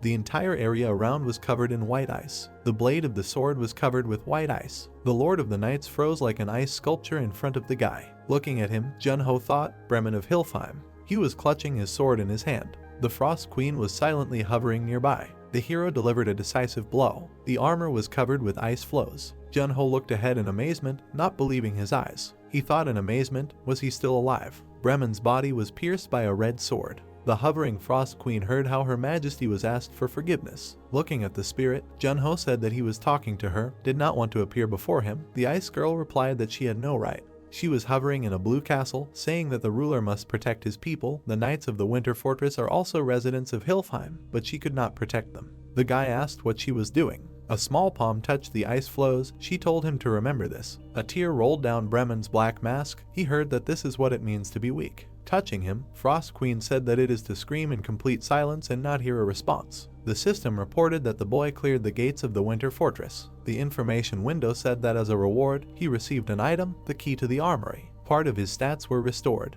The Limit Breaker skill further increases his stats. The next window said that as a reward for completing the hidden quest of the Winter Fortress, the Knighthood Certificate. The weapon proficiency rank increases from A to S. Jun-ho looked at the information window, saying that this is a generous reward, just what he needed for the 3 months he spent here. He looked at the ice girl hovering next to him and thought that with the Limit Breaker, the stats increased even more. It was simply wonderful. In the blue room, the spirit's words were heard that she was bothered by his laughter. Let them go look at the reward. The guy agreed and said that they would go to the armory. He inserted the golden key into the keyhole and stopped at the open door. In the room in front of him, There were many different weapons. The system reported that he entered the armory of the Winter Fortress. The information window said that after choosing a weapon, he would be automatically teleported outside. Looking at this, the guy asked in surprise, out of all these weapons, he can only choose one. Scratching the back of his head in displeasure, he heard the words of the Frost Queen that his name was Gray. It seems that the administrator is still looking after him, and replied that he was uncomfortable with his obsession. He looked at the various swords hanging on the wall. Further on, there were bows. He thought, which of them would be better than the fang of the Black Dragon? His palm clenched on the object. Junho held the weapon illuminated by the blue glow, thinking that this was a halberd. The system reported that this was a cruel executioner. The rank is unique. Properties: bleeding, those affected by this weapon bleed more than usual. Lightness, this weapon is enchanted with magic that reduces weight. Vampirism, when the enemy's blood washes this weapon, its owner stops stamina. Junho looked at the blade surrounded by a glow and thought, vampirism, did not expect such an effect. Frost Queen flew closer and asked, is this such an amazing weapon? The brunette replied that of course, with the object of vampirism, he will be able to fight even with groups of opponents due to the restoration of stamina. Crossing her arms, the ice girl said that the main thing is that he likes it, and hurried, because the gate will soon close. Junho went down the stairs with her and chuckled. He looked at the portrait of the blonde girl sitting on the throne and said that he hadn't noticed there was a portrait there. Stopping and looking at it, he said that she was very beautiful. The boy's eyes widened. He looked at the girl's portrait, thinking that the hair color and clothes seemed so familiar. He remembered what Frost Queen had said about this being the domain of the Ice Kingdom Hilfheim, the country she ruled. Turning to the flying spirit, he asked, but is it her in the portrait? Blushing, Frost Queen heard that he thought so. Let him take off that mask. A loud cry of refusal and a demand to stop chatting and go was heard in the blue castle. The setting sun illuminated the tall skyscraper of the association. A green light spread from the palm to the shoulder. Si-yoon looked excitedly at the brunette, thanking the doctor who said that he had done a lot. Overgrown and exhausted, Junho sat on the sofa and heard the words that she knew what she was saying. This was strange after his long absence. But he looked like he was rescued from a desert island. The guy asked discontentedly, how bad did he look? Si-yoon, closing her eyes, answered that no matter how he looked, thank you for coming back alive. People looked at him and whispered. Junho gloomily heard them discussing that, saying that he cleared 3 unconquered gates in 3 months. Are they sure that he is really a part of the association like them? Looking at the guy, the secretary said that he was probably tired. She would walk him home. The hero walked along the corridor behind the girl. The sunset sky was visible from the window. Si-yoon apologized and said that it was worth taking him to a quieter place. Walking behind, Junho replied that there was nothing to apologize for. He was gone for 3 months, so their reaction was easy to understand. The girl stopped and said that it could have been worse. She imagined a lot of people standing with their backs turned and said that while he was in the gate, people's discontent grew. They stopped receiving sponsorship offers and orders, and some sponsors even asked for refunds. It was not easy for the president. Looking down, the secretary said that there was nothing to be done. After all, the association's reputation was built by his hands. She touched her hand, saying that even when criticized, they had nothing to say, and the guy called her. Looking at the girl, Junho said that it did not matter whether they had a good reputation or not. She turned around in surprise, hearing that they should not care about what they say or do. Turning to the guy, Si-yoon asked if it did not bother him. Their relationship had changed in just 3 months. If she were in his place, she would be tormented by regret about why she was fighting at all. Junho replied that she seemed to be mistaken about him. He pictured the bottle and glasses on the floor and said that he had never fought for others, quite the opposite. He pictured the carved figures of his comrades, saying that he was only pursuing his own goals by putting in so much effort. Junho waved his hand and said that he was sorry if he had disappointed her, but it was the truth. Si-yoon lowered her head and said that no, she thought he was right. She raised her eyebrows in pity and said that she should have started living like that earlier too. She had not realized such obvious things, as if she were stupid. Junho smiled slightly. He waved his hand and mockingly said that she was stupid sometimes. Si-yoon smiled. She turned around with a proud expression and said that she thought she was too stupid for her duties, having completely forgotten to give him the message from the 6 guild leaders. In the room illuminated by the setting sun, words were heard about her going her own way then, and the guy's awkward attempts to stop her. There was a knock on the door, and words were heard to come in. A guy in a suit appeared at the door,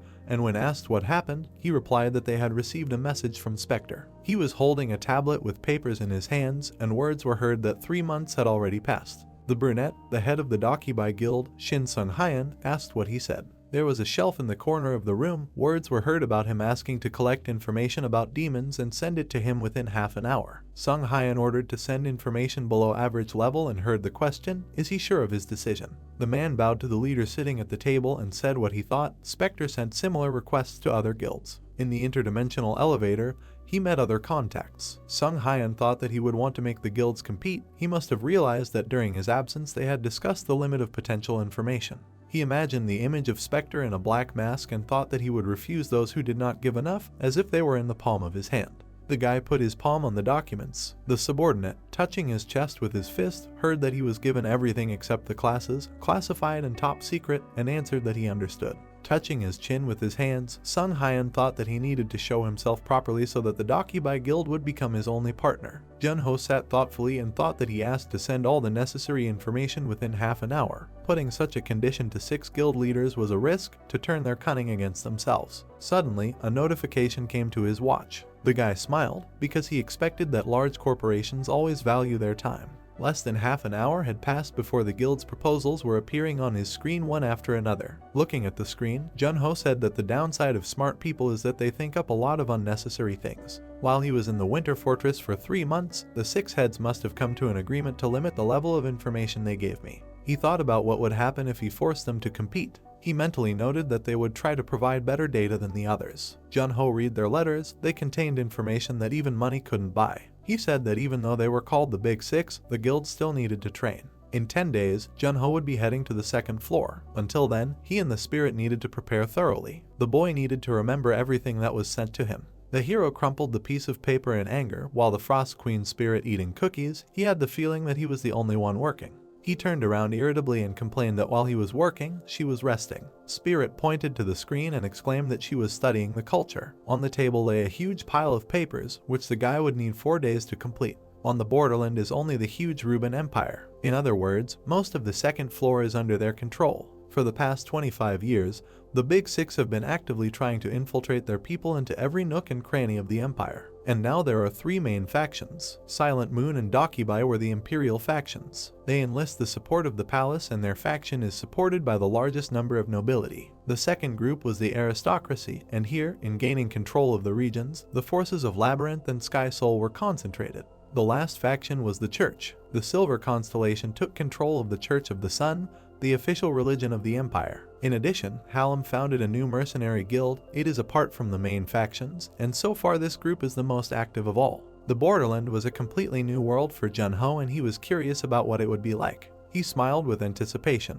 Diakgu was sitting at a large table and allowed them to enter. The door opened. The president looked surprised. Miss Cha Si-yoon stood in front of him. The woman began to take something out of her pocket and said that she had something to report. She placed an envelope on the table and the man tensed up. On the table was her resignation letter. Si-yoon looked at the man calmly. He assumed that this decision was difficult for you and wanted to know why she was quitting. The woman anxiously squeezed her hand and asked if he remembered the day she first came here. Diakgu nodded and confirmed. A few years ago, in the Shuman region of the 2nd floor, there lived a talented healer who was praised as a saint. She dedicated her life to helping others, but in her time of crisis, the girl was kneeling in the rain, covered in blood. People had their backs to her. No one had extended a saving hand to her. Except him. The president extended his hand to her. The woman respected him as much as a dark ghost. She wanted to work here as long as she was allowed. However, after talking to Mr. Junho, she began to remember. The girl put her hand on her chest and said with shining eyes that she began to remember the inspiration that helped her in the past.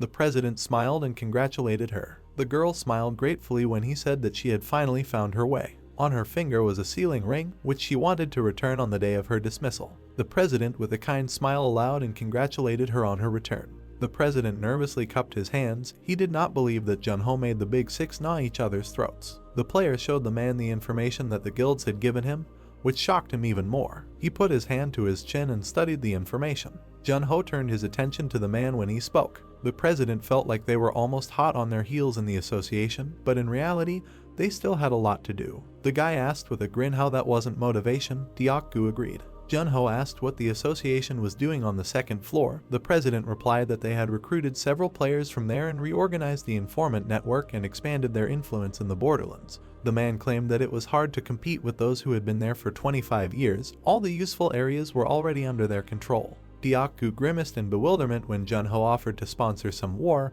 He naively believed that everything was that simple. The guy stood up. The man watched him in surprise. The hero said that he was leaving for the second floor in a week. The president's eyes widened in surprise. He bowed his head and said that he understood. His face looked tense, ashamed that they did not have enough influence to support the boy. Junho smiled and said that he had already done a lot for him. Now he had new documents and a player's license. The man helped him with equipment, housing, and a lot of other things. The president cried when he heard that this was the best support he could get and thanked him. It was happening in a zoo in India. People were walking around the area and watching the animals. A little boy ran to look at a lion, while his dad with his brother in his arms followed him and smiled at him not to run. The boy Ishin met the lion's eyes. Nisha stood sadly to the side and held a medallion in her hands. She looked up at the woman who invited her to come over. The girl held a medallion with a portrait of her and her dad in her fingers. She said that she could see it from here. The grandmother sighed indulgently. She sat down on the same level as her and said that she knew everything. Nisha's eyes filled with tears when she heard that her dad was always there even if they couldn't see him. The girl hugged her grandmother, who said that he was also looking after her now. The woman smiled and concluded that the girl's happiness was the most important thing to him. The girl reached out her hand to touch her grandmother's cheek, which surprised her. With tears in her eyes and a smile, the girl said that her dad wanted her grandmother to be happy too. The woman's eyes widened in shock. An image of a man smiling lovingly and waving appeared in her mind. The grandmother took her granddaughter's hand, smiled, and confirmed her words. Nisha ran hand in hand with her beloved to look at the animals together. At the Players Association, Junho called out to the secretary Cha in surprise. She turned around in embarrassment. The guy walked towards her and asked what she was doing here so late. She spread her hands nervously and said that she was helping the president with some paperwork. Junho was surprised why the man was dumping his work on her. The guy asked her to hurry home, to which she agreed and wished him a good night. Junho watched her walk down the hallway. The president came out from behind the door and was surprised that the hero had not left yet. The guy looked ominously at the puzzled man and asked if he was making his secretary work overtime until the night. The president smiled, remembering that the girl asked him to keep her dismissal a secret. He laughed good-naturedly, rummaging in his pocket, told him not to bother his head and take something that he forgot to give him. The hand held out a folded paper, presumably a note. Junho took it and asked what it was. His eyes widened, hearing that it was the address of Arthur, Gilbert's son. The president confirmed this with a smile and asked to find him, to take him under his wing. Junho asked if the guy still remembered him. The elevator arrived at their place on the 70th floor. The president stopped the young man and asked if he would go to Arthur as a gloomy ghost. Junho looked at him with a smile, said that he needed to think about it, and said goodbye. The hero was walking in a mask and realized that he was hungry, which meant he needed to find a 24-hour store. He went out onto a dark street. Someone was watching him from above. The man was standing on the roof of a neighboring building. Cal frowned ominously and said that Junho had finally shown himself. The main character left the store with a bag and was thanked for his purchase. Something caught the young man's attention and he took off his mask. A white fluffy cat was looking at him and meowing. The guy blushed embarrassedly when the cat rubbed against his leg and apologized for not buying him anything. The cat frowned in resentment and walked away, and Junho was surprised at how smart he was. Suddenly, the guy heard something. In the dark alley, he saw the silhouette of a man. The hero opened his eyes in shock. Because he almost did not hear the player's presence, he realized that he was quite high level. The guys looked at each other. Cal suggested finding another place. A weapon began to appear in his hands. He said that he knew that the hero would not like to fight here. The players stood opposite each other. Cal frowned when Junho was surprised by the weapon in his hands, because he thought that the last horizon was more suitable for snipers. A sword began to appear in his hand when he calmly asked if the archer made a mistake by showing himself face to face with the enemy. The hero got into a fighting stance, dropped the bag on the ground, and his opponent was delighted that he knew his name. Cal raised his bow up and agreed that in a normal situation, he really would have made a mistake. But usually the opponent's skills are about equal. The guy took out an arrow and prepared to fire. Junho was wary. The girl at the checkout and the guy were having a nice conversation when the red-haired guy offered to follow him while he was kind. The president stretched. Junho froze in horror as he was threatened that everyone would die if he didn't follow the player. The two boys stood opposite each other. Signer stepped forward and said that it was commendable and very courageous of him to follow him to the very end. He held up 2 fingers and said that he would give him a choice. First, the boy bound in magic chains would follow him. The boy smiled slightly and said that this option was not suitable for him, then asked what the second option would be. The demon grinned. He smiled maniacally and said that in that case, the boy would hobble on the ground like a dead dog with his severed legs. The boy frowned angrily, then thought that simply emitting mana, the opponent exerted incredible pressure. The demon held out his hand to the side. The boy thought about how he was a real level 100 ranker. The red-haired boy raised his eyebrows in surprise when he heard the words that Junho would choose the third option. The boy held the blade in front of him and said that they did not come for some fresh air and that it was time to bury the demon. Siner frowned angrily, calling him impudent. He created 3 arrows, saying that the boy was talking too much. The arrows headed towards the boy. The boy made several strikes in the air. He smashed the arrows into pieces. The red-haired boy looked at this in surprise. The pieces of arrows fell to the ground. Siner thought that this could not be. He looked at the boy and added that the boy, who debuted less than a year ago, reflected all of his arrows. The boy took a step forward and said that he seemed confused. With a calm expression, he added that the demon was definitely wondering how a level 30 player could reflect a level 100 player's arrow, and then said that there were already enough things in the world that went beyond common sense, and that something was reality, so he had to accept it. The guy moved forward. The demon admitted his mistake and said that he had underestimated the guy who had cleared the 1-star gate alone. Siner clenched his jaw, thinking that even on the first floor he had no equal, but when the guy climbed to the second, he would level up much more intensively. He frowned, adding that if suddenly this genius managed to exceed his expectations. The demon imagined the silhouette of a young man surrounded by an aura and finished his thought by saying that in the near future the guy would be able to stand shoulder to shoulder with the 9th heaven. Siner charged the arrow again, saying that it was a great pity. He pulled the bowstring with incredible force and finished the sentence by saying that this talent would disappear right now. The arrow was enveloped in a scarlet aura. The guy used the shark arrow skill. The projectile split in the air, heading towards the enemy. The young man recoiled in surprise. He jumped, dodging the barrage of attacks. The guy raised his eyebrows in alarm, thinking that they were doing a bad turn.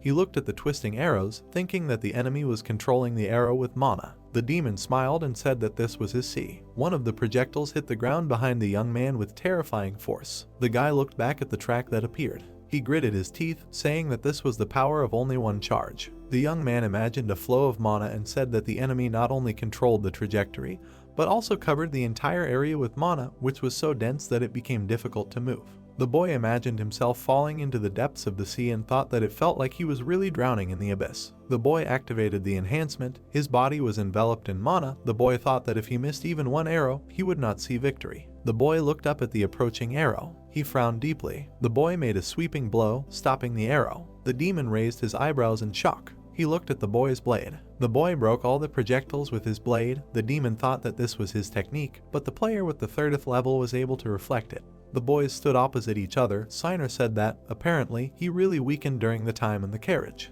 Junho sternly walked towards the enemy. The demon thought that the boy was an unusually lucky man, and that he was glad that, although late, he still understood, because in front of him was an opponent with whom he must fight with all his might. The demon smiled slightly. Frowning maliciously, he said that the indulgences were over. A wave of mana spread throughout the area. The boy looked at it warily, thinking that the highest mana in the air would suddenly calm down. Siner pulled the arrow, embraced by a light aura. The boy thought that, as if there was a calm, the demon said that the boy could consider it an honor. He held the arrow taut, saying that this time he would really say goodbye to the boy. A scarlet dragon appeared around Siner. The demon released the arrow. The dragon opened its mouth. The mana monster headed towards the boy at high speed. Junho frowned, looking at this. The dragon hit the ground with incredible force. The demon looked at what happened. Suddenly, he raised his eyebrows in surprise. Dust settled on the ground. A chilling air blew in the area. The demon frowned warily, wondering where the flow of freezing mana was coming from. Junho activated the curtain of darkness with a calm expression.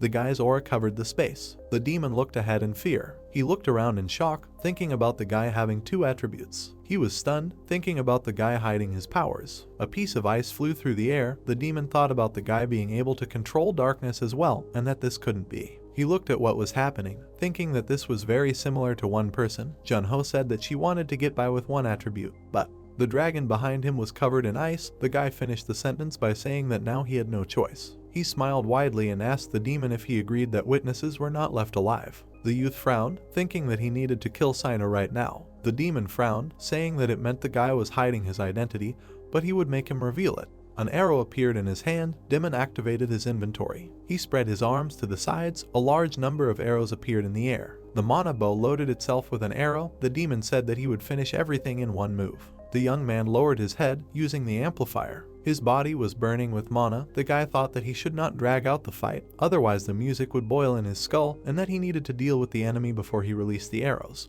The guy took a step forward. With explosive force, he tore off from the spot, thinking that he should work ahead. The demon released the arrows, saying that the guy seemed to have decided to speed up his demise. He smiled broadly and added that his arrows would show what hell was and that even his own mother would not recognize the guy's body. Suddenly, he fell silent in surprise. He turned his attention to the guy. Jun-ho ran towards him with a smile. The demon thought about why he was smiling. The boy decided that he finally had the right moment. His body dissolved into darkness. The boy used Shadow Step and appeared behind the enemy, thinking that the demon was too self-confident, so it was in his favor. Looking at the enemy, the boy frowned slightly. Signer looked back at him, shouting the boy's name. The boy made sweeping blows. The demon leaned back. Jun-ho frowned slightly and thought that the demon felt his blow and that he had a good reaction. Sharp claws appeared on Signer's hand. He struck the boy, throwing him back. The boy landed a few meters away from him. He raised his hand and thought that the demon could even grow a limb. He imagined a demon's severed neck, thinking that to become a demon, you need to drink the blood of a demon. But the human body cannot accept all this power, and therefore it is not uncommon for blood to be diluted with water, but for the sake of power, madmen are ready to do anything.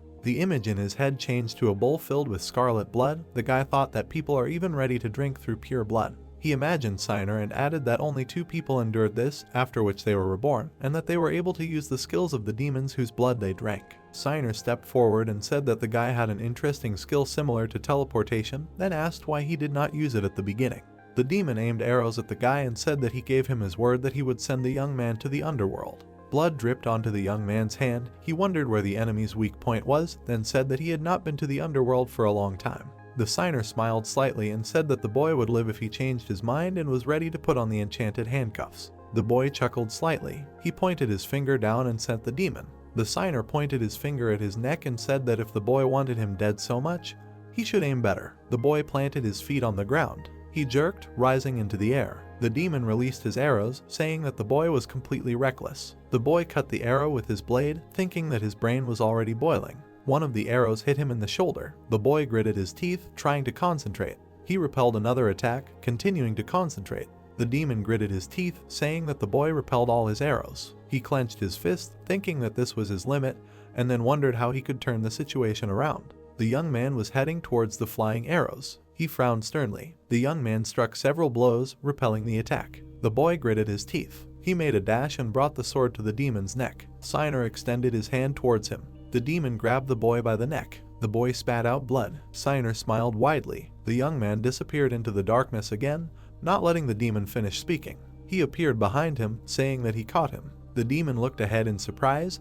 The boy called him a fool. Jun-ho cut the opponent's chest. The demon peeped out blood. Singer fell to the ground. He looked back at the boy, asking how he did it. The boy looked at him and ordered the guardians not to leave a single bone of him. The shadow wolves headed towards the demon. Signer began to crawl away, saying that he now understood who Jun-ho was. Looking at the guy, he imagined the image of Spectre and exclaimed loudly, calling his name. The demon pointed his finger at him and said that the guy was a coward who deceived the whole world, after which he asked why he was doing this and what he was planning. The guy calmly exhaled. The guardians headed towards the demon. The young man said that he was asking too many questions for a dead man. Signer frowned in fear. The demon's blood gushed at the guy's feet. Signer screamed loudly. The dark-haired guy and girl hugged, tears streaming down their cheeks. The girl said that they were separated in childhood, but now they were together again. Frost Queen greedily gobbled up popcorn.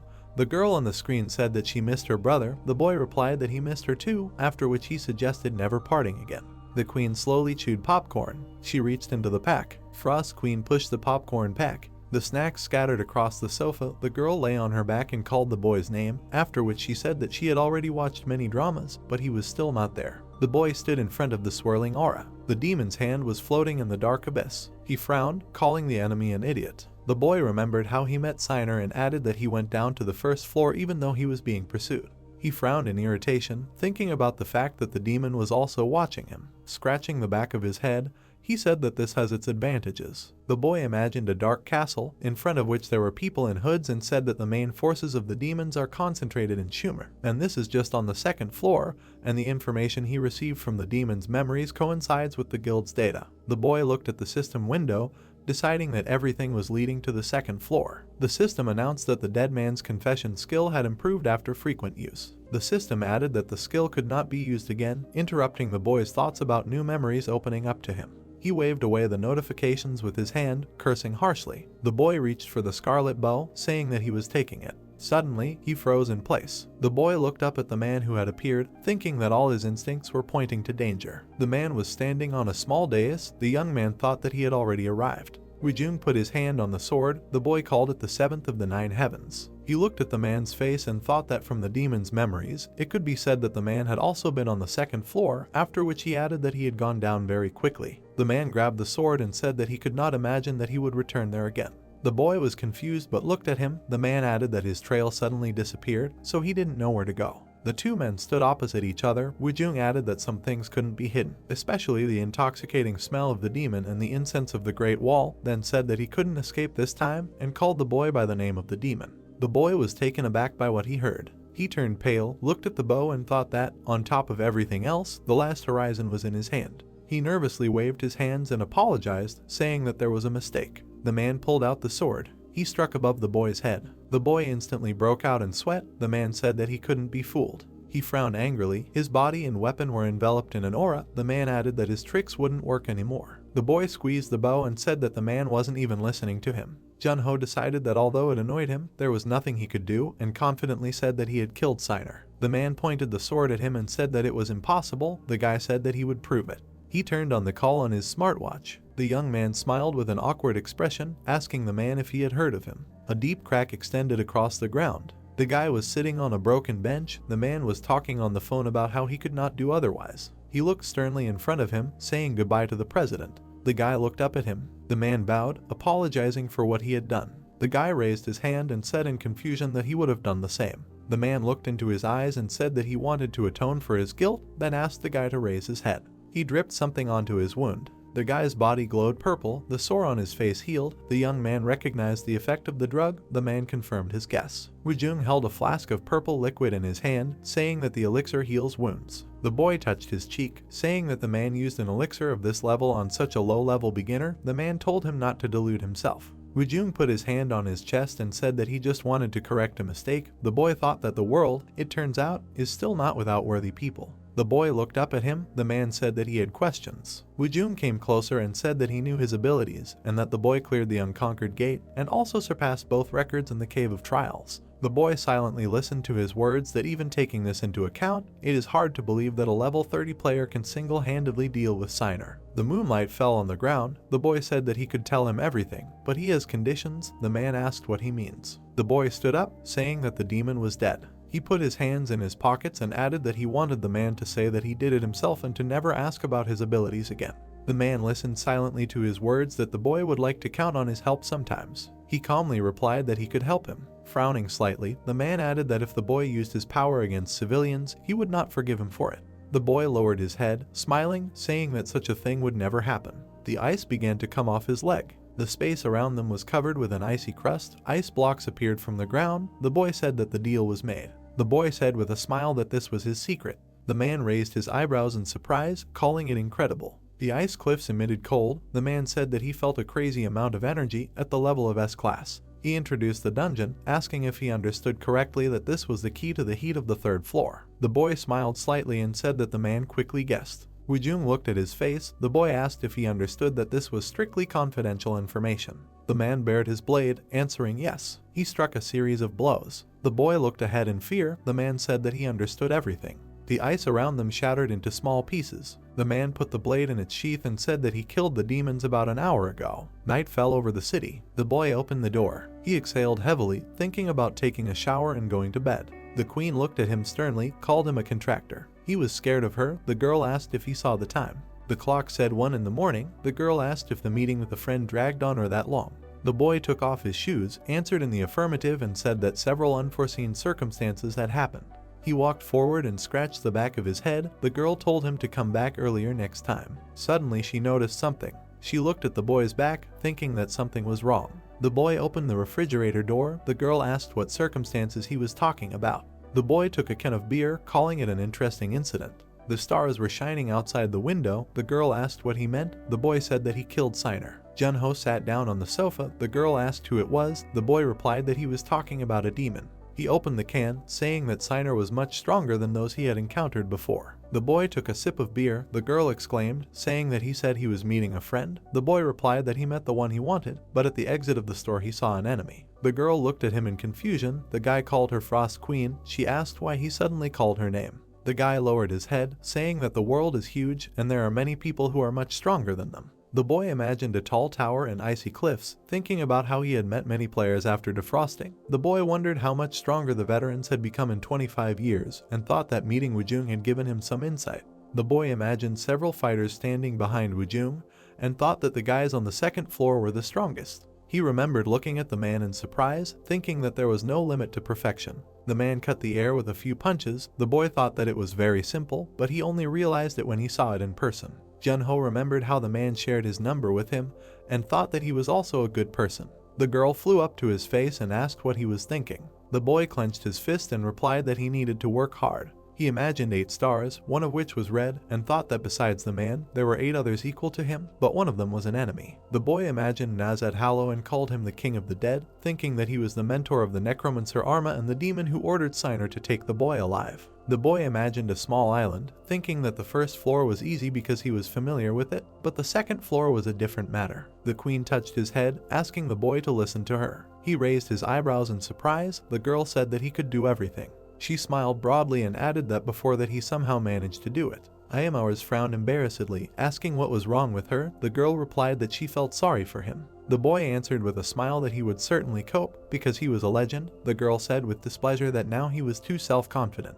The boy suddenly remembered something, looked up and said that he would not be there tomorrow morning. The girl asked why. He smiled softly, saying that before heading to the second floor, he needed to talk to someone. Wujung was sitting in a chair. Kiwon was looking out the window. The girl turned to the man. He crossed his arms and closed his eyes. The girl told him to answer her. The man asked what she meant. The girl took a step towards him, asking if he remembered the purpose of his mission. The man looked up at her. The girl asked if he had forgotten. The sun's rays were shining into the office. The man replied that he couldn't have forgotten about the mission. The girl pulled her hand towards him, asking where the item was. She frowned slightly, asking where the last horizon was. The guy looked down. She frowned angrily, waved her hand and told him to answer at least something. Because everyone already knew that he had killed the demon, the man confirmed it. The girl raised one eyebrow and asked why he hadn't taken the bow, and if the demon had fought him off. The man squeezed his hand, thinking that of course it didn't happen. He imagined the demon standing on his hand and thought that he could crush it with one finger and make it give up all its secrets. The man remembered meeting the boy, thinking that he was beaten to it.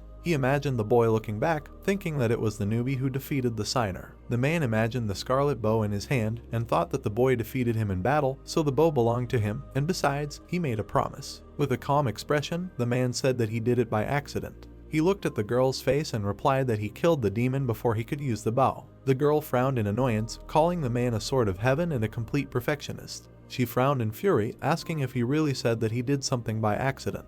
She looked at him with irritation, asking what kind of nonsense this was and if he had gone crazy.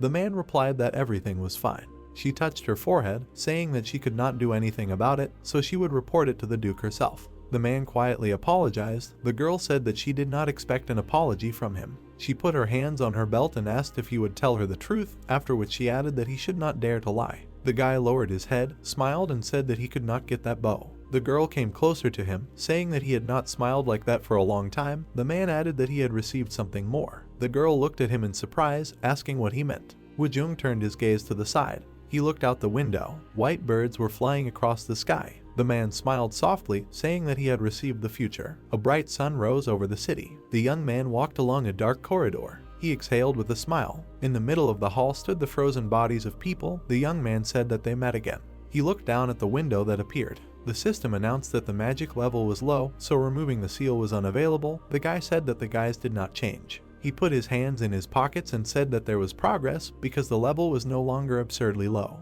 He looked at the trembling Frost Queen and asked if he was speaking correctly. The girl awkwardly shrugged her shoulders and confirmed his words. The young man asked what was wrong with her. She pursed her lips, quietly muttering. The young man exhaled heavily. He looked ahead, asking her if they were alive. The girl turned her gaze to the frozen people. The guy asked her to just answer honestly. The crust of ice glinted in the light. The queen answered that they were still alive, but he still needed to work for a long time to remove the seal. The guy agreed with this. He exhaled heavily. Turning around, he said that it was time for them to go. The girl flew up to him, saying that they would soon be leaving this floor, after which she asked if he was really leaving just like that. The young man replied that everything was fine. Rays of light fell on the floor. The young man added that he still needed to visit Noya and Dyaku. He calmly added that there was still time. The young man remembered sitting with his friends by the fire and said that he had to remove the seal and that everything was within his power. He smiled softly, looking ahead. The plane was heading towards the city. It landed on one of the artificial islands. The young man stepped onto the ground. He stretched, saying that he was almost late. The boy remembered playing checkers with his grandfather and said that he was forced to play Go for over 7 hours and that he was surprised that the old man was so resilient.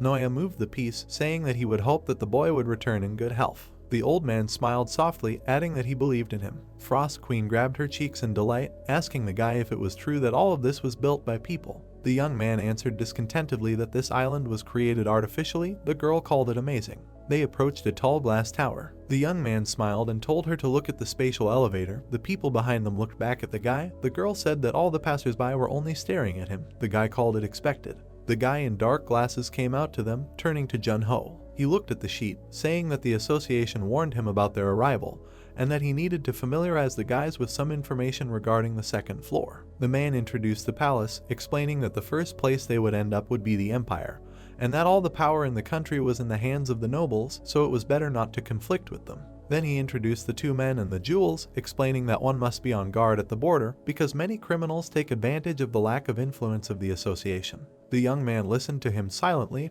then said that he understood everything. The guy with glasses stepped aside, then wished them good luck. The guys came inside. The guy thought that, as it seemed to him, the elevator would be larger, but 12 people would definitely fit. The doors slammed behind them. He pressed the button, thinking that they were going up to the second floor. The elevator suddenly took off. They headed upward at high speed. The young man was surprised but looked ahead. The queen was scared but asked if this was a ghost elevator. She took hold of the young man's clothes. The guy asked her to look overboard. A view of several more elevators opening up in front of them, going into the sky. The girl flew higher and said that there were a lot of them. The guy explained that people got to the second floor this way, bypassing the association. Frost Queen began to pull his hair viciously. The elevator dial showed the number 2. The doors swung open. The boys were treated to a view of a large city. The system announced the arrival on the second floor, as well as the activation of the spring wind effect. The young man smiled widely and said that they had finally arrived on the second floor, namely the Ruben Empire, after which he thought that this place did not look like Earth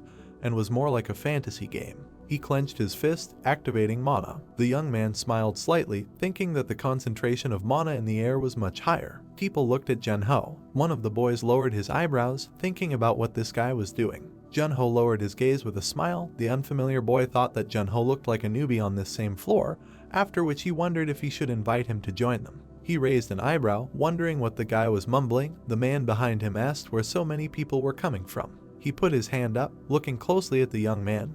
The unfamiliar guy greeted him. The man asked what all the fuss was about. The dark-haired guy was shocked but opened his mouth. He noticed the young man who had arrived, recognizing him. The boy looked around at the people present, thinking that all these people had come to recruit him into the guild. He pushed the person standing next to him away with his hand. Frowning slightly, he said that they had to recruit him on the spot. The red-haired girl touched him with her back. The man turned to look at her. The girl smiled and said that she would not allow this. She took a step forward, saying that Mr. Snakehead would be hers since she noticed him first. She smiled slightly. Moving towards the boy, she said that the rest could only be sorry. Jun-ho spread his arms, saying that they were finally at the border, after which he again admired the concentration of mana in the air. He looked up at the queen. The girl asked him about why he was so excited. The boy explained that he was just happy. He looked around at the people standing next to him after the girl said that he should look around. The young man said that he knew the red-haired girl. He smiled slightly. The queen asked who he was talking about. The young man said that it was Commander Juha, after which he turned to the girl. She looked back at his call, saying that she had to go. The guy waved his hand at her. The girl said that he had finally arrived. She ran to him as fast as she could, saying that if he had come 2 days later, victory would have been in her hands. The guy replied that he did not like to lose. The girl looked at him with a smile and asked if there were any problems with communication, after which she said that Vita should translate everything clearly. The guy replied that she was the first person he was talking to. The girl pointed her finger to the side and offered to drink coffee, adding that she was bringing him up to date. 2 glasses of cold coffee stood on the table. The girl explained that this coffee was only for the nobles and their companions, so it was quiet there and they could talk calmly. The young man took the straw with his fingers and asked if she was an aristocrat or not. The girl answered that she was just a baronet and without a plot, but still a noblewoman. The guys were sitting opposite each other. The young man said that if it weren't for her, they wouldn't have even let him in. The girl confirmed this, after which she asked if he liked it there. She put her head on her hand. The guy answered in the affirmative and said that it was just an Americano. The girl answered that in the Empire you can easily get earthly food. He took the straw in his mouth. The girl asked him what he thought about what was said. The young man asked her what she meant. The guys looked at the people below. The girl explained that everything was new and that there were different orders there compared to the earth. She dripped syrup into the coffee, adding that everything was like a fantasy and that most likely the guy would need time to get used to it. She took the glass in her hand and asked if he had ever thought about what would have happened if the previous gate had not been closed 30 years ago. The guy smiled slightly. The girl asked what would have happened if they had not defeated all the monsters. The guy replied that he did not know for sure, but the situation would not have been the best. She looked at him with a smile and confirmed what she had said. The girl remembered how a giant monster passed through the gate, after which she said that 1,000 years ago there were many gates. She remembered how monsters tore people apart and said that monsters filled the world and humanity was destroyed. An image of a city through which monsters passed popped into her head. She put her hands on the table and added that after so many years there were no more gates on the border. The previous monsters had multiplied. He listened to her, thinking that this place was once destroyed. The girl touched her fingers, blushed and asked if the guy remembered her request. He took out a gift in his hands, smiling awkwardly. The girl pressed it to her cheek, cried and thanked the guy. The young man replied that he was glad if it made her so happy. The girl handed him a piece of paper, saying that it was his reward for winning. The guy took the letter in his hands, asking if it was a coupon and medicine. The girl replied that it was a letter of recommendation. She pointed at it and added that with this he would be able to have lunch with Viscount. The guy asked what that meant. The queen crossed her legs discontentedly. The girl explained that this was an unusual lunch because if you like Viscount, you can get a quest. The girl smiled broadly and explained that for helping the inhabitants of this world the guy will receive rewards, so everyone tries to be on good terms with the aristocrats because they have the best rewards. The boy raised his eyebrows in confusion and imagined 2 types of gates. The girl said that if you need to get to another city, you use a teleport. But alas, the boy won't be able to use it. The boy asked why. A system window with characteristics appeared in front of him. The girl told him to look at his status. The boy thought that it was unusual for him to see increased stats. The boy's status was marked as a tourist. He asked what this meant. The girl asked if he saw his status. The boy looked at her. The girl added that all newcomers receive this status and that you can stay there for 90 days. The sun's rays penetrated inside through the windows. The girl added that if he copes well with the tasks, the Adventurers Guild will give him a new ID. After that, she finished by suggesting that he leave. They went down the stairs. The girl told the boy to be careful with other players. The boy replied that he also felt danger. 2 items appeared in his hands. Juha said that he was very confident, then added that it was a map of the empire and a guide for her guild members. The girl waved at him and said that she was giving it to him just like that, so he could consider it a sign of concern from an elder. The boy asked if this was okay. She smiled widely and said that she could afford it, then added that the guy could just give her something else. The boy exhaled with a smile. The queen asked if she looked like a fox. The boy said that this was too harsh a comparison. He touched her chin, calling the girl a dog or a cat. The queen said that he didn't understand women at all. The boy looked up at her. The girl asked what he was going to do. The boy replied that since they were in the city, they would be late and they needed to find a place to stay for the night. The girl smiled and pointed to the building next door, saying that she had noticed it for a long time. The guy pointed behind him, saying that it was not for them. The girl asked where he would take her. Behind him was an old building covered in cobwebs. The girl called it abandoned. The guy said that the name of the establishment sounded cool. Evening fell over the city. The young man added that he just needed information from different walks of life. The girl said that there were different people in the hotel she suggested. The guy replied that the information should be current and not from the guild book. The blonde young man found himself in a dead end in the middle of the night. The bald man told him that there was nowhere else to run. The guy fell down, saying that he had nothing else, after which he asked why he was doing this to him. The men looked back at what was happening. The bald pursuer replied that the guy dared to come to the border without skills. The boy was shaking with fear. The man added that the important thing was that Mr. Ply noticed him. The kid asked who he was. The man kicked him in the face, that it was him. The man was beating up a guy in the gateway. There were several more bandits behind him. He stood with his back to the guy, saying that he was sweating a little, and then wondered how much he got from him. He poured gold coins into his hand, on bills of 30 pieces, and then said that the guy could not avoid robbery anyway. He smiled evilly and said that a lot of money can be made from players. The wooden sign was illuminated by the rays of the sun. The boy opened the door, holding his hand in his pocket. He walked inside the two-story building, paying attention to the people sitting at the tables. The spirit of the Frost Queen hung in the air next to him. She folded her hands on her hips and said that it was very noisy there. The brunette thought that it was very similar to the tavern in the games. He put his hand over his hand, looking into the room, and said that everyone was mixed there, and in the lawyers, the owners of the border, and the players from Earth. A guy and a girl were sitting at the table and laughing, talking to each other. The young man said that everyone can be distinguished, explained that the players wear Vita devices. Jun-ho put the young man replied that he had an idea. The guy was holding a menu in his hands when he was addressed. He put the menu on the table, telling the man who came up that he wanted to order their best dish, alcohol and a cup of tea. The waiter offered lamb steak, beer, and black tea. Two men sitting nearby looked at them askance. The young man announced the price. The brunette put his finger to his chin and remembered how Jua explained the local currency rate to him, explaining that 1 copper coin was 1,001. The young man took out coins that spilled out onto the table. Frostqueen opened her mouth and looked at them in surprise. The guy asked if that was enough. The coins continued to fall onto the table. The waiter turned to the young man. They looked at each other tensely. The man said that it was not a copper coin, but gold. Jun-ho replied that he had mixed it up, explained that he had just gotten up. He gathered the coins in his palm. The man took one and said that it was dangerous to show off his wallet so publicly. The guy put the coins back in the bag, saying that he would keep it in mind. There was a stuffed animal with a deer's head hanging near the cupboard with dishes. The Frost Queen asked if the brunette wanted to brag. He objected, said that of course not. The commander told him everything about the local exchange rate. The young man closed his right eye and said that flies are attracted to rich people. The man with a beard sat at his desk, looking forward. He approached Jun-ho. The man's hand fell on the table. He looked at the guy, frowned, and told him to look at him, calling him Mr. Player. The brunette looked at him. The man said that he wanted to get straight to the point, explaining that he was very interested in the guy's money. He leaned over the young man. The waiter brought the order. Looking at what was happening in surprise, the man suggested talking in a quieter place. The guy looked up, without raising his head, thinking that he was the strongest fly in this restaurant. The men smirked, looking at the brunette who agreed to talk to them. He thought that the boss was right when he said that the players were idiots. The man frowned and looked ahead in fear. The young man held one of them by the leg, spinning him around to hit the other guy.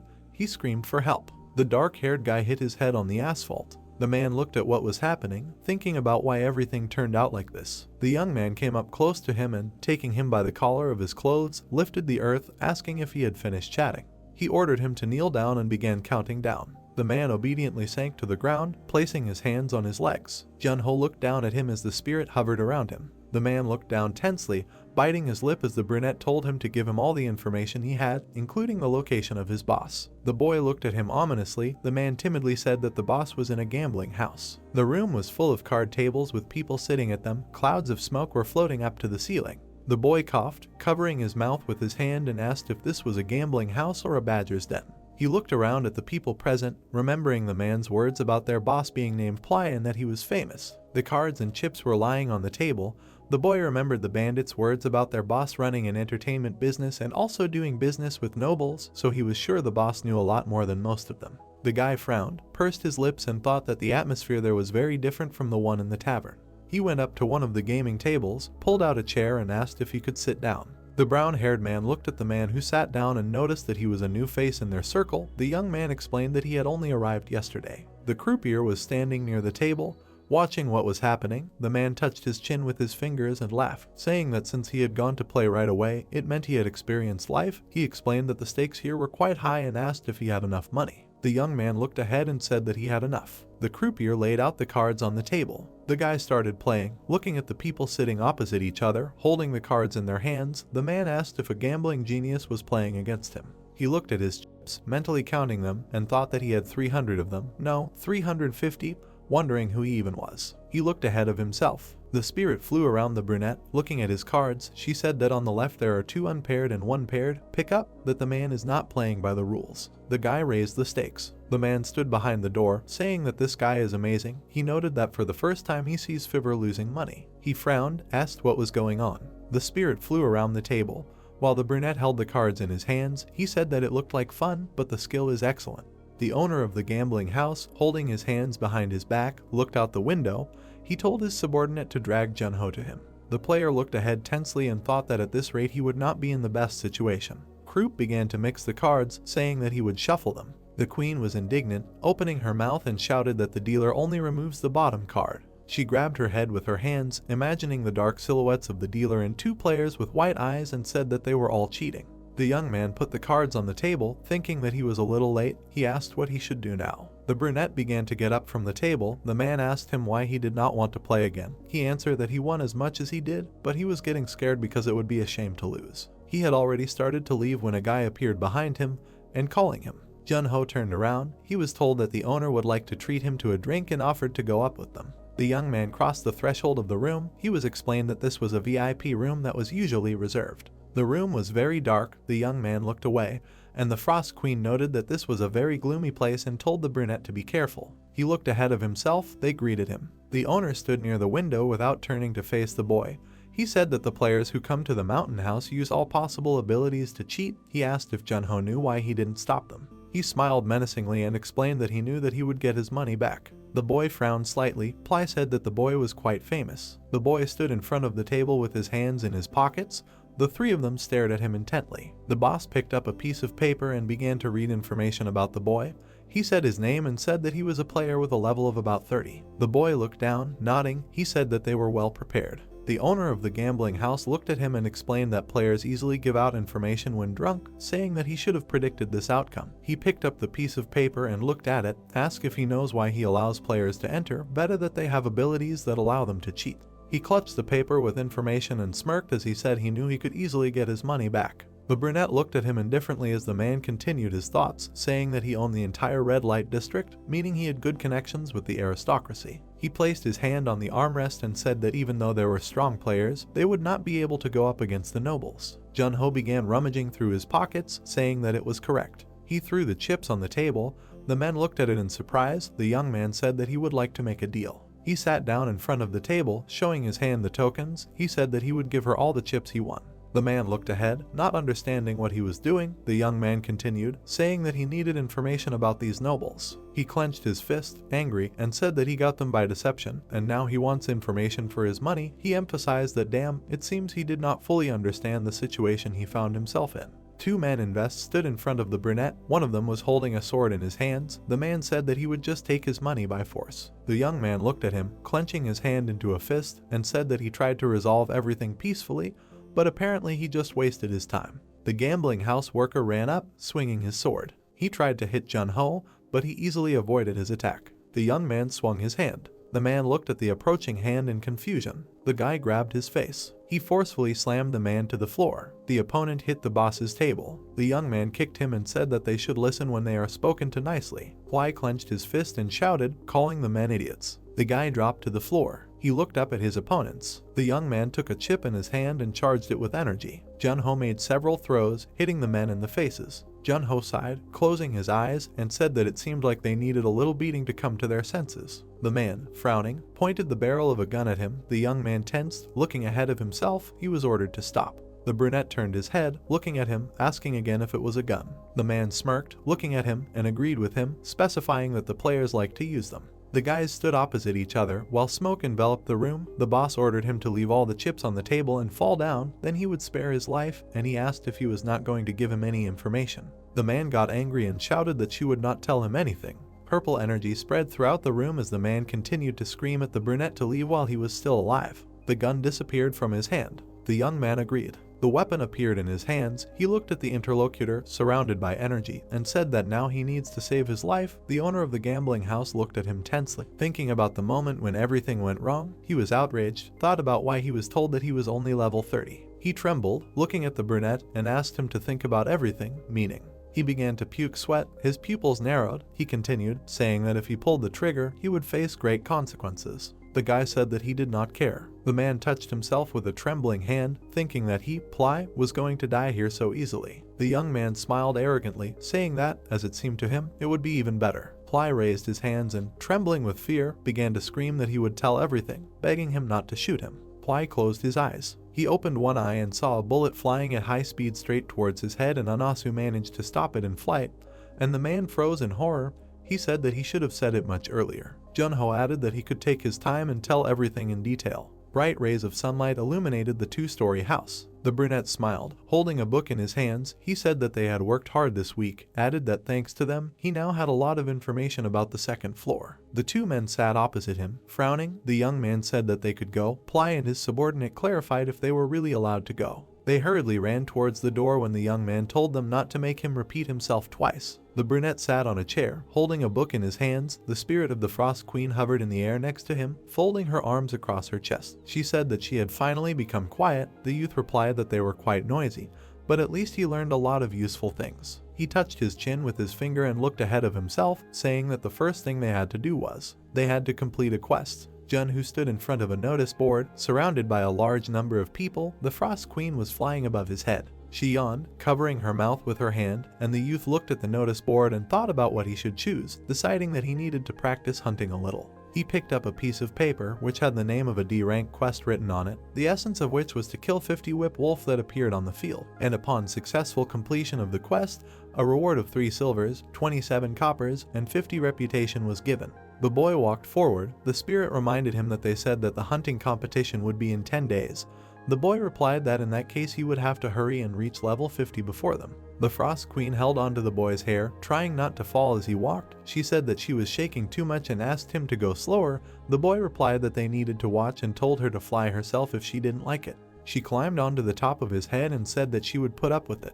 The boy lightly hit her. From the shadows, men watched them. The bandits smiled evilly. One of them said that there was no better reward than a player who had just climbed to the second floor and then ordered him to follow him. The boy found a huge paw print in the mud, which was the size of his own foot. He assumed it was Whip Wolf. The brunette dropped to one knee, looking at the animal's tracks. Frost Queen said that judging by the size of the track, this wolf was huge. The brunette poured out a pinch of sand, asking how strong he was. He said that he hoped that this would be an interesting battle. Fog covered the entire area, reducing visibility. The guy said that in their territory they would not see anything. Spirit hovered in the air, crossing her legs, looking at him. She said that he seemed interested. Jun-ho rose to his feet, putting his hand behind his head and looked at her. He said that he had never seen such a monster on Earth, explaining that this was their chance to learn more about weapons. The monster bared its huge fangs and sniffed, let out a roar. Frost Queen told the brunette to be careful.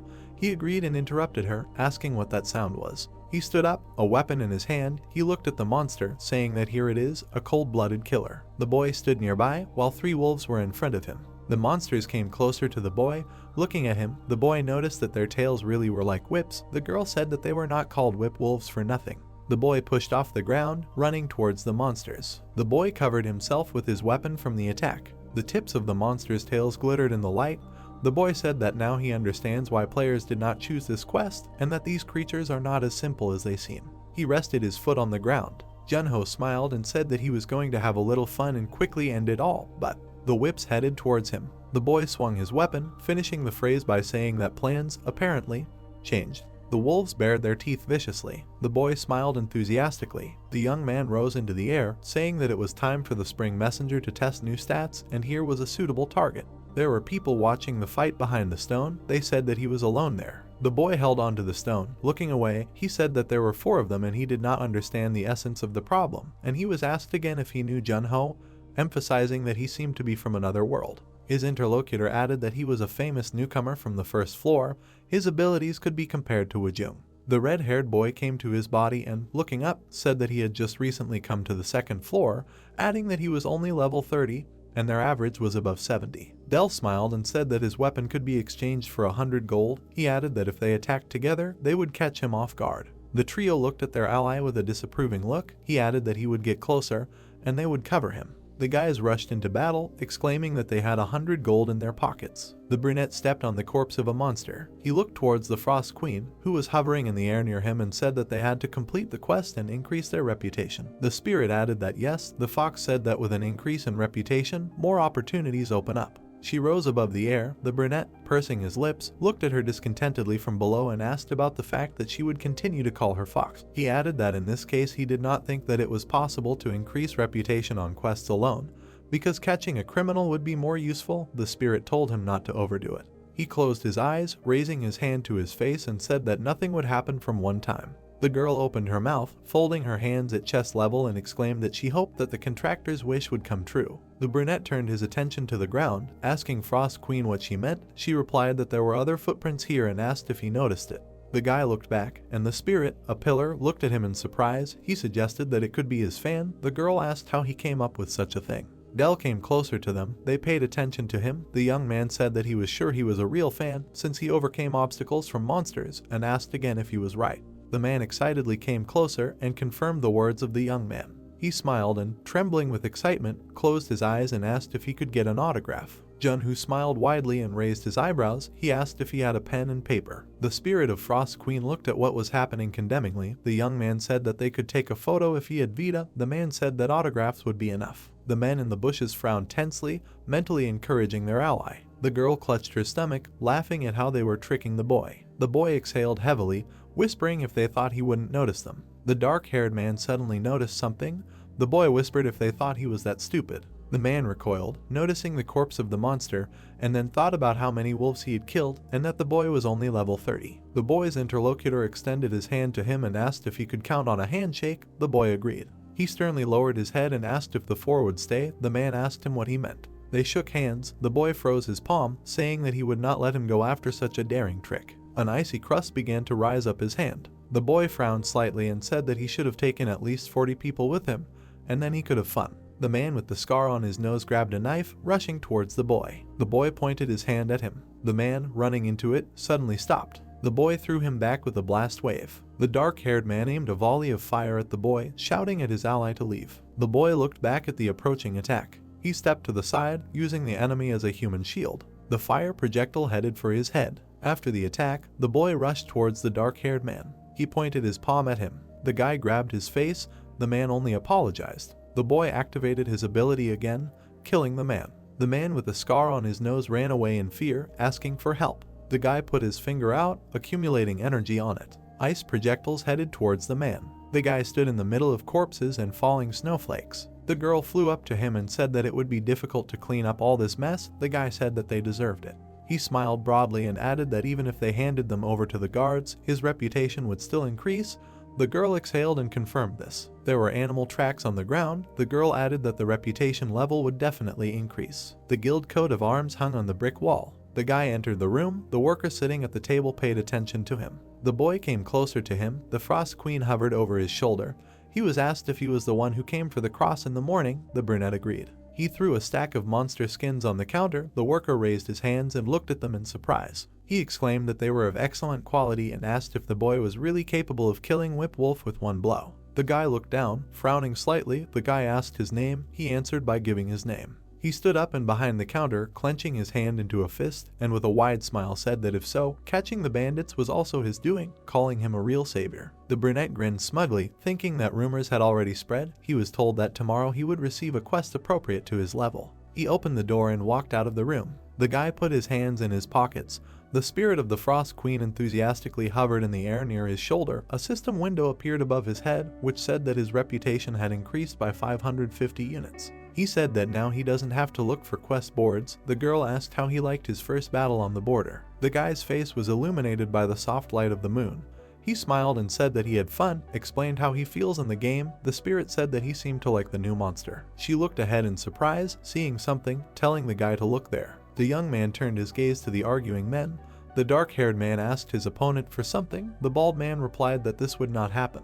The aggressor was seething with anger. The dark-haired man asked him for help. The bald man in response asked how many more times he would have to repeat himself so that the gentleman would finally understand. Suddenly something hit him on the head. The bald man looked back at the young man, asking if he had any problems. The guy replied that, as he saw, the man was pestering people again. Ply recoiled in fear. The young man threatened him with his fist. The man said that it was unfair. The guy raised one eyebrow. Looking at the man's opponent, Ply asked him why he assumed that he was pestering someone, because this man pestered him with a stupid request. The length of his hair, and the man awkwardly scratched the back of his head. The guy thought about who he was, and that he had quite a lot of strength. The young man turned his gaze to his ally, asking what was the matter. The dark-haired man looked at them tensely.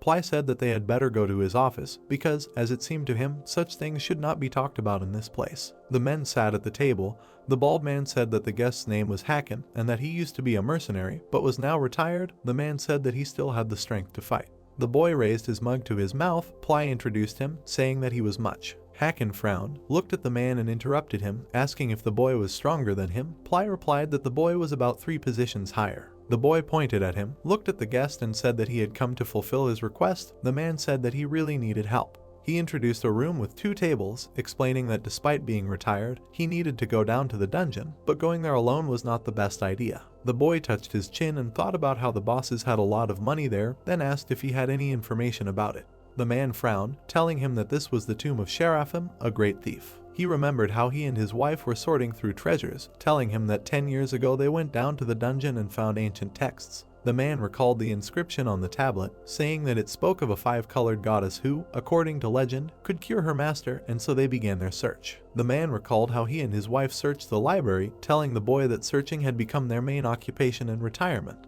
The image in his mind changed. The man remembered sitting by his wife's bed, telling him that last year she suddenly fell ill, and since the tumor had begun to develop long ago, it could no longer be removed or cured. The man recalled going down into the dungeon, adding that after that, finding the statue became his goal. He folded his arms and said that he managed to find out that his goal was in the tomb, and that he went alone but could not get through the monsters. Hwai frowned in displeasure, saying that he was sorry. The man exhaled heavily, saying that of course they couldn't be forced to go with him and that he understood everything. But the guy put the mug on the table, saying that he would help him. He smiled and suggested that they leave at dawn tomorrow. The man stayed in his place, thanking the guy, and then said that they needed to leave someone to look after his wife. Hwai looked at him, saying that the man could rest because he would figure it out. The guy lowered his head, thinking that his reputation was more important to him now than the rewards in the dungeon, and that it would be better to complete the quest first. The men approached the entrance to the dungeon. The guy decided that he could not refuse. They went inside. The man said that last time there was a bunch of kobolds. They walked along the old corridor. The guy asked what level they were. The man said that the 60th was the one on the outside, and the level inside was already higher,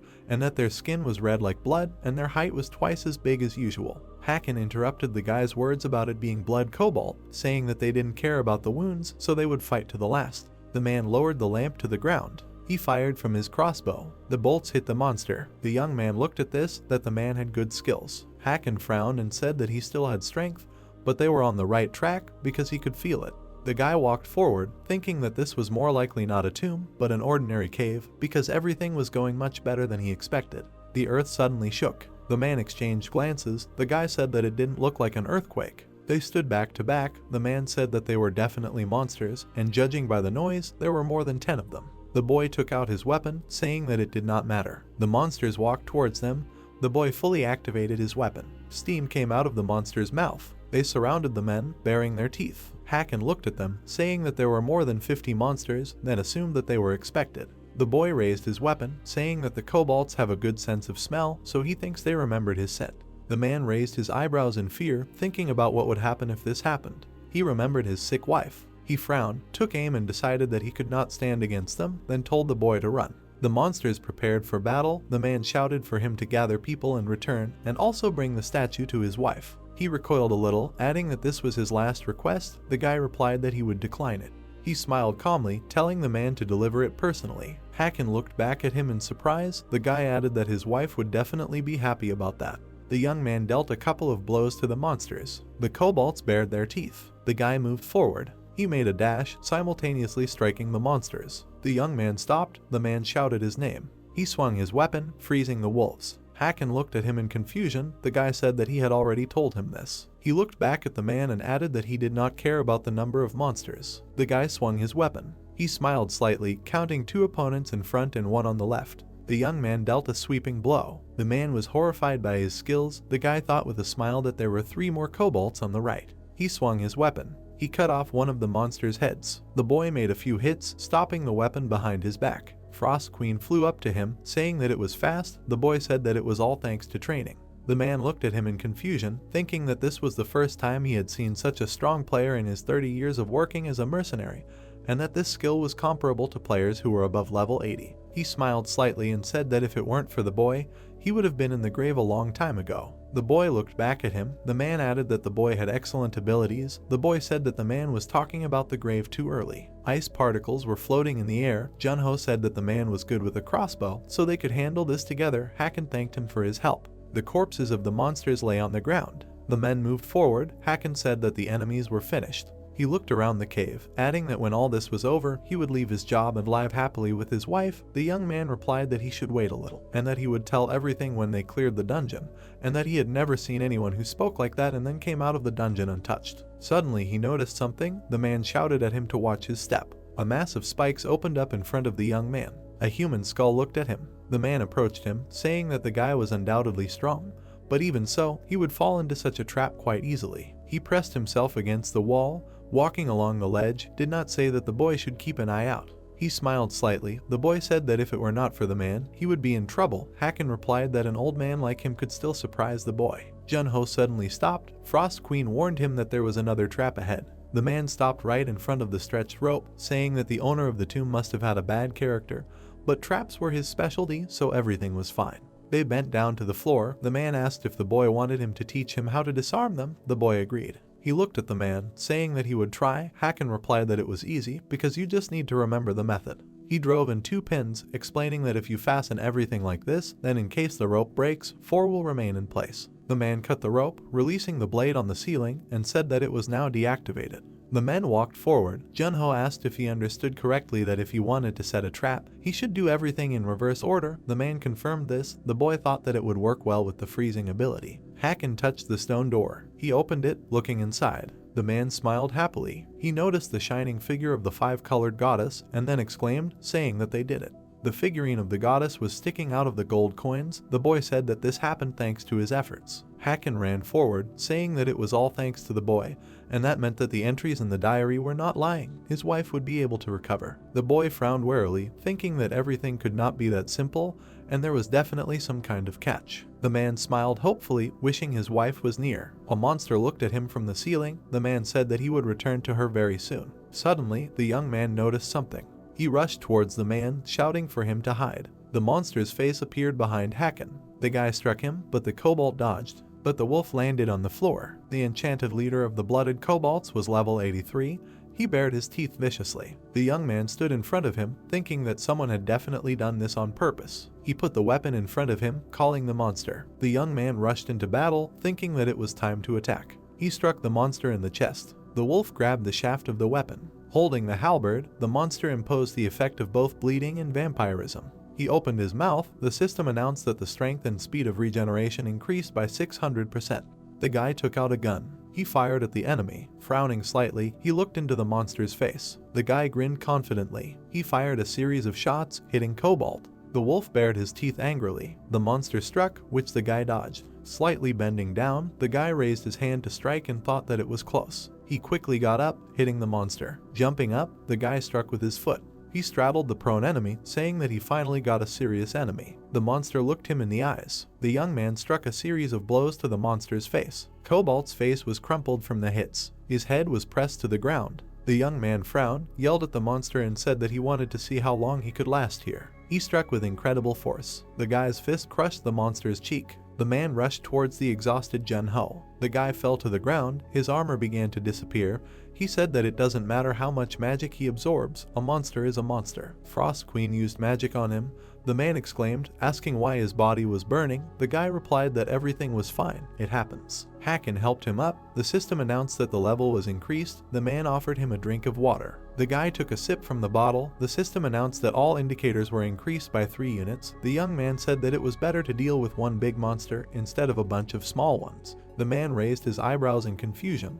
The guy said that now he can safely take the statue. The man asked if this was true. He turned to the treasure, saying that he could not believe that he finally got to this. He extended his hands to the statue and said that the boy could take the rest of the treasures. Jun-ho agreed and something caught his attention. The boy noticed a blue crystal, wondering what kind of stone it was. He took it in his hand. The system told him that it was a spirit stone, a snack that my spirits love, which increases their strength. Frost Queen crossed her arms. The boy said that she would test him when they returned. The girl called it crap. The boy smiled awkwardly, saying that the spirit likes it, because thanks to it they become stronger. The girl said that she is a queen, but even if she was a spirit, she still could not eat the stone. The boy looked back at the man. The girl added that tea was enough for her to recover. Haken said that if the boy completely figured it out, then it was time for them to go back. Sharp stalactites hung from the ceiling. The boy thought that the girl was quite picky, after which he wondered how he could feed it to her. Haken placed the statue in his wife's hand. The woman said that the 5-colored goddess really does exist. She looked at her husband with a smile and said that the legend says that when she shines with 5 rays. The man interrupted her, agreed and said that now they can live as before. The woman thanked him. The guy crossed his arms with a smile, turned to Ply and said that the man spent money on Sophie. The guy looked at the lovers, saying that the man hired 2 nurses and did not buy expensive medicine, after which he added that he did not know that he had such a side. Ply looked away, saying that they took care of him when he was younger, so he just returned it to them for a long time. Hakan approached the young man and addressed him, saying that his wife's strength was returning, which means that the legends were not lying. The woman smiled softly and said that she didn't even know how to thank him, then added that the guy saved her and her husband's lives, after which she thanked him heartily. The man bowed, calling the guy a hero. Junho smiled happily, saying that he didn't need to be thanked because they did it together. The man waved his hand, saying that he would definitely invite him to dinner. Ply and Junho left the building. The guy wished the man to take care of his wife before parting. The young man looked back and said that he thought Hakan didn't have much money. The man confirmed this, saying that they earned a lot during the times when they were mercenaries. The guy handed him a bag of money after saying that the woman was sick, so he had to spend all the money on medicine. Ply looked back with a smile, asking if it was for him. The boy replied negatively and explained that it was for the Hakan family, then asked him to take care of them but not to say that he gave the money. The man took the bag, agreed and asked why he cared. The boy replied that he had no particular reason to. He closed one eye and said that the guys seemed like honest and kind people who deserved a share, then threatened the man in case he tried to steal the money. The sun was setting behind the mountains. Ply said that his money was in good hands. Junho opened his eyes heavily. System notifications appeared above his head, saying that the guy's reputation had increased. The boy thought about what it was. He sat on the bed, opening the characteristics window, and said that because of yesterday, his reputation jumped up a lot. He frowned with a smile and thought that overnight the reputation indicators had exceeded 1,000, and now he could turn to the aristocracy. A piece of berry cake was lying on the table. The guy turned to the Frost Queen, saying that this delicacy was for her. The girl looked at him with a smile, saying that, as it seemed to her, life was getting better. The guy replied that now they needed to pump up the level so reputation can be left alone. The girl broke off a piece of cake and said that they had worked hard, after which she thanked him for the treat. The young man smiled awkwardly. The girl did not give a quiet sound. The guy asked her if she liked it. The girl grabbed her cheeks in delight and said that it was incredibly delicious. She happily spread her arms and said that the sponge cake was very tender and the strawberries were fresh. The guy told her to eat as much as possible. He remembered how he crumbled part of the crystal on the cake and thought that for such a picky person, you can't think of a better way. She took another piece and said that he finally found a way to her heart. The guy thought that this was noticeable even without words. He opened the system window, thinking that he should learn more about the monsters that throw out magical energy, and that he hoped that the community would have the necessary information. The information board and news summary were blocked. The young man wondered why everything was closed. He brought the cup to his mouth and said that in order to open them, you need to collect PP. The girl asked what it was. She was eating a cake. The guy explained that these were player points, a virtual currency used on the 2nd floor, and that they could be obtained by completing community tasks. The girl said that to survive on the 2nd floor, you need both reputation and PP. The guy looked down, thinking that he couldn't waste a day flying for the sake of these points. Juha was lying on the couch. The guy called her and greeted her. The girl asked if something had happened. The guy said he wanted to ask her a question. The girl poked her finger at the system window, asked the guy what he needed. The guy explained that he wanted to save up PP, after which he asked if she could recommend anything. The guy ran his finger across the system window. The girl said that a video was the perfect option. The boy was scrolling through videos. The girl added that videos with raids and monster hunting are very popular, and the more views he gets, the more points he gets. The boy said that this means he can both level up and earn points. The girl asked if he had any more questions. She looked ahead in surprise when he asked her if she knew about monsters that use magic. The girl sat down on the couch and said that she had never heard of such a thing. She touched his chin and asked why he suddenly brought it up. The boy replied that he was just curious, and then thanked him for his answer. Frost Queen pointed at him. The boy said that the captain didn't know about it. The girl said that he was very naive, and that there was no point in pretending that he didn't know anything when in fact it was the opposite. She crossed her arms over her chest. The boy said that he didn't want to rush to conclusions. He took the cup and explained that if the Big Six had such information, he believed that it would be forbidden to disclose it. He frowned slightly and said that it was also possible that the Big Six, including Dakibai, really couldn't not know about it.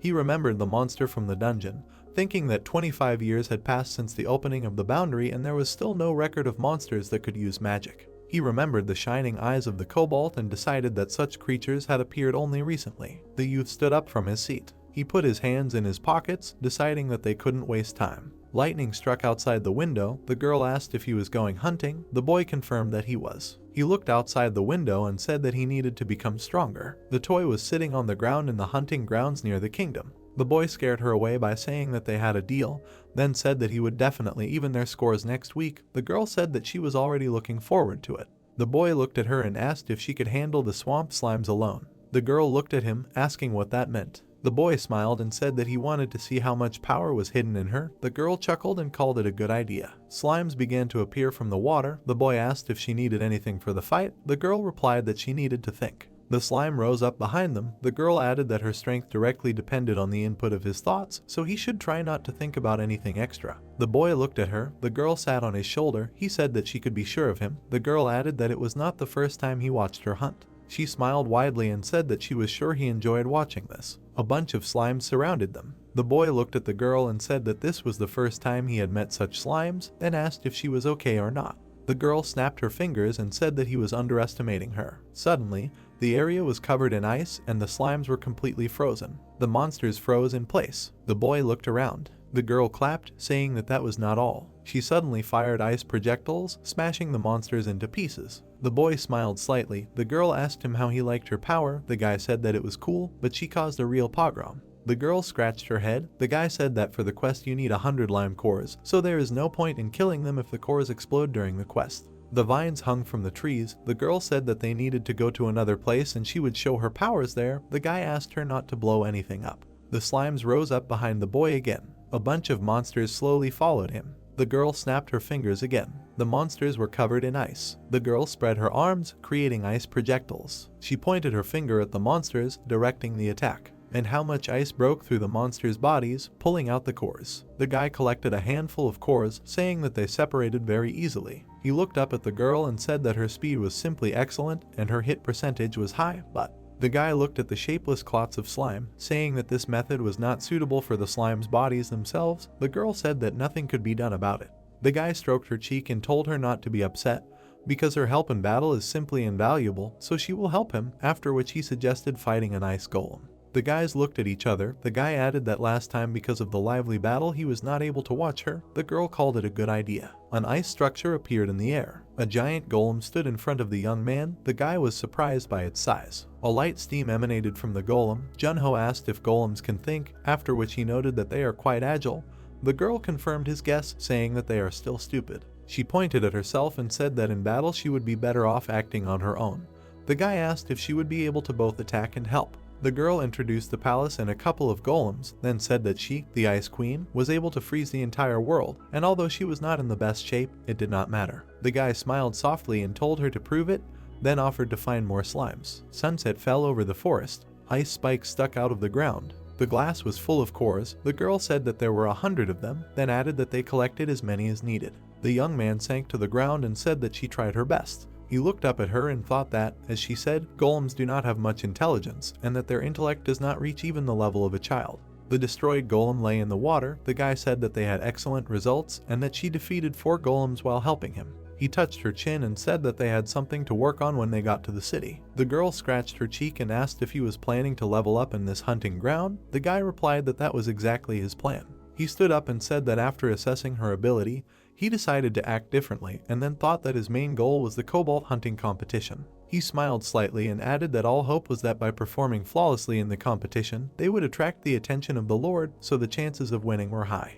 The rays of the setting sun illuminated the city. The guy decided that he needed to reach level 50 by training on ice golems. The girl happily spread her arms, happy with the donut, and then said that they were somehow difficult because they had to sweat for them. She looked at the young man. The guy told her to eat, and he needed to meet someone. The girl wished him good luck. The girl took a bite of a donut that had a double portion of spirit stone in it, saying that it tasted better than usual. A young man walked down the street. He glanced at his notebook, thinking that Sasha Elcheni was one of those who owed Ply money. He imagined a person in a cloak, thinking that she was an alchemist, and that the medicine in the kingdom was in demand due to its effectiveness. The boy imagined flasks made of gloss, adding that the players gave them the name elixirs. He looked down, thinking that he learned about her from the famous noble families of the guild. He imagined the person in the cloak again, thinking that she was a fallen noble, the alchemist Charlotte, and that she was so powerful that she attracted the attention of the Big Six. Suddenly he noticed something, thinking that he had no idea why she was hiding her identity behind the pseudonym. but this was his chance. The guy stopped in front of the building, wondering if this was it. He put his hands in his pockets and added that he would never have thought that there were places like this in the kingdom, and that people probably thought that the house was abandoned. The guy rang the bell, noticing that it was rusty. He knocked on the gate, turning to the alchemist. The guy brought his hand to his mouth and shouted her name again. The woman opened the curtain. The guy said that he thought she was home. The girl frowned irritably. The young man smiled softly and waved his hand at her. The gate opened slightly. Scarlet liquid splashed in the bottle. The girl asked the guy about who he was. She put her hand on her belt and asked about why he came. Charlotte held a bottle of alcohol in her hand, wondering why Junho came to her and what he wanted. The boy stood lower than the seated alchemist, telling him what the play had told him about her. The girl squeezed the neck of the bottle in displeasure, calling him persistent. The boy looked at her, putting his hands in his pockets, saying that he did not come for money, when the girl began to make excuses that he could not pay the debt. The alchemist put the bottle on the table, while the brunette claimed that the play could forgive her all her debts. She turned around, closing her eyes, then the boy called her by name. Sitting down in the chair, Junho said that he came to her for one favor because he heard that she was quite strong in alchemy. Charlotte also sat down on the chair, holding a bottle in her hand, answering that she no longer practices because she is tired. The boy leaned towards her, asking if she refuses without even listening to the request. The alchemist drank the last drop, calling the guy's request obvious. He definitely needed medicine, but the alchemist was clearly not a potion maker. A bright ball of flame appeared on the boy's palm, repeating her words about alchemists and medicine. Charlotte looked at the heart of the fire spirit Hori in shock. The guy noted that not everyone could handle it. Junho looked at her with a smile. He wanted her to make him an elixir from it. The girl in glasses clearly tensed up, looking at the heart of the fire spirit. The guy added that if she couldn't, then fine. A bottle was knocked over on the table, a drink was spilled. The alchemist answered him that his tricks only work on children. He confidently stated that he would not like to lose such a rare chance. The girl pointed at the object in bewilderment, asking what to do with it. Junho pointed to her head, saying that he needed an elixir that would strengthen his head. The protagonist looked at Charlotte, who had her legs crossed, asking if she could handle it, but the girl objected, saying that she hadn't said that. They looked at the fire spirit's heart. The girl told him to prepare a lot of money, to which she was told that not only would her debt be paid, but gold would also be sprinkled on top. Charlotte put on her glasses and took the heart with the tweezers, agreeing to the terms of the deal. Junho crossed his arms, standing near the entrance to the basement where the alchemist was going, telling him to come back in 5 days. The brunette watched as she slammed the hatch, knowing that 5 days was enough to reach level 50. The Frost Queen spirit was sleeping peacefully in her small bed, covered with a blanket. The guy approached and reached for her, clearly plotting something. The protagonist pulled the blanket off her, trying to wake her up. She jumped up. The guy looked at her in the air. She was indignant that she wanted to sleep. The brunette asked if she could become fat if she slept after every snack. The Frost Queen spirit clenched her hands into fists in displeasure, surprised when she was told that it was time for them to hunt, asking again. The protagonist put his hand behind his head, and when asked if he was going to hunt someone, he answered positively. They were hiding in the grass in a dark forest, tracking down a thunder bear that was in front of them. The brunette was tying his shoelaces, telling her that from this day on they had 3 main tasks. Junho put his hand on his knee and looked at the Frost Queen spirit. The first was to finish level 50. She thoughtfully touched her chin when she was told that the second point would be to strengthen the connection with her, asking about the third point. Looking at the spirit, he replied that they needed to collect PP, filming a video in the community of players. This puzzled her. Thunderbear noticed them. The spirit asked if it was possible to take a photo with a frost ability, adding that he would be busy with the battle. When the beast moved towards them, the brunette noted that the filming would now be on her. The guy looked at the bear's paw that he swung at his victim. However, the brunette reacted, striking him quite hard. The young man plunged a knife into him. The protagonist stood next to the animal's corpse with a bloody knife in his hand, asking the Frost Queen spirit if she filmed everything. They reviewed the video with the beasts roar together, then the brunette noted that she did great. At the end there was a wounded bear body. She was indignant, saying that there was no excitement there and no one would watch it, but the guy added that he had his own plan. The young man grimaced while the Frost Queen spirit was indignant. Was one stab at the beast his plan, to which she received an objection because the guy could do nothing else. Behind her, pointing a finger at the guy, there was another bear. She was interested in how he was going to get PP. Pointing his sword at the Thunder Bear, he suggested putting the video aside and first deal with the beast, receiving a positive answer. The bear roared loudly and pounced on them, blue flames blazing in its eyes. Junho asked the spirit if she was ready for battle, to which he received an absolutely positive answer. They prepared to attack the Thunder Bear, which roared loudly. The beast swung at the guy, looking down. Junho and the spirit were focused on one thought, and this was the most important thing. The brunette rushed to attack, holding the sword tightly, with which he was subsequently able to inflict many wounds on the Thunder Bear. Despite this, the enraged bear raised his paw, preparing to inflict damage on him. The main character looked at him in horror, expecting his attack and his fate. However, the shield worked, protecting the guy from this beast. The Frost Queen spirit summoned a shield for him, protecting him from the misfortune in the form of a bear. She attacked the beast with many ice fragments, hitting it. The fragments inside it grew through the animal, not giving it a chance to survive. He roared with his last strength, splashes of scarlet blood splashed from his mouth. It was a quiet, calm night around. The spirit defeated him in just 4 seconds, without even using magic. She thought it was funny. She looked at the brunette who was fixing his hair. He thought that the video would be great if he did the same with a big boss, but he was offered something else. She pointed to the side, offering to learn from other streamers, which the guy thought was a good idea. They sat down on the hill together. The boy was looking for something, but most of the boards were closed. Jun-ho pressed the button where he was asked to join the local network while they were in the same area, so the boy was going to watch the video there. The brunette and the spirit looked at each other, hearing someone asking if there was anyone around, asking for help because a pack of thunder bears was chasing them. At one point, a pale red signal flare appeared in the sky. The boy was fully prepared. Even if they were calling for help, it could very well be a trap. A blush appeared on the spirit's face, her mouth wide open. She pointed her finger up in satisfaction, telling the boy to look there too. People were trying their best to run away. The middle-aged man was already exhausted, clenching his hands into fists. The thunder bear roared loudly, heading after him. A group of people desperately tried to escape from the pack of these animals. Someone shouted that they were about to be caught. The guy turned to the girl who had the flare, telling her to fire them, but she asked if anyone would respond. The girl fired the flare. She was told that Dave had to hunt with his team all night, and they sent a message for help to all the local channels. The guy and the spirit noticed their signal while they were hoping for someone's help. Pompey was still trying to escape from these wild animals. He cautiously turned around, looking at them. Meanwhile, Dave answered him, getting in touch. The animals were running after them quite quickly. He said that he noticed their signal for help, immediately ran to listen to their message, but they were quite far from them. Pompey and the girl were still trying to escape. He was indignant because the road to them was 15 minutes. The girl looked at him. The man said that they would not last even 5 minutes, but they were offered to meet halfway at their place. The bear grinned angrily. Watching them, Dave noted that they would be there in 7 minutes, trying to get there in time to help them. Clenching his paw, the thunder bear swung, preparing to attack. He swung, hitting the man, but he was able to protect himself with his shield, hiding behind it.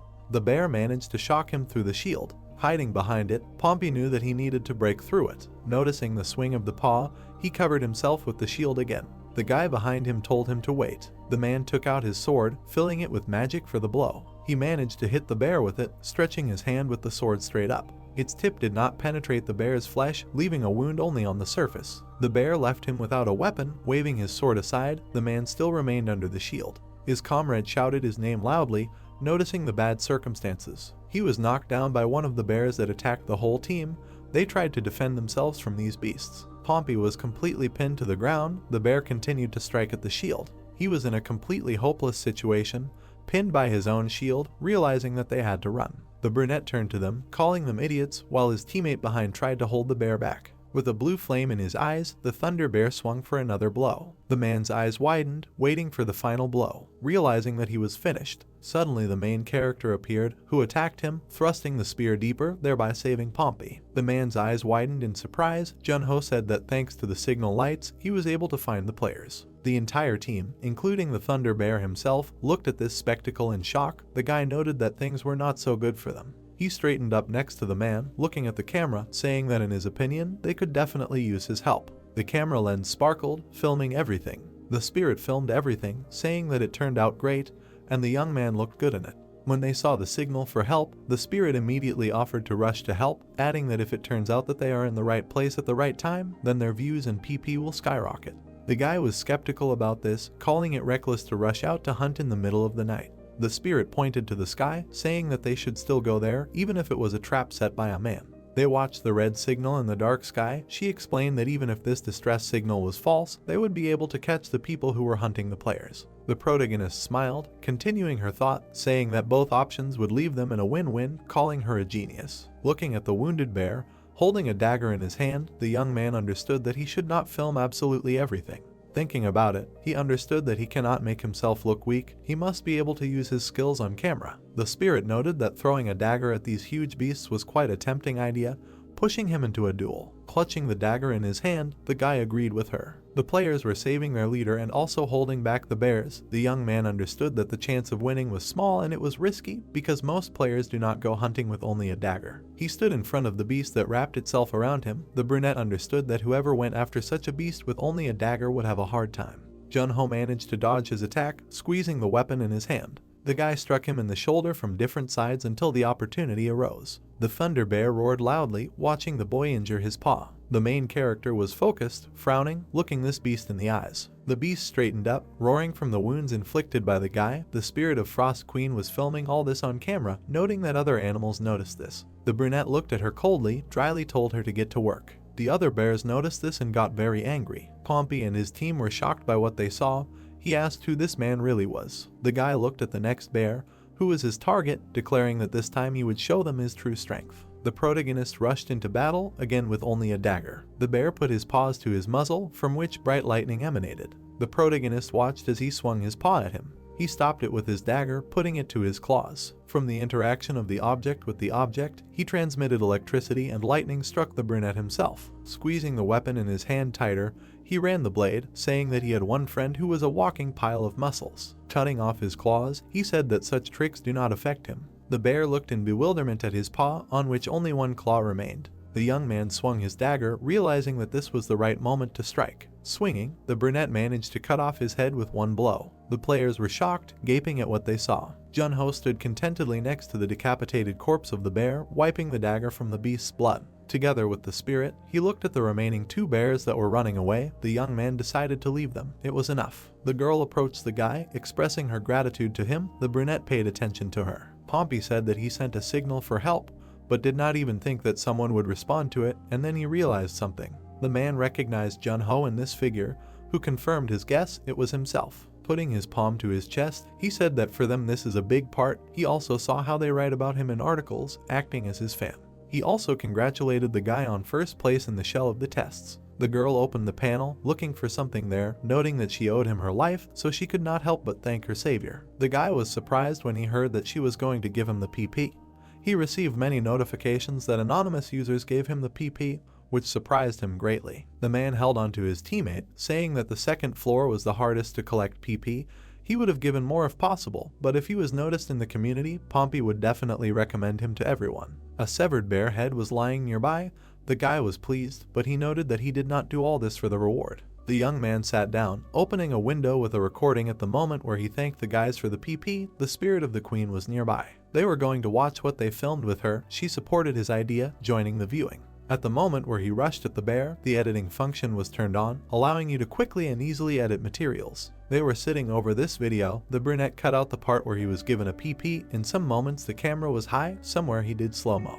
He got to the title. The guy shared that he felt like some kind of director. The spirit of the queen said that she would also help choose a name. She sat cross-legged, crossing her arms over her chest. Given its symbolism, she suggested calling the video The Return of the Black Knight. The brunette had already started typing something. The spirit of the queen tried to stop him, saying that she had options, because he refused. The main character called the video a test. Of course, the spirit of Frost Queen was indignant, not understanding what was wrong with him. The brunette uploaded the video, saying that he felt like a small child was with him, not a queen. Thunder Bear fell to the ground because of the guy. Grabbing him with his hands, the young man pushed his muzzle to the ground, causing it to crack under him. Some kind of cold formed under his carcass. The guy was surprised to see an ice peak grow through his body. Standing with the spirit at the corpse of this beast, they decided that they had done a good job, and the young man remembered his plans. They looked at the frozen bears. The guy noted that they had strengthened the connection and reached level 50. The brunette sat down on a log. Opening the panel, the queen's spirit asked when they would see people's reactions to their video, to which the guy asked if they would have a snack first or watch it right away. She chose the latter out of intense curiosity. They were very surprised. The young man said that they were showing ratings live, but then he paused.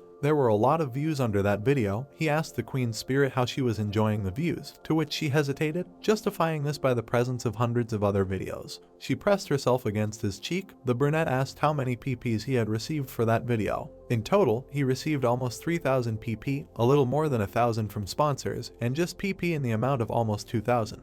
They were happy about this. The spirit of the queen said that the numbers were not small. The guy added that there were also many comments under the video. They were numerous, mostly positive, about the fact that the main character did not take first place in the tests for nothing, and he had a good nickname.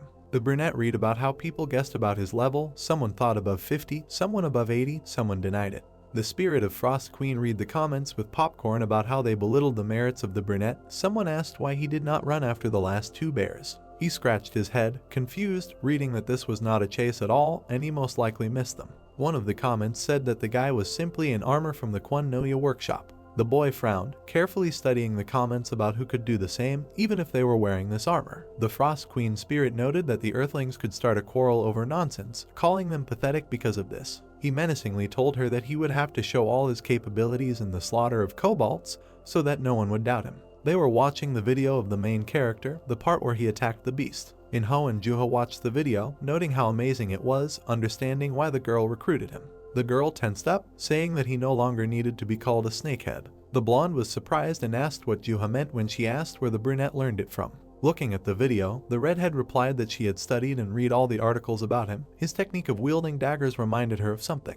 The girl supported the blonde's idea of why he needed the skill of wielding a dagger if he could immediately master a sword. They watched the fragments with the enraged bear together. Juha added that the main character had recently asked her how to earn PP. His video was in the top 4 in the online section. The girl realized that he figured it out himself. An old man with a long gray beard and a hood on his head sat on his bone throne. A slightly robed man came to him, saying that they found out where Jun-ho was. They even found out his room number. The man said that he shouldn't be brought when he was asked about it, considering it far from the best idea. He looked at the servant, ordering him to just keep an eye on him, because there are many eyes in the city, but if he imagines one, they will be there. The brunette described how well he fought in his video, noting that a level 900 monster would be enough. The old man clenched his hand on the throne, hearing that he was also going to go just in case. The guy clarified if there would be 4 of them in total, because he was told to take 2 more. The man frowned in displeasure, his eye flashing with rage. He remembered how the main character had already avoided his traps 3 times. Many people were involved in catching him.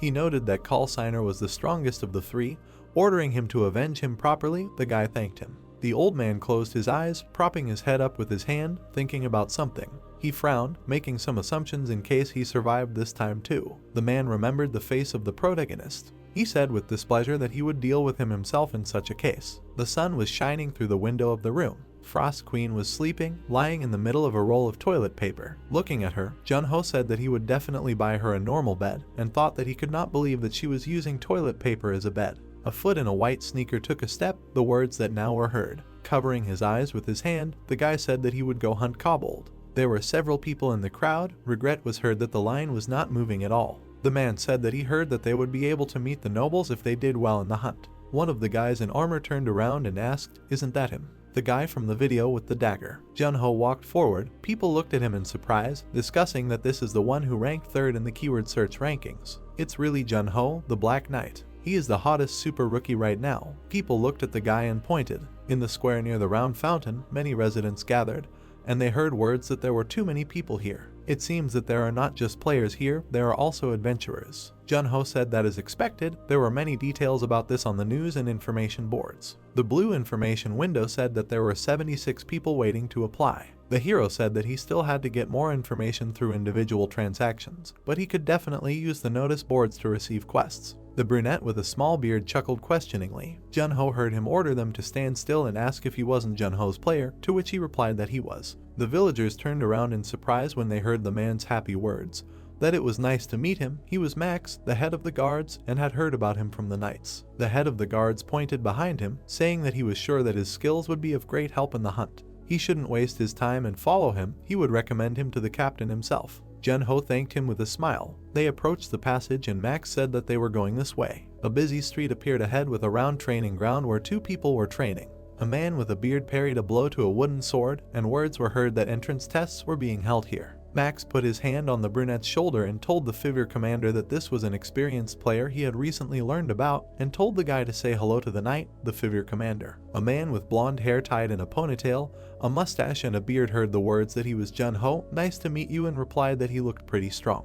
The heroes stood in front of each other and the captain asked him what level he was if he was a player, to which he replied that he was level 50, noticing that he was not that high. Jun-ho looked at the man, hearing that his master wanted to minimize unnecessary losses in this hunt, so checking the candidates was necessary. He pointed his finger at the stairs where people were sitting and asked why he didn't wait there. As Jun-ho sat down on the step, he heard the words to go to the training ground when it was his turn. Knights in shining armor lined up in a row. The guy asked if their opponents were the Jillian Knights. They looked pretty strong. The brunette clasped his fingers together and looked ahead intently, saying that he would see how strong they really were. The armored guy standing on the ground introduced himself as an adventurer named Fix from Melbourne. The guy in the black shirt said he was Weaver, a knight. The guy in the helmet with the red feather asked the opponent if he was sure that the wooden sword would be enough for him. Swinging his sword, the brunette in the black shirt replied that they would see. Fix rushed forward with a cry of attack. The spear collided with the wooden sword. The guy in the helmet looked forward in surprise. Stopping the spear strike, Weaver noticed that he had fortitude. With a movement of the sword, he knocked the weapon out of the opponent's hand. Fix grimaced, leaning away from the wooden sword pointed at his neck, and heard words of defeat. Words were heard that this was unbelievable. Are the standards too high? Looking at this, Junho said that he thought only 1 in 30 would be able to win. Looking at the guy standing on the platform, the brunette asked, "Is this the level of Frontier Knights?" Junho chuckled, touching his chin with his hand. A brunette in a white vest introduced himself as Baek Jinwoo, a player. The training participants turned around. One of them asked, "Is this old man still alive?" The guy in white stopped in front of the knight. Weaver asked if he was okay with fighting barehanded. Jinwoo looked at him and replied that it was okay. Touching his chin, Junho watched silently as he heard them begin. His hand in a black glove clenched into a fist. Jinwoo rushed at his opponent with his fists. Weaver met the punch with his training sword. The opponents bounced off each other. Jinwoo clenched his fists resolutely. The brunette frowned from the blow to his chest. Junho watched the fighting guy, hearing the conversations around him. Is this old man famous for being untalented?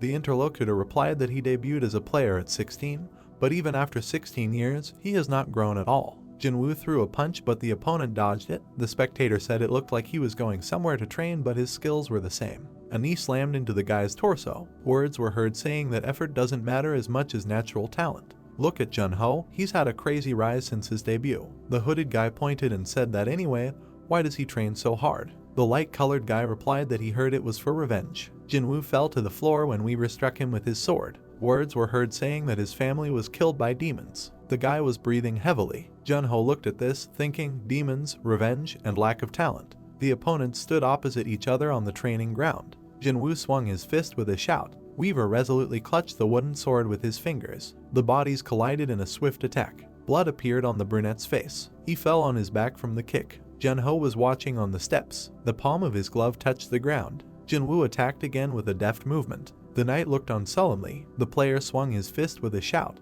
The opponents stood in fighting poses opposite each other. Jinwoo froze, hearing that it was enough. The figure commander looked at the guy and clarified that he was Jinwoo, saying that there was no need to go so far. Looking at the guys standing on the platform, the gray-haired man said that he knew this was nothing more than a simple test of skill. The hunt would not be easy, he could die. Looking at him, the brunette said that he did not care. Turning around, the brunette said that he did not care, and heard the words that he was more stubborn than the man thought. Let him come to the square in front of the city in 3 days. Junho looked ahead after hearing the boy thank him and thought, wondering why he was so worried about him. He reminded him of Gilbert. He imagined his friend wearing a hat with a bow and thought that after losing his wife, he became a hunter to protect his only son. Everyone looked down on Gilbert because he was a low ranker, but he eventually became one of the top 5 players in the world. The brunette imagined Jinwoo standing with his back to Gilbert and thought that his friend was obviously more talented than him. But if talent was measured on a scale of 1 to 10, Gilbert would have 2 points and this guy would have minus 0.5. The heroes were facing each other when the guy heard the next player getting up. Jinwoo looked at the guy, thinking that it was him from the video, the Thunder Bear. He thought it was him. He knew he would participate too. The man with the wooden sword introduced himself as the Night Weaver. Standing in front of the hero, he said that he was the player Junho. The man swung the practice sword. Jinwoo held a bottle in his hand, wiping his face. He was now looking forward. The guy was standing on the training ground. He looked at his opponent carefully. His feet in white sneakers took a step. Suddenly Weaver attacked him with a wooden sword, but then the man screamed as a hand squeezed his throat. With a sharp movement, Junho knocked him to the ground. The man looked forward in shock as the fingers squeezed his neck. Looking at him, Junho heard him stop because he had won. The figure commander heard the question, should he come to the square in 3 days, and answered that yes, they would see each other there. Jinwoo closed his eyes. Turning around, Junho looked at him. The Frost Queen was lying on a pillow under a blanket near a large window. The bubble near her nose burst, and she heard a wish for a good morning. Junho looked into the small house, where a small ice girl was sitting on the bed, and asked, is it morning already? The guy asked how she liked her new house. Frost Queen walked out of the small house while stretching and said that she didn't know.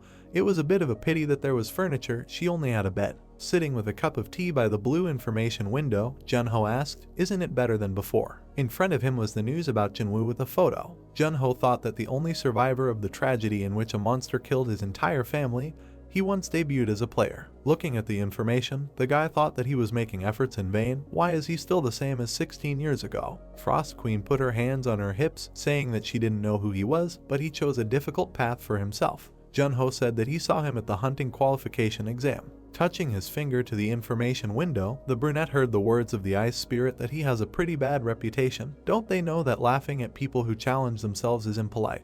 The guy agreed. The blue information window read, level 50, Springbringer title, +2, strength 174, stamina 174, speed 174, magic 196, fame 1220. Jun-ho thought that thanks to the mad hunt, his stats had improved. Looking at the values, he thought that when the magic reached 200, he thought it would be possible. Under the sunset sky, a thought flashed through his mind to melt his friends. The gray-haired girl peeked out from behind the door when she heard her name being called and said that he finally came.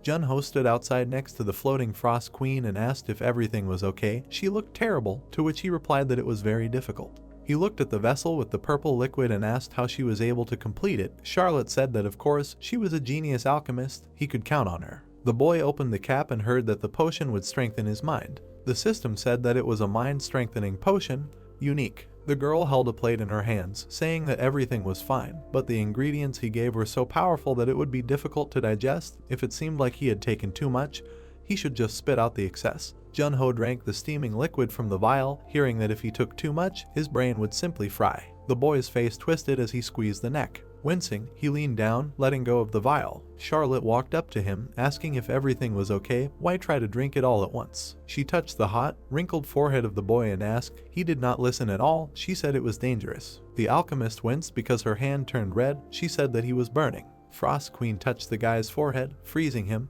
and told him to wait a little longer. He had almost absorbed everything. Opening his eyes with difficulty, Jun-ho heard her words for him to use magic and cool himself down. Fire pierced the brunette's body. His eyes were glowing. Charlotte looked at it in surprise. Touching his chin, she asked the smoking guy, "How does it feel?" Covered in glow, the brunette looked at his hand. His eyes were glowing golden. He said that it was good. Everything became much clearer. He put down a brown bag, saying that it was the promised 50 gold. Turning away, he said with a smile that he would return her debt himself so that she would no longer worry about being followed. Looking at the guy, the alchemist heard that he would come again if another request arose, and agreed. She looked at the player standing with his back.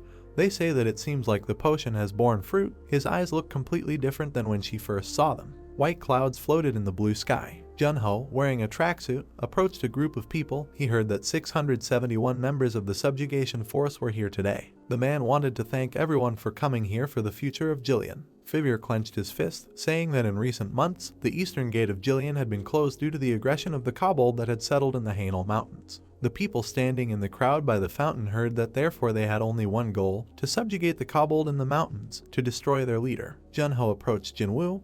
They heard that they must remember that their rewards would depend on their contribution. Jun-ho thought about the leader. Who could he be? The kobold champion. Looking ahead, the hero thought that he would try his best to meet the kobold leader. He heard that it was now time to move to the eastern gate and hold the line. The system window reported an event at Jillian Castle. He was participating in the kobold hunt. The man stood on the stairs in front of the crowd waving at him and said that they were leaving. A group of people with flags stood by the mountain valley. The hunt participants looked ahead. There was a mountain peak ahead. A question was heard. This valley leads to Mount Hainal. The man hates climbing. The guy looked at his comrade, saying that he could do it. If they succeeded, they would be able to supply the city with Hainal mountain beer. Jun-ho stood in the crowd and heard laughter about what he had persuaded. For the sake of beer, he could do it. Frost Queen hovered next to him, saying that they were somehow very relaxed, although they had passed a rigorous selection, but were not focused at all. The hero replied that they would look at them when the battle began. He looked at the guys gathered in the gorge and wondered what he should do. He could quickly increase his contribution and create a gap between himself and the others, but he could also start slowly to avoid becoming someone else's target. Jun-ho looked to the side, thinking that since the high-ranking monsters would appear later, it would probably be better for him to observe the situation. A hand in a black glove rose up, and a shout of freeze was heard. Max raised his fist, telling the others that there was a distinct smell of kobold here. Jun-ho adjusted the round shield on his hand, thinking that he would test the others' skills first. The man looked up in shock. Wolf-like monsters rushed at the people from the top, and a shout was heard that it was a kobold ambush. Everyone hold their formation. A menacing roar was heard. The knight clutched his sword in his hands, asking how many were there in total. The monsters with glowing eyes bared their sharp teeth. They pounced on the people with stone axes. Junho abruptly struck one of the kobold with his sword. Several more were hit by arrows. The guy with the shield on his hand made a swift movement and hit one of the monsters. The blade pierced the monster's neck. The wooden axe flew around in the battle. Words were heard that at this rate the knights would take all the contribution points. The guy with the round shield was surrounded by monsters and heard that they needed to attack them faster. The blade moved sharply. Junho with the weapon scattered enemies with swift movements. Squeezing the handle in his hands, he exhaled and then struck one of the monsters with the blade from behind. Exhaling, the brunette looked to the side. There Jinwoo stood in front of the monster with only fists. The guy thought that now, looking at this person, the player delivered a decisive blow with his fist. Junho looked at him with a slight smile, thinking that it was not bad. His fist felt like it had years of experience. The player swung his fists again. Junho thought that if he got hit by his blow, even bones could be damaged. He noticed this last time when he fought Weaver. The fist in the black glove was smoking, that he always gives it his all. Hitting the monster with the shield, Junho decided that he should learn this too. Max with a bloody sword exclaimed that the battle was won.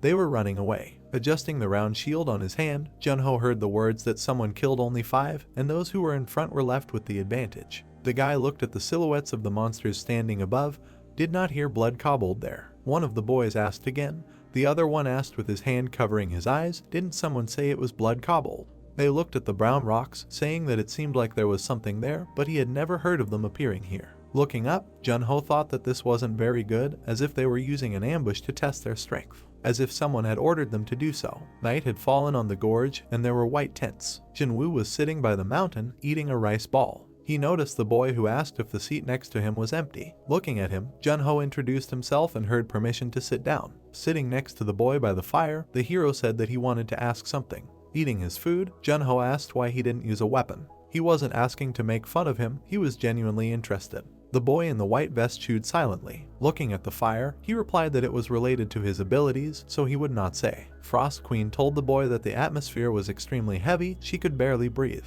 Chewing his food, Junho replied that he understood and apologized. Jinwoo walked away, saying that he would go patrol and said goodbye. The ice spirit noted that he was gone, and the boy remarked that it was a pity, he wanted to get closer to him. The blue ice girl hovered next to him and said that it did not seem like he would gain anything from being friends with him. Closing his eyes, the boy said that he felt like he was destined to become strong. He looked at the back of the brunette as he walked away, thinking that he did not know when or for how long, and even if he could not, but he wanted to help because he had suffered the same pain. A crescent moon shone in the dark sky. The boy said that it seemed like there was now another reason to punish those monsters. Clouds were floating in the sky. A group of people were walking along a mountain road. Frost Queen was sitting on the guy's shoulder and said that it was very painful outside. Turning to her, Junho asked him to be patient for a while, they would soon reach the cave. There were many people walking ahead, with a red flag. The guy said that with so many people it would not be dangerous even if blood kobold appeared. The guy looked up, thinking that no matter what, there was not a single video worth posting among the recorded ones. At this rate the supply would be exhausted. Suddenly, he was surprised to notice something ahead. The edge of the cliff was illuminated by the bright sun. A monster with red eyes and sharp teeth appeared. Junho frowned at it. The ground shook. A question was heard. What was going on? Was the ground collapsing beneath them? The knight looked up in amazement and shouted that it was a landslide. The heroes froze in amazement, hearing that everyone should immediately descend the mountain. Rocks flew down from the cliff, destroying the slope. Huge rocks flew down the mountainside. A scream was heard that it was a landslide. Kobold caused the landslide. The men grimaced, trying to cover themselves with their shields, and heard the order to hold on as long as they could. An explosion appeared at the mountainside. Someone asked, are they using such advanced tactics? A huge shadow from a rock covered the guy's body. The man shouted that he was approaching. Junho looked up seriously. He thought that hiding in the ground was a bad method. It would only help to avoid immediate danger. He froze next to the people running around. His squad mates were screaming. The girl was trying to stop the rocks with magic. Junho thought that as soon as the landslide passed, hundreds of blood kobold would pour down on them from the mountain. The guys covered themselves with a round shield. Junho thought that this meant that someone should stay and stop it. An outfit flickering with blue pixels appeared around him. Frost Queen, looking at him, shouted to the contractor that the time had come. The leg began to be covered with armor and a blue shimmer when the guy used the amplifier. With a decisive movement, Junho in a red cloak flew up. He ran straight towards the explosion. Rocks flew towards his face. The kobold standing on top roared. The monster, amazed, looked at the approaching player. Blood Kobold bared its teeth, glowing red eyes. Red bright flashes of attacking monsters flew towards the player. He quickly moved in angular lines. His armored hand clutched a blue axe. Jun-Ho decisively struck him. The monsters roared questioningly. A crowd of blood kobolds stood in front of the player with a weapon in their hands. The monster with red fur looked at him. The guy carefully looked back. Bright flashes pierced the monsters' bodies, and then Jun-Ho landed on the ground and his cloak fluttered. The player's gaze was very gloomy. The red monsters were growling and clutching their axes. Jun-Ho was clutching a weapon in his hand, directing blue beams towards them. Bright flashes pierced the monsters' bodies. Bright beams were spreading from the player's attacks. The blood kobolds' bodies were struck by arrows. Jun-Ho looked behind him. The monsters with red eyes were growling. A bright blue hilt and a sharp blue blade appeared. The monsters rushed forward with a growl. Jun-Ho was holding a shield and a spear in his hands. He rushed forward at the running crowd of monsters and attacked, covering himself with his shield. Bright flashes from the blows appeared around. The look of the guy covering himself with the shield was very serious. Kobold attacked, putting his paws forward, but the player blocked it with his shield. Sharp teeth dug into the weapon, but the hero threw it away along with the monster and then delivered a decisive blow. The wolf-like was struck in the torso by the shield. The guy in the red cloak jumped to the sides. He ran, looking at the monster running below. His foot stopped at the edge. With a swift movement, the guy attacked the monsters. With his back to the blood kobold, Jun-Ho said like this. He turned around, exhaling. The red-furred monsters looked at him, growling. Jun-Ho gripped the hilt of the red sword. Zigzag rays appeared from his strikes. Part of the ground was covered in ice. Heavy sighs were heard in the darkness. Jinwoo opened one eye, saying that he was cold. He stretched out his hand, thinking that there had just been a landslide. He was buried, he needed to get out. Frowning, the guy decided that he had to get out. With a scream, he rose from the ground. Frost Queen froze the ground, stopping the landslide, and watched as the guy coughed, sneezed, and said that he was cold. The little ice girl's face was focused as she cast her spell, and she heard a question, "Is everyone alive?" From underground, guys started to appear, sneezing. Jinwoo looked up, asking, "Is there a battle? Weren't everyone swept away by the landslide?" A bright explosion was visible at the top, and the silhouettes of blood kobold with axes appeared. The player watched as one of the monsters fell in front of him. The monster's tongue was exposed. Jinwoo thought that someone was fighting there now. Resolutely climbing forward, he thought that he should help them in the battle. The guy heard a growl as he climbed up the cliff. Finally, he got up and saw the monsters' bodies hit by arrows. Bright flashes were everywhere from Jun-Ho's attacks. The brunette with a sword in his hand looked to the side. He saw the brunette, who looked at him in shock, recognizing him. The guy in the cloak was delivering bright red blows. He swung with a determined look. The monsters' bodies were hit by bright flashes. Jun-Ho frowned as he held his sword. The brunette watched the boy fight kobold. His eyes were wide in shock. He wondered if he should be told that he had been fighting alone this whole time. Jinwoo clenched his fist. The boy's sword collided with the monster's stone hammer. Jun-Ho turned around as the player called out to him. Jinwoo charged at kobold with his fists. He knocked one of the monsters to the ground. Jun-Ho was fighting next to the sword. Jinwoo looked at the brunette as he heard his thanks. He turned around and thanked him in return for holding them back. The white-robed boy touched his wrist and heard a question, "What about the rest, like the players and adventurers?" The boys turned around as they heard someone scolding kobold. The rest of the people started climbing up, also asking why they were picking on one person. The man with his hair in a ponytail looked ahead in surprise, asking how many he could defeat, and the girl asked in surprise, did he defeat them all, even though he was surrounded by hundreds of kobold the whole time? They looked at the beast defeated by arrows, asking, is he a monster? Even if it is important to contribute more, it is not worth living. The knights looked at the monsters. One of them said that he held on for the sake of the suppression group. No, for them. The second added that he was cool. One of the men spat out a worm, saying that because of these monsters he ate a lot of earth, it seems he will have to skip dinner. The ferocious kobold bared their teeth. The player asked, is this also a blood kobold? A group of people looked ahead happily. One of them said that he was just about to hunt them. Words were heard that if someone is not confident in their skills, they should stay close. They told him not to make fun of him.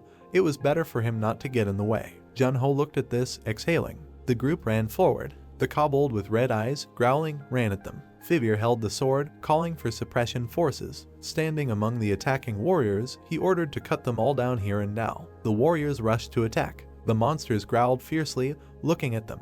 The silhouette of the throne and the standing monster in a skull mask appeared. The mouth of the blood kobold lit up. The knights rushed to attack. One of them shouted that he would not allow it. A bright and powerful explosion thundered. Jun-Ho covered his face with his hand, looking at it. Standing next to his comrade, he thanked him and said that he almost let kobold land a clean hit on him. His comrade countered that he would have reacted even if he hadn't arrived in time.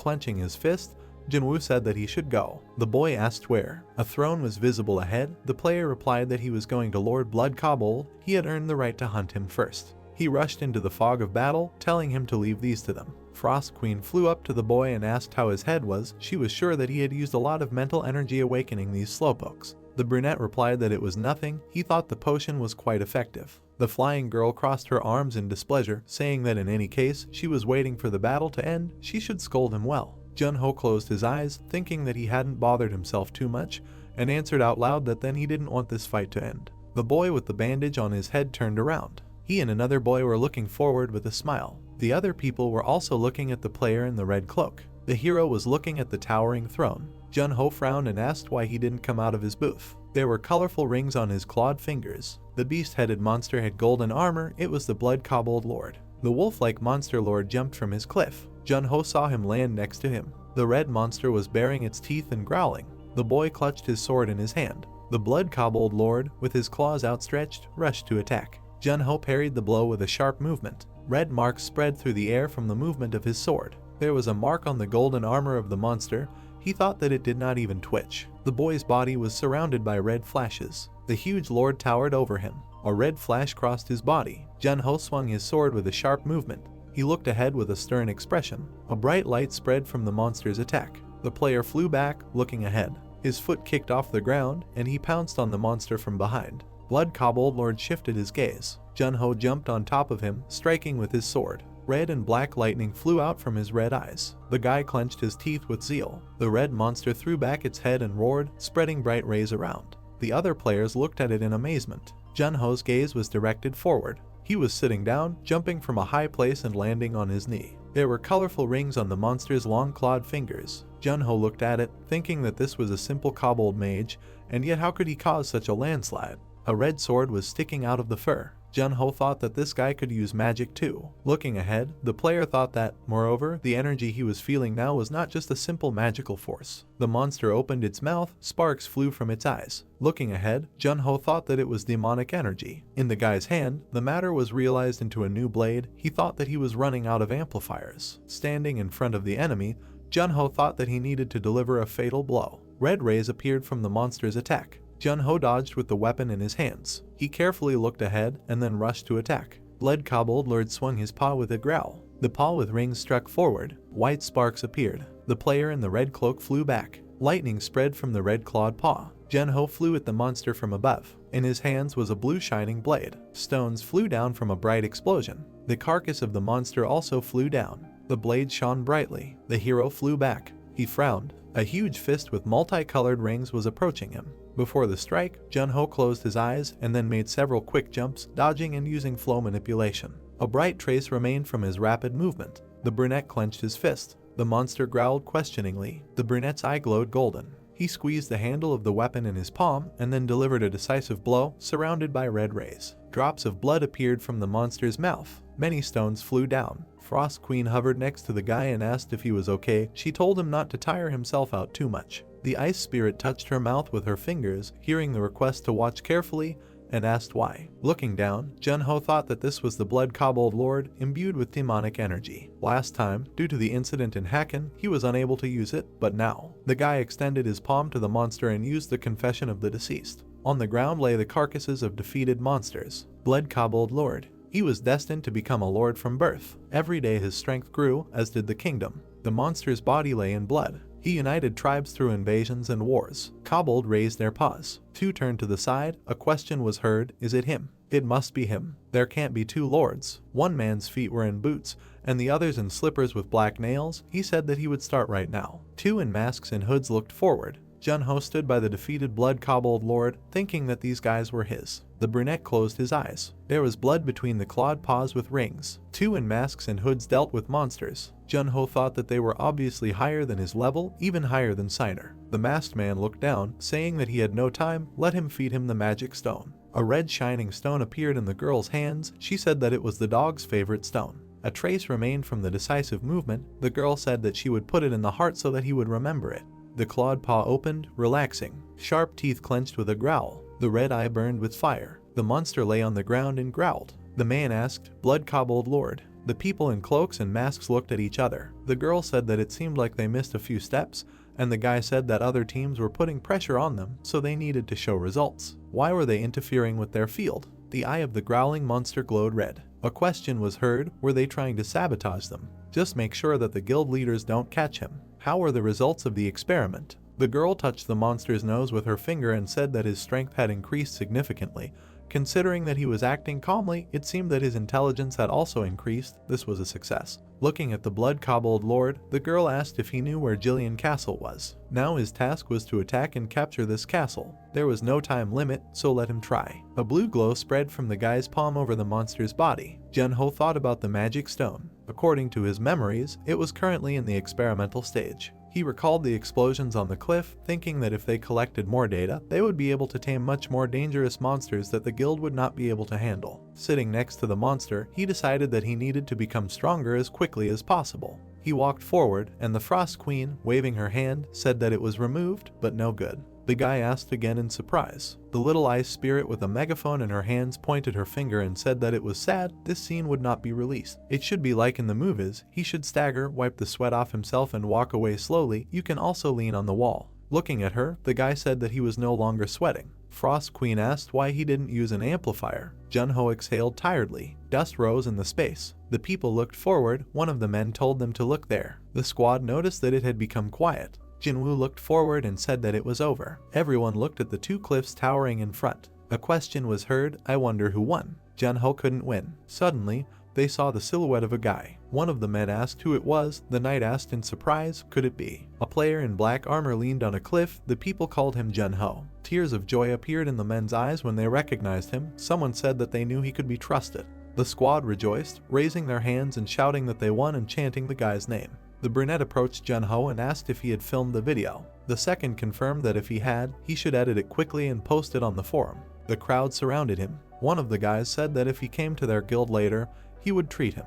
The second said that thanks to the Dark Knight, he survived. Although he does not like players, he is rooting for him. Junho approached Jinwoo laughing. The guy in the white vest held him by the shoulder, saying that he looks very tired. He was surprised to hear that it was great. Looking at his comrade, Junho explained that it was great to win the battle. Jinwoo held the guy, helping him walk. The player thought that in the old days, he could not show signs of fatigue even when he was about to collapse. If he showed weakness, the entire world would be alarmed. The sky was painted in the colors of the sunset. Junho thought, so this is what it feels like to lean on someone's shoulder. The man extended a hand in a dark glove, saying that thanks to the heroic actions of the player Junho, 497 members of the expedition were able to save their lives. Figure shook the man's hand, saying that on behalf of all his supporters, he wanted to express his gratitude to him. More people survived than he expected. He was happy. He took first place in terms of contribution.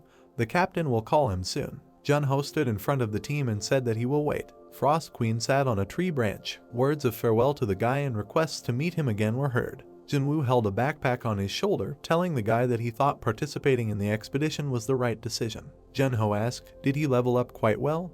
He looked at the brunette, who replied that he didn't quite, but watching him, he definitely learned a lot. Jinwoo closed his eyes and said that the meaning of soft on the outside, hard on the inside might be wrong to focus only on physical strength. The guy handed over a folded piece of paper, saying that this was his community ID. If he suddenly needed his modest help, he should write to him right away. Junho took the paper in his hands, saying that he would contact him, and said that Jinwoo would definitely become stronger. Turning to him, the boy in white laughed, saying that he would have to work hard to live up to Junho's expectations. He would not forget today's lesson and would train to strengthen his consciousness. Junho watched the boy walk down the street. The Frost Queen, floating nearby, called out to him. The boy gloomily heard her question if she could scold him now, and asked if it could wait a little longer. The words of the ice girl were heard near the small house, that he was no longer a hero. There was no need, no point in sacrificing himself for others. The Frost Queen floated above the boy lying on the bed, saying that since he did not understand that the sacrifice he was sacrificing was the feeling of the people he cared about. If her knight left without her knowledge, risking his life, she would take away his title and punish him. Did he even listen to her? The Ice Queen pointed her finger at him, saying that from now on, he should always consult with her. They shared a soul like a family. Junho frowned in displeasure and turned away, saying that he understood. He opened one eye when he heard that she was worried. He sat on the bed and looked at the ice spirit, saying that he would be more careful from now on. She noticed that it was very difficult to hear such a thing from him. The small flying girl crossed her arms, saying that even though she was a high-ranking spirit, Junho, with bandages on her cheeks, looked away. The Frost Queen hovering nearby glowed brightly blue and asked what it was. The guy called out to her, looking at the spirit in surprise. An information message about a promotion appeared next to the Frost Queen. She exclaimed that it couldn't be. Birds were flying above the small house with a beige roof. The guy was brushing his teeth with a blue toothbrush. Standing by the sink, he looked at the dissatisfied Frost Queen sitting in the bathtub and asked, "Has she grown a little?" The ice girl crossed her arms sullenly, answering that no, she was still very young. Junho countered that she had grown. He picked up the ice spirit in his arms, saying that she had grown a lot. The Frost Queen screamed, stopping him, saying that as a queen, she refused to be treated like that. Junho replied with a smile that no, she couldn't, because she was his spirit now, and she had been promoted. As expected, she was a low rank. Low rank, middle rank, highest rank. There are 5 ranks of spirits in total, and the higher the rank, the stronger their power. The gloomy Frost Queen said that her current rank was the second step of the highest rank. She was the first spirit to reach this level, so let her remember that. The blue girl rushed to the side. The guy asked, "What is this?" Junho exhaled with a smile, thinking, there are still ranks that he does not know about. He should not worry, sooner or later she will reach the highest rank. She is not in the army, she is gaining knowledge. Clouds were floating in the sky. On the road there was a carriage with a coachman. Words were heard that the Lord called him. Junho looked at the Frost Queen, who was sitting by the blue information window, and asked, will they go together or does she want to continue working? The ice girl answered that she was almost finished. In front of her on the screen was the image of a toothy monster. She said that she did not want to break her concentration, so she would stay here. Junho went outside. The coachman asked if he was ready, and the guy agreed. There was a round fountain with a dolphin near the building with a green roof. A man in a hat with a feather told the Lord that player Junho had arrived, and heard an order, take him inside. The brunette entered the open door and heard that it was he, Junho, who made such a significant contribution to the expedition. In the room, Fivir stood next to a blonde guy in a green and gold suit, who said that he was the lord of this city, Viscount Vashti Jillian. Walking into the room, the guy introduced himself. The lord replied that he had been watching him since the expedition test. Waving his hand, the blonde laughed and said that most players are scared to death when they enter this room, but he is definitely different. A frightened girl entered the room, apologized, and told the lord that the young master was in critical condition. The brunette and the shocked Vashti looked at her. The lord in the green suit ran out of the room, apologizing and saying that he needed to step away for a while. Fivir looked at the guy and apologized, saying that it seemed like he was unlucky today. Could he leave for now? Looking at the captain, the brunette asked if he could stay here and just sit there. He heard the question. What did she mean? The man chuckled when he heard that it could be a disease that only players knew about. The white-haired man headed for the exit and said that he could just watch from the sidelines. That was all he could do. The brunette said that he would keep it in mind. An exhausted blonde boy with a rag on his forehead was lying on the pillow. Vashti approached him and asked the people sitting next to him what happened. Didn't they say that the disease had stopped its progress? The red-haired maid began to cry, saying that his temperature had suddenly risen. They tried to overcome it with holy power, but they failed. The blonde man asked in shock what to do then. The man standing next to him closed his eyes and apologized, saying that as an ordinary parish priest he could do nothing more. The priest caught the lord, who seemed to be about to fall, saying that he could not believe it. Fivir appeared in the room, next to whom the brunette was standing, and asked the priest Hanan to help the lord. He told him to take him to the nearest bedroom. The blonde boy's face wrinkled from the heat. Junho walked over and looked at him. Fivir turned to the boy and told him to move away, saying that he said to stay away. The brunette frowned at the child, thinking that his condition was pitiful. He placed his palm on his forehead with a rag, thinking that every living thing has magic. This child is no exception. He frowned, closing his eyes and thinking that it was all tangled up. The magic that should be evenly distributed was tied in a knot. A red-violet glow was swirling around the boy's heart. Junho thought that this was not all. He did not know why, but the dark cloud of energy was surrounded by a purple ball and a red glow. Fivir was amazed to hear the boy say that he felt magic in the young master. Not to worry, he was not bluffing. Looking at the man, Junho said that he could dissolve the magic in the young master's body. Frowning, the white-haired man said not to talk nonsense. Even the priests of the Church of the Sun are not capable of such a thing.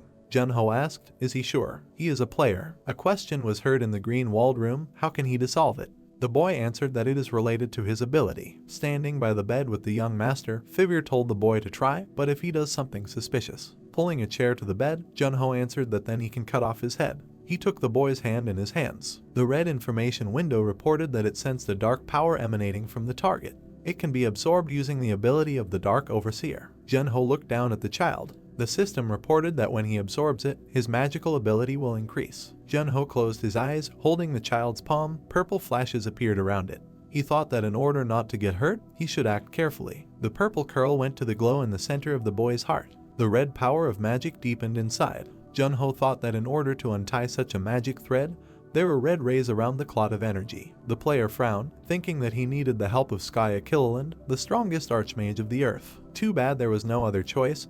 He would deal with the simple one first. Red rays spread from the glow. Vashti followed the girl in the blue dress, who said that he needed to rest for a while. He replied that he could not. How is Simus's condition? The boy lying on the bed did not look so red anymore. The hero heard that thanks to the player Junho, he felt much better. The girl leaned over the child, and the Lord asked Fivir where he was now. He should thank him, to which he received the answer that he left. Vashti was surprised to hear him say that his friend could completely cure the disease and left, saying that he would return with him. White clouds floated across the sky. Vashti said that he was in his debt to him.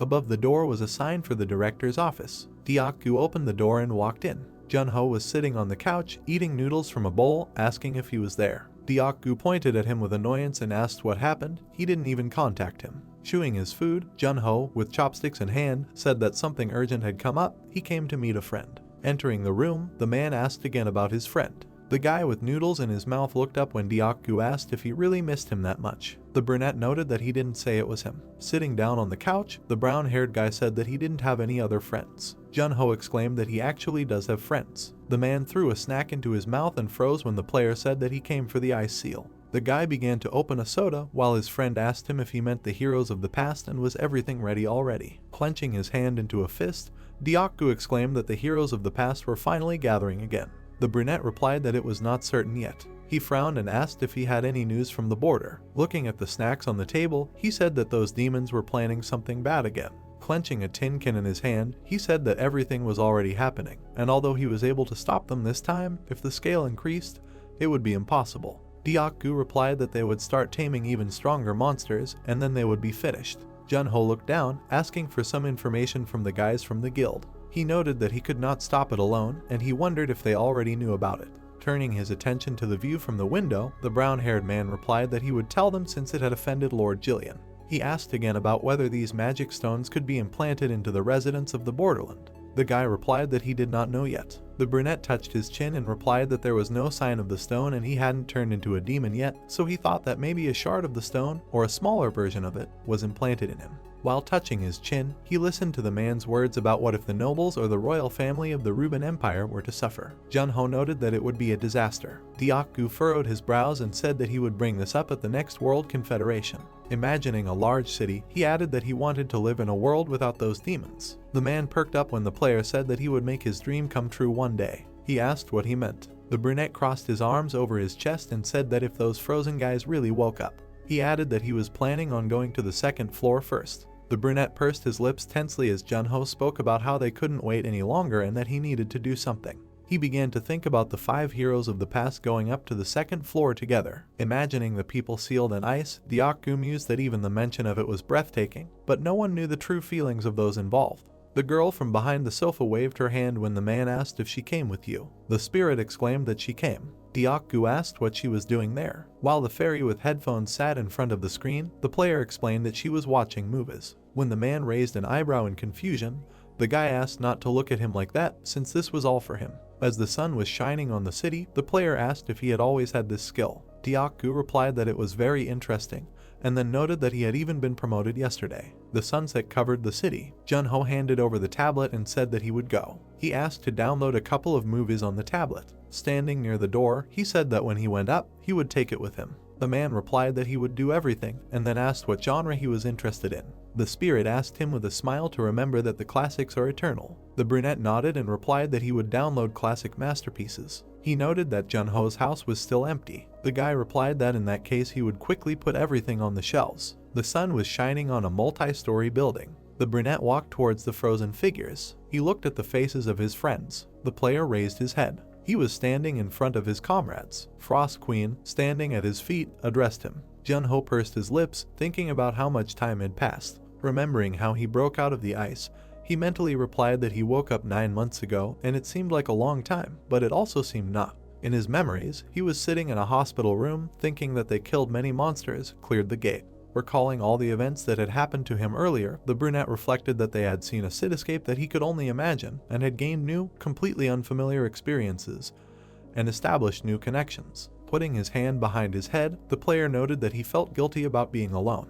He asked, "Isn't it a pity?" Touching the cold ice with his hand, he mentally noted that this is why he tried so hard. Frost Queen shuddered in fear when a notification appeared confirming the cold ability. Many system notifications began to appear saying that thanks to the cold ability, the player can remove the ice seal. However, due to the fact that the player's understanding of frost abilities is very low, a penalty will be imposed, and removing the seal will permanently spend 70 ability magic points, and all skills will be reduced by 50% for a month. The guy froze with a surprised face, reading the information that when he removes the ice seal, he will not be able to remove another one for another 90 days. The system asked if he really wanted to remove it. The fairy looked up when Junho asked why there were so many penalties. She replied that it was because his comprehension of frost abilities was lower than before. The brunette frowned and pursed his lips, thinking that it was impossible to even break the seal that was placed 26 years ago. He wondered if that guy was that strong or if his comprehension was that low. Touching the ice statue with his hands, the player thought that if he continued to develop his frost abilities, the penalties would decrease. Furrowing his brows, he thought that now it was a question of who to wake up first. Looking at his friends' frozen faces, he mentally noted that Gilbert would most likely desperately level up for Arthur's sake, and Mio, if her sensitivity had not changed, would prioritize the orders of her prestigious family. Looking at the man's face, Junho thought that if Ramadat found out that there were stronger monsters and mages, he would jump into battle and not even listen to him. Turning his eyes to the blue-haired girl, he thought that when Skaya found out that a fantasy world existed, she would be so delighted that she would go crazy. While the spirit, with his hands on his hips, asked if he had decided, the player mentally noted that by destroying someone useful, they would speed up their next steps. And then, the guy bought a lip and answered in the affirmative. Touching the transparent ice with his hand, he again read the notice that when he removed the ice seal, he would not be able to remove another for 90 days. Frowning, he told her to return his friend to him. The ice under his palm began to crack. It began to fly apart in different directions, releasing Skaya. The brunette clenched his teeth tightly when the frost curse began to be imposed on him. The girl began to fall forward. Junho picked her up. He glanced at his friend. Skaya opened her mouth. After a while, she began to open her eyes. Looking at her, the guy said hello with a smile. The blue-haired girl looked at him with empty eyes. Lying on the floor, Archmage Skaya Killalin said hello. The girl looked out the window at the night city, saying that she did not see any gates. Watching the passers-by, she noted that they walked the streets without fear at all. A player approached her, saying that this was a scenario they created. With a soft smile on his face, he listed the names of all his friends. The guy continued to smile, saying that now the threat of monsters was gone. Skaya froze by the window. The player leaned over and asked if she was really crying. The girl hit him in the stomach with her elbow, indignantly asking what he was staring at. While the room was illuminated by a large lamp, the brunette said that 26 years had passed. He stood with 2 mugs, explaining that he woke up last year, so now they are the same age, but she is no longer older than him. The mage exclaimed that it doesn't work that way, and they look at the year of birth. Passing her the mug with the drink, Junho noted that they still communicate freely. Skaya asked, "Does that mean that now they are the same age, and he can't call her sister?" Sitting down next to her, the player asked if she remembered Frost Queen. The girl asked if he was joking, and then noted that she remembered. While she was looking at the mug, the guy said that they fought for 3 days and 3 nights. He apologized for not being able to keep his promise and meet them all. The mage stroked his hair and said that he was good. Keeping her hand on his head, she said that without him, they might not have defeated her at all, so he shouldn't blame himself. Putting the mug on the table, she asked him to tell her what happened. The player smirked, noting that it would be easier to show. He froze the mug and the drink in it. Skaya, with a wide smile on her face, noted that it was not magic, and then asked if he had a new ability. Junho replied that it was an X-class cold skill,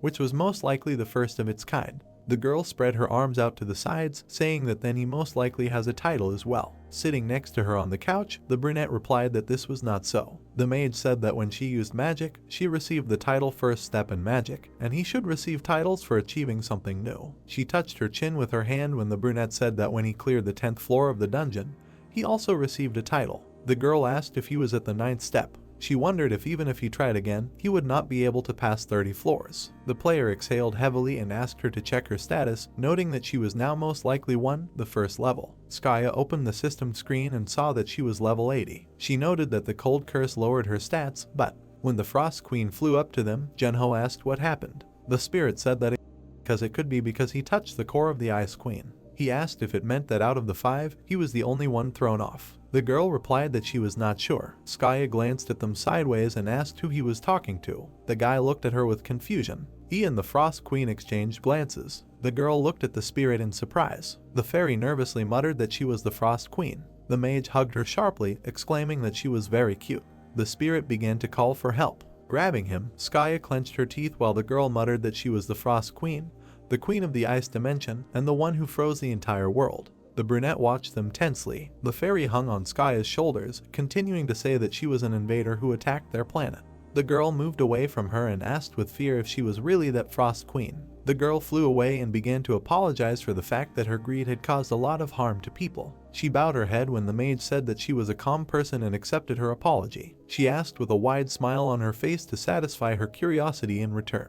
The player, holding a mug, smiled when the fairy said that she would cooperate as much as possible. Inside the PKA building, a voice asked Junho when he arrived. Skaya, wearing a cloak, was walking along the corridor with him, and people were wondering who this beauty was. The two of them were in Deokgu's office, and the man was praising the guy for achieving what he wanted. Sitting on the couch opposite the players, he asked the brunette if he received a penalty. He noted that it seemed that he was harsher than expected. The brown-haired man pointed at his friend when he said that he was sorry for the 70 points of magic ability lost, but he was willing to make such a sacrifice in the name of saving his comrades. Deokgu said that in reality, this could ease his burden. The girl crossed her arms over her chest, noting that he always liked to talk about reality. The brunette mentally noted that if he thought about it, they had all met in the past. Pursing his lips, he wondered what that was. The man in front of him clasped his hand and asked about the penalty stats. The guy scratched his cheek with his finger while the screen with the stats glowed above his head. He mentally noted that they would recover in a month, but,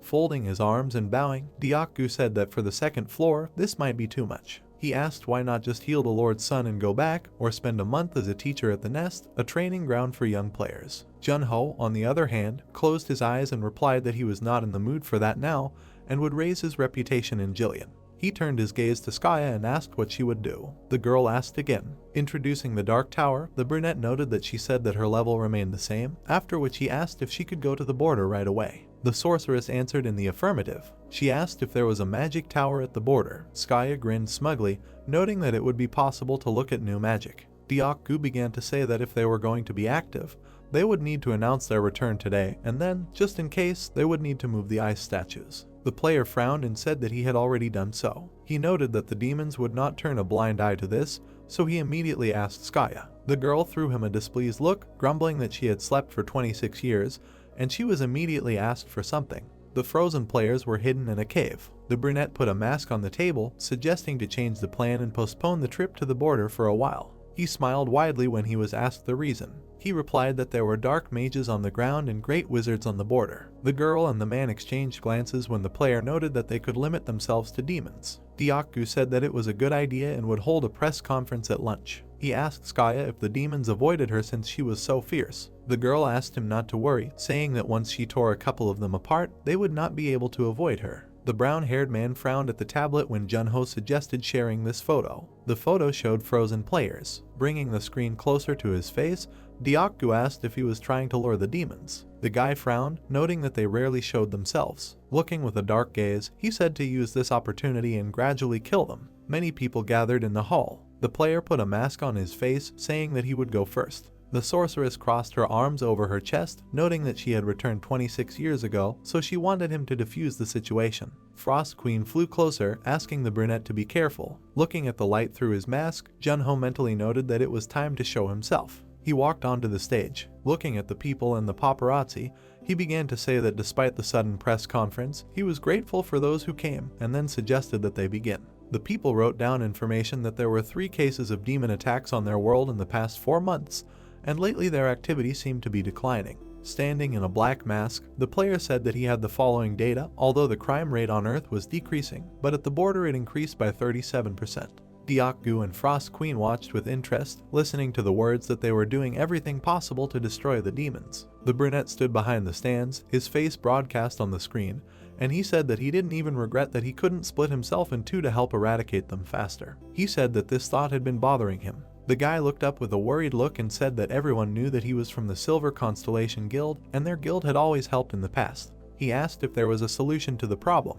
Jun-ho began to say that that was why. The men rubbed their chins with interest, listening to the words about how if he couldn't split himself into two, he could find a partner who was as strong as he was. The player lowered his head, saying that since he didn't like to beat around the bush, he wanted to introduce his friend. The girl interrupted, asking not to take over his speech. Skaya struck a pose and introduced herself loudly. Their photos appeared on the screen with words about the return of the Archmage Skaya after 26 years. People were wondering if Spectre was hinting at the return of all 5 heroes. The locals were watching the syncope on the screen, listening to the words that Spectre would take care of the defense on the ground, and the Archmage would take care of the border, and it would be hell on earth for the demons. Many people on the street were discussing the return of Skaya. Reporters were wondering who the next hero would be. People were walking around the city, listening to the news that the British royal family should return all of the Archmage's property. Skaya noted that it seemed that her return had a positive effect. People were sitting in a dark room, watching a press conference. A man said that if the 5 heroes gathered together again, it would change everything, and they would be able to crush the demons to the ground.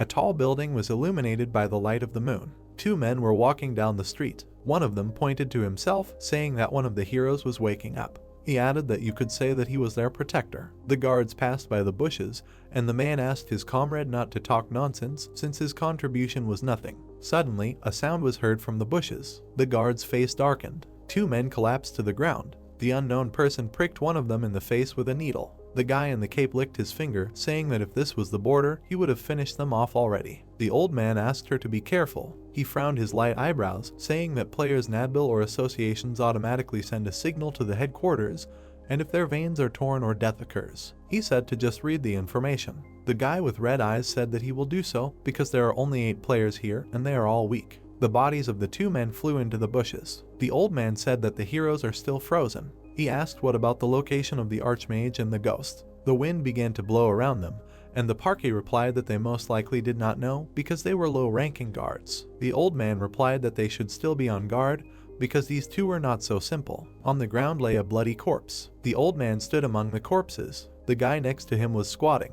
Looking at the door, the man noticed that it was made of mithril and asked his partner to step back. He clenched his fist, using magic. The door flew off from a powerful blow. When they entered the room, the guy, that the old man is really a master of shockwave. He noted that there is very valuable iron here, after which they can get a lot of gold. The old man glanced at him and said that there is no time for this and they need to take care of the ice figures. The dark-haired man approached the statues. He touched the ice with his hand and activated the demon hand ability. The guy exhaled steam, wondering why they were not shrinking. He curled his lips when the man told him to hurry. His hand began to cover with frost, and he wondered why this thing was so cold. Suddenly, a golem jumped out of the ice. It grabbed the guy by the neck. The dark-haired man punched him in return. Falling to the ground, he wondered what it was. The monster was looking at him. The guy frowned and indignantly asked where this golem came from. A voice was heard from the side. Jun-ho in a mask put a sword to his neck, asking if he should kill him right now. The girl asked not to overdo it. Skaya looked with a displeased look, saying that she also needed to understand how weak she had become. The enraged guy suddenly jumped up from the floor. The brunette attacked in response. At this time, an old man was running down the street. Gritting his teeth, he ran at high speed. Spell seals began to appear. The man frowned.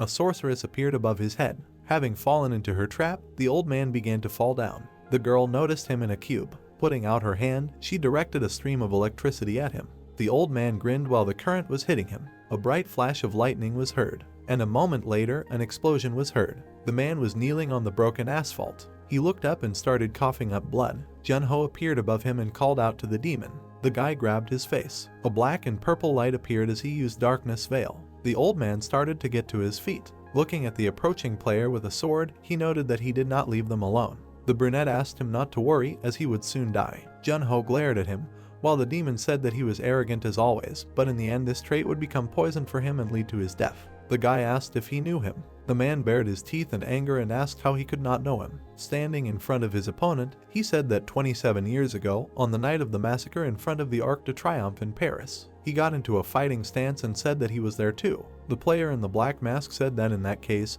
he should not have any complaints about today's death. Giving a few shadow wolves, he added that it was because he had lived 27 years longer than him. He activated the Dark Guardian spell. 3 shadow wolves rushed at the man. Clenching his hand into a fist, he shouted that he had changed since then too. The old man struck at the monsters. As a dark aura began to appear around his hand, he cursed. Shadow fetters wrapped around his body, and he mentally noted that fighting Spectre was tantamount to suicide. As he tried to get out, Jun-ho appeared behind him. The man began to turn, thinking that he needed to finish quickly. The boy struck him with his sword. The old man parried the blow with his fist. He tried to make several sharp attacks. The old man clenched his teeth tightly, continuing to attack. Dodging the blows, the brunette swung his sword. He dodged the rapid punches. The player jumped back as the man sent an energy wave at him. Jun-ho released shadows on the opponent. Several black snakes appeared around the man. He began to destroy them with punches. Starting to run forward, he indignantly asked the guy how long he was going to play with him. The player ran at him in response. With a flash of his gaze, he replied that this would continue until he died. The old man began to fall and the brunette swung his sword. Jun-ho took a step forward. Shadow fetters began to appear around the old man again. Looking at him, the brunette noted that it was all over. Striking, he rushed past his opponent. The wounded old man fell to the ground. Grinning in anger and holding his shoulder, the man mentally noted that he had no other choice but to use this technique. He clenched his teeth with all his might. Rising to his feet and punching, he thought about how people who did not know about his ability to crush mountains died with one blow, and then screamed loudly. The boy stood opposite him, holding out his sword. Looking at his opponent, he mentally noted that he now understood why he had been hiding his powers, and that he was now planning to turn the tide with one blow. Flashing a gloomy gaze, he thought that, however, if the old man had planned to do this from the very beginning, then he should have kept silent about his ability. Remembering the player with brown hair, he thought that for the man everything had happened 27 years ago, but to him, frozen, it seemed like only 2 years had passed. The man extended his hand and snapped his fingers. The boy realized that it was him then. A powerful blow began to destroy the golems lined up in a row one by one. The unharmed brunette waved his hand. The old man looked at him with shocked eyes, mentally noting that the shadow golem was not an archmage skill. Several monsters were moving towards him. Sitting on his knees, the old man understood that this was the darkness of the ghost, and it had become even more monstrous than 27 years ago. Jun-ho, wearing a mask, looked at him gloomily. The guy went out to the roof to Skaya. The girl with a smile on her face asked if everything was ready and how it went. The guy smiled softly in response and said that he caught him and read all the memories. The blue-haired girl asked how he did it, and the player replied that he received the skill Truth of the Dead. Looking at the city from the roof, he said that the old man was a first-generation player who started 30 years ago, so he had accumulated a lot of information. Skaya noted that this was a very useful skill. While Jun-ho was looking at the system screens, she began to say that she changed her mind. The guy asked her what she was talking about. The girl replied that she had originally planned to hunt demons with him. Looking at him with a worried look, she added that now she was not sure how effective it would be, so she would hunt demons herself and bring them to him. The brunette ruffled his hair in confusion when the blue-haired girl said that when she brought them, he would be able to become stronger by reading memories, because now, due to limited stats, he was like a baby. Looking at the evening city, the player mentally noted that the archmage was right, and due to penalties, he could not use skills that required a lot of mana. Sitting down next to his friend, he noted that it would be too dangerous for her. Skaya replied that everything was fine, because he alone carried the burden for 10 months. Closing her eyes and smiling softly, she said that now he could share the burden with her, and when Ramadat, Mio and Gilbert came to the villages, they would gather again like in the good old days. Jun-ho looked at her and noted that he used to work harder even when they were all together. As the night slowly fell, the girl asked him what he meant, since he asked her to do various things every day. She noted that they should first cure the Viscount's son. A view of the big city opened up, and the system responded about moving to the second floor. People turned around to talk about the incredible architecture. Skaya walked with Jun-ho, saying that she was eager to see how much his magic skills would increase. The brunette gallantly offered her his hand and offered to take her straight to the Viscount's mansion. The girl smugly asked for hair, asking the player to show her the way. With these events, the second season of the work ended. Birds were fluttering above the city on the second floor. The locals were asking if it was true that the great archmage Skaya Killand had awakened. While splashing in the fountain, the girl happily exclaimed that this place was simply incredible, and she was very curious about how developed the magic was here. She said that as soon as she had time, she would definitely visit the magic tower. Jun-ho next to her noted that it was said that the head of the magic tower, the commander of the Imperial Knights, and the archbishop of the Church of the Sun were as strong as the 9 heavens. Figure approached them and asked if this was the person they had talked about earlier, the friend who could cure the young master. While the blue-haired girl smiled, the guy said that it was true, and she was the great archmage of his world, known as one of the 5 heroes, Skaya Killand. The man asked again with eyes wide with shock. The brunette wondered if he had really heard of her. He smiled softly as he listened to Fivir's words about how the stories of the 5 heroes were widespread in this world as well, and even traveling troops that put on plays told stories about them. The girl stepped onto the ground. Using magic, she played with the water while the man said that it was a great honor for him to meet the Great Earth Mage. The sorceress asked who he was. In response, Fivir introduced himself. Drops of water fell to the ground. The blue-haired girl smiled, noting that she never imagined that she would be given such a reception on another floor. She asked to be taken to the young master. Mr. and Mrs. Jillian froze with puzzled expressions when the man told them about the arrival of one of the 5 heroes of Skaya. Vashti jumped to his feet and began to say that their reception was shamefully inadequate to meet the representative of the entire world, but he wanted to make her feel at home. The girl replied that everything was fine and their home was very cozy. She winked at the boy when the owner of the house said he didn't know he had such connections. Jun-ho replied that although he had called her his friend before, he had technically just brought her here. The blonde man, with a surprised face, began to say that he wondered when they had become friends if she had just woken up. His wife replied that their son was waiting in the other room and then asked him to follow her. The boy was reading a book when his mother announced that someone had arrived to heal her. The child was lying on the bed, weakened. A boy and a girl approached him, and the brunette asked if he remembered him. Simus greeted them and told them his name. He said that he was sorry for not greeting the guests properly last time, but he was very grateful for the help. He smiled widely when the player noted that he had nothing to apologize for, and then offered to begin the healing. Skaya approached him and snapped her fingers, noting what an innocent and good boy he was. Jun-ho pursed his lips as she frowned and said that she could definitely cure him, and it would only take her about 20 minutes. The girl placed her hand on the child's chest. His heart was surrounded by clumps of mana. A white light was emanating from his chest. Energy was seeping towards his heart. The sorceress began to unravel the white threads. After a while, the boy was sleeping peacefully. Skaya noted with a nervous smile that she was finished, and now his mana nodes were normal. She leaned towards Simus when the brunette praised her and said that it was nice to do a good deed for the first time in a decade. Clasping his hands together, Vashti explained that his son had always dreamed of becoming a mage. Skaya and Jun-ho were sitting at the table with him, and he said that before the child got sick, he was planning to send him to a magic academy, so he should ask the opinion of a great mage. The blue-haired girl raised her mug to her lips when the man asked her if Simus could become a mage. The player closed his eyes in frustration as the girl began to say that it was impossible, since the pattern was like a web, and if it broke, it would never return to its original state, and even if the circuits were normal now, he would not be able to control it for the rest of his life. Vashti closed his eyes and asked if it was the fault of the demons, as Jun-ho said. Placing the mug on the table, Skaya answered in the affirmative, noting that she had taken a lot of demonic energy from the boy's body. The boy and girl turned their gaze to the owner of the house as he apologized for his shamelessness. The blonde frowned in anger and asked if he could ask them for something.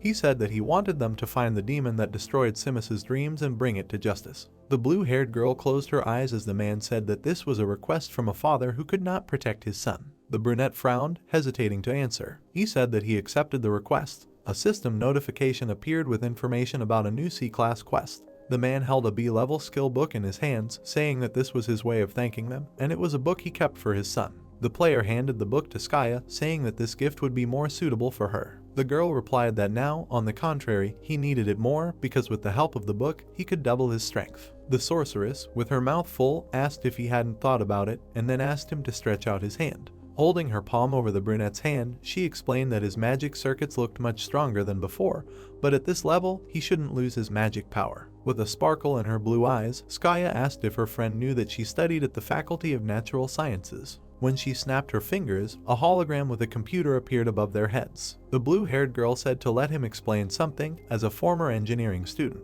She added that she would use the computers they used before as an example, and then asked if he remembered that they had an overclocking function. The brunette thought back to his angry self, saying that he remembered her telling him about it in the past when they were developing the booster. As he recalled his run, he noted that she also said that if his magic circuits were much stronger, and he fulfilled one condition, he would be able to use a much more efficient technique. The girl smiled widely and congratulated him on fulfilling both conditions. As she presented the internal circuitry of the computer, the boy said that he understood that he now had stronger mana circuits and a boost book. He asked what other conditions he needed to fulfill. The sorceress said that to overclock, he needed a coolant, or. The brunette froze when Skaya noted that she meant freezing him. She said that it would act as a coolant, preventing his brain from overheating. The player responded by saying that he had already conducted various experiments before, and it was not enough to even control the heat from the booster. Introducing ice, the girl said that it was not his body that needed to be cooled, but the magical essence itself. Keeping Jun-ho in mind, she said that he should create energy that could both suppress overheating and be supported by his magical circuits. She added that although this was a risky balancing act, if he brought it to perfection,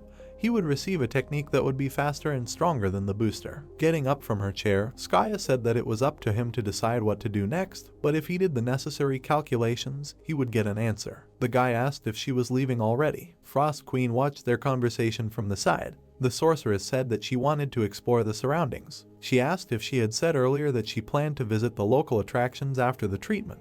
The brunette answered in the affirmative, adding that he thought she would stay here for at least a couple of days. The blue-haired girl snapped her fingers with a smile, saying that while they were talking, demons were trying to kill humans. The player caught the item and asked what it was. When he looked at the coin, Skaya said that it was a lucky coin, and she always had at least one. She added that it would help protect her from danger at least once. The Frost Queen in the shelter started to panic when the sorceress reminded him that Jun-ho said that their little queen went to the spirit realm and has not returned yet. She added that later they would need to find out how to forcefully enter the spirit realm. A blue light began to appear around the girl when the guy asked her to be patient, since spirits also deserve privacy. She replied that she would think about it after she separated from a few demons. The brunette jumped when Skaya disappeared. The Frost Queen, peeking out from behind the table, asked about the lucky coin, noting that she thought she was a mage and not a shaman.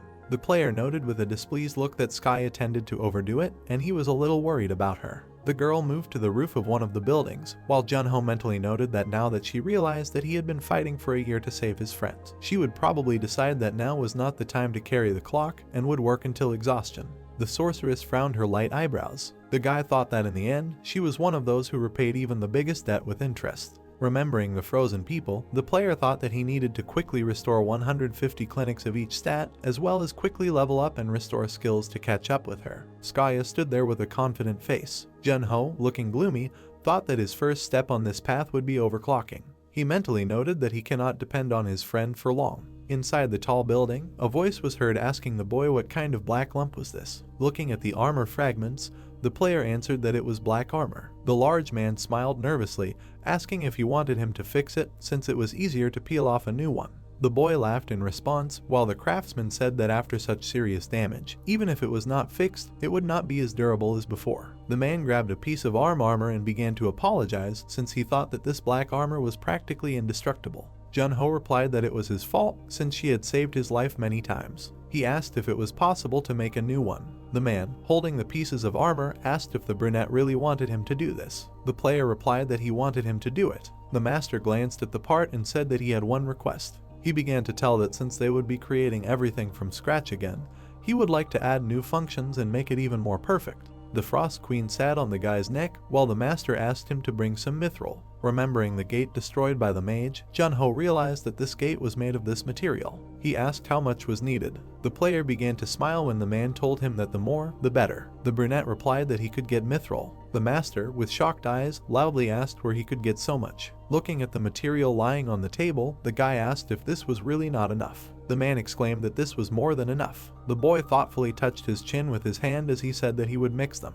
Looking at the mithril, the craftsman began to explain that he had planned to use dragon bone as the base of the armor and equip the joints with mithril, but with the appearance of such a large amount, plans changed. He said that he would melt the dragon bone and mithril to get a mixture for the armor. An old man approached them and told the player that he should have greeted him when he came here. Jun-ho noted that they had not seen each other for a long time. Noya frowned his gray eyebrows while the brunette said that he planned to visit him not a little later. He noted that it had probably been decades since he had seen mithril in such quantities. As the old man came closer, the boy asked if it was difficult to obtain this material now. Noya answered that it was difficult to do so since it was a rare metal. He asked if the brunette had decided to make himself a new armor. He opened his fan in displeasure when the player said that he planned to entrust it to his grandson. The master smiled nervously and asked the grandfather if he wanted to help. The old man looked at him with innocent eyes, noting that the owner hadn't asked him to do it, so he should just forget about it. Jun-ho asked if he was free now. He began to smile cheerfully while Noya said that if he opened it now,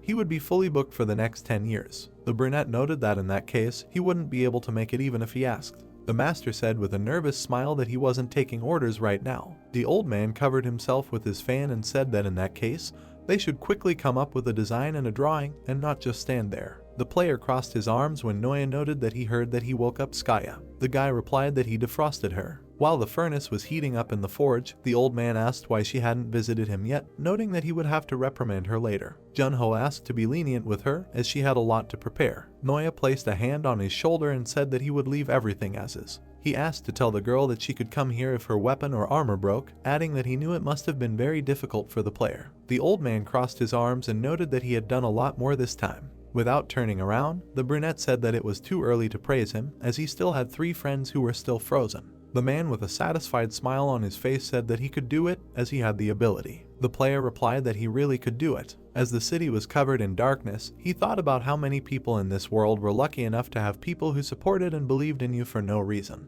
He mentally noted that if he could free his 3 friends, there would be 3 more like him. The bright sun lit up the streets of the city. There was an open book on the floor, and the system was asking if the player wanted to learn Conjure Strengthening. The guy closed his eyes. He was sitting on the floor, blazing with a blue aura. Energy was flowing along his mana contours. Junho was clenching his teeth tightly. Frost Queen covered her mouth with her hands, thinking that his mana contour had increased. The brunette opened his eyes and sighed. While steam was coming out of him, he asked the fairy to breathe a little, otherwise she would lose consciousness. The girl flew up to him and exclaimed that she was just afraid of making noise and disturbing him. She asked how his diagram was. The player answered that before there were only 2 stripes, and now there are 4. The spirit exhaled heavily and noted that the mana vessel had increased. She asked him to remember that if anything happens, if the mana path increases, its consumption will also increase. The guy with a smirk on his face told her not to worry, since it is a one-time potion. He suggested trying a booster. Junho said as he took a stance that with the new mana circuit,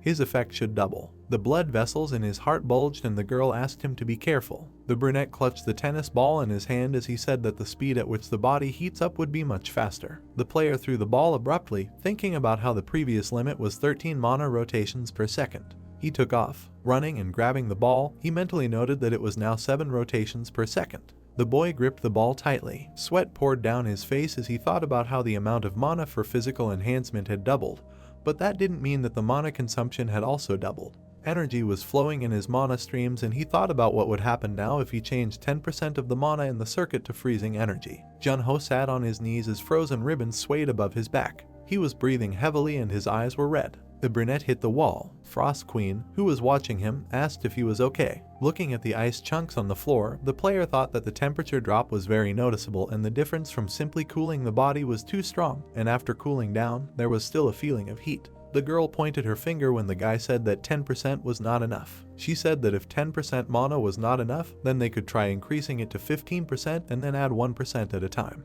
Junho asked if it was too little and then asked to increase it by 5%. Looking at the frozen ball, the spirit asked him to remember that her energy cannot be used carelessly in any circuit. The guy by the broken wall turned around while the girl was saying that if the ice energy took over and froze his outline, he might never be able to use mana again. The player agreed and said that in that case, he would first increase it to 15% and then add 1% at a time. Frost Queen opened her mouth in surprise when he said that now that he was used to it, she could go edit the video. The spirit replied that he would have to call her if anything happened. The brunette was gulping for air. He sat down on the floor of the room. His brain was thinking about acceleration. The player continued to breathe heavily. Frowning his dark eyebrows, he mentally noted that he could race against time because he had the ability. Frost Queen pressed the save button. She stretched and exclaimed with a smile that the masterpiece turned out smarter. With a wide smile on her face, she thought about the fact that it was just 5 days since the contract began training. The spirit thought that she should go to him and tell him about the completion of editing the video. The girl opened the door slightly, muttering that it was like a sauna in here. Suddenly, her mouth opened in shock. Junho was lying on the floor and did not move, and the fairy began to loudly call him. There were ice blocks everywhere. The Frost Queen spirit asked Junho if he had failed again. Junho sat on the floor with his eyes closed and replied that it was much harder than he thought. The girl smiled brightly and asked him if he wanted to hear good news. She levitated in the air and said that she had finished editing the video. The guy sat on the floor, smiling and congratulating her. The spirit raised her hand, palm facing the hero, and solemnly announced that she had used up all their PP. Junho's face distorted. He asked if she had really spent all her points for one video. She confirmed. The girl shook her hands, assuring him that she would never set foot in this industry again unless the video earned more than she had spent. A hologram with a video appeared in front of the guy's face. The spirit suggested that he watch the video first before scolding her. She thoughtfully put her index finger to her lower lip and said that he doesn't know anything. Such videos work better in this industry. The guy looked at the screen with rejection and still agreed. After 35 minutes of watching, Jun-ho turned to Frost Queen. She responded with surprise. The guy tiredly leaned on his hand and asked the girl if she spent all her time watching movies instead of editing. The spirit looked at the hero, saying that she spent a lot of time editing while the hero was lying on the floor. Frost Queen opened her mouth in surprise when the hero said that she was good at editing and he lost track of time. The girl triumphantly flew around the room and then took her chin with her hand and admitted that she was a genius. Jun-ho read the title of the video. The spirit pressed herself against him and asked him not to judge harshly when he grumbled that her titles were terrible. Birds flew over the city. Jun-ho was sitting on his bed, preparing for training, and the spirit was flying next to him, nervous. The guy looked at her and asked why she was nervous. The girl said that she wanted her favorite player to be number 1. Frost Queen looked at the hero and said that she had to be the best. The guy was drinking water when he said that the rankings are usually dominated by guild members. He said that in 2050, the population was 8.4 billion and there were only 2.7 million players in the game. The hero said that the most viewed video of all time was the Goblins Guild hunting giants. The spirit froze in shock. The hero brought up a hologram when he received a link to a private community from Skaya. He was surprised that the girl had 1.4 million followers. He looked at the screen in shock and could not understand how she had gained so many people in a week. Frost Queen touched his shoulder and reminded him that he had 7,000 followers. The guy was upset that Skaya had gotten so much more without doing anything. The spirit insisted that it didn't look like she had done nothing. Jun-ho watched intently and read the hashtags. In one of the photos, a girl stood with her tongue sticking out. The spirit explained that girls do this to look cute.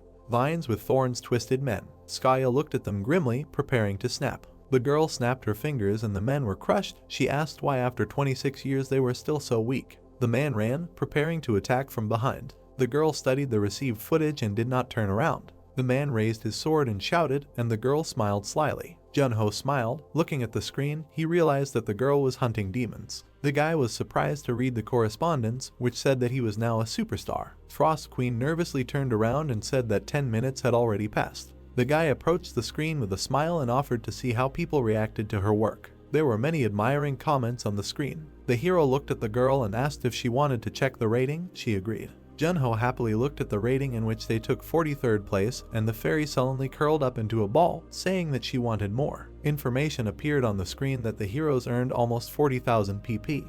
The guy looked at the spirit and asked if this was a lot. While the spirit happily drank tea, he suggested that the number of views would soon exceed 800,000, and the spirit noted that tea always tastes better after a victory. Jun-ho thought that her tea tasted better because he put more spirit crystals in it.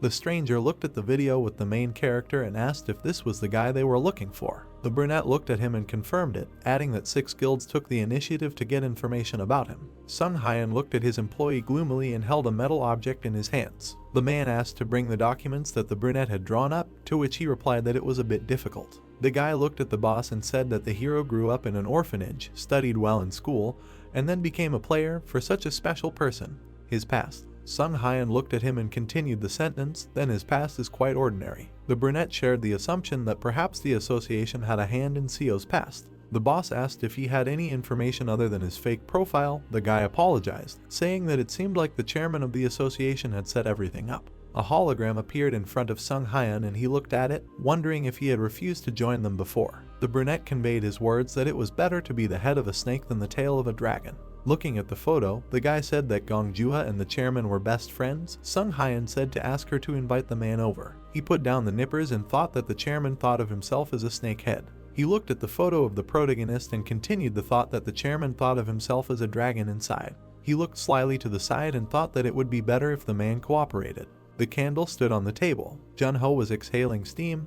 There was sweat on his face. The chopped tree lay on the floor. The hero was kneeling on one knee. His sword lay next to him. The guy closed his eyes. Jun-ho thought that another week had passed, but the views still did not stop. He turned around and looked at the queen, summed up that they had received an income of about 43,000 PP and congratulated her on managing to stay in the game. The spirit laughed shyly. The hero looked at her, also smiling. The girl asked how his training was going. He replied that he could maintain acceleration for at least 40 minutes. They looked at the ice blocks. The spirit asked what happened. The hero darkened and said that he could not hold out for 42 minutes and it was difficult for him to maintain the temperature, to which the fairy objected, "Isn't that enough already?" The spirit looked serious when the guy said that there was still room for growth and that they should not lose the benefit and it was better to continue training. She agreed. Suddenly the spirit fell into a stupor. There was a knock on the door and the spirit ran away, saying something about a bad feeling.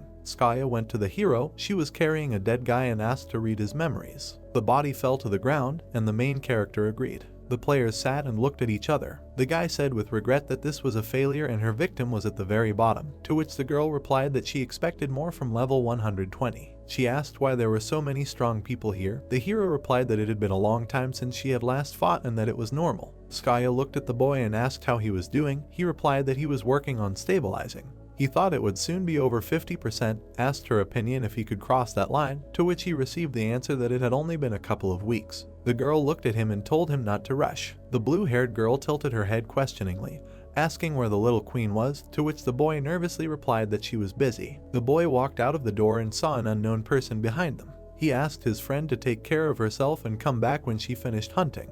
The unknown person bowed and greeted Jun-ho and said that the Baron wanted to discuss his unpaid reward for hunting kobolds. Skaya looked at the hero.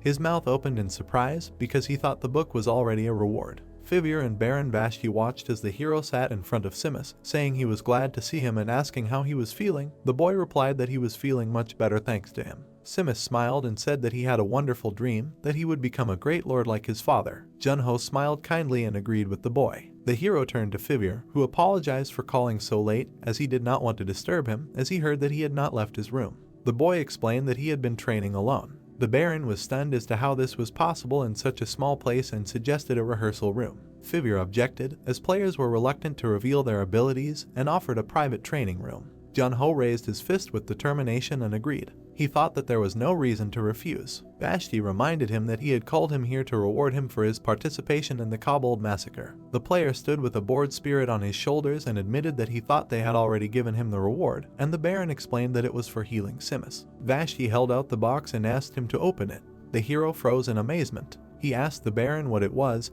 and he replied that it was nothing special, just an elixir. Vashti said seriously that it was a snow garnet and that it grew in the northern snow fields once every 100 years. Jun-ho looked on awkwardly as the Baron explained that if it weren't for the hero, the Baron would have been branded incompetent and would have been responsible for the deaths of hundreds of people, and that he had also cured his son. Fivir and Baron Vashti bowed to the boy. Jun-ho thanked them. The boy had been training and had reached 38%. He ran towards his goal with his sword in hand. The hero thought that after absorbing the snow garnet, all his stats increased by 10 and magic by 15. He ran with a very concentrated face, reached 42%. A force field appeared around him. He prepared to attack. He did not take his eyes off the target. Frost Queen asked if one belt was enough for him. The belt was lying on the table, and the man explained that the belt was his full armor. He should study the pain distribution system in advance. He continued that even if he was injured in battle, his armor would remain intact. Jun-ho was asked to try not to break it, because it was very difficult to work with. The protagonist read the letter and asked the spirit if they were really related. Frost Queen was chewing cookies and answered that these people did not have a sense of naming. The belt snapped onto the hero's waist and he joked that her video was called Salmon in the Mountains. The belt activated, and armor appeared on the hero. As he ran towards the goal, he thought that magic was now circulating through the mana circuits 24 times per second, and the current acceleration stability indicator was 60%. Jun-ho ran at high speed and chopped up the pieces of wood one by one. A force field appeared around him. He was approaching the candle. The guy thought the stabilization rate was 63% and his body temperature was 37 degrees. He chopped up the candle, held it on his sword and said that it was time to finish what he started in Jillian. The brunette sat and watched the city. He said that the target left the castle. The man showed no emotion and said that Jun-ho entered the field through the north gate. Demons appeared around him. His eyes glowed red.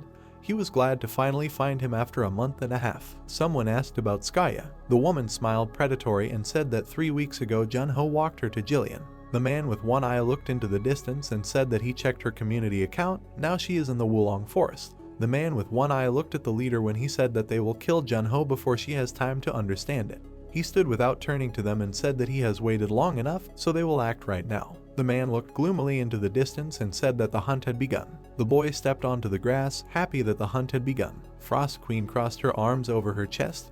The boy said that it had been a long time since the battle with the kobolds. The girl said that it had been about a month and a half. The whip-tailed wolf howled at the moon. The boy stretched his wrists. He swung, thinking that he wanted to check how far he could go without strengthening and acceleration. The boy grabbed the wolf's tail, adding that they were much weaker than before. He frowned. The boy tugged the monster's tail, wondering why the monster was so strong, because the boy should be able to pull it off. The boy pursed his lip, squeezing the tail harder. Energy spread through his veins. The boy decided to spin his opponent a little. He tugged the tail, lifting the monster into the air, after which he decided that he could only count on the speed of reaction. The boy swung his weapon, looking at the wolf flying at him. Jun-ho struck the monster, creating a bright flash. The boy thought that this would be the end of his inspection. The monsters bared their teeth.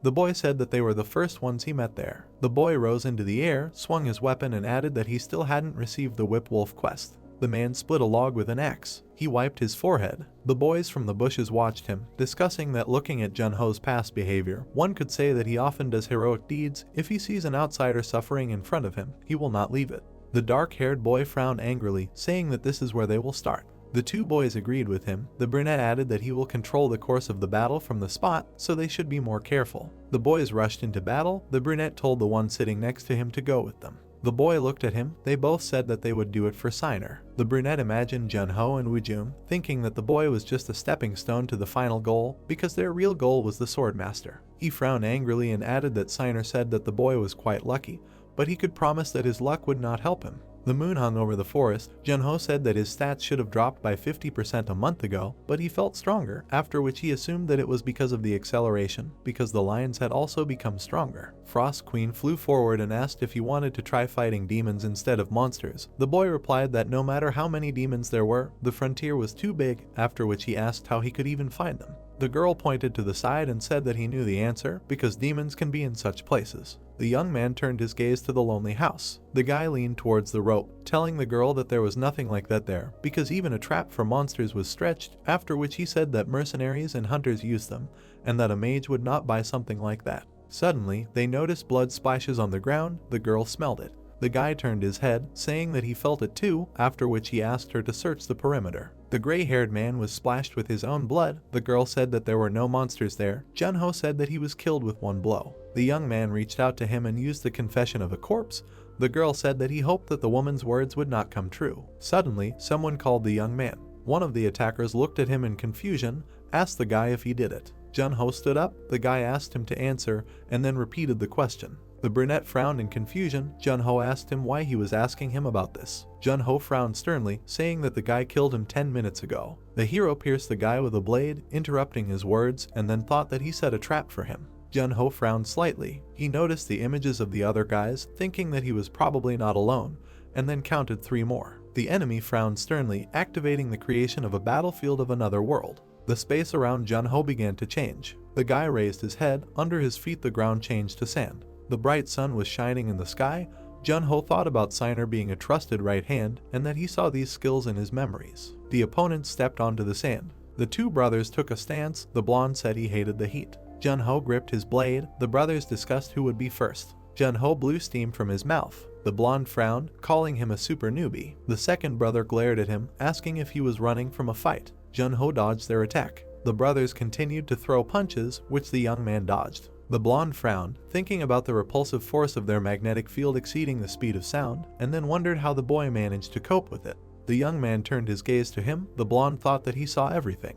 The leader of the opponents closed his eyes, frowning. The ground under the boys opened up, lifting them up onto the pillars. The dark-haired brother said that only a year had passed since the boy's debut. The brothers touched hands, directing an attack at the boy. The boy quickly approached the blonde, saying that he was fast. The boy struck him, creating a powerful flash. Shizo spun in the air. The brunette looked back at his brother, calling his name. He frowned angrily, screaming loudly. Jun-ho looked back at them, thinking that he was just trying to subdue him. The brunette grabbed his brother by the clothes and screamed loudly.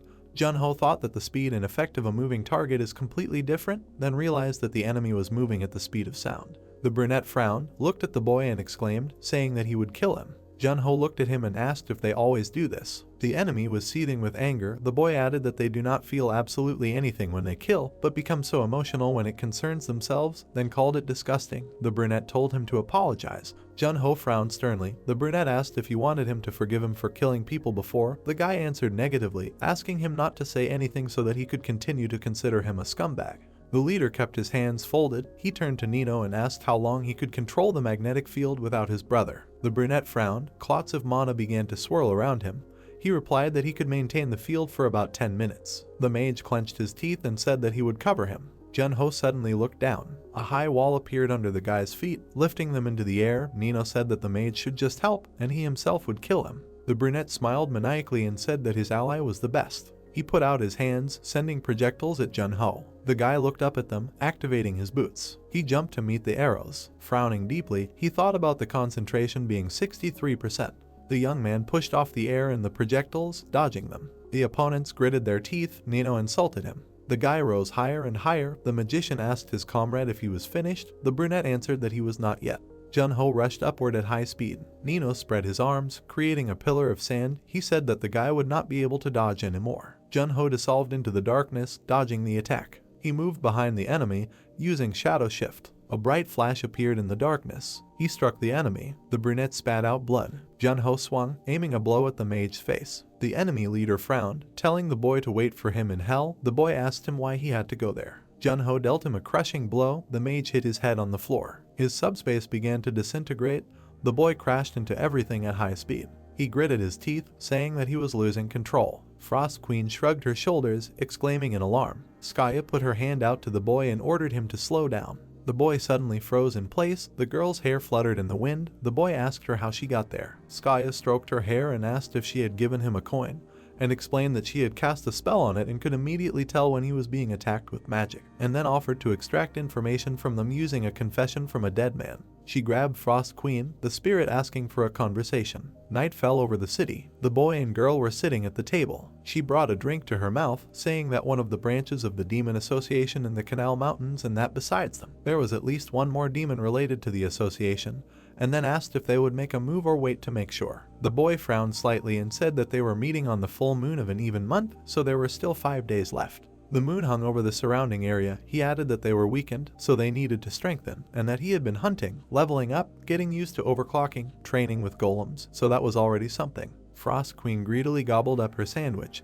The guy said that the best thing he got was acceleration, so all he needed was a little more control and the quality of battles would change noticeably. The guy looked down at his mug. The girl touched her chin and said that when she first saw this place, she felt carefree. But now everything is different. The boy agreed and said that he expected something darker, since this is an association of demons. He remembered how he struck the blonde and said that against such enemies, you can't make mistakes anymore. The guys looked at each other. The boy said that she should take care of everything, because he needs to train with acceleration. The girl said that she can't. There were lights everywhere in the city. The guy said that they don't know yet how strong the demons are, so this may be the last chance to destroy them. His face was reflected in the beer. The guy said that if they blindly go forward, but the demons turn out to be stronger and everything will be over. The girl asked if they should disguise themselves. The guy asked what she meant. Frost Queen wiped her cheeks with a napkin. Skaya said that the demons wouldn't even be able to recognize him since she would make him a disguise potion and that he would just have to play well. She put her head on her hand and added that the key task was to find out how strong they were, after which she said that she would keep an eye on him, so if he realized something, let him give a signal.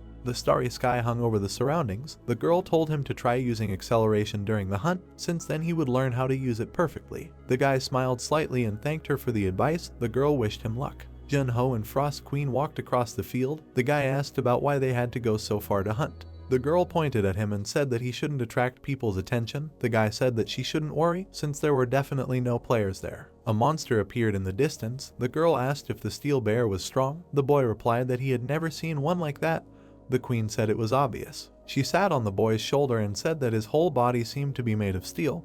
The boy replied that if he increased his energy he could easily catch him, but he would not use it this time. He frowned slightly and decided that he needed to use acceleration stabilization first. The steel bear lowered itself onto its front paws. The boy thought that stabilization took longer than he thought, so he needed to focus. The queen said that the monster must have noticed them. Jun-ho took out his blade and thought that it was dangerous to use acceleration against something he could not control.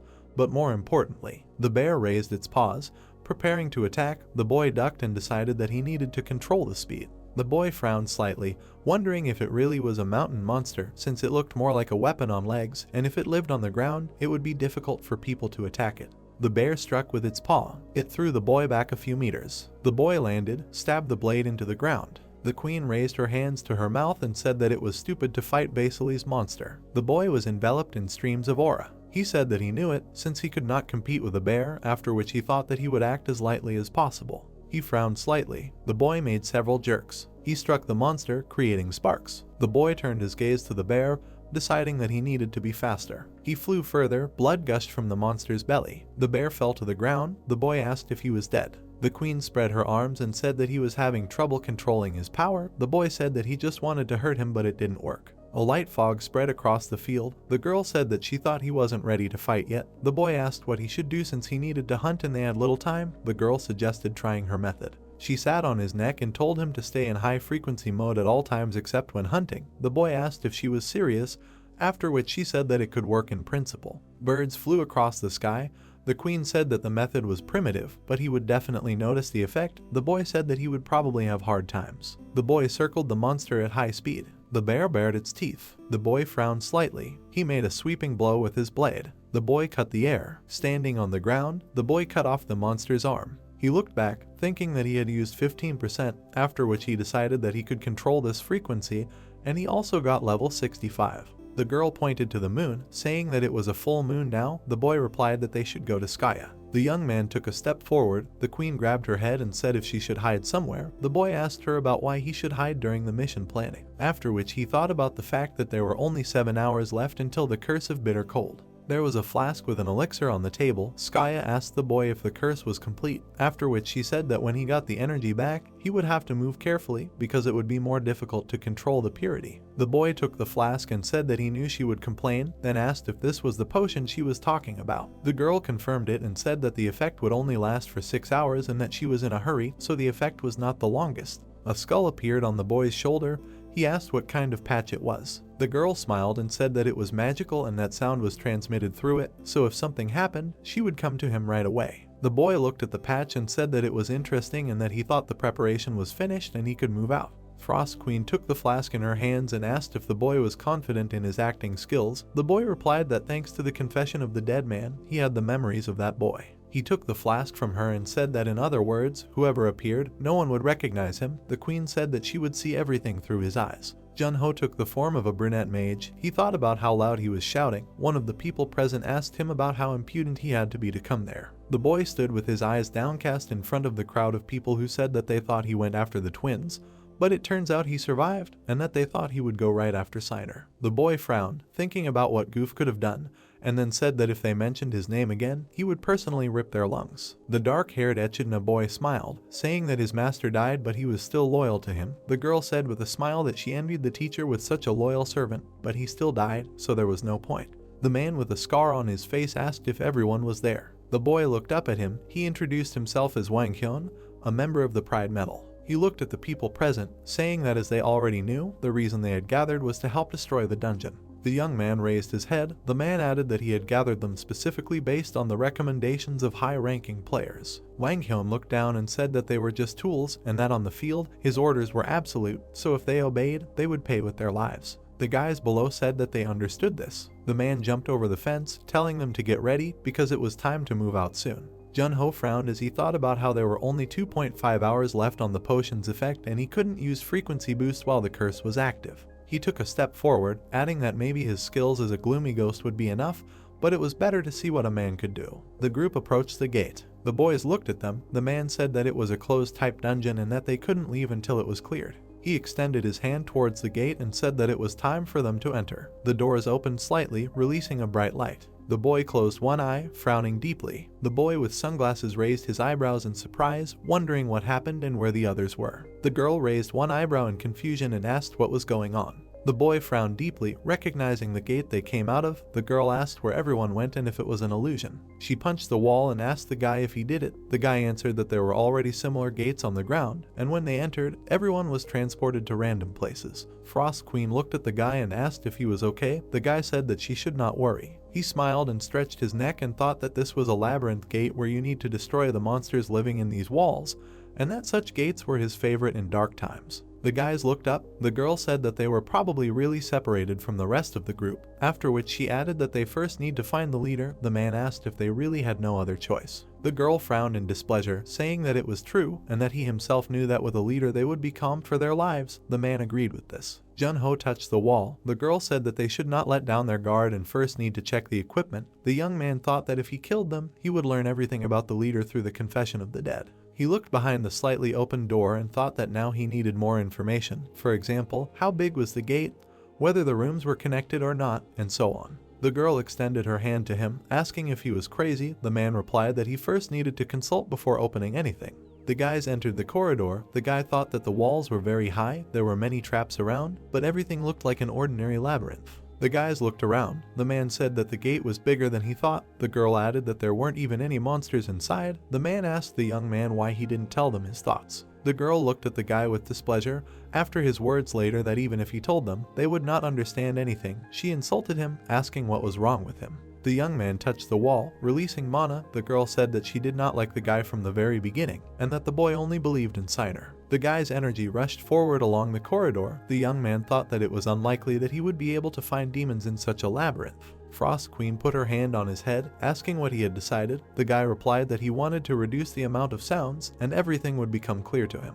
The girl picked up the sword and asked who he was talking to, after which she told the guy to go first and be a living shield. The young man frowned, thinking that the disguise would not last long and it would be better to kill them, but Junho looked back at them. An aura enveloped his body. The girl asked if he wanted to try his luck. The man grabbed his weapon. The girl smiled widely. The man asked if he would be okay since his master would no longer be able to protect him. The girl added if he was so eager to follow his master. The boy looked up and said that they should take care of the boy behind them first. The boys looked back. The girl wanted to call it a cheap trick. A giant praying mantis appeared in front of them. The man was stunned as he looked at it. The praying mantis struck him, drawing blood. The demon fell to the ground. The girl exclaimed, calling it madness. Junho raised his eyebrows in surprise, thinking that the monster had finally appeared, then called it the true terror of the labyrinths, the wall-praying mantis. The boy mentally told him that it was a predator that had climbed to the top of the hierarchy of such gates and used the walls as camouflage. The praying mantis grabbed the man's body. The girl frowned, saying that the man died because he froze due to surprise. She turned around, seeing a dark wall. The girl interrupted her sentence and asked if there was such a wall. Raising her head, she said the name Goof. The girl slightly recoiled and asked if he created it.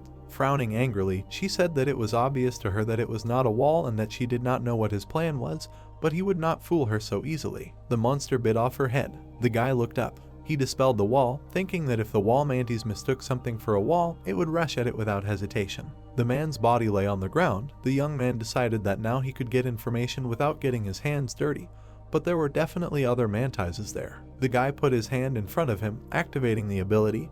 He said that he needed to finish quickly before the monsters came running to the smell of blood. An image of the witch Banjo appeared in his head, who was accompanying the leader. The boy thought that she had the ability Cause of Death, which allows you to find out how the target died, and then add that the girl touched everyone before they entered the gate. The image in his head changed to Wang Hyun. The boy thought that in addition to this, the man's all-seeing eye ability, equal to a rank, allows you to reveal the truth about the target and predict attacks. The boy saw the man strike the monster. Banjo asked him what he was going to do, since it will not be that easy for him. The man replied that it makes no difference, since he just has to be a little more careful. The guys looked at him. The guy with bangs said that this is what he expected from Wang Hyun. The man folded his fingers, gathered mana and used blood burst. He flicked the monster, smashing it into pieces. The girl touched her temple and turned to the man and said that the number of demon deaths from the wall mantises was increasing, but all the dead demons were level 90 or higher, so it was strange. The man looked back at her and asked if it was possible that the mantis was attacking from behind. A light smoke swept through the labyrinth. The girl said that 23 deaths were too many, then corrected herself, saying that 6 more corpses were added in a second, and that the mantises were not that hard to kill, so it was strange. Wang Hyun frowned, saying that an insect had appeared among them.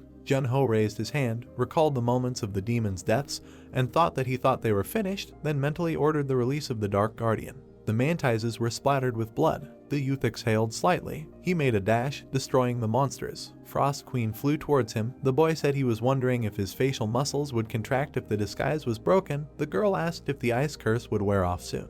One of the demons appeared from the wall. The boy said the curse would wear off in about an hour. The girl said they didn't have much time, so they needed to dig into their memories. The man with the daggers loomed over the boy. The boy said they didn't need to rush. Junho suddenly turned around and grabbed the man by the throat. The demon frowned. The boy said the longer he lived, the more strange abilities he had to see. The man said even Wang Hyun couldn't see him. The boy killed him. He touched the man and used an ability, thinking that the man was in the leader's group, and they must have understood the situation. The young man saw Banjo saying that Wang Hyun was right, something strange was going on. The leader ordered Hicks to find the survivors, saying that they needed to figure it out before the boss fight. The man looked at Wang Hyun and said that they would use the map ability to find them. The man in the hat looked at the leader. Wang Hyun said that it was his turn next. The man said that he would use the ability of Guiding Instinct. Jun-ho frowned in fear, hearing the words that Stan would be able to figure out where Hicks was going. Red energy engulfed the man's body. The boy recoiled, then thought that it had already started and it was too late to leave. Wang Hyun appeared in front of him and said that he was surprised by this. He frowned with a smile and said that this insect looked very familiar. The man threw the phone aside, saying that this was very unexpected. Frost Queen sat on his neck, saying that retreat was impossible since the boy was under the ice curse, then asked how much more time was left. The boy replied that there were about 10 minutes left. Stan frowned and asked if Goof was targeting them, and why would he do that? The boy thought about how much stronger he was than when he fought Siner. He frowned and decided that with the unfinished acceleration and the ice curse, he had too many variables, and then wondered if he should borrow the ice power. Wang Hyun staggered to the side, asking if it was true that the boy was under Hallow's command, and why would he do something like that, since the situation now was much better than before. The boy frowned slightly. The man said that he probably did not intend to answer. Wang Hyun immediately approached, swung his fist, and said that he would find out for himself. The boy looked at the approaching fist in confusion and thought that it was very fast. He swung his blade. A bright flash lit up the room. The boy was thrown back. He looked back. The man said that he reacted. Jun-ho blocked another blow. The man frowned, raised his other hand back and asked if he was really Goof. Wang Hyun made a series of blows, pushing the boy further and further. The boy stabbed the blade into the floor, sliding back. He looked up, thinking that this was going harder than he expected and that it was dangerous for him to take a direct hit. The man chuckled slightly. Banjo held Stan's shoulder. The man said that he wanted to kill the boy himself. The woman replied for Stan to leave them. The boy looked up. Frost Queen said that just acceleration would not be enough. The boy said that he knew it. Where the marks of the room of the table filled with a dark aura, the opponents recognized this as Goof's unique ability. The man folded his hands in front of him and said that he had heard of the battlefield of another world. The boy stood in a stance. The man said that he had always wondered what talent the commander wanted to get. He put up a block, rushing into battle. The boy prepared himself, thinking about in the man's words, after which he decided that he needed to read another memory. The guardians emerged from the darkness. The man rested on the floor with incredible force. His fist was enveloped in a red aura.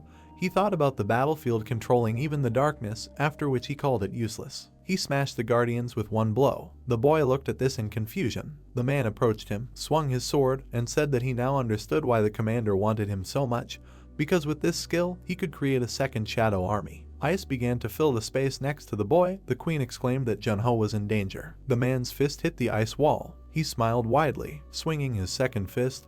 He said that he could calculate all his thoughts and actions. The man struck, throwing the boy back. The boy began to take on his true form. He used 30% acceleration. Wang Hyun and Jun-ho continued to fight, moving at incredible speed. Their images disappeared, the man leaving behind only flashes. The boy swung his sword. The man used dispersal. He gave the boy an uppercut, breaking through the ceiling. The boy spat out blood. Wang Hyun looked at the hole in the ceiling and wondered if the boy had flown there. Suddenly he noticed the young man and realized that it was not a field of another world. The boy dropped his hands heavily. The man wondered if it was a polymorph spell. He raised his eyebrows in surprise and thought that it was a spy. The man wondered how he used Goof's skill, then interrupted himself, realizing that it was not his skill. The system announced that the abnormal dispersal status is looking for magic that can be dispelled. Then it collides with the curse of yes, reducing its duration by 1 hour. Blood flowed down the boy's chin at this time. The man looked at him sternly, thinking about what was happening, because the boy only knew what Goof knew, and was also able to mimic his skill. He smiled slightly and added so that no one would even guess, but if you think about it, his body will be more useful than Goof's. The guy took a step forward. The man thought that the guy also had the ability to control darkness and ice. Jun-ho asked if he was out of breath. The young man stood up, saying that he was starting to come to his senses. The man exhaled with a whistle. He rushed into battle with a maniacal smile and said that he would not kill him. The young man looked up at him. The next second, he struck the man in the face. The system announced that the ice curse had been lifted and all characteristics had been restored. The man flew back a few meters. The guy raised his other hand to strike. The demon looked back at the guy. The young man frowned, preparing a blow. The man thought that Jun-ho's hand was faster than his gaze. The young man struck his face again. The man lost consciousness for a second. The man clenched his fist. He struck. The young man suddenly disappeared into thin air. The guy appeared behind him. He hit the floor with explosive force. Huge cracks spread across the room. The boy created a flash with his punch. The men attacked each other in the face. Jun-ho looked at his opponent. His fist blocked the demon's sight. Wang Hyun flew back, leaving a trail of dark energy behind him. The man hit the ground. The boy rose into the air, swinging his blade. Wang Hyun wiped the blood from his face. Banjo asked if he was okay. The man gritted his teeth, telling them to quickly kill the monster and clear the gate. The girl asked what he meant. Wang Hyun with a maniacal smile rushed into battle, ordering them to do it now. The boy concentrated energy, using 15% acceleration. He took off from the spot with explosive force. The man concentrated his power in his fist, saying that the boy was much more dangerous than Goof. He frowned deeply, adding that this is even better, then called the boy over. The men clashed with their blows, parrying each other's attack. The boy's jaw was broken. They continued to fight. The boy repeatedly struck the man in the face. The boy parried a couple of blows. The man thought that he could see the movements and thoughts of all his opponents. Jun-ho struck him in the face. The man activated his all-seeing eye, tracking the boy's movement. He thought that he needed to somehow surpass this speed. Suddenly, his body began to be covered in ice. The man wondered how he could hold the boy back longer, then noticed the ice skill. The boy was approaching him at high speed. The boy made several dashes in the air. Flying through the man, he struck him. The ice cracked, blood gushed out from the wounds on his opponent's body. Wang Hyun opened his mouth, spitting out blood. The boy pointed his sword at the sheath. He clicked the blade inside the sheath. Wang Hyun absorbed the boy's energy, creating an explosion. A bright flash lit up the entire room. The giant praying mantis was covered in fire. Banjo said that no matter how big the boss was a bug. Stan asked when the Goof would arrive. They kept their heads up. The man wondered why the Goof sent them ahead. Banjo lowered her head and said that they couldn't contact the outside world, so he sent them to clear the gate to prepare for any eventualities, but he still wouldn't lose to Goof. The girl looked back at her frozen ally. She reached out to him, wondering if there was another boss. Her fingers began to crust over with ice. The boy was behind her. The woman was completely frozen. The boy looked at her, saying that this was a really annoying technique, then asked the queen if they looked like this before. Frosty Queen put her hands on her waist and said that she already said that the technique was very convenient. The boy agreed and said that it still sucks. His neck was covered with a crust of ice. The guy said that cooling significantly reduces mental abilities, so it is risky to use it thoughtlessly. The girl flew forward, saying that thanks to him, even the king of the mantis was frozen.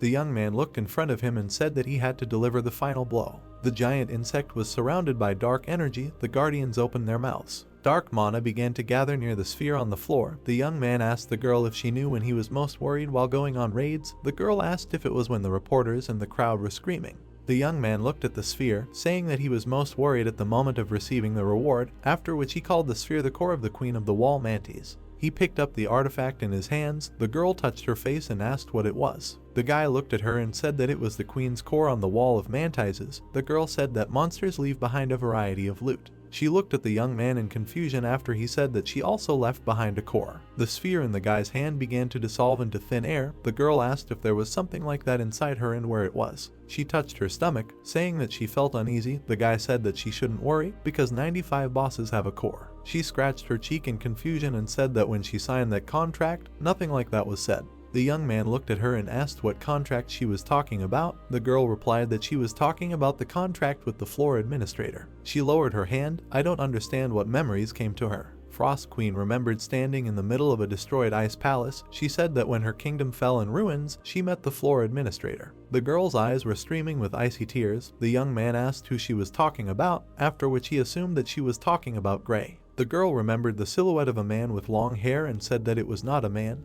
and that it was definitely not Gray. The silhouette hung in the air. The girl said that the creature offered her another chance. Frost Queen took his hand and said that she couldn't remember anything else. The boy asked if she remembered her face or other features. The girl said that if she ate a couple of spirit crystals, maybe she could remember something. He looked down at her and told her not to strain herself too much, then asked her to tell him if she remembered anything. The girl agreed to do so. The boy thought that maybe she remembered something because of her new spirit level. If memories come back when she levels up, he should give her spirit crystals more often.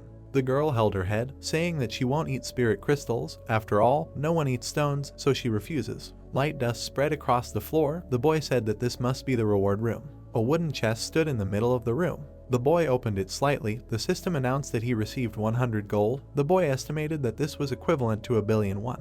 He took out a book with a golden ornament. The girl assumed that it was a skill book. The system called it a C-rank Shadow Wall skill book. The young man looked at the find. The system said that when using the skill, the user turns into a shadow that can pass through walls. The young man was surprised by this, saying that, to put it differently, this is a skill of wall mantises. The girl looked at the book in surprise and said that it can be useful for stealth assassinations or eavesdropping. The system added that the young man can combine the skills of the Guardians of Darkness and the Shadow Wall, because when these skills merge, the one that is higher in rank will absorb the effect of the other. The young man slightly raised his eyebrows, thinking about this. Dark energy swirled around him. The young man said that if he agreed, the Shadow Wall would disappear, but it would be possible to use it through the Guardians of Darkness. Oh, and look down. The girl said that he would not lose anything from the merger. The boy confirmed the action. The aura around him calmed down. The system announced that the merger was complete. He looked sternly in front of him, activating the Guards of Darkness. The girl asked if everything was ready. The energy began to rise to the ceiling. The girl looked at him, asking why there were no changes. The guy looked down, saying that this was not so. The energy went to his hand. The guy asked the girl to wait. Suddenly, his body began to be covered by darkness. The girl watched anxiously as streams of darkness rose upward. The boy raised his eyebrows in surprise, thinking that this actually worked. Dark energy rushed forward. It swirled near the ceiling. The girl asked if he was okay or the guy, after which he said that he himself had become a shadow. The energy began to swirl in one point. The boy came out of the skill. A stream of dark energy followed him. The boy replied that he was more than fine. He looked at his hands with a smile and said that he had already lost hope of obtaining such a technique, and that he could not even really imagine it, but he managed to obtain it like this, so he is so happy that he even wants to cry. A light fog spread across the clouds. Skaya was drilling rock. The girl looked at the sparks. The boy called her by name. He raised his eyebrows in surprise, said her name again and asked what she was doing. The girl lifted her mask and was glad that the boy was safe, then asked if he left any traces there. The boy confirmed this and asked what she was doing. Frost Queen was sleeping on the boy's neck. The girl replied that she was drilling the gate to get inside and save him, then asked where the queen was and if she had returned to the spirit world. Frost Queen was dozing sweetly. The boy answered negatively, saying that she just fell asleep on his head. The girl was surprised that spirits were sleeping, after which she said that she wanted to study her in more detail. The guys made a fire. The girl asked what the 7 squadrons meant. The guy answered that everyone had information about them in their memory. He imagined swords stuck in the ground and said that the demons had trained the squadrons so well that in terms of training they can compete with the 6 large guilds. Although in each squadron there are not many demons, but they are all terribly strong. He imagined 2 vague images of demons and listed the name of the squadrons, such as the Squadron of Pride, the Squadron of Despair, the Squadron of Anger, the Squadron of Silence, the Squadron of Gluttony, the Squadron of Lean, and the Squadron of Envy. The girl folded her hands on her knees. The boy explained that there were 7 leaders among the demons, and the weapons they chose answered only to them and served exclusively to their squadrons, after which he added that Wang Hyun belonged to the Pride Squadron. The girl asked if she understood correctly that each squadron had its own tasks. The boy confirmed this and said that this was probably why he could not learn anything new about the demonic stones. She looked down. The boy added that in 2 months the entire Pride Squadron would head to Port Lane for a joint operation. The girl said that if this happened, it would definitely not be easy to handle. The boy brought his hands to the fire, asking her if she wanted to go right now, after which he said that it would cause much more trouble than she thought. The girl replied that she would do exactly that, because in 2 months he would understand how much less trouble there would be. The fire flames rose up. The girl told the guy to do as he saw fit, then told him that he was thinking about leaving the guild. He looked up at her. The girl added that their guild master had contacted her and wanted to meet. The boy asked if she was talking about Sunghyun, if she wanted him to go with her. The girl looked away and said that they would just talk. She ran away with a smile, saying that she would let him know if she found out anything. The boy told her to be careful. Suddenly he looked up, seeing a notification that he had a new message. The energy of the system swirled in front of him. The boy touched the window and asked who was writing to him. He raised his eyebrows in surprise. The boy saw the image of Woo-jung. The man wrote that he wanted to meet the boy because he needed help. The boy was surprised that the Holy Blade itself was writing to him. The coals in the fire pit. The boy sent a message asking if it was really the Holy Blade. The boy sat on the log. The man replied confirming it. The boy wondered why the Holy Blade needed his help. He looked down at the system window and said that if he was still a dark ghost, he would understand. But now he was just Jun-ho, then decided to ask for photo confirmation. He touched the system window, noticing that something had arrived. An image of a man opened on the screen. The boy was surprised that it was really him, then said that the man even engraved a message on the wall, and that although he wrote wonderfully, the selfie still needed to be worked on. The queen was still sleeping. The boy sent a message, thanked the man for the confirmation and asked why he would contact him in particular. He rested his head on his hand, looking at the system window. Suddenly, he raised his eyebrows in surprise, noticing the answer. The man's photo opened on the screen again. He asked for a personal meeting. The guy said that he wrote so slowly that it drove him crazy. The boy walked along the snowy peaks. He held onto his clothes. Frost Queen asked about where they were. The boy explained that they were in a snowy region, and that thanks to his resistance to cold, they were not as cold as they could be. The girl blushed slightly, saying that she was a little cold. The boy told her not to lie, because she was a nice spirit. They approached the houses. The girl said that it was because she had just woken up. The boy knocked on the door. Woo-jung opened it for him. The guy said that they had not seen each other for a long time. The man turned around and said that they were probably cold because they had a long journey, after which he called them in. Pieces of food were roasting by the fire. The man said that he would explain why he contacted him. They sat opposite each other. The man asked the boy if he knew about dwarves. Junho said he had heard of them but had never seen them. The boy took a bite of his food. The man said that the dwarves now live in the Brahm Gorges. The boy said that even if it was a cave, it must be very cold there. The man looked at him and confirmed this, saying that the walls of the cave would not save them, but their technology could do it, after which he asked the boy if he knew about the habits of this race. They looked at the map. The man said that they were aggressive, liked to drink, and were very stubborn. Snowflakes continued to fall to the ground. The boy said that he only knew that they could migrate in tribes from time to time. The man confirmed this and said that they migrate en masse every century, and right now is that moment, so the icy gorge became their new place. Wujung grabbed the collar of his clothes, saying that he helped with this task, but the problem was the place of migration. The young man lowered his eyebrows. The man added that the place of migration turned into a gate. The boy said that he thought that the holy blade could deal with most of them alone. The man imagined the image of a girl in a mask, saying that the problem was the ice witch, the spirits of the snowy plains, who was the boss. It was not the frost that prevented him from getting through. The young man thought that his resistance to cold would be just right, but she was only C rank. The man smiled and said that if Junho lends power, the dwarves and himself will help him in any way. The queen looked up at the young man and told him to ask for the right to the degree of the ice witch. The girl grabbed her head in confusion when she heard the man's answer, who said that he would not take the reward for the fight. The queen asked if he understood her. The man replied that he had learned to communicate with spirits a little, after which he suggested that he had done it by accident. He smiled softly. The girl said that his spiritual level did not seem small at all. The man thanked her for the compliment. She let go of her head and said that it seemed strange, but he should speak politely. The man chuckled slightly and apologized. The guys were walking in the snow. Wujung looked back at the guy and asked how he liked the speed, and if it was too fast for him. The guy replied that everything was fine. He smiled and said that they could even speed up. The man asked if he wanted to go faster. Wujung frowned slightly and said that this was exactly what he should expect, because the guy always exceeds his expectations, after which he said that he would gradually speed up. The man took off, saying that they would arrive in a day. The boy thought that this would be a good training. He smiled softly. His foot sank into the snow. The boy activated 25% acceleration. Junho instantly caught up with the man. The cracked floor of the dungeon was blown by a light wind. The man kicked the stone, breaking it, and then said that there was not a single trace. The white-haired man lowered his head. The demonic voice wondered about the whereabouts of the survivors. He crushed another rock and said that he did not feel the slightest presence, as if everyone had been slaughtered, and that someone wanted to remain undiscovered at all costs. He exhaled heavily. The voice in his head asked if there was a high-ranking person near the gate. The man answered negatively and said that they had calculated everything on purpose. He lowered himself to the ground. The voice asked if it was possible that they had missed some high-ranking movements.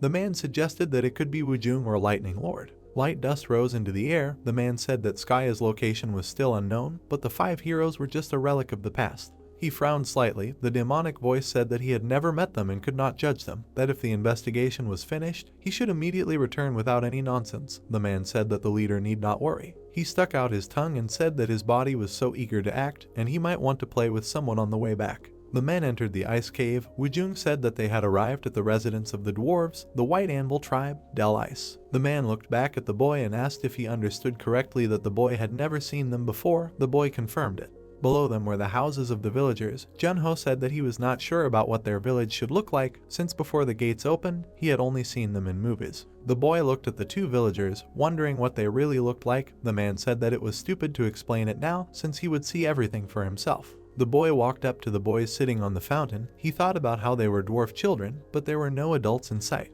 He took out a lollipop, thinking that he needed to leave a good impression, then introduced himself by name. The boy looked at the lollipop. He looked up and called Wujung. The boy was confused and stupefied. The boy asked the man who this underage boy was who looked so much like him in the past. The girl touched her face and said with a smile that she thought the boy was cute. The boy looked at them in surprise and asked what they meant. The boy smiled and asked if he was surprised. Junho looked back at the man and asked if he had made a mistake. Wujung laughed, apologized, and introduced the boy, calling him Graham Goodyear, then said that he was the chief of the tribe. The boy introduced short adults, saying that there was no beard and the voice was high. The man said that these were just stereotypes from games and movies. The boy folded his arms, closing one eye. The man added that he would soon be 250 years old. The young man thought that he was not even close, because he was 51 years old. The men climbed the snow ledge. The young man lowered his head. The queen cowered, shivering from the cold. Wujung looked up. A giant humanoid monster was looking at them. Junho remembered their conversation with the leader of the settlement. The boy said that many people know what elves and orcs look like, but few know what the dwarves look like, and that no matter how many years he lived in this world, his appearance will continue to be the same as that of a human child. The young man looked at him. The boy added that in the description given to them in their world, only one point is correct. The guy asked if he was talking about skill. The boy closed his eyes and confirmed this, saying that they live on the land, filled with good energy, and are engaged in the construction of blast furnaces and the construction of kingdoms. Wujun crossed his arms. The boy added that after the construction was completed, a banshee called an ice witch settled in the gorge. The man said that it was necessary to defeat the ice witch, but to avoid harming the environment, and that is why he failed. Graham touched his chin. The youth asked if he could tell more about the Ice Witch. The boy replied that they also do not know much, but instead of information, they can produce things necessary to protect against the cold. The boy placed his hand on the table and asked for their new home back. He smiled and said that if the boy returned, having completed the task, they would forge dwarven weapons for him. The youth lowered her gaze and said that she could not answer with certainty, but still, we will return the gorge. The men looked at the monster. Wujun said that it was a yeti, so they should not move. The boy looked at him and asked what they should do. The man pulled out his sword. It rose into the air. The monster extended its paw towards him. The man frowned slightly. The boy watched his actions. Wujun said a Latin proverb. He made several strikes and cut the monster's body. There were marks from his ball and splashes of blood on the rock. The boy looked at this in shock. The man looked back at him, calling him to follow him. The boy squeezed his blade, agreeing with him. The men went on. Wujun said that if they went a little further, they would come to the canyon of the dwarves. He looked ahead and turned to the boy. The boy looked at the rocks. The man said that from now on, he should go alone. The boy put his hand in his clothes, asking if this meant that the gorge was somewhere in this blizzard. The man confirmed it. The boy looked back at him and thanked the man for showing him the way.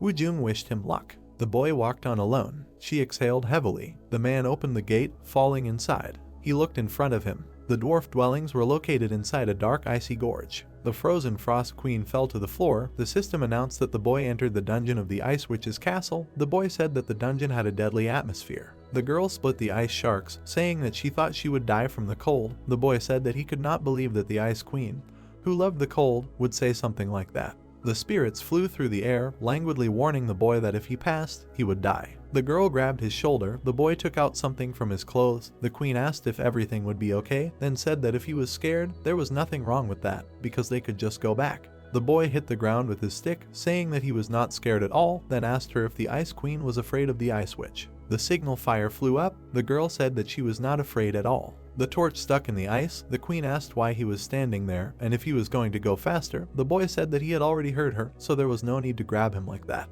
Junho stood on the stairs. Spirits flew up to the queen. She asked if the boy knew what a banshee was.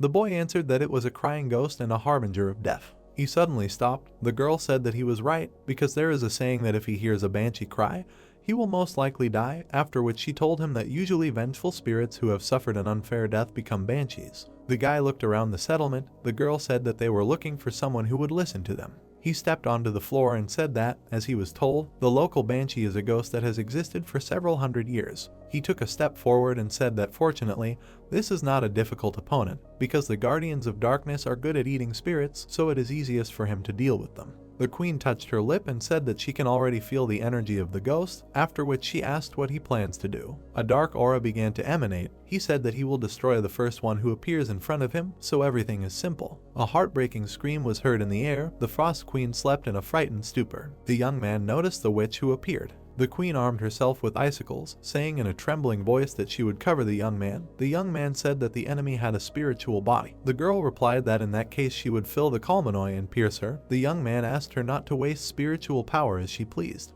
The banshee opened her mouth and let out a loud scream. Frost Queen fell to the floor, foaming at the mouth. The young man rushed forward, thinking that the attribute of darkness ignores everything, and attacks the target directly. He grabbed the banshee by the face, hit her on the ground. He thought that banshees and souls are like scribbles on a board that can be erased with just one look from the guardian of darkness. The spirits rose into the air. The banshee looked at him in confusion, asking why he was not freezing. The spirits circled around them. The young man replied that he was already sick to death of being covered in ice. He looked at the ghost and told her to let go of all her regrets and go to heaven. The banshee looked at him in surprise, hearing the boy call her an ice witch. She interrupted the boy's attack, saying that it was not her. The boy asked what it meant. The flames warmed the room. The girl asked her sister about when their parents would return. Wrapping herself in a blanket, the girl promised her that they would return very soon. A blizzard enveloped their shelter. Watching the red-hot logs, the girl asked if their loved ones had accidentally fallen into the hands of the ice witch. After all, she believed that they could have lost their way. Bowing her head, the older sister informed her that they could have been delayed due to the huge number of visitors. She suggested that she wait for them a little longer. Looking down, the girl agreed with her, after which she admitted that she already wanted to sleep. Sitting in front of the fireplace, the girl reminded her that they still had to have dinner with their parents. Hearing this, the girl told her again that she was very sleepy. Approaching the younger ones, the girl sternly forbade them to sleep.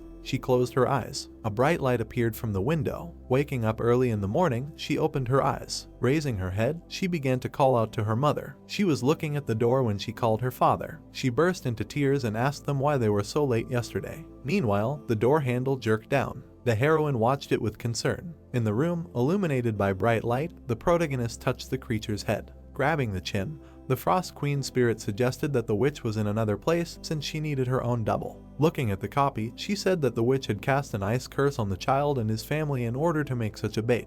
The protagonist frowned menacingly. The spirit told him that the witch could turn ordinary people into ghosts and use them as bait for over 100 years. The double, throwing his head back, continued to call for mom and dad. The spirits that approached her begged her to stop crying. Approaching the guy, the Frost Queen spirit advised him to make the most rational decision possible. She reminded him that it was a witch who had cast the ice curse for such a long time. Hearing this, he assumed that she was not as powerful as the master of the magic tower. Watching the spirits, he firmly said that he was confident in his powers. Meanwhile, the long-haired creature approached the cauldron. It added something to its potion. Holding the test tube, it decided to begin its 3189th experiment, sharply increasing the proportion of zinc. Fielding the potion of the test subject, she assumed that she would soon be able to restore the lost life force. She lowered her head when she realized that she had failed again. Seeing how the muscles began to appear on the skeleton's face, she realized that the experiment required more life force. The orc sweated when she demanded that Group 1 get rid of the defective thing and clean up her work area. She glared at the others, after which she demanded that they wake up the expendable material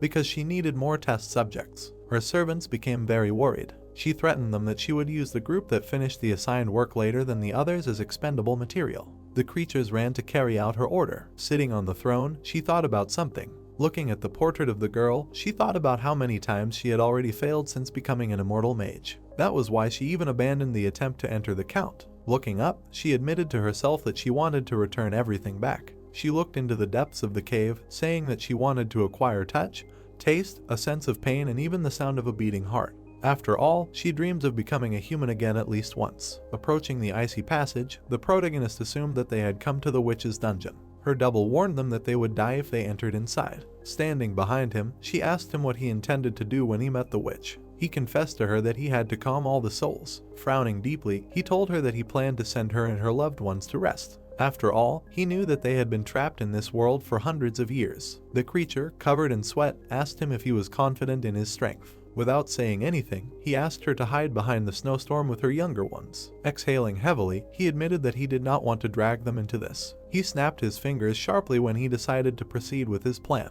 The goblins' bodies were covered in black fog. A dark aura penetrated the cave. Jun-Ho touched his face and used shadow gravity. The pillars of the shelter were shattered. Throwing her head back, the witch could not believe that an earthquake had begun. After all, she remembered that something like this had never happened in several hundred years. Her assistants scattered in all directions. The monster's eyes sparkled brightly as she demanded that all the guards head to the exit. She asked them to check what exactly happened there. The protagonist had exterminated all of her slaves. Snapping his fingers, he asked her to stop sending her minions and crawl out of the hole herself. His body was enveloped in tongues of dark aura. All the monsters fell at his feet. The cave was shattered into pieces. Two bright blue eyes appeared from the fog. Baring her teeth, she menacingly asked him how he dared to do such a thing.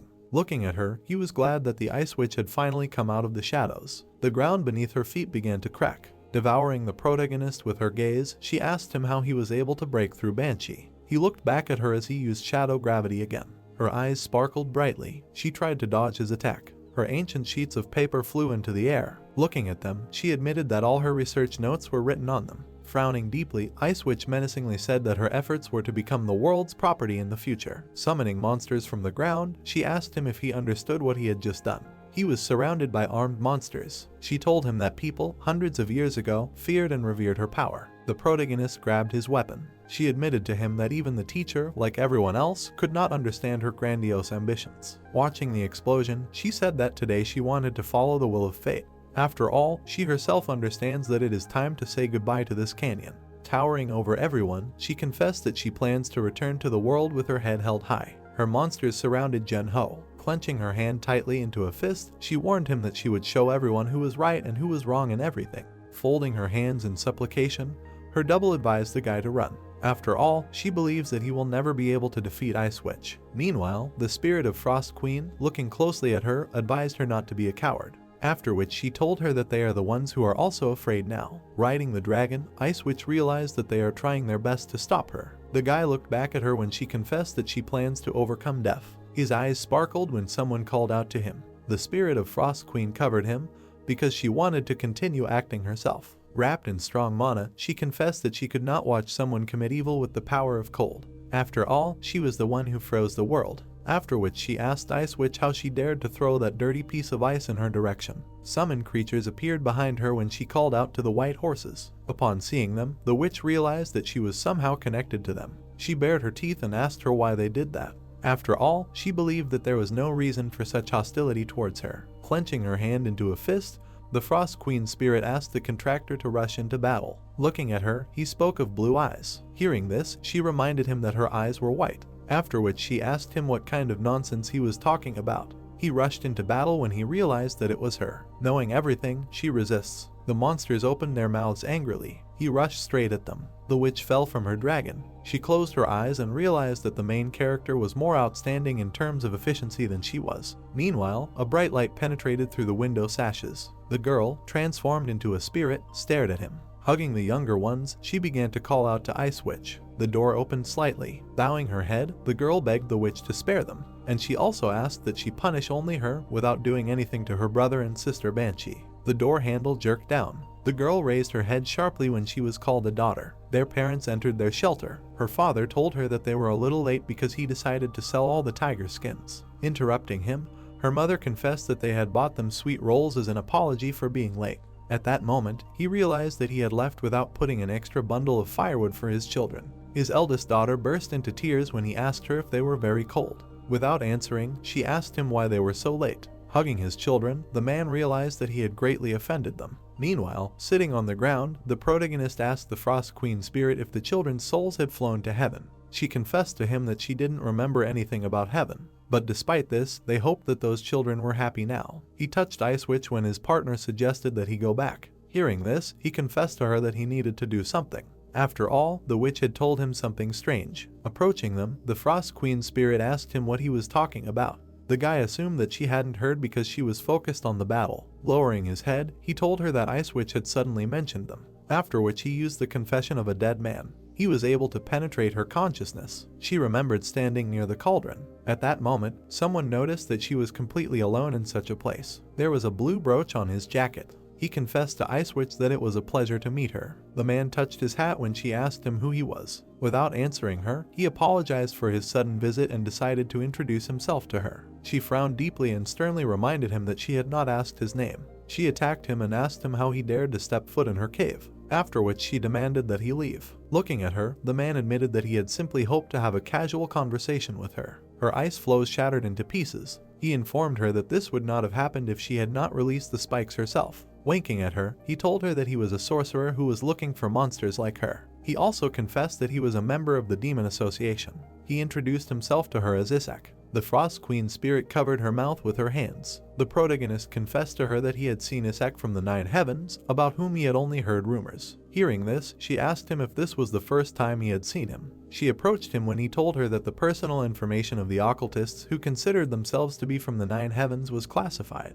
Having learned this, she asked him who then called these people the 9 heavens. Sitting on a stone, he remembered that he had heard about this from Diakgu. That is why he assumed that it would take him a long time to explain everything to her. But she decided to listen to him. While in the cave, he told her that the name of the 9 heavens came into circulation not so long ago, although now every person on Earth knows it. He bowed his head and said that the first person to call himself the Sky 11 years ago was an occultist. Remembering the image of the guy, he said that he announced himself to the world by calling himself the Sky. Hearing this, the Frost Queen spirit assumed that everyone treated him like he was crazy. Agreeing with her, the protagonist said that he looked like he was crazy about it. He imagined the man when he said that everyone laughed at the guy. She asked him if the occultist silently endured this ridicule towards him. Imagining the bloody ground, he said that he finished everyone off. He remembered how the man in his past life injured him. Then he suddenly approached him. The protagonist told the spirit that the occultist could single-handedly deal with the elite troops of the major guilds. He also told her that the man who had climbed to the top of the mountain of corpses had made a shocking statement. His face was covered in the blood of his enemies. Jun-ho remembered the man in front of him introducing himself as a heavenly demon. He told her that the man had appeared before the people for the first time at that time, being the head of the demon association. Imagining the blonde hero being surrounded by people, he told her that the occultists on the first and second floors had started to run amok back then. He remembered the man's sinister eyes as he told her that the players needed new methods as they entered the era of demonism. Imagining the images of the three men, he told her that there were symbols that could compete with the heavenly demon. He told her that those people were the Thunder Emperor of the Second Heaven, the Ferocious Ghost of the Dakibai Guild, and the Holy Blade Sword Saint. He then told her that the 9 heavens had appeared in order to keep the heavenly demon under control. He recalled the image of the heavenly demon again when he told her that 5 years ago it appeared in the capital of the Ruben Empire. Then Citron looked at him with displeasure when he told her that this is where his path begins. Hearing this, she asked him if everything would be okay with him if he went one. The girl looked back when he asked her if she could handle the new elite army of the Big Six. Standing in front of the armed guys, she told the leader that she would follow him as soon as she dealt with them. He praised her for such a wonderful mood. Approaching them, the man noticed that the heavenly demon was fearless. Frowning deeply, the brunette menacingly asked the demon why he came to them. After all, no one was happy to see him. Hearing this, the guy admitted that this was exactly why he came. Smiling ominously, he said that he wanted to prove his existence to the whole world. The blue-haired man suddenly pounced on him. Wrapped in an ominous aura, the demon used a stream of explosive energy. He believes that there are too many of those who call themselves the Sky. The boy dodged his attack. They exchanged menacing glances. The protagonist remembered how the men pounced on the demon. He told the spirit that on that day, Thunder Emperor Chenhak, Sunghyun, and Woojung clashed with the Sky Demon. At that moment, he guessed that all of heaven would have been broken if the Sky Demon's level was even one step higher. He looked down when the Frost Queen spirit asked him what happened to the Sky Demon. Meanwhile, the children were happy about something. He told the spirit that the demon's subordinate Citron, having single-handedly defeated the elite players, disappeared along with the wounded Sky Demon. The fortress fired a salute when he informed her that the girl had been recognized as the Sky back then. Bowing his head, the boy realized that the duel proved that the heavenly demon had achieved its goal and disappeared. The boys watched him closely. Woojung took the ice heart in his hand. At that moment, the protagonist realized that the exhausted members of the 9 heavens had missed their chance. After all, they were unable to stop the heavenly demon from disappearing.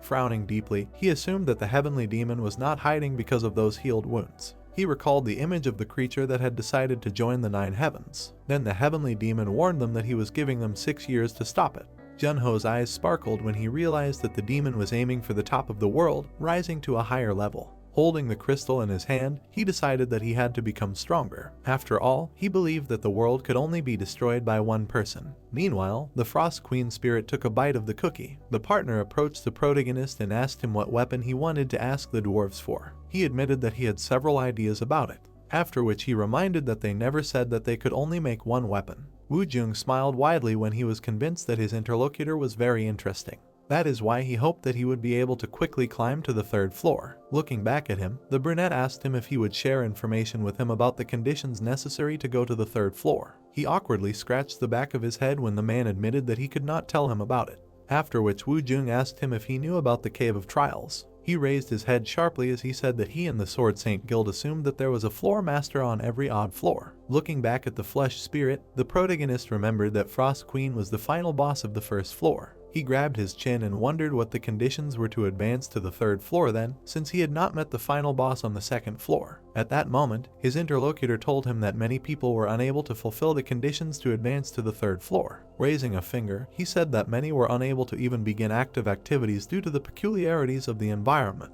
After which he asked the guy if he still had the ability End of the Horizon that he had received last time. Hearing his affirmative answer, he advised him to visit Duke Schubert again. Closing his eyes, he said that he was talking about one of the 2 largest mountain ranges in the empire. Jun-ho was very surprised when an official notice appeared in front of him.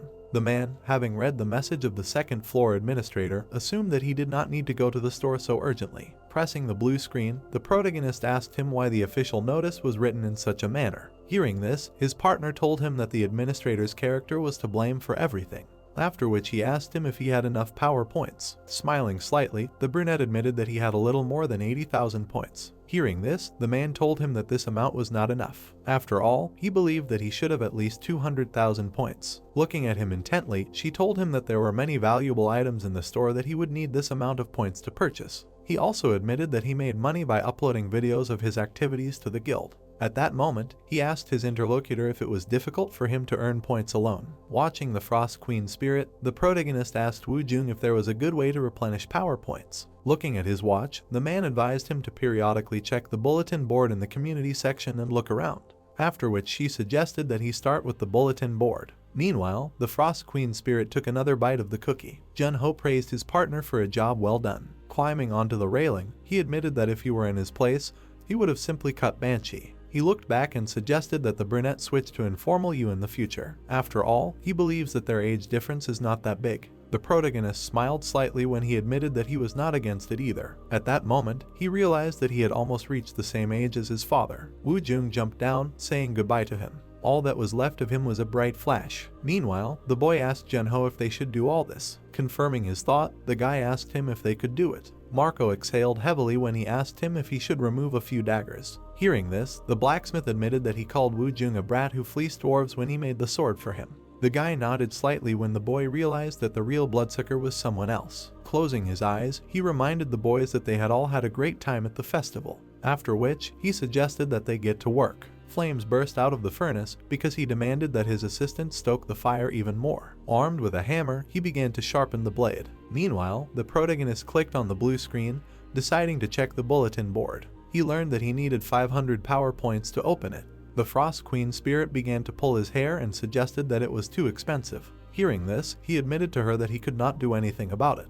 Approaching him, she suggested that he just not check the bulletin board. He told her that he wasn't allowed to do that. The brunette logged into the system. He closed his eyes and explained that the bulletin board was about a duel. Looking at the unknown people, he explained that it had a feature to hide his appearance. He also learned that there was a challenge system in place where you could get more power points by challenging higher level players. The Frost Queen spirit poked him when he was surprised that there was a player ranking. He bowed his head when he realized that among these players, there were those who only challenged others to earn power points. At that moment, he remembered that he needed to get at least 200,000 points. Meanwhile, the muscular guy began to warm up when he assumed that he could beat all his opponents with just his left hand. A notification appeared in front of him that an unknown level 76 player was betting 10,000 power points. He smiled ominously when he realized that his opponent had looked at the bulletin board for the first time. The red-haired guy decided to fight him because he thought he could get free power points. Jun-ho hid his identity from him. They moved to the battlefield of the Han River. His opponent noticed that he hid his profile from him.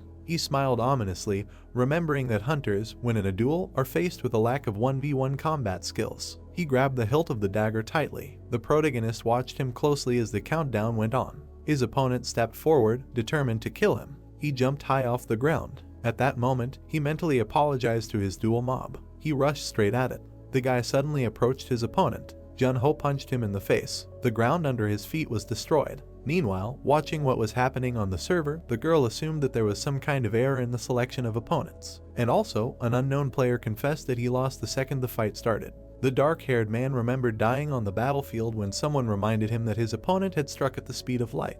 Upon hearing this, he said that not only was he in the guild, but he was also level 102. The blonde also remembered falling to the ground when he said that he had lost the second the fight started. After which, he asked if their common opponent had used a sword. Upon remembering his weapon, one player assumed that his body had been pierced by a spear. He imagined his opponent when he realized that he was wielding a halberd, not a spear. Another player remembered the protagonist attacking him. He asked them if he used daggers. Upon hearing this, someone told him that his opponent had pierced his head with an arrow. At this point, another level 117 user admitted that he passed out from a couple of shield hits. They decided to send a letter about the hack to the administrator because they believed that this problem should not be ignored. Meanwhile, the protagonist dodged the enemy's attack. he realized that he was good at wielding a spear. Baring his teeth, the man with the tail menacingly asked him how he found out about his Galaxy Star spear. He pointed them straight at the brunette. Jun-ho pointed the gun at him. After shooting him, he realized that he had earned 80,000 points. Blowing on the barrel of the gun, he realized that it was now harder for him to accumulate points. Returning to the waiting room, he told the Frost Queen spirit that people now too rarely respond to his call to a duel.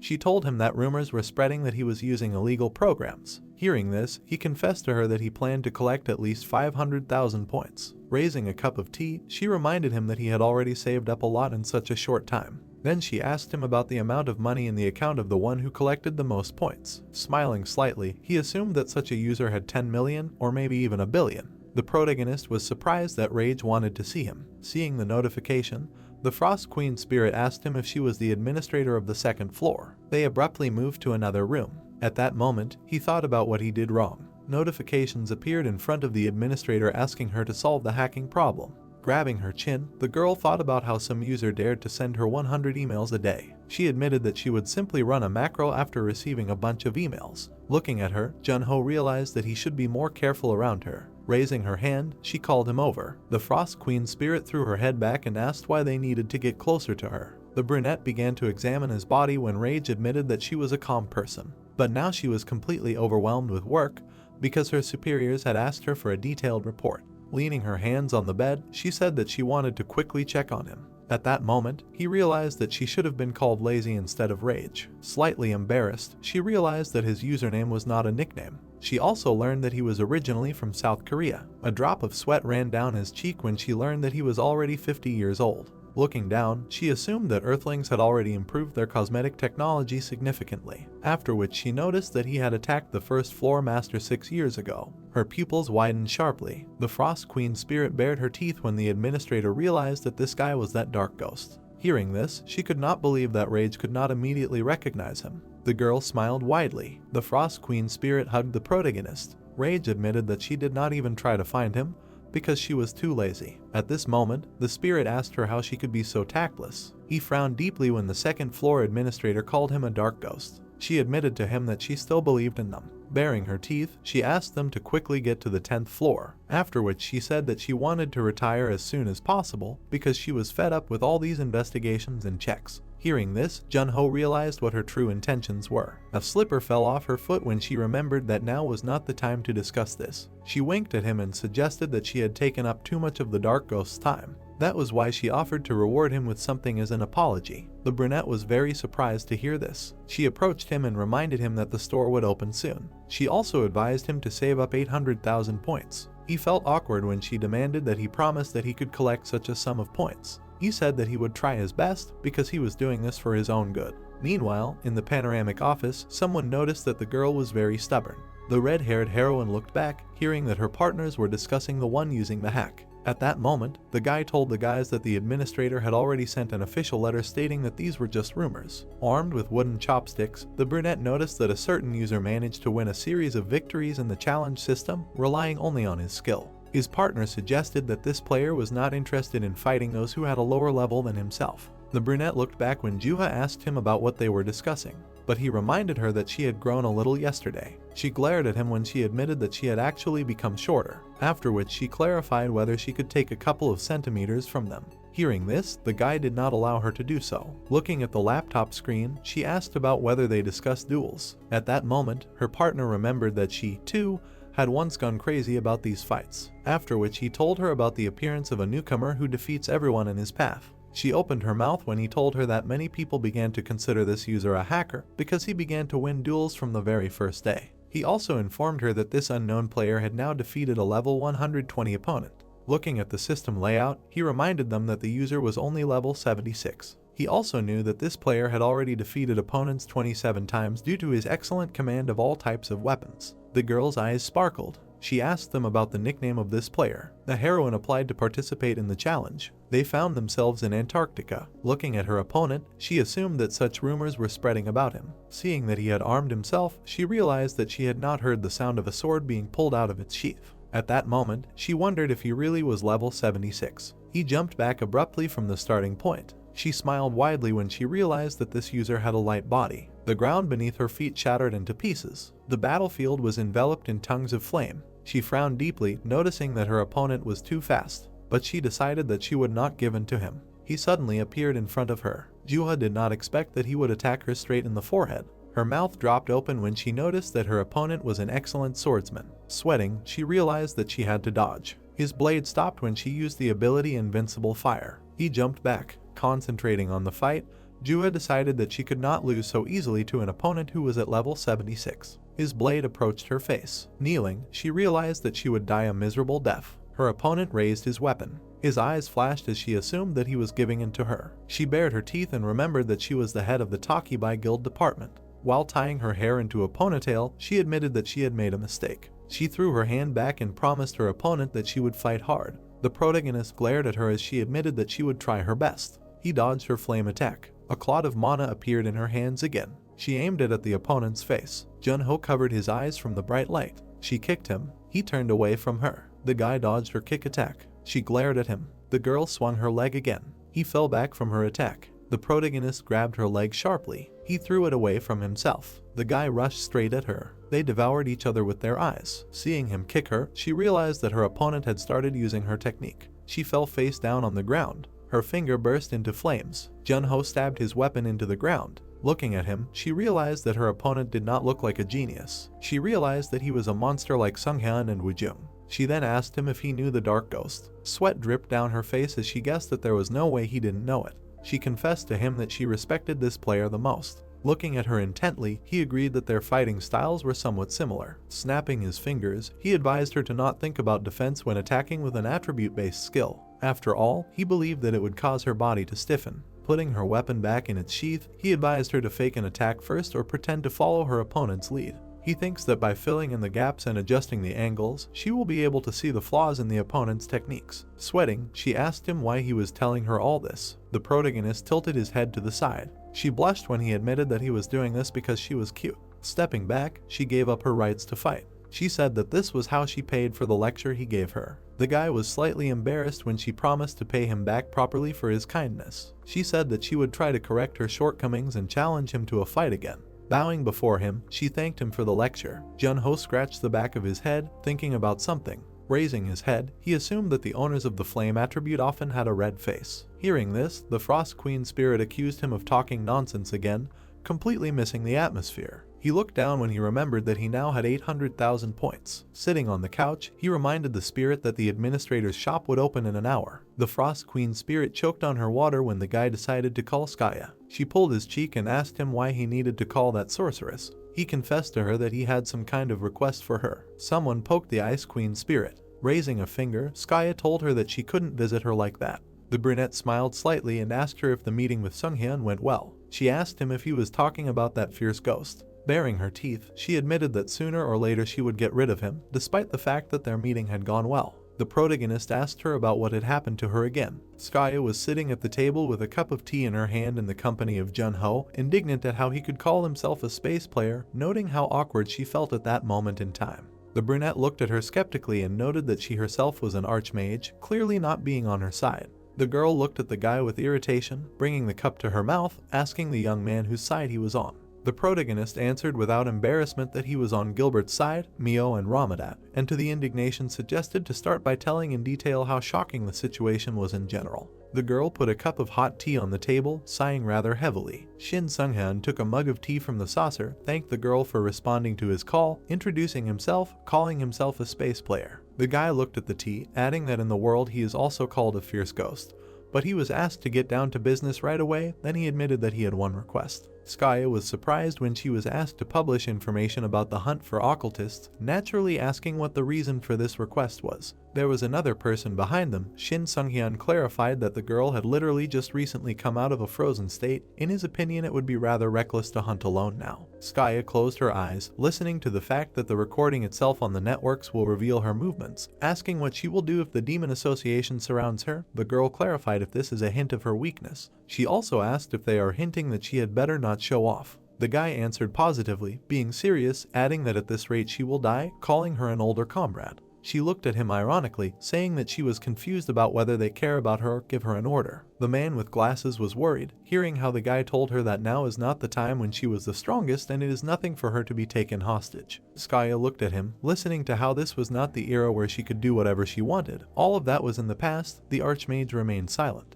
Shin Sunghyun looked at her, saying that there was nothing wrong with being careful and she should definitely be careful. She stood up, saying that she drank the tea with pleasure. The man with glasses sat down at his place, saying goodbye to her. The girl noted that the taste of the tea was not very tasty and left. The man with glasses was scared. How could Shin Sunghyun talk to her like that? After all, she was the one whose exploits were recorded on the pages of textbooks. The guy calmly took the cup, asking what he said wrong. He thought his advice was correct. Then the opponent asked if he had hurt her pride too much, noting that she was of a higher level than him. The girl walked calmly in the cold. The guy thought and made a comparison, by which he realized that she was on the same level as Junho. She bared her teeth angrily. The brunette still assumed that she was on a higher level, because the one who became a hero once will always be a hero. He calmly drank tea, noting that in their time even heroes should be careful. He also asked if the man had passed on his message to Juha. The man clarified whether he was talking about inviting the girl to participate in the next raid, noting that they were currently looking for a suitable time to send the invitation. Sung Hyun put the cup on the table, smiling, declaring that they were in no hurry, assuming that soon there would be a lot of fun.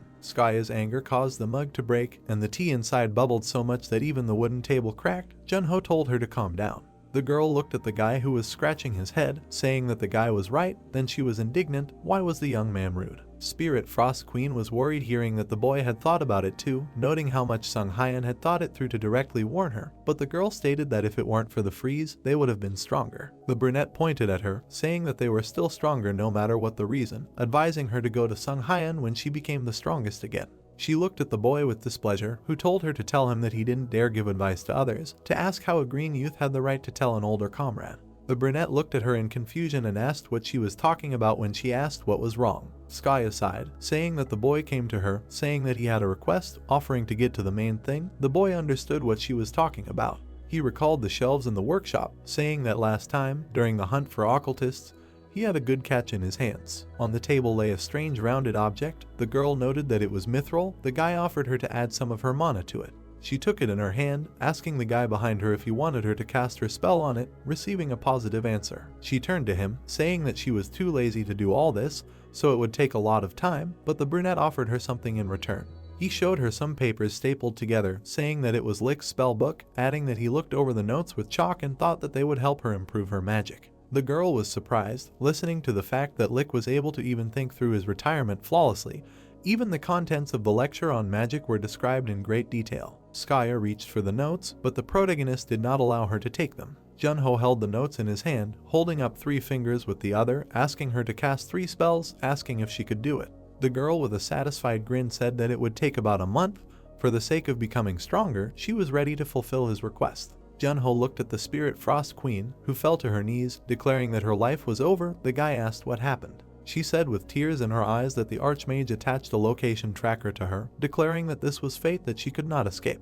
The young man winked at her, saying that if she listened, he would erase it, because it was enough to simply burn the spell with the help of the Guardian of Darkness. She was touched by his words. Junho looked at her in the air, when suddenly they were announced about the opening of the administrator's store. They could request access through the community window, and now the entrance to the store was carried out. They were surprised, because the brunette had not even sent a request yet. Then the spirit realized that this woman was calling them again at her discretion. Suddenly they appeared, looking around the store, where there were many sparkling vials and bottles in the sun, including an hourglass. In front of them was a girl. She asked about glasses. Rage sat with glasses and sheets of paper in her hands, asking if he had collected 800,000, receiving an imaginary positive answer. Everything in this store sparkled. She called it unsurprising, because she had written an official statement, so he had no choice. The guy clarified whether this was the administrator's store. The girl with the Congo earrings explained that each store had different products, because each administrator had her own theme. Anyway, she was the administrator. The guy with the Queen's spirit thoughtfully looked up. The product rating was blocked, so you should make purchases with special care. He looked at her, asking for what reason she asked to collect his 800,000 points. She looked at him with displeasure, asking when she had said such a thing,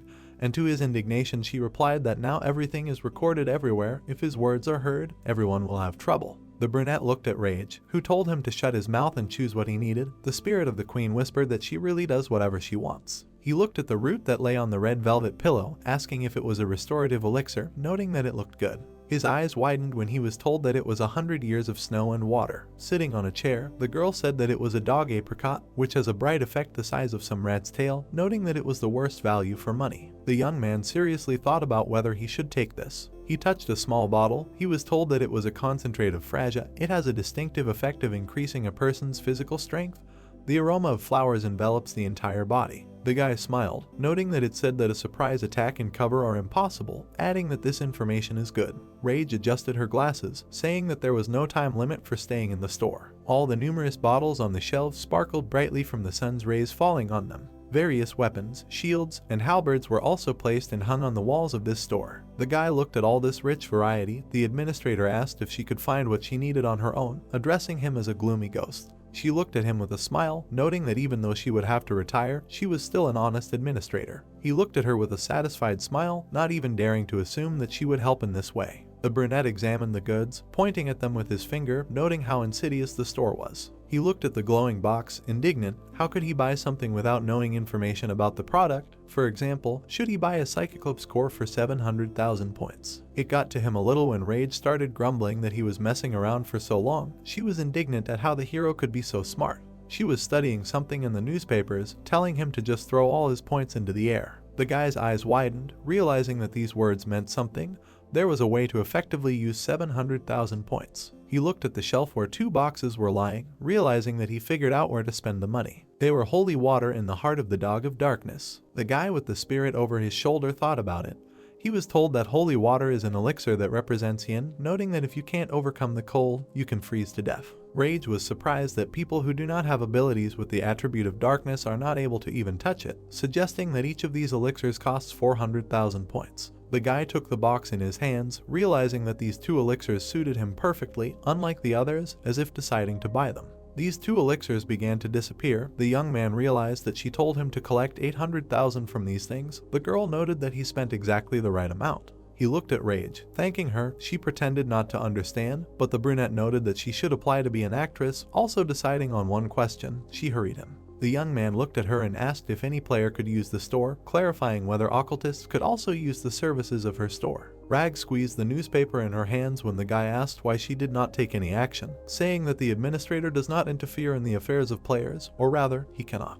He frowned and asked seriously why she couldn't interfere. She hid the newspaper behind her back, raising her finger, saying that it was a rule set by the authorities. The boy looked at her, asking if by authorities she meant the god himself. Rage folded her arms, smiling, declaring that it was time for her to sleep. Asking for forgiveness, she said that she urgently needed to close the store. The boy was carried back. He asked for another second, a few more words, but the receptionist refused. Only 1 box was left on the floor. The boy confirmed that Rage did whatever she wanted, but also noted that at least there was some sense in it. They looked at her. The queen's spirit said that he was too weak to cope with the yin energy now. The boy was surprised that even after freezing his level was not enough. A dark aura appeared around the elixir. The brunette was upset that it would not disappear after some time, noting that he should take the elixir. Junho sat in front of the box. Opening it, the spirit of the queen promised to provide him with protection. He took the heart of the Dog of Darkness in his hands, frowning, preparing to concentrate. The next moment, he absorbed its heart. Suddenly, his eyes abruptly opened, turning black.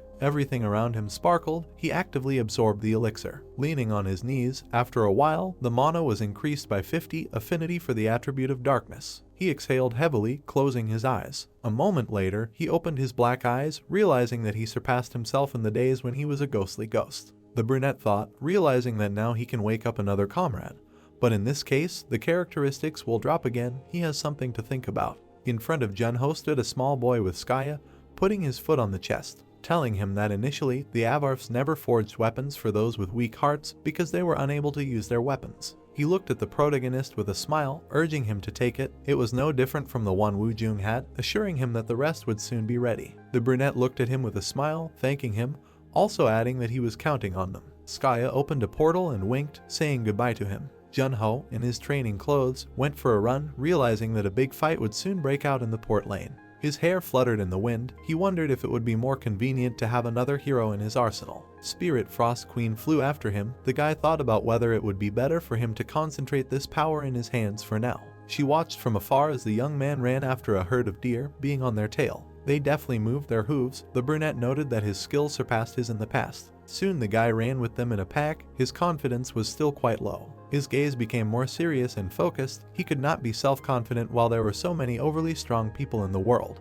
He developed his speed to unprecedented levels and with the help of his power overtook the herd. The lighthouse stood on the edge of a cliff where the sea splashed. This was the port lane where the main character ran with the spirit of the queen. She noticed the stormy waves against the backdrop of the setting sun, stating that this was the sea. The brunette looked at her, asking if she saw the sea for the first time, to which he received a positive answer. Spirit Frost Queen said that she had only seen it from the porthole. The edge of the cliff caught the boy's attention. He thought about it and looked at the nature of the terrain, realizing that this place was ideal for sniping. He paid attention specifically to the edge of the cliff, realizing that if he took a position on it, he would be able to use the horizon line to the maximum. The Spirit Queen looked at him in bewilderment. The boy understood that most likely the occultists would think the same. Jun-ho turned to her, asking which of all those buildings was higher compared to the cliff. She thought for a moment. Then the Frost Queen pointed to the chapel, noting that the tower was slightly higher than the cliff, and the boy decided to take up position there. She looked at him in confusion, asking why he was digging a hole if he said he would take up position on the clock tower. The boy was indeed digging a hole,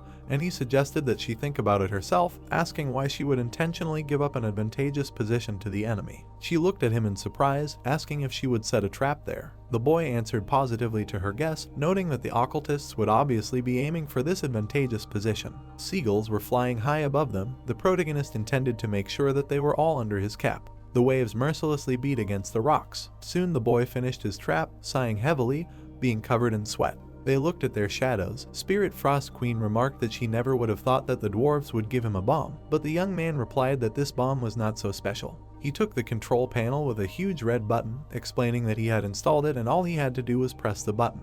He played the Spirit Frost Queen, which scared her, telling him to be careful. The guy suggested to inspect the clock tower and go hunting. He clenched his hands into fists, asking why Deokgu sent a message. The brunette was very surprised to hear that Arthur, Gilbert's son, was in danger. He came to Deokgu, asking what happened to Arthur. The man was shaking, clenching his teeth, claiming that it was all his fault. He asked him if the guy was doing well, doing all sorts of things and dusting. The man grabbed his head, saying that this was not a place where you can do this without any worries, asking if he had ever heard of guardians. The guy stood nearby, asking if he meant the Guardian of Darkness, but the man realized that he still did not know anything. He remembered Arthur as a very small child, saying that the Guardians were his organization that he created upon reaching adulthood. It is true that the name comes from the Guardian of Darkness. Remembering the already adult blonde, the man said that his determination to follow the will of the gloomy ghost. He stood next to his team. The purpose of the organization was to maintain control over the occultists. The brunette clarified whether this guy was doing something like this, and he heard about it for the first time. The man nervously wringed his hands, saying that Arthur asked him not to tell. He did not want to become a burden, so he asked not to tell him anything. Deokgu was sitting on the couch. The brunette said that he had to tell him about it anyway. The spirit flew nearby, looking at the serious guy who scolded the man, asking what he would do if the blonde woke up and found out what happened to his child, but it was his level. The man frowned, saying that it was obvious that he would go out of his way to help this guy, apologizing for it. The brunette frowned, realizing that the blame again lies with me because he was not strong enough. The queen's spirit crossed her arms over her chest, listening to the fact that Arthur was no longer a child because he was about to turn 30. He told how the guy dug up the base of the location of the highest sorcery of the Demon Association 6 months ago when he reached level 113. It is located on that very dusting. The young man was very surprised at how much he had advanced. The man said that he had been pursuing occultists for 3 years, connected with the upper management, providing a report that Arthur sent him today. The guy with the spirit opened the panel. There was something about the sin of gluttony. He frowned, carefully studying the notes that their goal was to communicate regularly with the chef, clarifying whether it meant someone who could absorb abilities. Spirit Frost Queen named Pride, Despair, Anger, Silence, Envy, Laziness, and Gluttony. The brunette asked what it meant. The man folded his fingers, saying that the 7 sins are 7 demon associations, suggesting that Arthur was looking for gluttony among them. The guy crossed his arms over his chest in displeasure, calling the blonde a fearless idiot.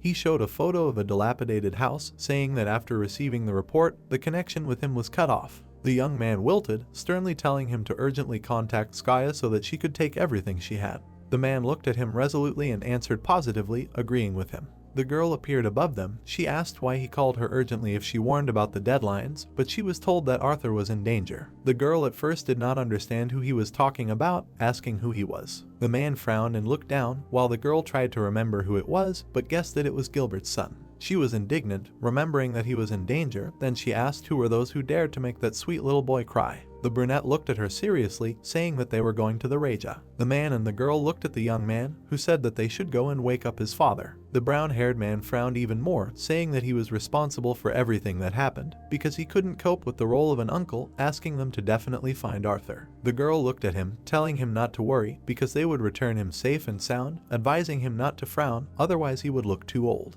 The young man closed his eyes, lowering his head, saying that they were leaving. The guy and the girl came to two ice statues late at night. Skaya looked at the guy, agreeing that they should wake the blonde first, at least because he was his father, but she asked if he was okay, his stats would drop again. The brunette turned away, saying that he didn't care. Fortunately for him, he had recently significantly replenished his mana reserves. He put his hand on the ice, saying that time is of the essence, but he was told that it would take 30 mana to remove the seal forever, and his stats would drop by half, and he would not be able to open another statue for 90 days. The three of them were worried before this. The boy noticed that the penalty had been greatly reduced compared to last time. The boy looked at the statue, turning to Gilbert, telling him to finally wake up. Soon the ice shards scattered to the sides. The blonde stood in his pose with his hand in his pocket, the other holding his hat. The boy frowned, noticing that the curse of intense cold was dissipating. The young man reached for the man who had fallen to the ground, asking if he was okay. Meanwhile, 30 of his mana was destroyed irrevocably. The boy reached for his hat, but the blonde grabbed his hand, not allowing him to touch his hat, telling him so. The brunette smiled. The girl closed her eyes and with relief called it joy that he remained the same as he was. The man himself asked where he was. He adjusted his hat and looked around, asking what a disgusting place he was in. Skaya was indignant because it was her home. Gilbert brushed off the ice shards, standing next to the guy. He asked where the others were, to which he was told that they could not be defrosted yet. When the time comes, the brunette chooses one.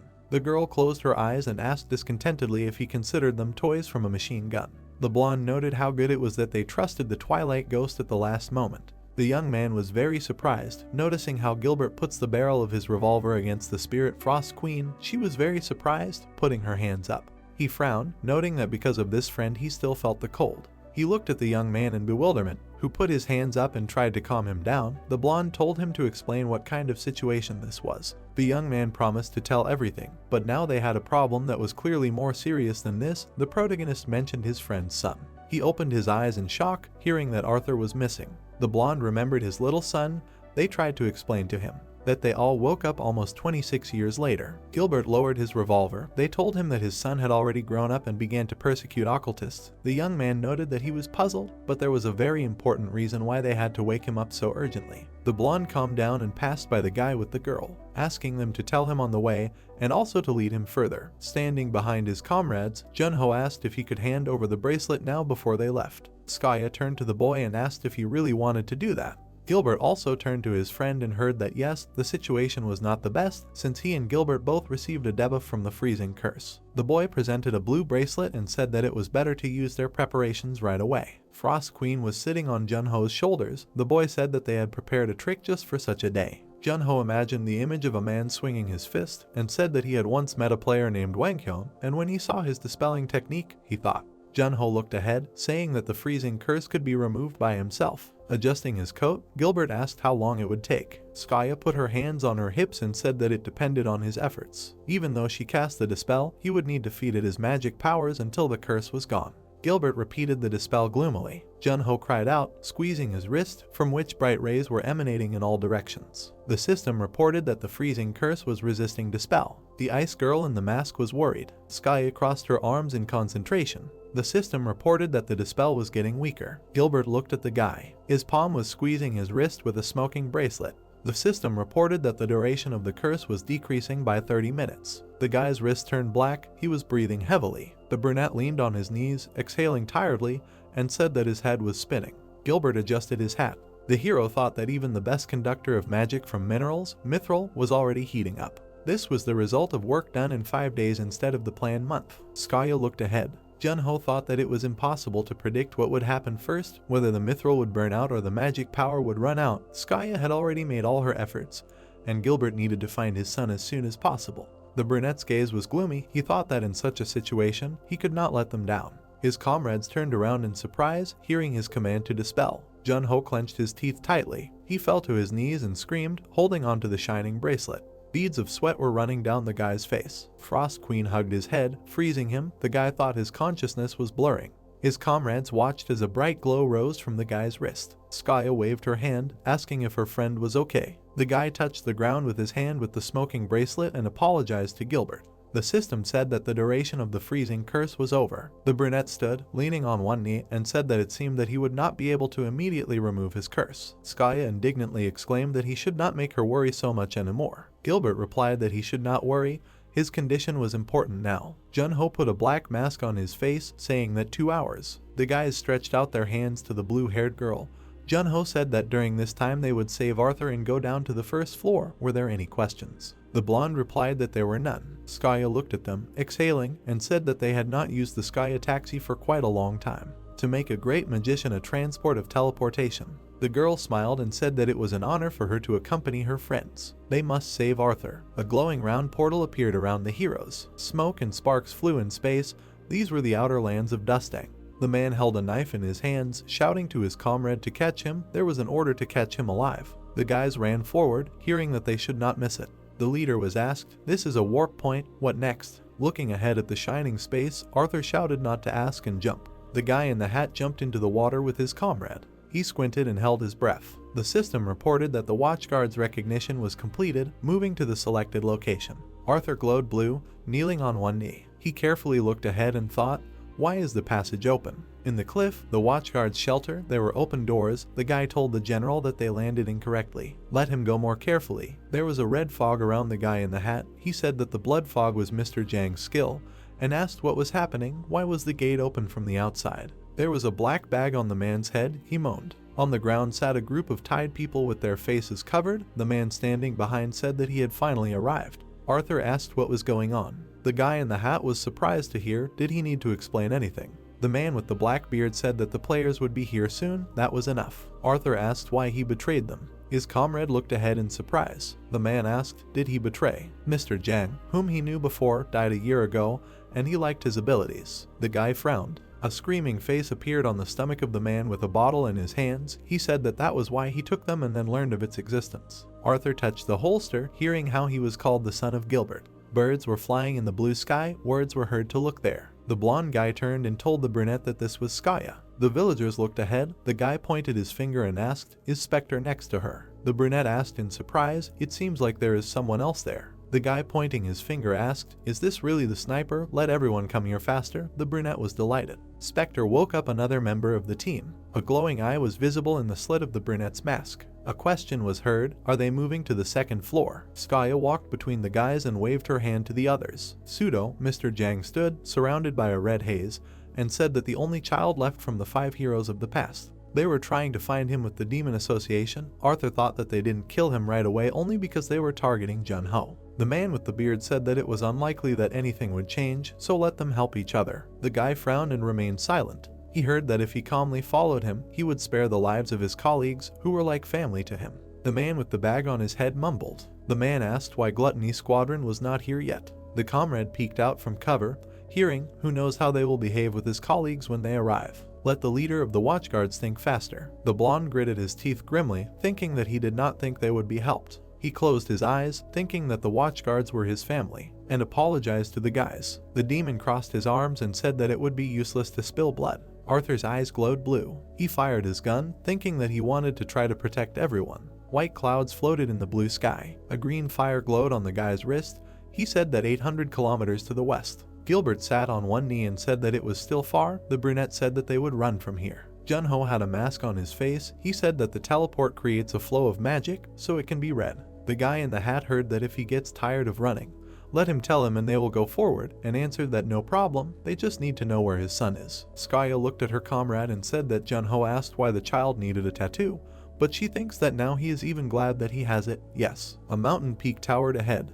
The hero thought that he would never have thought that such difficulties would arise. In 26 years most mechanisms and objects break or fail. Gilbert looked ahead, thinking that maybe it was too much, but if he was even a little late, he didn't even know what would have happened to his son, so the tattoo definitely wouldn't hurt. There were red flashes in the air. The pseudo, Mr. Jang, closed his eyes, saying that he hated children, they were always nothing but trouble. Arthur, bound by red beams of power, was hovering above. The man chuckled, saying that about this ability, didn't he use it better than the one who was supposed to be the master? The blonde barely opened one eye, hearing the order to respond. The man said that if it weren't for the order to take him alive, he would have cut off all his limbs. The guy looked at the group of tied people and thought that everyone was holding on tightly to each other. The man pulled the bound man and the guy to himself and said that Spectre had returned, and the Archmage too. He looked to the side, saying that if he caught them, they would have a double celebration. The fingers gripped the rope tightly, said if they were late. He noticed the guy and cursed. River grabbed all the tied people by the rope and rushed forward to the shining blue window with the ladder, thinking that if he used force, the moving house. A red flash darted. The guy looked gloomily in that direction, thinking that then he could call someone for help.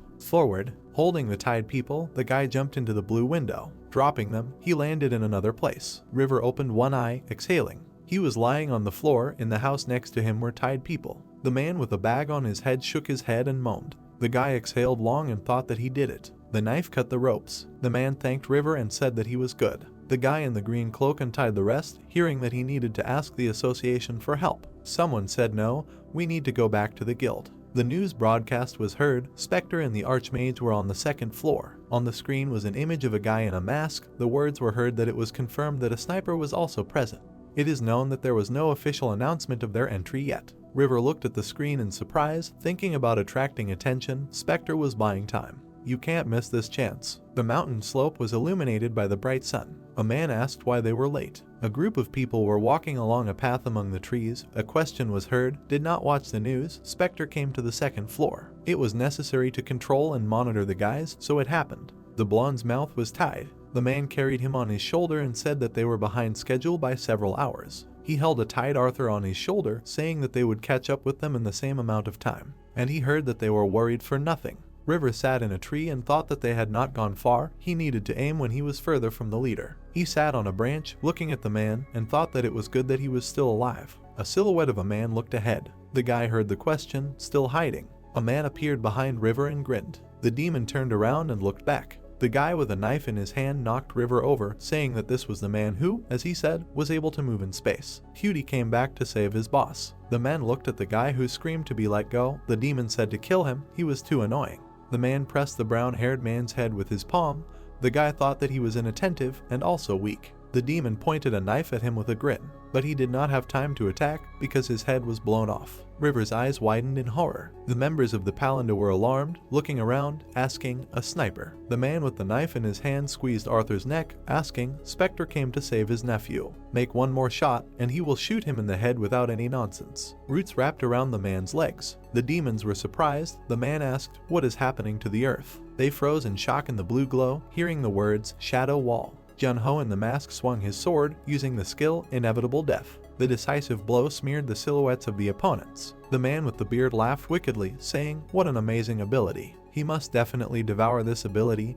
He will cope with it better. The man's gaze became surprised when a round hole appeared in his torso. The man's stricken body was visible in the sight. Gilbert lay on the ground with a rifle and told him not to bark if he cannot bite. Through the round sight, a man was seen squeezing Arthur's neck, saying how amazing Jun-Ho's ability was. Gilbert was aiming his rifle while lying on the ground. He was lying on a hill, and a fast bullet flew forward. They heard the words that he must definitely devour this ability. A shadow spread from the man holding the guy on the ground. The bullet pierced the torso of the man who said he could handle it better. Arthur, wincing, fell to the ground. Silhouettes of people appeared. Jun-Ho said gloomily they decided to touch his nephew. The people were floating in the air, surrounded by a blue glow. The player stood in a determined pose with glowing eyes and said that they were completely fearless. Arthur looked at him. One of his eyes did not open due to a bruise. He was surprised to recognize the guy. The man's hands were tied behind his back. Words were heard that in their day, children do not know anything at all. And if so, they will have to learn until they learn. River ran to the leader who was trying to become, asking even Skaya. The blue-haired girl winked with a smile and said that Arthur recognized her as soon as he saw her. Of course, they write about her in all the media.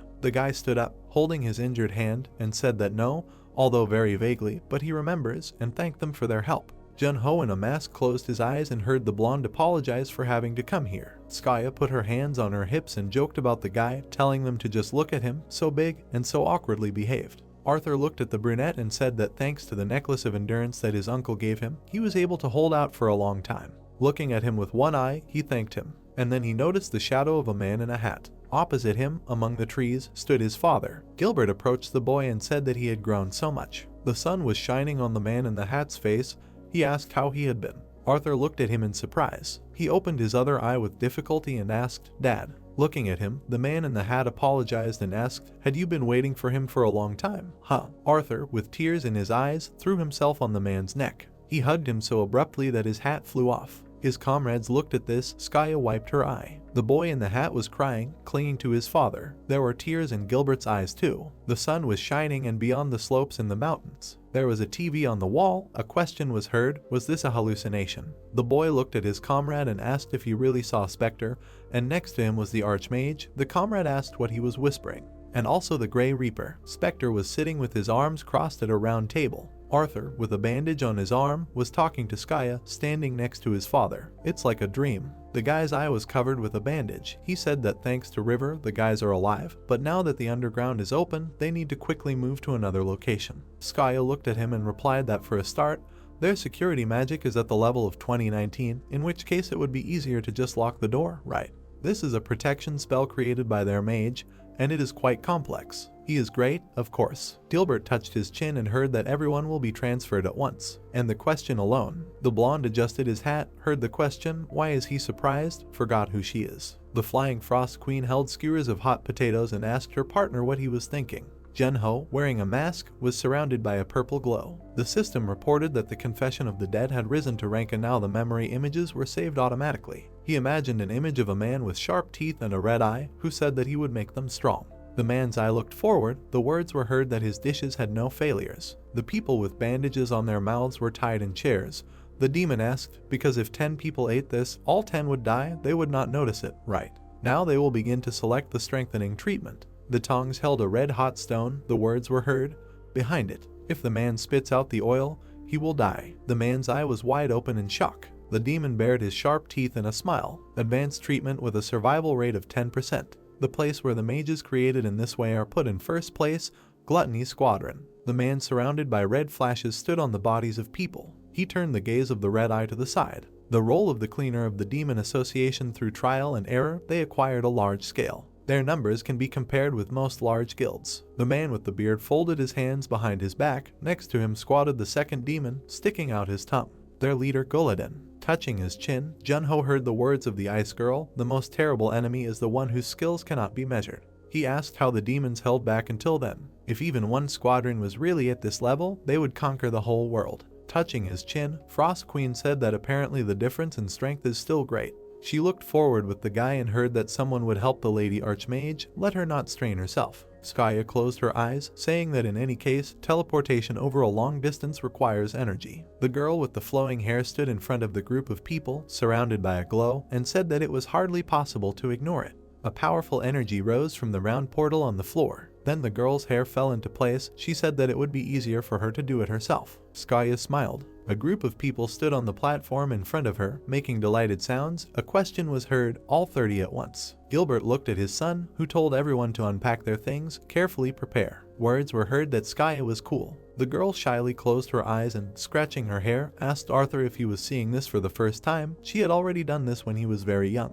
The guy in the hat thanked his aunt and uncle again and said that he never thought he would see his father. He could hope for it, but he never imagined that this day would come. Junho put his arm around the guy's shoulders, saying that yes, it was a big day. He was glad to see him as his favorite nephew and wanted to talk to him as the leader of the watchguards. Junho stood in the room with the red sofa and heard the words that he could take off his mask. He told the guy that he still couldn't trust all of his subordinates. Arthur, with the bandage on his arm, said that his subordinates could definitely be trusted. He didn't think his uncle needed to worry about that. The guy in the black mask said that he was worried about the skill. In his opinion, what level are the watchguards? The guy touched the bottle with his finger, saying that many of them were ordinary civilians, and 9 fighters, including him. Out of all of them, he had the best skill. Turning around, Arthur asked if his uncle wanted a drink. Looking at the guy with the bottle, Junho said that he wanted to train the watchguards, including him. The brunette in the mask said that he needed allies he could trust. The guy with the eye patch remained silent. He held the bottle in his hands, asking if the big 6 weren't suitable for this role. He heard that they were officially cooperating with Spectre now. The hero replied that they wanted to use him for political purposes, but they might turn back in a dangerous situation. The guy in the orange hat said that of course, learning from the hero was a great and rare opportunity, but they needed time to recover. He put down the open bottle, saying that they had lost too much blood in dusting. Frost Queen hovered next to the brunette.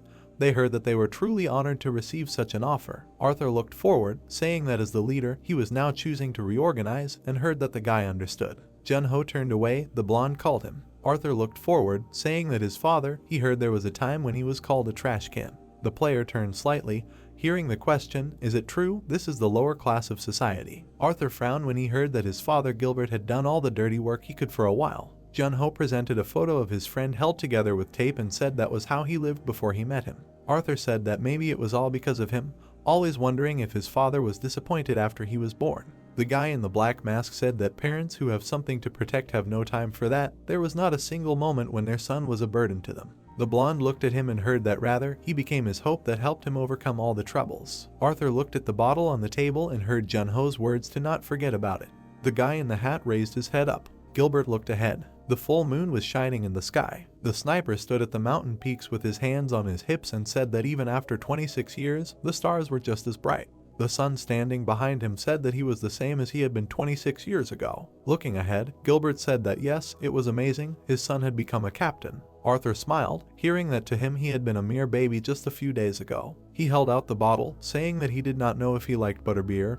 He had not found anything about its taste in his notes. Turning, Gilbert asked, did he drink too? He looked at his son and, hearing that he was already an adult, besides, he wanted a drink, never to see him again. Arthur sat on the ground, smiling, and said that it was just one of the wishes on his imaginary list, so would he drink or not? Gilbert adjusted his hat and said that when it came to alcohol, he liked everything. Under the moon, words were heard for him not to drink too much. Father and son sat on the ground, heard after waking up. He had a hard time. The man objected that it was the son who had a hard time. Don't worry, he's here now, so there's no need to worry about it anymore. The boy sitting on the ground next to his father said he had something to tell him. Arthur looked ahead, saying that he had decided to learn from Jun-ho, and so did all his boys. Gilbert looked at his son in surprise and asked why he needed it. The full moon was shining in the sky and he heard the words, isn't this a great opportunity? Arthur said that he didn't want to sit back, but wanted to study hard to become stronger for his father and uncle. Gilbert looked at him, hearing that because Spectre could use at least one ally. He imagined the image of his little smiling son. Arthur, now an adult, asked with a smile, would his father agree? Gilbert looked at his son. He thought that he still couldn't get used to it when he became so old. The blonde closed his eyes and told him to do as he knew and took this. The boy held a small brown notebook in his hands and asked what it was. The man in the hat replied that it was his diary. He kept it from time to show his children when they grew up. Looking at his son, Gilbert said that there was one advantage to being frozen. Now he could fill out this diary with him. Arthur smiled, hearing that if he thought about it, his gaming career would be delayed now. The guy replied that something like that. The moon was hovering among the clouds. A question was heard, how did he live? Gillidan sat on a red throne with sharp horns and asked, destroyed. The man opposite said that based on the information provided by Omniscia, this was the work of Spectre and the Archmage. The man with a bandage on his face heard an order to contact Fusion and asked, are they really that desperate? The man with a small beard replied that yes, if they do not prove their worth, they can be expelled at any time. The man with a bandage on his face heard that such is the association of demons, let him pass it on. The man in the black jacket stood up resolutely, saying that he would personally participate in the operation. There were people lying on the ground in the fog. Arthur was lying in front of Jun-ho, who said that they had finished their physical training. The Frost Queen in the red cap was hovering nearby. The brunette said that when they felt on the verge of death, it meant cultivating themselves to know how to become strong. Arthur, who was blushing, was breathing heavily, hearing that they needed to have a little talent, luck, and sweat and blood. Jun-ho, who was wearing a mask, said that regardless of whether they were a fighter or not. The tired guys heard that since they were all on the second floor, they were already skilled enough, now they needed to develop their individual abilities. Arthur, who was blushing and tired, looked ahead. Jun-ho folded his hands behind his back and said that they would now take turns fighting him. If he wanted to prove himself, he should go first. The ceiling fan was spinning. Frost Queen's words were heard addressed to her partner. Will he continue to undergo normal physical training? Jun-ho opened the information window and said that no, the real training will start from tomorrow. To begin with, he will only show them the basics. There were oranges and a cup with a teapot on the table. Frost Queen asked if this will really help them become stronger. The brunette sat in a chair in front of the information window and heard the words of the spirit, who was holding a cup in her hands, that before fighting the demons in Port Lane, he himself should undergo training again. The spirit of the ice girl in the red cap said that even if he himself is now in the position of a mentor, it is also worth looking back sometimes. With a small finger, she touched the brunette's nose and asked, or is he going to leave his freezing ability undeveloped forever? The ice girl crossed her arms and told Junho to prepare his freezing for the distributing heat of the 3rd floor. If he trains beforehand, all the demons' eyes will be on him. There was a mask on the table. Junho thought she was right, he had to grow up too. Arthur, with his arm bandaged, held a gun in his hands and asked if he could take it. A black bat appeared in the brunette's hand. He said that he could use whatever he wanted. Beads of sweat were running down the guy's face. Junho turned around when the blonde attacked from behind. He squinted, holding a gun in his hands. The player blocked the shot with the bat. He extended his palm forward. Arthur frowned and cursed. The squad members looked at this in amazement. The guy's palm lit up with an orange glow, and sharp daggers flew from it. He decided that he would have to use the ability. Ahead, in the darkness, the silhouettes of wolves flickered. Junho resolutely extended his hand forward. The blonde in the hat looked at this in amazement, thinking, really? A masked guy was rushing towards him. Junho attacked the guy with a red sword. A group of people looked on in amazement. Arthur thought, is there such a big difference in their skills? The player in the black mask said that his eyes have become better. The guy in the hat frowned. A group of guys watched this. A question was heard from among the towering mountains, well, do you give up? And a decisive refusal. There was liquid in the IV container. A question was heard, is he not overdoing it right after waking up? The IV was attached to the palm of his hand. A question was heard, anyway, how is he? How did he feel when he saw how his son grew up? Gilbert lay on the hospital bed and told the girl that he was very similar to him. Skaya looked at her friend and heard that there was very little of his mother left in him. The blonde looked down, saying that he was confused, feeling both guilty and relieved because he was not too late. The girl sat on the bed and said that it was true that enough time had passed for both the body and mind to change, but it was not too late. The blonde scratched his head and asked what she meant. Skaya replied that he did not understand anything. Junho entered the room and, taking off his mask, told the man that Arthur had gone to a closed training session. The blonde looked at the guy frozen in the doorway and asked who gave him permission, but his friend replied that he had no reason to stop him, and asked what was the matter, was he not allowed to train? Gilbert frowned and replied that he meant that this boy imitated him in many ways. I am sure that for his sake he would even go against those who would be much stronger. Junho looked at his friend and emphasized that for their sake. Skaya looked ahead in surprise, hearing that the 3rd returning hero was Gilbert. In connection with his return, police were gathering from all over the world. The guild had prepared a press conference. The blue-haired girl looked at the TV screen, which showed a gray-haired man walking in front of another, and asked, is this old man still alive? She heard that he was Mio's father. How could she say that? Covering her eye, Skaya replied that she didn't like him anyway, and the other guys didn't either. A question was heard from the TV asking the reporter who he thought would be next, and the answer was that it was hard to guess, but the most likely candidate was Mio. Junho smiled, saying that they were funny guys. Was there any confirmation of the return of his other member of the 5 heroes? Gilbert brought the bottle to his mouth, saying that this is what journalism is all about, achieving success with just a little bit of information up your sleeve. He heard that there are things that don't change even with time. The blonde took a sip from the bottle and asked why nothing was pouring. Skaya took the bottle from him with a smile and said that he should focus on recovery, no alcohol until the next mission. The blonde asked with displeasure what she was doing. He was not a child. Looking at him, the girl with blue hair answered that there was a month left until the Port Lane operation. Gilbert reached out with a trembling hand to the bottle that the brunette was holding, saying that for now they will not rush, let him recover and level up. Gilbert gritted his teeth in displeasure, hearing that they all should become stronger. He asked, should he not drink for a month now? A black cliff towered in the night sky. The man frowned and cursed in his mind. The guy said that it was annoying. Junho sat on the body of the beaten man in front of the man who was shaking, resting his forehead on the floor in front of him and asked, is he making him do the same thing again like last time? The man apologized and said it was his fault for not training the newbies properly. The brunette told him to get up. The bald man fell to the floor, thanked him when he heard that he should take care of the children accordingly in the future. Junho leaned his hand on his knee and said that if he heard any more bad news, this building would explode. The bald man replied that he would lower the percentage and live with dignity. The bald man with a beard gritted his teeth in anger, wondering why he suddenly showed up after a long silence and caused such a commotion.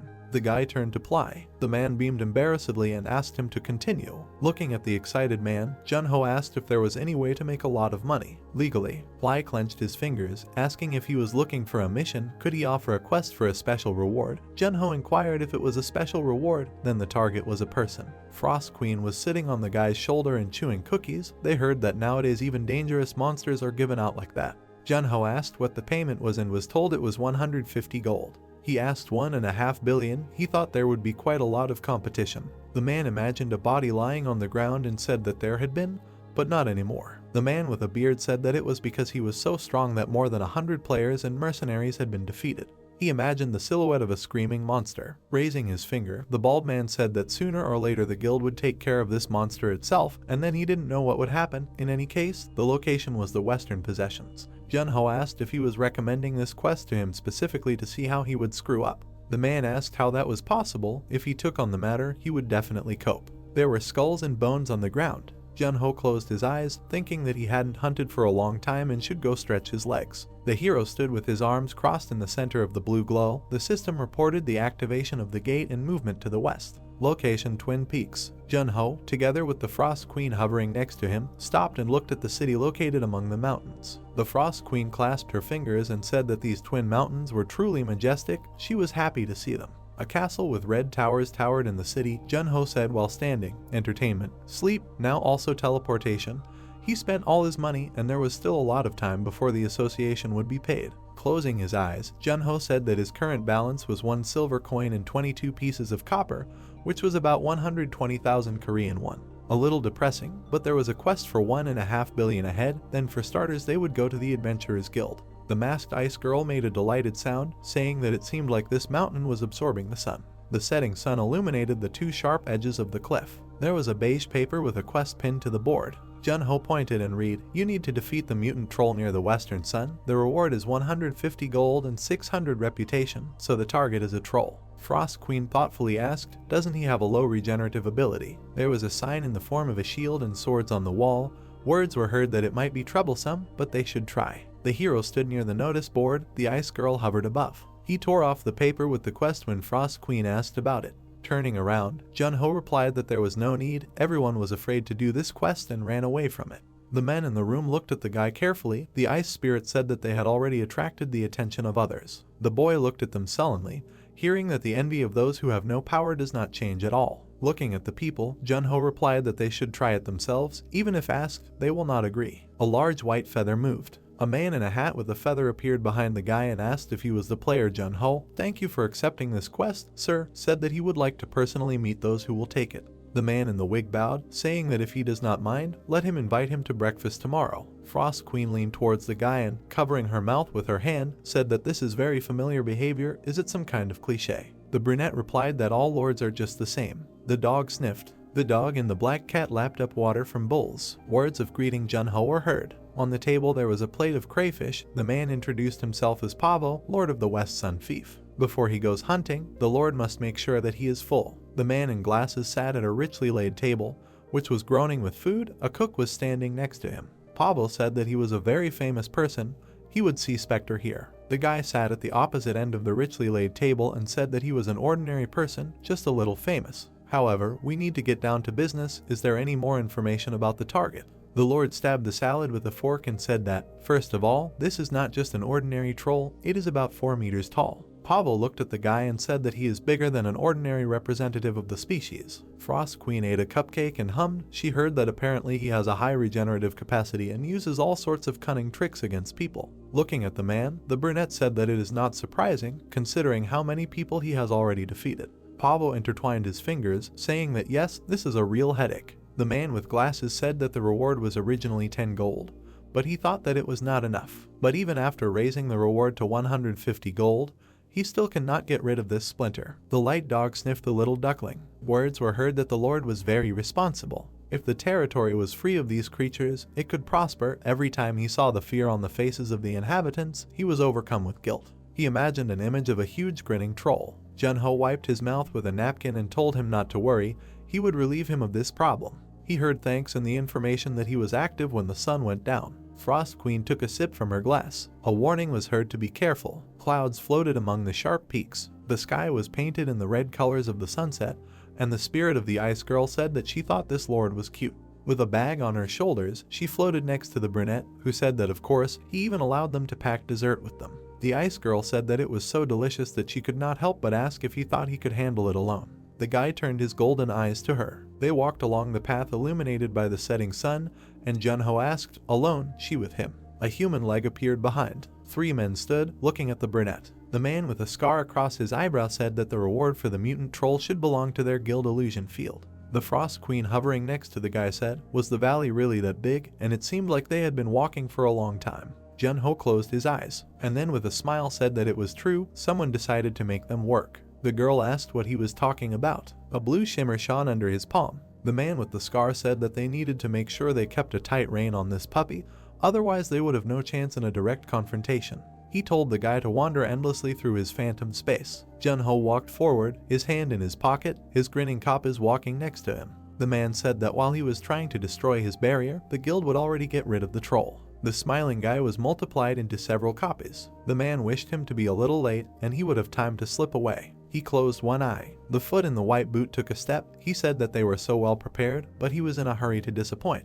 Junho stamped his foot, throwing his copies everywhere, and said that he did not have time for this. People flew away, surrounded by a red glow. A huge red troll fiercely waved his fists. A man in a long cloak stood with a sword. The man held the sword. The troll, grinning, looked at him. The troll's hand squeezed the neck of the guy, who asked if the master was okay. The man in the cloak rushed to attack, screaming rubbed monster. With a sharp blow of the sword, he cut off the troll's hand, which was squeezing the guy. The man asked when Finn will arrive. The guy was pointing his gun, clenching his teeth. The monster's body was illuminated by many yellow flashes. Blood splashed. The guy with the gun answered the man that he didn't know. If they knew it would happen, they would fight together. The man with the scar said that it wasn't such a big problem, but he had wasted his strength. And he noticed that the troll was regenerating again. Drops of blood poured onto the ground. The man cursed, saying that his regeneration speed was not the same as that of ordinary trolls. The guy looked up at the shadow blocking him. The huge, growling troll had many grinning mouths. A request was heard for the vice master to leave with them immediately. He looked at his comrade in surprise and asked what he was saying, to which he received an answer that now was not the time to argue.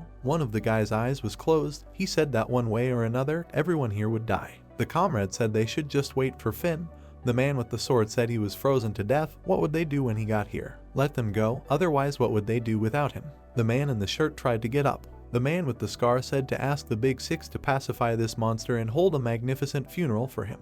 The boy called out to the master with displeasure. The leader turned away from him and told him to shut up and go. The participant pursed his lips piteously. The leader swung his sword, shouting that he would hold him off as long as he had the strength. The troll growled. He swung his huge hand, knocking the man down. The man fell to the ground. The huge monster, grinning, walked towards him. It frowned and growled. The boy turned around and said that it seemed like everyone was gone. Turning to the monster, he said that now only they remained. A hand reached out to him as he asked if his life was worth living. He heard the question, is he Odishik, the leader of Blue? The man turned around and heard that they were sorry. Junho looked at the man and asked, was he the one who told them to stop him from coming here? Did he rent this hunting ground? The man looked at Junho in surprise and asked, did he go through his guys? The guild members looked at him awkwardly, lowering their heads. Junho asked the ice girl if she could feel it. The ice princess hovering nearby said that she could smell a terrible stench. This troll had definitely absorbed magic. The monster's body was illuminated in red. Junho put his hand on Dishik's head and said, sit here so you don't get thrown away. The monster opened its mouth with a growl. Lightning began to spread around the guy. He said that he was starting. A blue suit with a cloak materialized on his body. He heard a warning to be careful because he regenerates much faster than normal trolls. The monster stretched out his hands to the guy. The blade was surrounded by lightning. A scream was heard that at normal speed, they would not interfere with it. Bright beams of blows cut off the monster's arms. The troll screamed, struck by a bright blue blow. Junho, who was attacking the screaming troll, noticed how noisy it was. Holding the sword, the player flew past the troll. Shining golden eyes, he told him to just watch. The monster's eye glowed red. The red eyes widened in shock. A small hooded creature named Roland held food in his hand and heard that he must remember that he should not remove the hood in front of people. There was a plate of food and a glass on the table. He heard no matter what happens, understand. Roland chewed. Hearing that he would be provided with food, he must not attack people and eat them too. The man gave the creature a fork and asked him to promise. Pavo in a cloak asked the knight if he could teach Roland fencing, to which he received the answer that if such were the orders, Then of course, the creature was eating meat from a fork.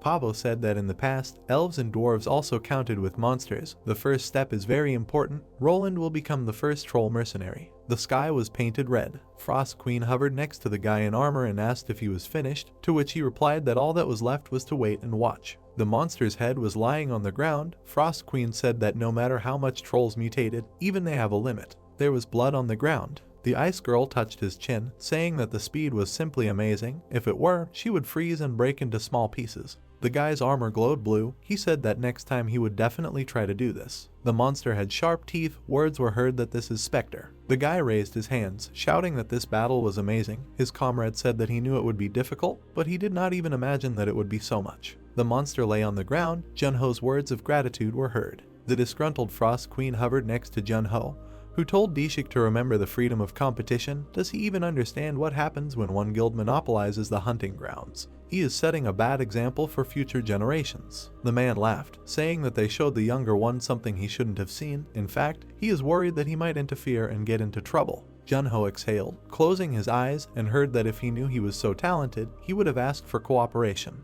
Hearing that this was all, the guy in the cloak bowed and said that they would take care of this place so he could safely inspect the troll's cave. The guy looked at the bowing master and asked if he was being too servile. The man replied that if he was going to stop, he should have done it properly, and now he had to go through this. It was a full moon. Words were heard that in any case, he was their savior. The man looked back. The brunette said that before going down, they should see if they can save anything from the corpse. There was nothing on the ground. Words were heard. What corpse? Where did it go? A troll with a sword in his hands attacked the man from behind, while he asked, why did he die here? The man with the scar turned around in shock. The huge troll attacked, but the player managed to intercept his blow. The red monster bared his teeth. Junho next to the floating ice girl said that he ate the spirit stone. He would not have died so easily. The huge enraged monster was clutching a sword in his hands. Junho in armor held his in his hands with a smile, saying that this was a good pose to strike. The monster's body was tormented by yellow flashes from the guy's blows. The brunette thought intently that he was not swinging it randomly. The monster's eyes were glowing red. There were bright flashes everywhere from the blows. The monster looked forward in shock. Blue and red flashes clashed in a blow. Junho thought that he was using the art of fencing. The troll and the player crossed their swords. Power spread everywhere from their blows. A bright yellow flash flared. Junho clenched his teeth with zeal. The blades of the swords collided. Blue and red sparks emitted from the blows. The red sword moved as fast as the blue one. A red glow flashed past the brunette's face. Frost Queen looked in surprise. The monster bared its toothy mouth. Junho thought that it was a good sword. The silhouette of the brunette was reflected among the cracks. The hero thought that at least he was sure that the sword. The guy stretched out his hand forward, touching his temple. Blue rays emanated from it. Junho thought that the sword had nothing to do with the power of the spirit to me. Surrounded by lightning, the hero hovered behind the monster. The troll turned. Junho's eye glowed yellow. The player in the fluttering cloak sent bright blue flashes forward, hitting the monster with the words Memento Mori. Junho frowned. Blood dripped from the monster's mouth. The troll with a sword in his hand froze, bound by ice. His head was frozen. With a swift movement, Junho broke the ice body of the monster. The crown of the tree was darkening. Frost Queen flew to the guy in admiration, saying that it was the same. Joyfully pointing her fingers, the ice girl exclaimed that he finally started using ice abilities in different ways. Well done, she likes it. The guys looked ahead in amazement. On the ground lay the broken body of an ice-frozen troll. The head was a piece of ice. A shadow from the guy's palm appeared above it.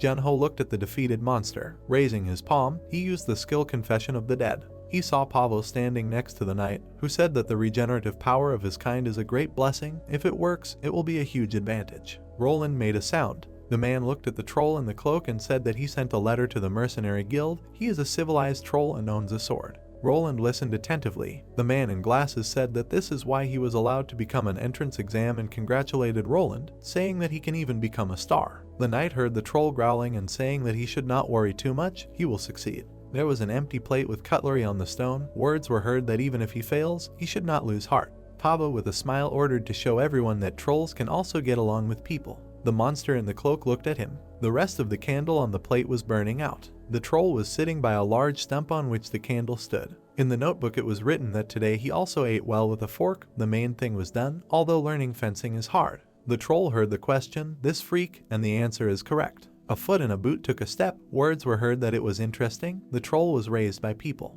Roland turned and looked at the two. The man said that he even knew how to use a sword. Have you ever heard of such a thing? The girl with pink hair gathered in 2 buns, smiling, said no, but it would be a good example. But first he was interested in learning about his abilities, right? Junho's eyes glowed golden. He thought that it was like last time. The sword bounced off the ground. There was blood on the troll's head. A question was heard, is that all? The man crossed his arms, saying that this was a monster imitating a human. The girl sat on his body, saying what kind of troll was this, who had no strength. On the demon's palm lay a small red stone. He said that he restrained his cruelty with the help of this. He handed the troll the red stone, saying that this way they would reveal his wild nature. The demon man inserted the stone with a swift movement. The monster's eyes widened and turned red. He heard that he had to kill as many as possible, eat as many as possible, otherwise they would come back again. And if he couldn't kill, they would do it together into him as much as he couldn't. The troll growled, surrounded by a red glow. The demon said that right before his eyes, funny, right? The warriors were amazed and fell. If he wanted to get along with people, they would tell whoever needed to, and they would all go for his soul. The troll's shadow fell to the ground, on which lay the bodies of people. The monster's eyes glowed red. He heard that they were food. The man looked forward in fear. The demon said that the troll should not be surprised if he liked it a lot. The monster bared his sharp teeth. His eye glowed red. Sharp spikes appeared on the troll's back. The demon said that trolls are usually just such animals. The bodies of people fell to the ground. The troll bared his teeth, remembering Pavo's words that no matter what happened, he should never eat people. He remembered the man in glasses asking him to promise. His fingers were fingering the shards of a broken plate. He remembered the words to promise to show everyone. The troll sat with cutlery near the broken plate, remembering the words that trolls can also get along with people. Junho stood with the ice princess by the stone on which the shards of a white plate lay. There was a group of people standing behind them, and the man asked if there was anyone. He thought that at least the bones would remain. He didn't expect the cave to be ordinary. The little ice girl asked her partner. They weren't late, were they? The guy looked down and said he wasn't sure. Dishik turned around. Looking into the depths of the cave, he called out to take a look. There was a group of people sitting at the bottom of the pit. The guy asked in surprise, "What are people?" The 3 men looked at them in surprise. The exhausted, tired men sat in a pit and heard a cry that they had not been eaten. Under the blue sky stood a small house with a red roof. A question was heard. The key to the Rickford Bank, why was he giving it to him? The brunette took a sip from a white cup and heard that it was his gratitude, to which he replied that he had already received 150 gold. Frost Queen sat on the windowsill and heard that this was just a reward indicated in the documents. And this was his personal gratitude. He could open the safe in his name. Junho, with a cup in his hand, looked at his interlocutor and asked what was in it, to which he received a counter question. Had he ever heard of the tear of the sun? The brunette replied that he had not, and asked what it was. The man held a cup with 2 teas in his hands and said that he had a warm heart. Pavo sat in a chair and said that therefore he believed that the player Junho would use it well. The brunette with a cup in his hand said that he had collected his thoughts. The interlocutor remained silent. He said that at first he did not understand it. Pavo remembered the little troll who turned around, looked at him, and said that Roland was very kind. Of course he was a troll monster. The guy with glasses looked at him.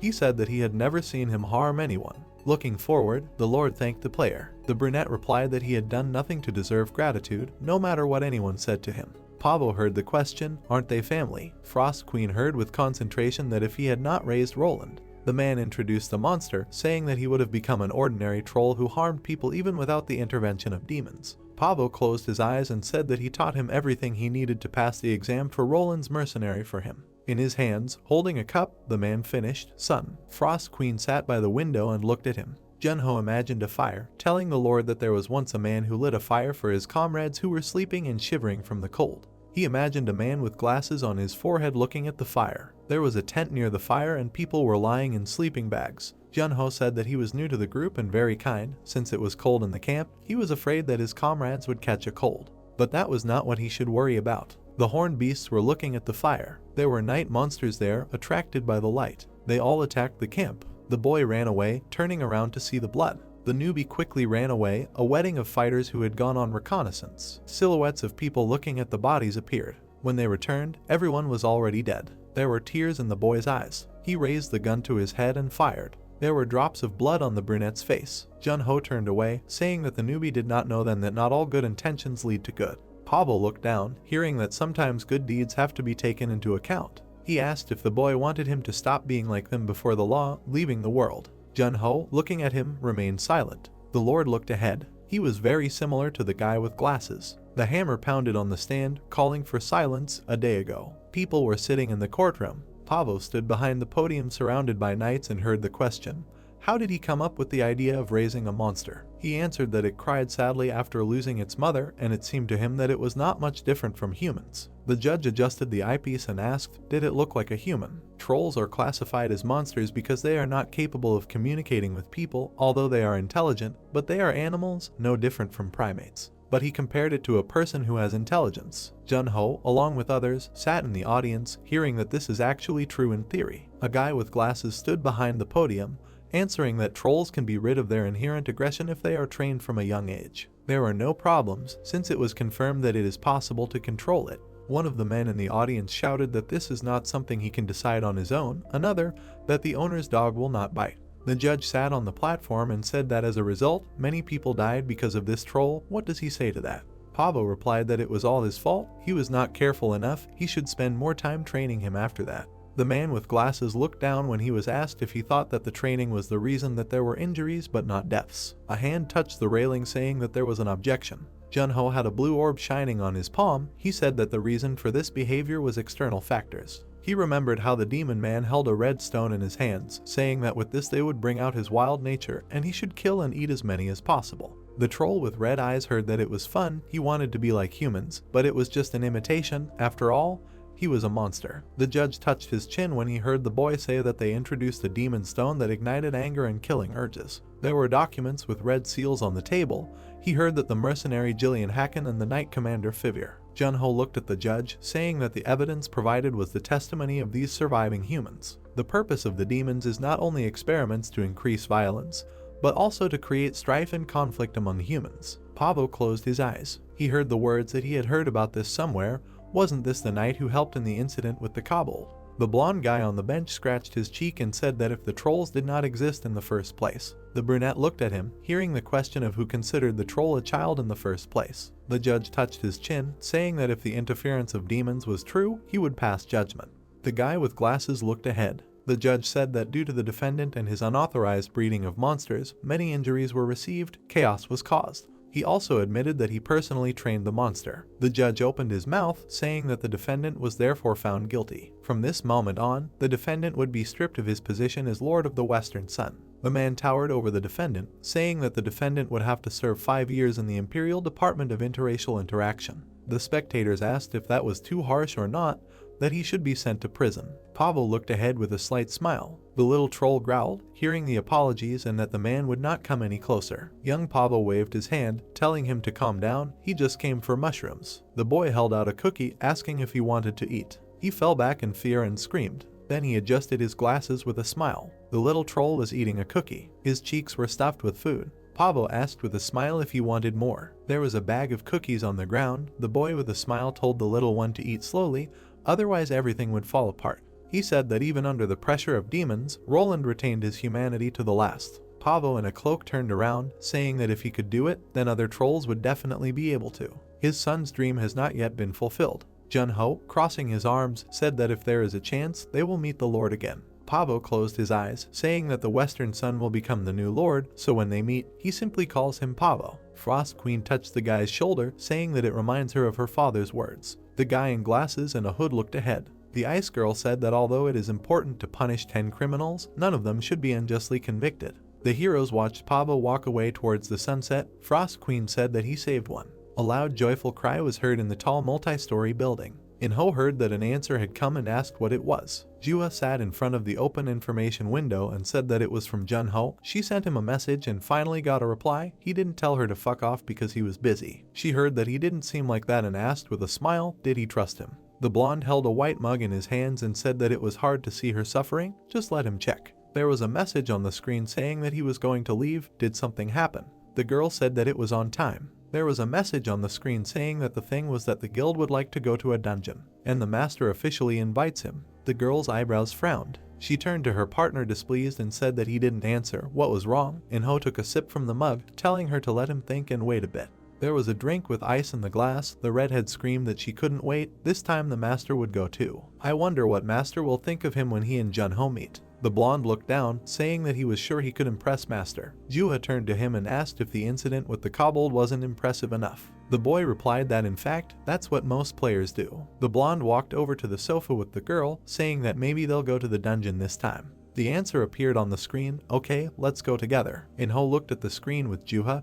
He said that this time they'll find out if he's a loser or not. In the capital of the empire, Rayark, there was a white castle with crosses on the roof. Jun-ho stood in the room, hearing the words about Pavo's safe. He chuckled as he looked ahead. There was a black chest of drawers on a stand in the room. The brunette looked at it and said that the safe was in the safe. He expected there to be many items, considering it was a noble's vault. The Frost Queen standing behind said that the only thing they should get is the Tear of the Sun. Jun-ho held a small golden key in his hands, saying that he wondered if his situation was worse than it seemed or if he was just being modest. The ice girl crossed her arms, telling him to hurry up. Maybe it just meant the tear was valuable, since it was the only one being kept here so carefully. On the shelf of the safe was a glass bottle with a red potion. The heroes looked at it in surprise. The brunette asked, and the ice girl told him to check the information. The guy raised the bottle with his fingers in front of the little ice girl's face. The system said that it was a Tear of the Sun, a unique one. A liquid containing the energy of the sun, it gives the user powerful yang energy. The Frost Queen said that it was a high-class potion, however, because it has strong yin energy, darkness, and frost, it can also be poisonous. Jun-ho stood with his back to the image of Spectre. He said that faithful, not everyone can use such a potion.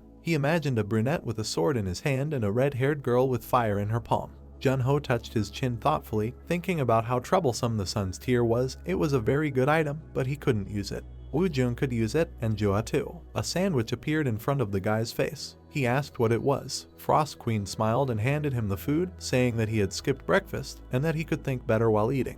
She shoved the sandwich into the guy's mouth. Jun-ho sat on the edge of the fountain and asked the ice girl if she had made it herself. Frost Queen crossed her arms and said that she had personally bought it. Was it not tasty? She remembered standing in a black cloak and asking for fresh vegetables and salad. The woman in the apron laughed and said that she had very beautiful eyes, and when she answered that she was also beautiful, she asked if she wanted more snacks as a gift, and the girl did not refuse. Jun-ho chewed on the sandwich, saying that it might be because she ate a lot of spirit stones, but Frost Queen asked what changed it. The girl in the ice mask heard that she seemed to have grown taller, and this taste is not bad. Frost Queen beamed sheepishly. She put her hands on her hips and laughed and said that she was simply incredible.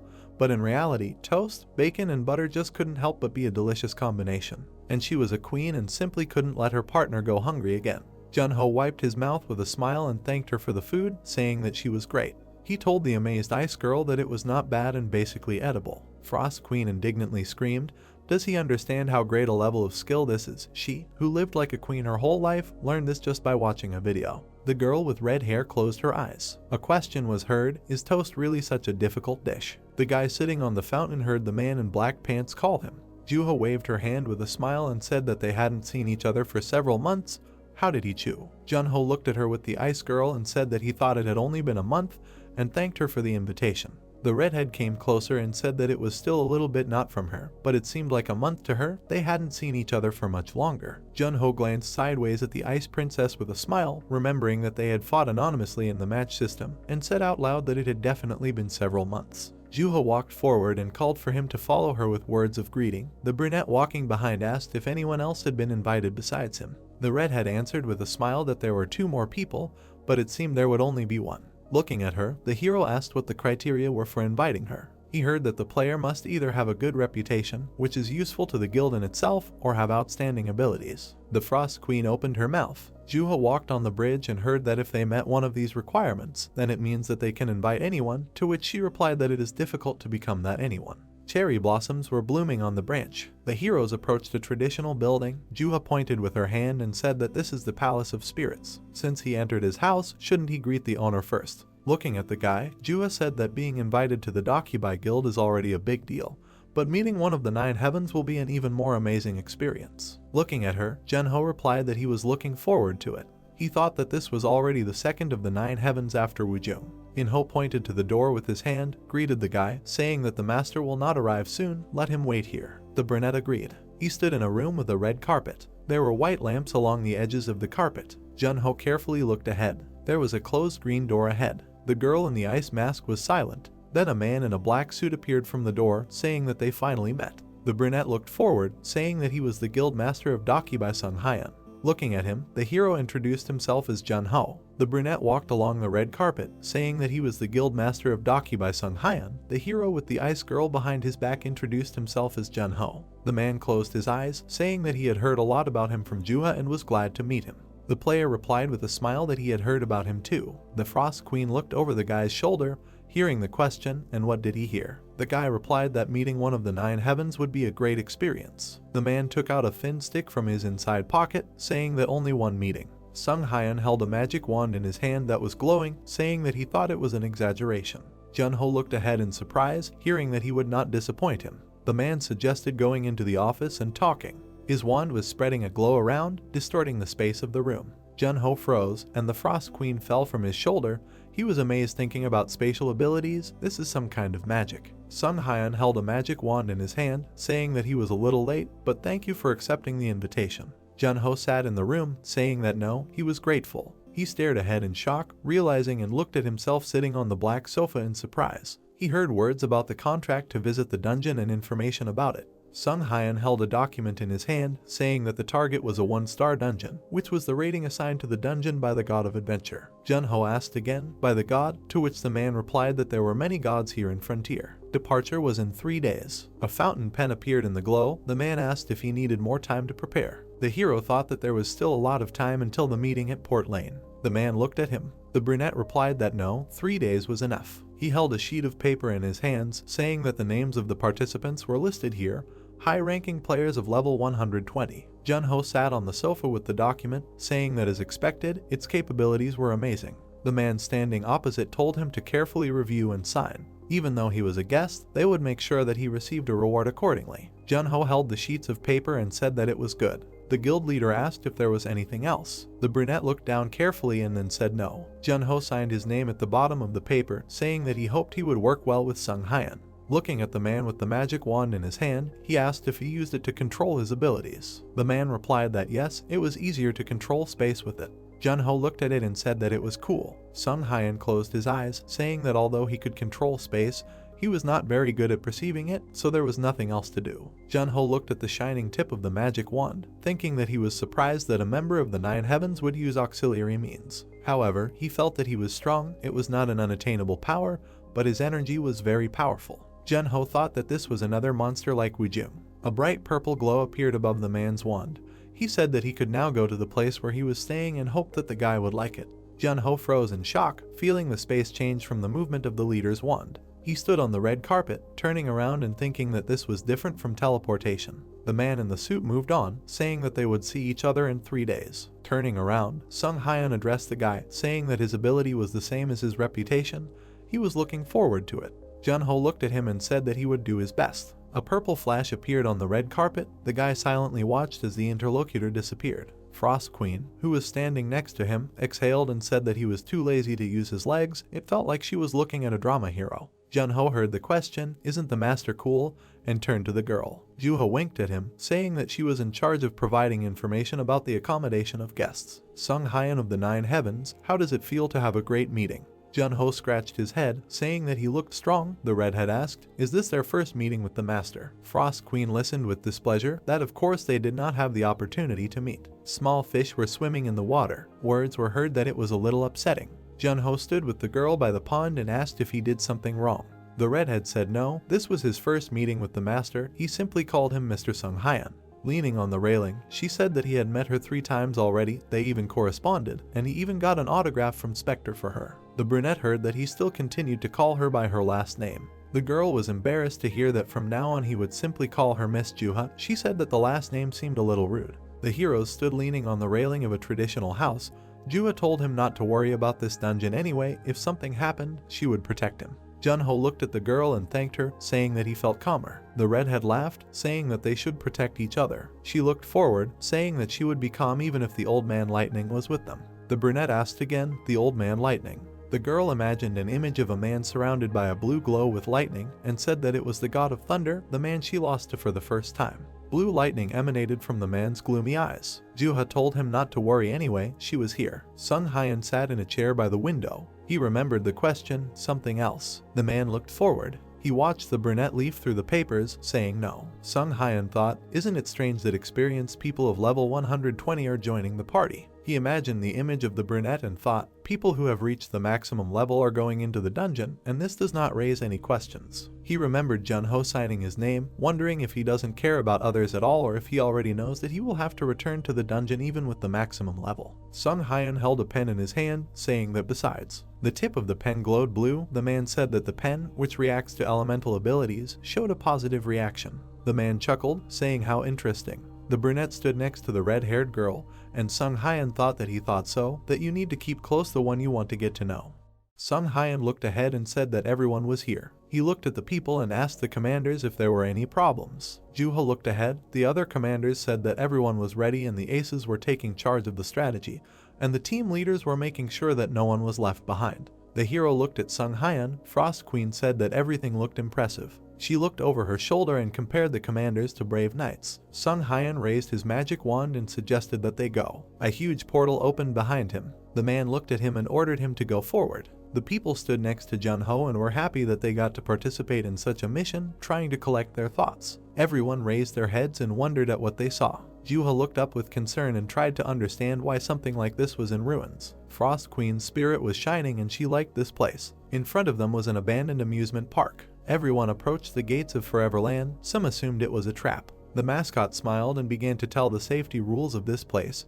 He said that each person should try at least one ride, and once everyone enjoyed the park, he would fall asleep. Sung Hyun closed his eyes and said that this was a dungeon where you just need to stand in line and ride. The girl was shocked. She felt bad on the rides. The master turned around and said that he would take on the most difficult thing. He urged them to follow the rules. His people looked at him and agreed. People asked how many rides there were in total. Someone answered that the map said 9. Joo-ho looked at Hyun and was glad that she was with them too. The girl smiled and said that the master assigned her to the group, and Joo-ho asked the hero to stay close in case of danger. The girl pointed to the man behind them and asked who it was. The man in the gas mask gave a thumbs up, called himself Gasman, and said that if they needed gas, they should call. The hero looked at him, introduced himself, and offered to plan a route. Hyun looked at the map and suggested going to a haunted house, but they objected. Then she pointed to a safari park and asked if people liked animals. The squad leader looked happily and confirmed. Hyun said that they would just get in the car and there would be no problems. The car the squad was in crashed and exploded. Joo-ho was flying in the air and screaming for the girl to brake. She said that the brakes failed.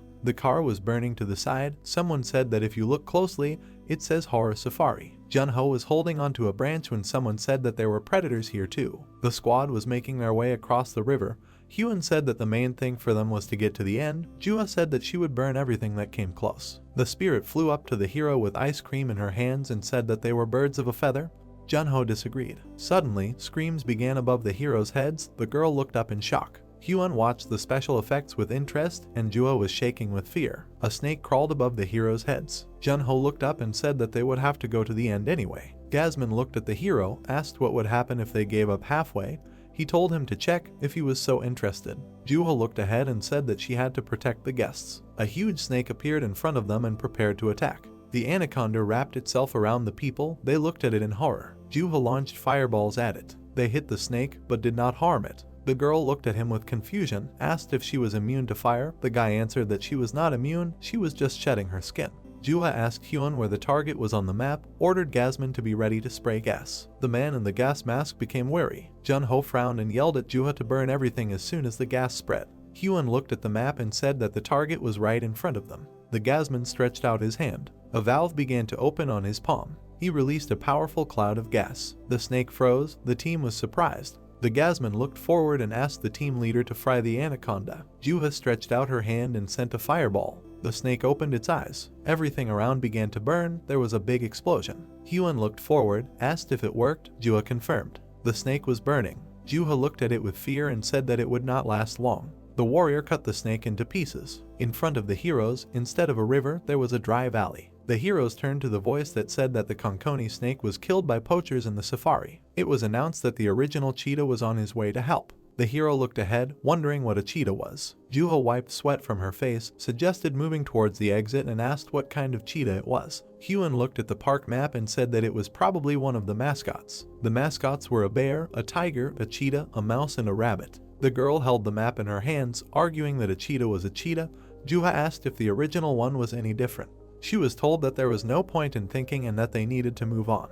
Jasmine looked at the expanses ahead and said that the Serengeti region began here. The heroes walked along the safari and Hyun said that according to the map, there should be an exit somewhere around here. Juha looked at the map and noted that it was strange that they had walked so much and they were not hot at all. The Frost Queen spirit used her magic on them and reminded her partner that he had promised to buy her a Basque cheesecake. He winked and asked her to keep working. They found the exit. Jasmine ran forward. He was happy that the successful completion of the mission was so close. Suddenly, someone dealt him a serious wound in the side. Everyone in the team was shocked by the sudden attack. The guy asked to heal him quickly. The girl covered her mouth in horror and responded. The hero watched the fast-running beast and thought that it was probably an original cheetah. Juha created fireballs and said that she would attack first, although she was not sure that she could hit something so fast. The cheetah saw the attack and managed to avoid the fire. He brought his paw to strike and said that the attack was very slow. He hit the girl on the legs. The attacker looked at her. Juha fell screaming. The cheetah looked at the squad and screamed that he came to avenge Konkoni. Jasmine lay on the ground, and the girl treated him. He asked if he would die. She answered that she treated more serious wounds. The cheetah grinned and rushed forward. He was running right behind Hyun while she was treating the young man. Suddenly the cheetah was blown away and was carried many meters along the ground. He thought that this was impossible. He was running at full speed. Junho was standing on him, his head buried in the ground. The cheetah was wondering if he was really on equal terms with a man. He jumped back and suddenly lost his balance again. Junho hit him in the face with his knee. The animal flew into the rocks and began to fall head down. He flew and thought, how can he be on equal terms with a man? He must be destroyed. Juha directed a huge stream of fire at him. The cheetah was burning and did not understand how he could lose to a man. The girl exhaled. She watched the animal burn out. Hyun looked at the captain, wanted to congratulate him on his victory, but the girl exclaimed so that she would not jinx it again. The brunette with glasses smiled and clapped them. He congratulated them on destroying the original mascot. The heroes looked at the man when he said that the master had killed 2 and only tiger and bear were left. Frost Queen's spirit wiped away Junho's sweat. The brunette asked if the battle was hard. Juha looked away thoughtfully and said that it was easier than she thought. Junho smiled. The team discussed the importance of timing the strike perfectly. The brunette looked up and said that the master was fighting one of the 2 remaining mascots and they had the last and most difficult one left. The heroes looked at the circus tent. The man said that if the master was late, they would go with Commander Gong. The man looked at his watch. His name was Johan and he was called the Sage of Dakibai. As the vice master, he takes charge in the absence of the master. He looked at his watch and thought that a lot of time had passed. As Sung Hyan entered the haunted house, he decided that if he waited any longer, it would lead to a delay. The man frowned. He decided that he had no choice but to deal with it on his own. He was surrounded by heroes. He looked at the girl uncertainly. She asked him not to worry. The hero looked at Jonghyun. He asked to hurry, but the hero asked why. He was told that the original mascot should appear there. The hero asked him to concentrate. Jonghyun looked at him in panic. He thought that the hero was only level 83. He began to climb over the fence, but Juha stopped him. He said that they cannot trust the competition on behalf of their guild to an outsider. Juha asked him to keep the line. Junho looked at the mess. The man asked what he would tell the master. Juha asked to trust her. The heroes entered the circus hall. The girl said that their vice master was sometimes too sensitive. She thought that he could just praise them. The mascot announced that the show would begin soon. Junho looked at the arena and asked how many people this attraction was for. He said there were a lot of seats. Juha smiled warily and asked if something would suddenly appear there. She looked nervously to the side and said that it reminded her of Las Vegas. She hiccuped. A man in a mascot mask was sitting next to her. The voice asked them to take their seats. Juha shook her head and asked what kind of concept is this. The hero pointed with his finger to be quiet. The girl saw a man in a mask behind him. The creepy rabbit looked sharply at Juha and she moaned without telling the hero. She looked in horror at the mascot who was approaching her. She said that she didn't like something. The mascot giggled and said that they would have fun. He squealed. All the places around the heroes were occupied by people in masks. From under them came a terrible laugh. Juha's hands trembled. The mascot greeted the heroes and thanked them for visiting them. Junho looked ahead calmly. A tall clown appeared on the stage. He said that they were the best place in Foreverland. He called himself the Troop of Heaven. The clown's eyes were sewn together. He smiled and said that if the heroes wanted to get really scared, they should fasten their seat belts, which in fact they didn't have. The girl touched her face and said that it was creepy. Demonic jesters began jumping around the arena. All of them were members of their murderous troupe. The clown asked the heroes to enjoy themselves. He said that they had prepared a lot of exciting things. The girl was pressed into her chair. She hiccuped from fear. The clown opened his fanged mouth and shouted that this was the best performance. A bunch of demonic animals came out on the stage. The clown said that the performance was starting. Red rays shot from the tent into the sky. A moment later, a huge pillar destroyed the tent. People looked up. Sweat ran down their faces. The circus arena rose into the sky. Juha closed her eyes. She asked the hero not to worry and said that she would protect him. The arena continued to rise. The eyes of the animals began to glow red. The hero looked at the jesters dancing. The girl said that they had risen a lot, but the hero noticed that they had trained hard. The pillar continued to rise from the ground. Juha asked if the hero was being too carefree. He replied that they couldn't escape anyway, so he suggested enjoying the show, to which the girl was indignant that it was impossible to relax here because this was the highest level of difficulty. She said that when the original mascot appeared, they would have to defeat him together. The clown spun around and said that their most popular show was starting. He called it the execution of the bear Julie. Junho looked down warily. He assumed that the original mascot, Juha, would appear. Asked him to get ready. A flame appeared in her hand. She said that she would set it on fire immediately. The troupe bowed. The clown said that they were leaving.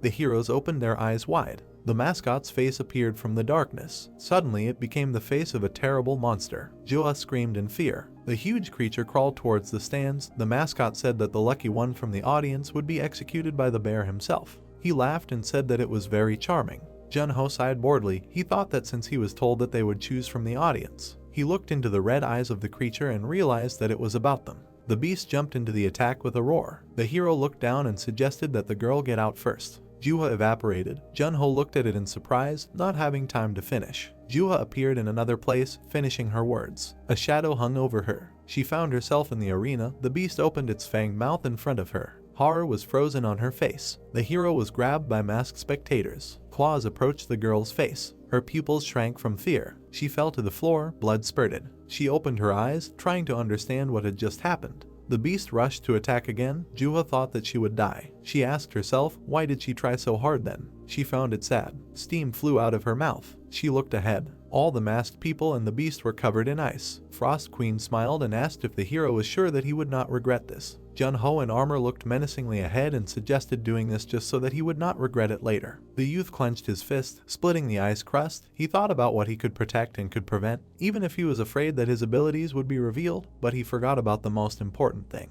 The guy dealt a crushing blow to the monster, throwing it back. The beast opened its mouth, drawing blood. The youth frowned slightly. The guy rose into the air, heading towards the monster. The beast directed an attack at the youth. Junho thought that even if everyone in the world froze out of fear, he must move on. Their fists met. The impact created a bright flash and a shockwave that split the floor. A large amount of dust rose in the air. The monster bared its teeth, growling loudly. It suddenly waved its paws. The young man looked back at Juha. The girl was lying on the ground. He suddenly froze in place, looking at her. The guy took off at a terrifying speed. He hurried to the girl. Stone blocks fell from the tower. People screamed in fear. Wujung helped the survivors, looking up. Looking at the arena, he said that the guy must prove. The young man rushed forward at great speed.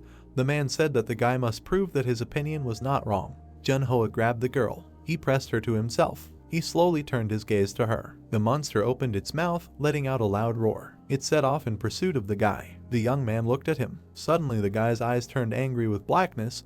He created magic projectiles. The dark ice headed towards the monster. The young man frowned slightly. The monster's body was filled with ice from the inside. Its skin began to tear. The ice block finally tore the beast's body apart. The man looked at what was happening, calling it beauty. People were running away from the falling rocks. The giant tower collapsed down. The barrier cracked. With a powerful flash, it shattered into pieces, throwing the guy out. Frost Queen flew up to him, caught him and, calling him partner, told him to be careful. Eninar stepped on the ledge that appeared. He made a dash, smashing the ice island into splinters. The guy went down the ice ledges step by step. Juha said the boy's name with difficulty. The guy caught his breath. The girl apologized to him, saying that she lost. She opened her eyes and said that she would protect everything. The boy smiled softly and said that she had won. Since she was still alive, it meant she had won.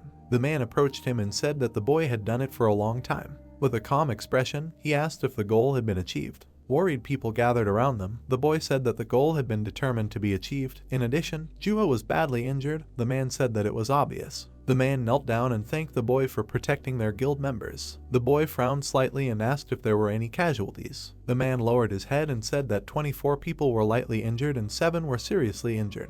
The people gathered joyfully exclaimed, saying that the dungeon had been cleared without casualties. They raised their hands. The man said that they had done it, after which he thanked the boy for his hard work. The guy in the gas mask ran up to the boy and said that he thought he had died. The boy asked to call Hyun. The boy replied that she had already gone to get some greens. The starry sky hung over the city. People exclaimed that the skills in the video were not a joke and that the guy was lying about his level, after which they thanked him for saving Jua. Frost Queen crossed her arms with a satisfied smile. The gift was lying on the stone floor. Jong-hoon asked if this was a reward for clearing the dungeon. He was told to quickly open it. He timidly extended his hand under his arm and said that this thing seemed to be moving. The director asked if he was scared. The man replied that it was not, he was just prepared for the unexpected. A giant clown suddenly burst out of the box. The guy stepped back and said that the box had become bigger, after which he asked if they were done with capturing the dungeon. Gold coins poured out of the clown's mouth. The man turned pale, asking why everything was flying in his direction. The people laughed. The director exhaled heavily. The man shouted that it was not stopping.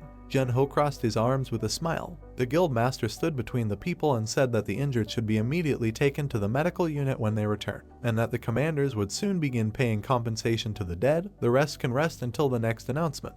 Juha approached the boy. The boy said that everything was very well organized, as he expected from the guild. The girl said that they were even part of the Big Six. He looked at the man, saying that now he understood why Sunghyun was given the nickname, because such leadership in the dungeon convinced him that Dokibai did not take their place in vain.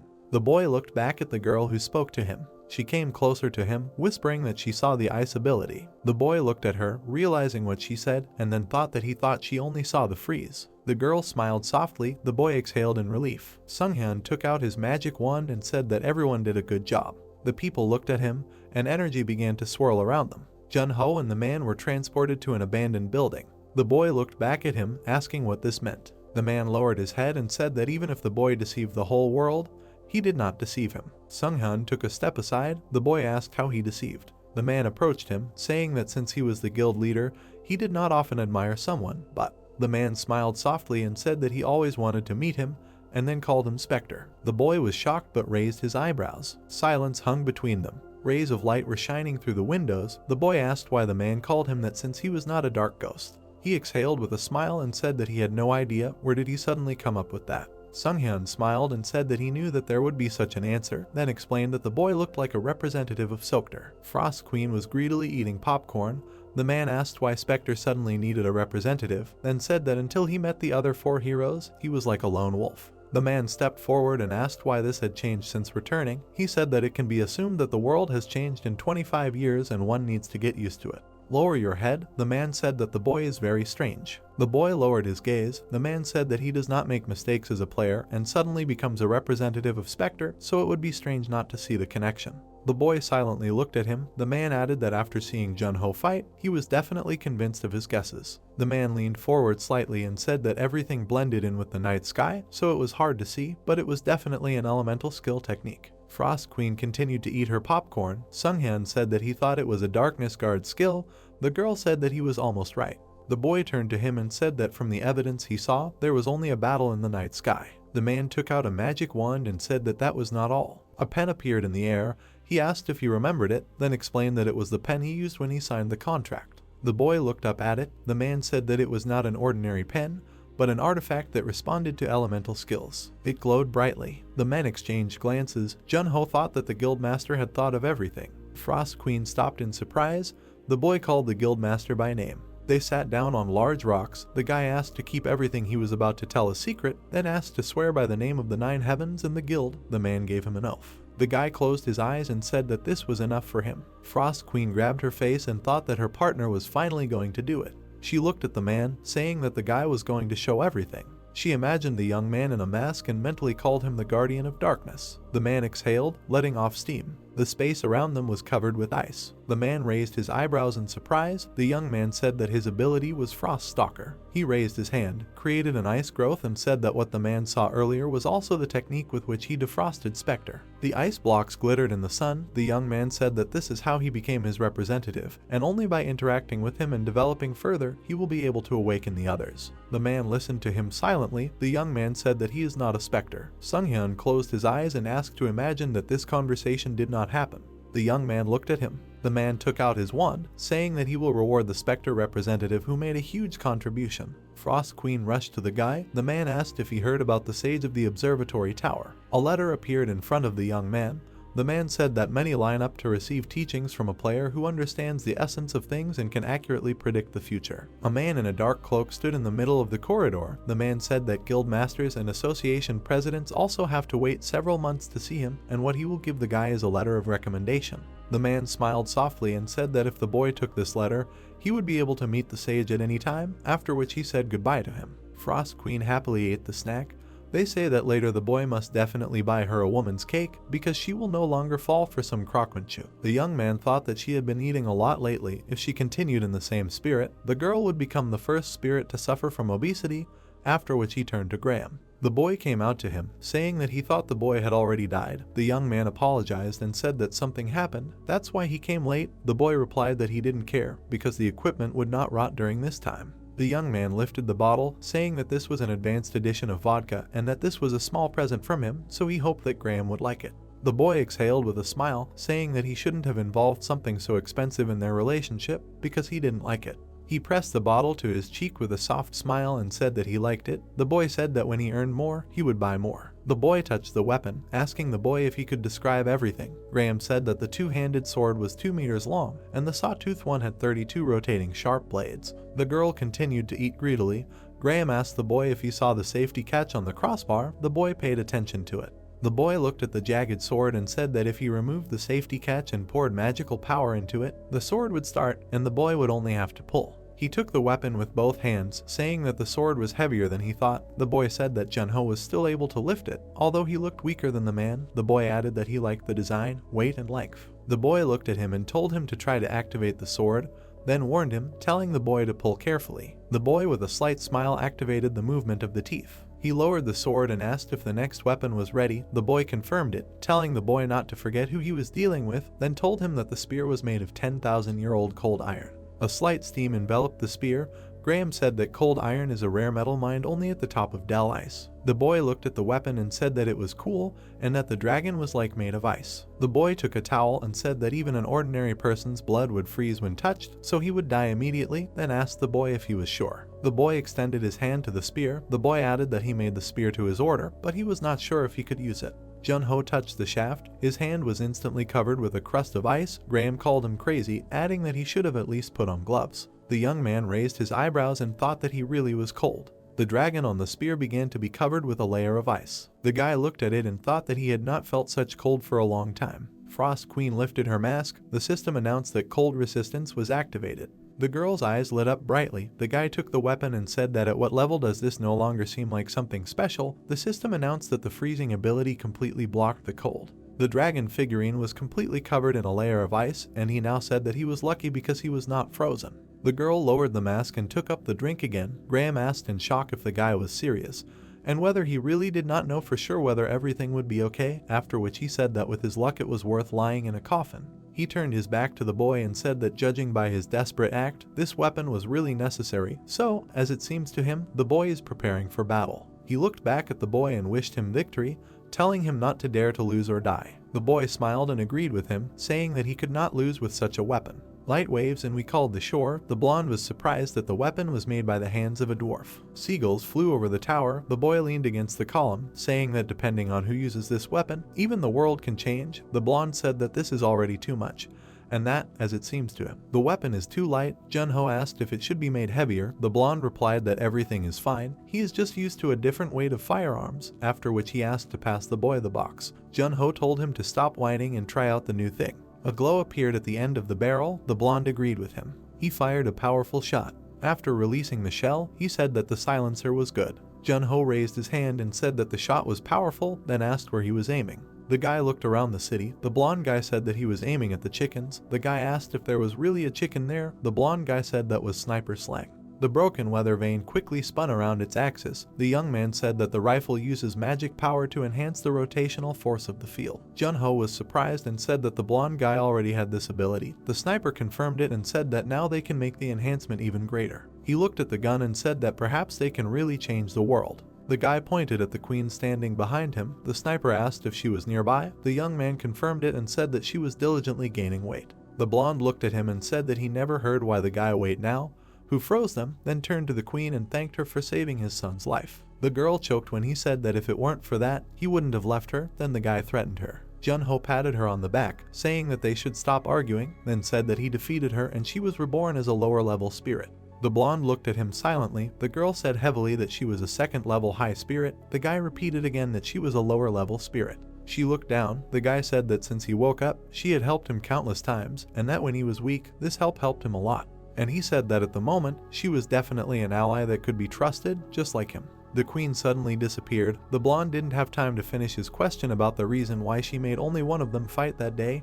Jun-ho said that Sky was probably approaching. And then the girl suddenly appeared next to them, greeted them and said that as soon as the queen sensed her presence, she immediately teleported away. There were birds making friends near the tower. The guy said that she really disappeared. The girl asked why she was doing this and if something happened. The young man answered that the queen probably didn't like her. The girl smiled widely and said if the blonde was jealous of her towards the queen. He opened a can of beer, saying that he wasn't interested in the one who stole 26 years from them. The girl timidly objected, saying that Jun-ho had already explained everything. The guy replied that he heard it and that she had become a lower-level spirit. He tilted the can, saying that he still didn't care about her. He squeezed the can sharply, pointed his finger at the girl and asked if the ban period had passed and why he couldn't drink since he had already recovered. The girl angrily replied that he should think about it himself. The guy asked her to leave him alone, after which he called her a teacher. Jun-ho smiled awkwardly. The girl was indignant at the way he called her, after which she noticed the glasses on him. The guys started arguing. The blonde said that he was told that these grandfather glasses were trendy now. The girl replied that she hadn't seen him in glasses for a long time and that he looked like his grandfather. The blonde replied that Arthur bought them. The girl suddenly calmed down and said that the man understands retro style. Jun-ho, with a calm expression on his face, said that he thought they were full of strength, so it's time to discuss the plan. The girl exhaled, turning her gaze to him. The guy explained that in about a week 2 squadrons of demons were planning to arrive there, one of which would be the Pride Squadron, and the guys he killed while saving Arthur were from there. The blonde frowned slightly and asked if it meant that the guy didn't know the name of the second squadron. The young man introduced the man on the throne and said that he really didn't know this, just as he didn't know the purpose of their arrival. He looked sternly at his allies, introduced the group of demons and said that when the battle began, they would be separate, so they just needed to defend their position. The young man assigned Gilberto to the clock tower to provide sniper support and sent the girl to be in charge of destruction magic. The waves crashed against the rocks. Gilberto agreed and asked what the young man himself would do. Jun-ho replied that he would blend in with the crowd of people. He sat on the fence, lowered his head and explained that as soon as they found out the target, they would have to stop them immediately. The girl said that he had the most dangerous role. The guy replied that it was because he was the most dangerous to them. He looked at the girl with a smile and said that they also had guys who treated them like a faded relic of the past, so they should open their eyes. The girl replied with a smile that she agreed with him, because they needed to educate the youth. The blonde threw a can of beer and said that it might have been 26 years for them, but for them it all passed in a second, so it was time to move. Suddenly Jun-ho shot the can in his hand. He held his hand outstretched, saying that if all went well, they could target the entire organization. The blonde threw a can at him. The boy apologized and said that the girl did it and he wanted to try it too. The blonde said that they ruined everything for him and he would not drink it. The waves hit the rock. The guy in the hood said that the commander had taken an excellent position to repel any attacks. Pride picked up the scarlet crystal and asked how long he should wait. He looked at his subordinate. The guy answered that he had about 3 hours left to wait. The man told Fuse to activate the freeze. He closed one eye. The guy asked how many hours the activation should last. The man ordered to turn it on for 5 hours. A barrier appeared above the rock. The man said that from now on no one would be able to get into the city without his permission. The ground shook slightly. The man added that no one would be able to leave either. The soft rays of the sun illuminated the city. A loudspeaker announced that no one should approach the barrier under any circumstances, because as soon as people heard this, they should act according to the evacuation rules. The robbers, the guy on the ground, asked what they were doing, after which he insulted them. The robbers first looked at themselves, and that armor cannot be cut through right away, so they need to act differently. The guy cleared his throat and asked how they were able to get there with such skills. The man in the hood swung a knife, shut the guy up. He stopped him right in front of the guy's face, that he just had a special handwriting, and that he would now show it. The robber's body instantly shattered into small pieces. The partner was scared, but raised his eyebrows, thinking about whether this was magic, after which he corrected himself, realizing that it was not magic. The bandit's legs fell to the ground. His partner realized that it was a sniper. He started to run away, saying that this is why he didn't want to go on reconnaissance like that, because in this way he could expose himself to danger. He ran between the people, saying that he needed to find and kill this sniper. The blonde stood on the tower, looking at the city. He took aim at the running guy. The blonde's sight was a couple of centimeters from the enemy. Gilberto fired a shot at his back. The robber jumped, dodging the cartridge. He looked back with a smile, teasing the sniper. Suddenly he stumbled, saying that he was faster than these bullets. The man fell off his feet, rolling down the stairs. He fell face down on the floor. Passers-by noticed him. The guy looked up at them angrily. The old man leaned over to him, asking him if he was okay. The demon said that the old man did it in vain. He got to his feet, swung his knife and said that they were worried about the wrong person. The people started running away. One of the boys exclaimed that he was crazy. The demon chased after them, hitting everyone he could in the back. He said that they were doing the right thing by running away, and that he would definitely take them to the evacuation site. The shadow of a man loomed over a small boy. The demon looked at him ominously and said that the kid was told to run away. The blonde's bullet went along a rounded trajectory, destroying the enemy's body. The demon looked back at the cartridge shell. The bullet splashed his blood. The demon thought that the bullet was flying. I was in the direction. The shells splashed blood around. The remains of the guy fell to the ground. The blonde frowned and released the cartridge case. The system announced that the site control was activated. The guy said that although the demon managed to avoid the bullet once, the sun's rays fell on the tower. The guy added that sooner or later he still would not be able to get away. The crowd of demons smiled in anticipation.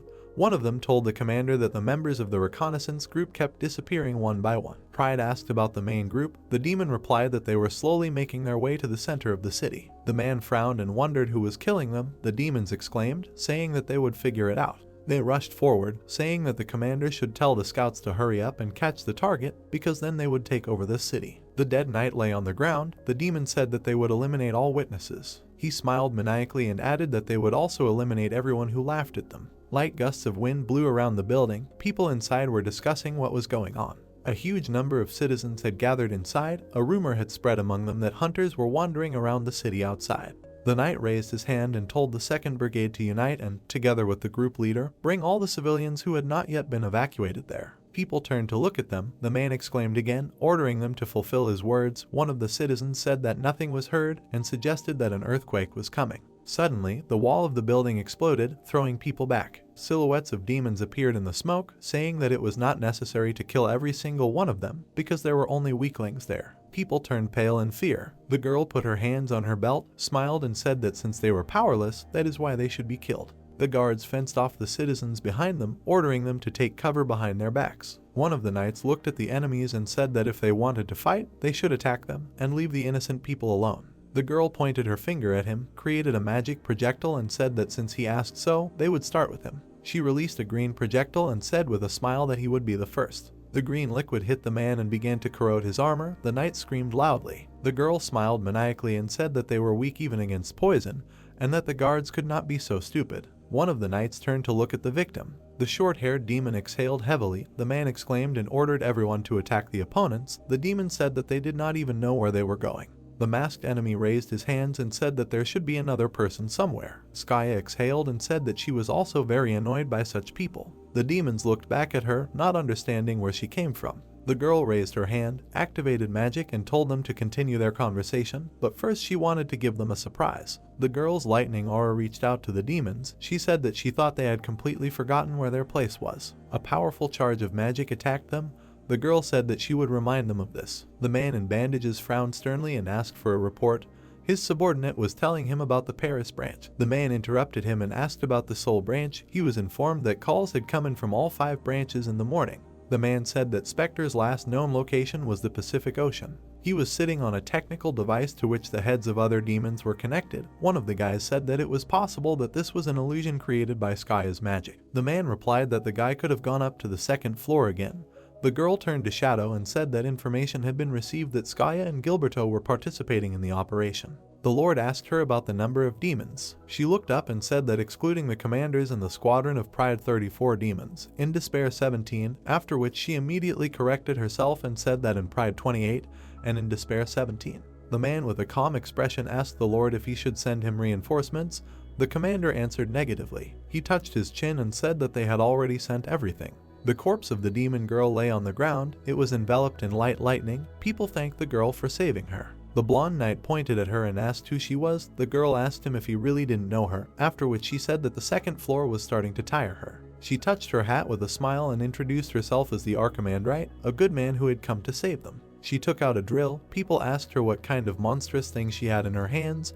The girl called it the gate drillers. The knight frowned slightly. The girl explained that it was a secret weapon that could even destroy the barrier around the city, so if the residents wanted to live, they should follow her. The knight said that not everyone had been brought yet. She took hold of his helmet and said with a smile that she knew this, and that was why they came, so they shouldn't worry. The men stood on the ledge. The demon turned to the Lord and said that information had come from the Dark Moon Pavilion. The masked guy looked ahead and said that those who were bothering them now were the Archmage and the Grey Reaper. Pride smirked and looked at him. The young man added that there was a high probability that Spectre would be there too. The man said that if that happened, it would be good. Then he explained that sacrificing the Archmage and the gray-haired man was enough to increase his reputation, but if Spectre were to join them. The clouds were floating above the barrier. The young man finished his sentence by saying that it would be the greatest achievement, surpassing the original goal. The man said that it would be incredible. The sun was setting below the horizon.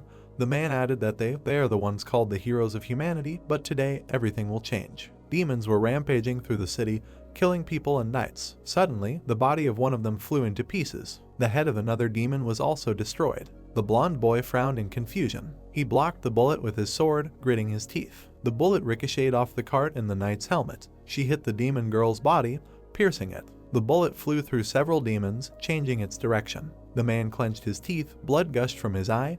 The bullet cut through his torso. The guy with the sword looked around in fear. The bullets were destroying his allies. One of them was headed straight for him. The guy said that he could not move. At the last second, he noticed the approaching shells. Gilberto looked through the scope and asked where Junho was. The boy replied that he was 11 o'clock from the clock tower. The sniper looked at the group of survivors, saying that the knight was leading people to the nearest square, and that this was the last group of evacuees. The blonde stood in front of the boxes, looking through the scope. He suddenly noticed a new group and said that they were approaching the western gate. 3 squad leader level demons were detected, after which he corrected himself, saying that there were 4 of them. He took aim and told the people to go past the park towards the square because he thought he could handle it himself. Skaya was drilling the ground. Junho told the sniper to cross the bullet. The girl admired Spectre. The guy was running down the street. Gilberto asked the girl what they would do if someone heard this nickname. The boy replied that he was Junho now. The knight pointed his sword at the demon. The monster asked his ally to give it to him. The people looked at him in fear. The demon said that the enemy looked strong, so he didn't know if he should interfere like this. The demon smiled maniacally and said that he was going to kill,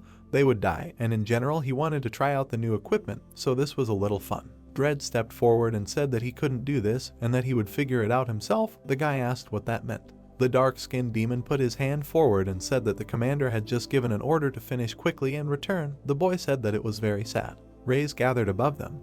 The boy said that the leader's ability was based on elemental skills. Dredd turned to the knight and told him to hope that everything would go well. A drop of rain fell in front of the man's eyes. He said that death would come so quickly that he would not have time to look back. The drop fell in front of the knight's eyes. Touching the blade, it broke it into pieces. A piece of the blade fell to the ground. The young demon exclaimed, telling people to run away if they cannot win. Dredd said with a smile that this happens precisely because the weak have wrong judgments due to their nature, after which he told a simple law of the world where strength determines everything.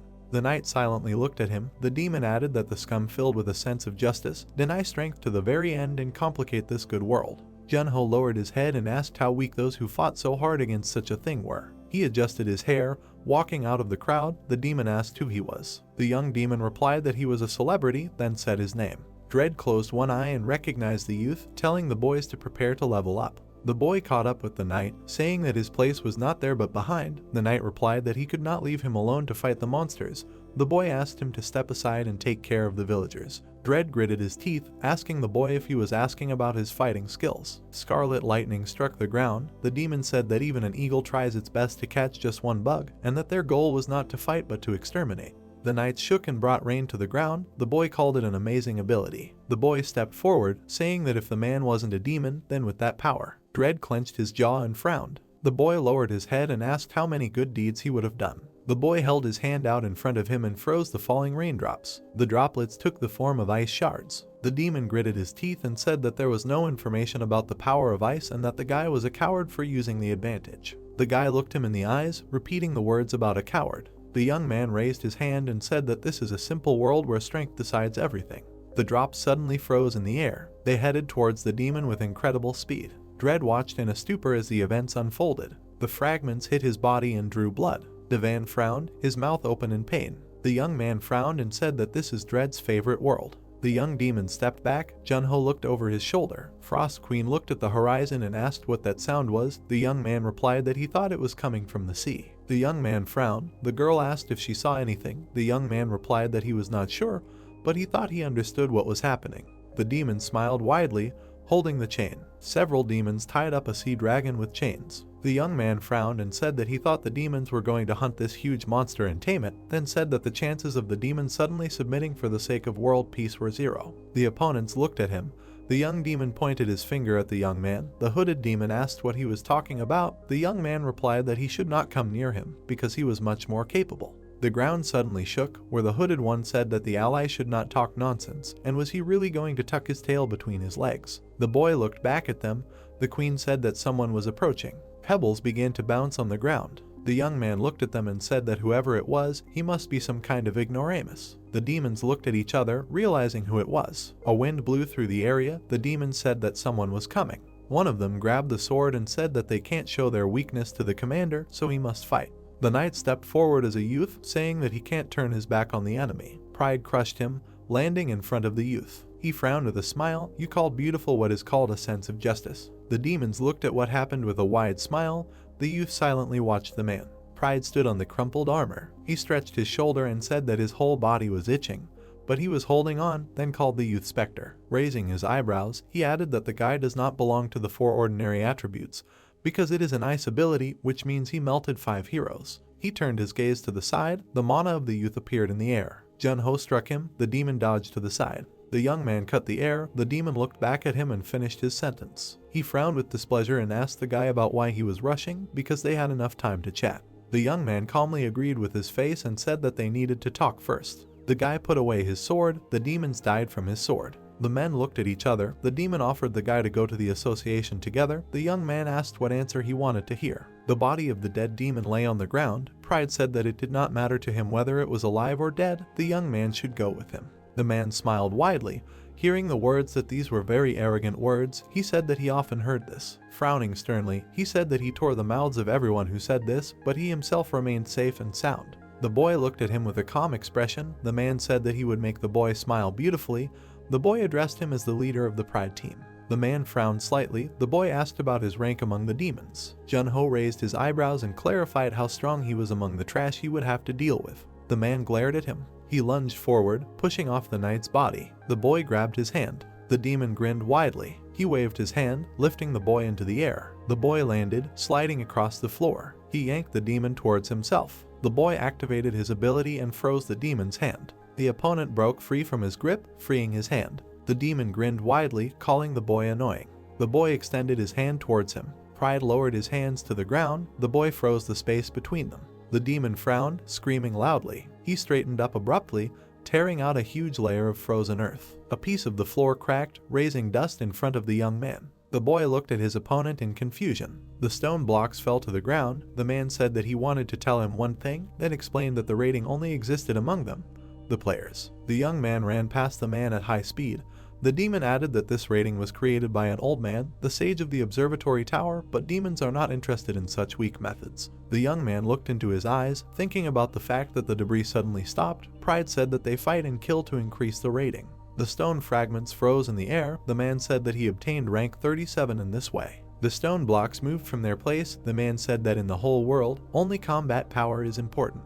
The youth looked at the approaching attack, thinking that the demon controlled the force that moved the object. He raised his eyebrows in surprise. The fragments of rocks hit the ground, creating an explosion. One after another, they crashed into the building and the ground. The youth ran away from the ongoing attack. He looked back at the demon angrily. The enemy's head spun chaotically above me. The demon smiled and asked if the youth, who had not even entered the ranking, now understood who he was fighting. The youth quickly ran past the falling rocks. He looked back, thinking that after accelerating by 15%, the speed was simply incredible. He looked at the approaching boulders and wondered if this was the power of the squadron leader. The man rose into the air above the youth. The guy dug his foot into the ground. The guy dodged the attack. Pride turned to Fuse with a smile and ordered to lock the youth. The masked guy sat in the lotus position.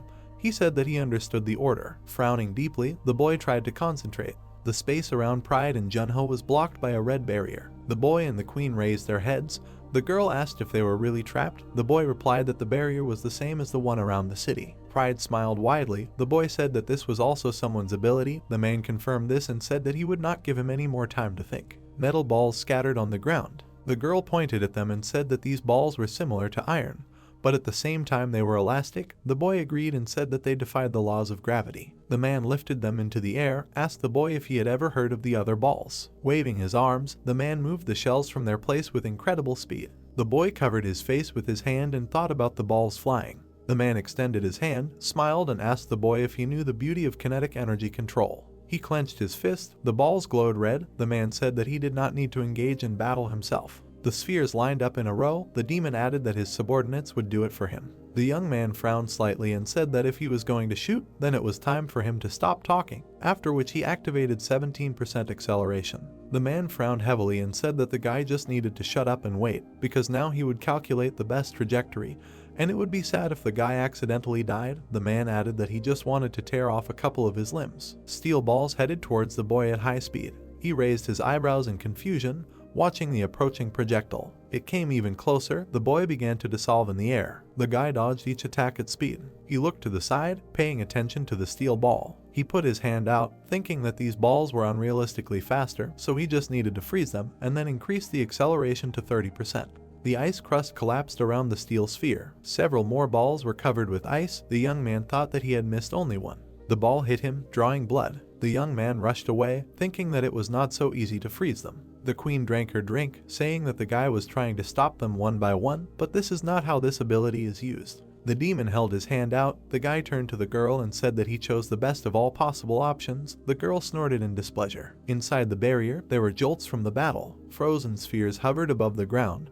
The young man said that if the girl has something to say, let her help. The queen said that she thought he had forgotten how to properly ask her magnificent for help. She put her hands behind her head and crossed her legs. The guy told her to be faster. The girl asked if she could ask like that. The young man, gritting his teeth, said the word please. He clenched his teeth. The girl said that she heard nothing at all. He repeated his phrase again. She lifted her mask, smiled, and said that it was time for them to start the second lesson of freezing right now. The boy ran past the falling projectiles. The girl explained that when using freezing, it is important to concentrate only as much power as necessary, although it can destroy the target, like the Guardian of Darkness, but the essence is the ability to freeze the target. The boy watched the flying projectiles. The girl asked him about how much he should freeze him. The boy looked up at the hovering balls. The girl repeated her words again. She winked at him, smiled, and asked if he understood everything this time. The boy opened his eyes wider and stretched his hand up. The girl thought that if it seemed that he was on the verge of death, she would save him. The boy thought that he needed to look wider. The projectiles rushed at him at high speed. The boy thought that in such a situation it was impossible to see clearly after the voice theory. He frowned tensely. The boy closed his eyes, turned to him. The boy opened his eyelids, seeing the frozen spheres. The girl praised him and said that his reaction was slower than hers. However, Pride looked at what had happened in confusion,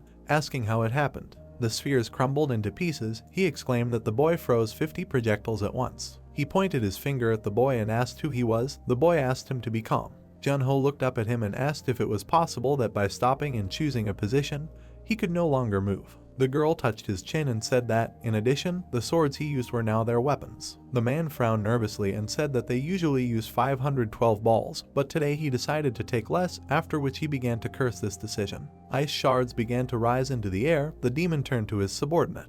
The demon frowned angrily, shouting fuse louder and louder. The boy answered him, asking what was going on, then explained that he hadn't heard because he was focused on the barrier. Fuse was still sitting on the ledge. The man ordered to release him now. The barrier dissipated. The man looked at the ice ball that had appeared in confusion. Pride flew through it, coughing loudly. He looked back and thought that it couldn't end like this, and that he would use up all his remaining energy and finish it all with one blow. He looked in front of him. The man put his hand in front of him and created a powerful beam. Frost Queen showed him a peace sign, smiled, and said that she was sorry, but she was in his way. The man raised his eyebrows, confused, saying that he felt a strong cold. The guy pierced him with a blade in the back. The man's blood gushed around. He looked down at his opponent, coughing loudly. The blade of the spear passed through. Weapon with both hands, the young man activated the freeze. The demon was covered with a crust of ice, confusedly asking for help. He said that he wanted to live. Junho looked at him sternly. The man's body was torn apart by sharp ice blocks. Fuse frowned, looking ahead. The aura around him dissipated. The young man said that their connection was interrupted. He touched his temple, trying to shout to the leader. Gusion's voice was heard behind him. The man said that it was unfortunate, and that he could not imagine that all the adjustment would drag on. The young man raised his eyebrows in surprise. He looked back at the master. The man added that this was an order from the Dark Moon Pavilion, who sent him to help because he could not trust the Pride Squadron to do the job. Gusion looked down at the young man. Fuse introduced himself to him. The man asked, "Is it true that he cannot contact the master?" The boy frowned tensely, asking him later what it meant. The man replied that he was talking about Pride, then explained that he was unconscious and not responding. They looked at the city. The boy said that it couldn't be, because he was currently fighting a guy who had reached the maximum of a rank. Gusion, that he thought the leader was in danger. Sharp icicles were visible from Pride's face. Gusion said that he thought it was the end. The boy said that it was impossible. He raised his eyebrows in alarm and turned to the leader. The man asked what he wanted. The guy asked if he would help him, because it looked too dangerous. Junho slammed the man's body into the ground. Gusion asked why he should help. Fuse replied that the man came to help them. Pride was pinned to the ground. The man said that they were sent to help complete a mission, but did not say that he would save anyone's life, then added that their leader really did die. He smiled maniacally. Fuse raised his eyebrows in shock.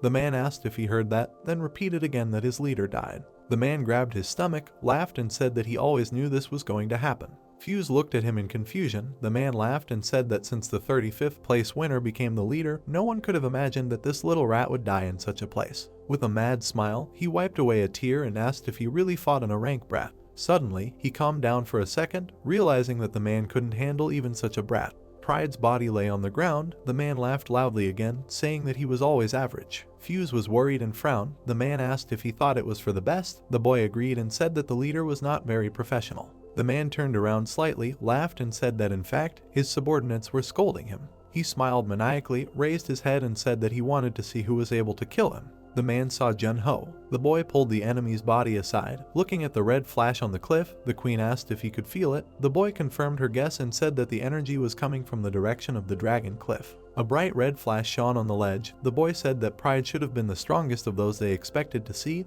then turned to Gilberto and asked what was happening in the area of the dragon cliff. The boy frowned and added that there should be two of me, and one should have just appeared. The blonde took aim and said that they looked normal, then asked what to do. The young man asked him to wait and told Skaya to check everything. The girl raised her blur and said that the civilians were already behind the barrier, so she thought she could join them. The young man supported the idea and said that they needed to defeat the enemy faster and move to the sea. Frost Queen touched her face, saying that they didn't know if there would be other squadron leaders there. The young man said that it could be. Skaya pinched the queen's cheek. Frost Queen said that she wanted to be useful this time. The girl said that there would be 3 of them. She stroked the queen. The young man told Skaya to remember this house, because the body of the Pride leader was there. The girl agreed and asked if he could read his memory about already, and why tell her this, because he would do it himself. The boy frowned slightly and said that no one knows. The guys teleported. The boy finished the sentence by saying that he doesn't know how everything will turn out. The guys found themselves in front of the demons. The man said that, as he said, they came.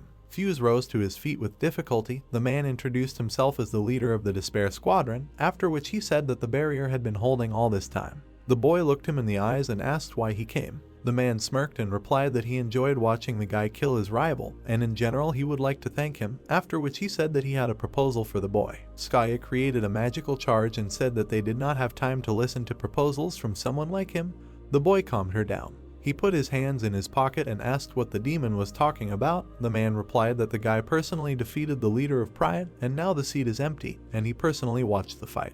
Gusion extended his hand and called the boy by name, asking him to join the Demon Association. Fuse and Skaya were watching them. The man said that he was doing him a favor. The squadron could definitely use someone like him. If the boy joined, his rank would probably be around 31. The boy looked down and asked if he was suggesting that just by seeing him. The man said that he heard that the boy was a Spectre representative. Junho raised his hand, hearing the question of whether it was better to be with them than with a relic of the past. The boy silently gave him the middle finger. The man said that it was a very clear answer. He smiled and said that he couldn't help it, then listed the numbers 1, 3, 5, 7, 9, 12. The boy silently looked at him. The man asked which number he liked. The boy thought that they were random numbers, then wondered if it had anything to do with his ability. The girl put her hand forward and told the guy not to answer. The man said he would not insist. He showed them the middle finger in response and said that if the young man did not answer, he would choose the number 1 because it was his favorite. Frost Queen exhaled with a smile, pointed at the man and said that she had never seen such demons, after which she called him strange. The young man suddenly evaporated in a scarlet flame. Skaya looked at the man in confusion. The sniper contacted her, asking what happened. The man smirked and told her not to be surprised, because following him wouldn't help, and teleports were useless. Gilberto shot him in the head, punching a hole. He was shocked but looked at the demon, saying that he wasn't real. Sooner, his head began to tighten. The man asked them later, what do they think? Would he personally come to such a disgusting place? The girl created magic circles and rushed to attack, asking what he did. The man suddenly evaporated. Gilberto contacted her, calling her by name. Frost Queen landed on the ground, slightly exhaling. She touched her chin, turned to the guy and said that, apparently, they were transported somewhere, and that it seemed to her that this had happened before. The young man frowned slightly and said that this time was different. The guys stood inside the empty room to close it. The young man said that they were transported to Gishiwan. Skaya frowned furiously, grabbed Fuse and asked if he was telling her that the man's skill was called the landlord Gishiwan. She lifted him into the air and asked if he thought she would believe that. The guy cleared his throat and said that whether she believed it or not, the guy was already finished anyway. The girl opened her palm and asked what he meant. The guys crucified the chains, he exclaimed, saying that absolutely nothing changes there. Smiling maniacally, the guy said that although time passes inside, but there is no way to experience hunger, develop or age, time is literally stopped. The girl raised her eyebrows in alarm. The guy added that Gusion can keep people there for a whole year. The girl raised her hand, creating a magical sphere in it. The demon said that even if the young man returned, he would no longer be in his right mind. The girl clenched her palms, frowned and destroyed the demon, saying that he just didn't know who he was talking about. Frost Queen put on her headphones and was watching something on her tablet, saying that she didn't even have any movies left. The guy said that she should watch everything a second time, because it would probably be interesting too. The girl raised her unlikely said that she didn't like watching something twice, after which she asked if the guy wrote down what day it was. The young man replied that it was only a month and 1 day. The queen took off her headphones and said that this meant that the number 1 did not refer to months. Then it turned out that one was a year. The young man looked at her and said that he thought that was the case. The girl began to roll around on the floor in hysterics, saying why she should stick around there. The young man replied that it was because she was his spirit. A stack of magazines lay on the table. The girl said that there were no windows, nothing to chew on and no new dramas. The guy only reads manhwas. And Nashi replied that he took them with him specifically to read at such moments, and in general, he once trained with their help. The girl leafed through the comics and said that the guy can say whatever he wants, but it's time to give up on this. The young man said that it was time for her to stop whining. Because they were not hungry, they could stay awake, and that he had a feeling that time was not moving. He closed his eyes and said that they would have to stay in such a shitty place for another 11 months. The girl exclaimed, saying that it was a whole 11 months, after which she asked if he was too calm. He looked at the ceiling and said that he was restless, because when he got out, he would definitely kill the man. The girl said that in 11 months it would be too late. Junho looked in front of him and said that he didn't think so, because time in this place flows differently than in reality, and although the ability to create space is strong, it is not powerful enough to affect time in reality. The girl looked at the doorknob. The guy said that he wondered how many people had gone crazy there. The queen said that she found another folder of dramas that Diaku had downloaded. The guy got up from the bed and said that he would practice for now. The girl asked what he was going to practice. The guy said that he would practice his consciousness. She flew up to him and asked if it would be better to practice his freezing skill instead. The guy looked at her and said that he had thought about it too, but he was already at a level where he could be of some use, so he better try to think of new techniques that he could use. The boy sank to the floor. The girl put her hands on her waist and asked what he meant. The boy began to think that he hadn't used the halberd recently. He had a new weapon. It was worth using. He frowned slightly and said that he thought his combat techniques were already in perfect condition. The girl silently listened to his words about how there were dozens and hundreds of ways to use them, depending on the enemy and the situation, and the weapon also mattered. The girl hugged her knees. The boy said that they were stuck in this trap because he hesitated while Gusion was calling out numbers, and he just needed to punch the man in the jaw. The boy put his hands on his knees and said that he shouldn't become arrogant because he was treated like a hero, because he still had a long way to go. The girl said that he shouldn't have hit him, but frozen him in place. The guy frowned, saying that he hadn't even thought about it, because freezing wasn't his main ability. Suddenly, an ice cube flew at him. The girl launched a couple of projectiles at him. The boy covered his face with his hands and asked what happened to her. The girl asked if he wanted to say that freezing was just an auxiliary ability. The guy frowned, covering himself from the shelling. The queen repeated his words about the ability already being at some level, after which she said that this, of course, was enough for an auxiliary ability. She lifted her mask, looked at him angrily in the eyes and said that the guy was still a newbie at it.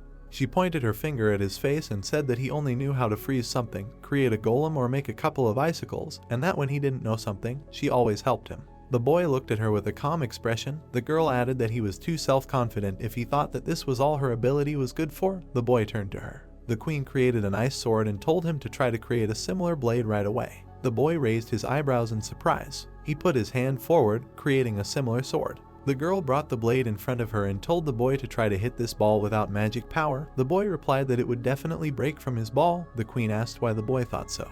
He brought the blade to his face and said that it was because he had plenty of power. The girl frowned and said that such a thing would never happen. The boy dealt a powerful blow to the blade, scattering shards of ice everywhere. The girl was thrown aside, spinning head over heels. The boy looked back at her, apologized and asked if he had hit too hard. Suddenly, he was surprised to see that the sword in his hand had fallen apart. The girl pointed the blade at his neck and asked if he had seen it, then said that he could do the same because his ice froze so quickly that it captured even the air, resulting in an unbalanced structure. The queen stood on the edge of her blade. She took a step forward, asking the boy if he would try to create perfect ice. The girl remembered the boy's battles and said that he used freezing at his level, quickly and hastily, and, not knowing how to do it correctly, he simply froze everything.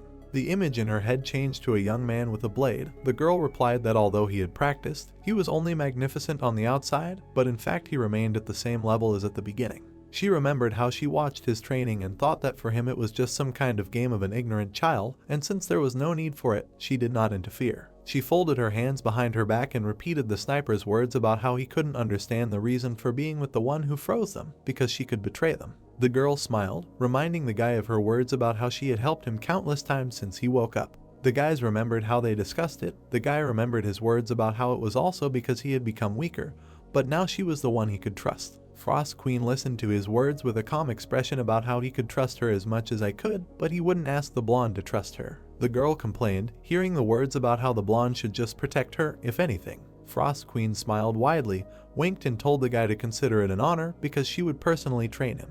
He looked into her eyes. The girl added that if he repeated after her, he would definitely become stronger. He smiled slightly and called it an honor, then addressed her as a queen. Scarlet lightning rose to the sky around the cottage. Gusion sat inside on the sofa. He looked at what was happening in his subspace, wondering what Junho was doing. Almost an hour past period, he looked down and said that a year, it's cruel. He frowned in alarm, exclaimed loudly and insulted the young man. That's how this video ends. If you have sat through to the end, please don't forget to press the subscribe button and leave feedback. See you in the next video.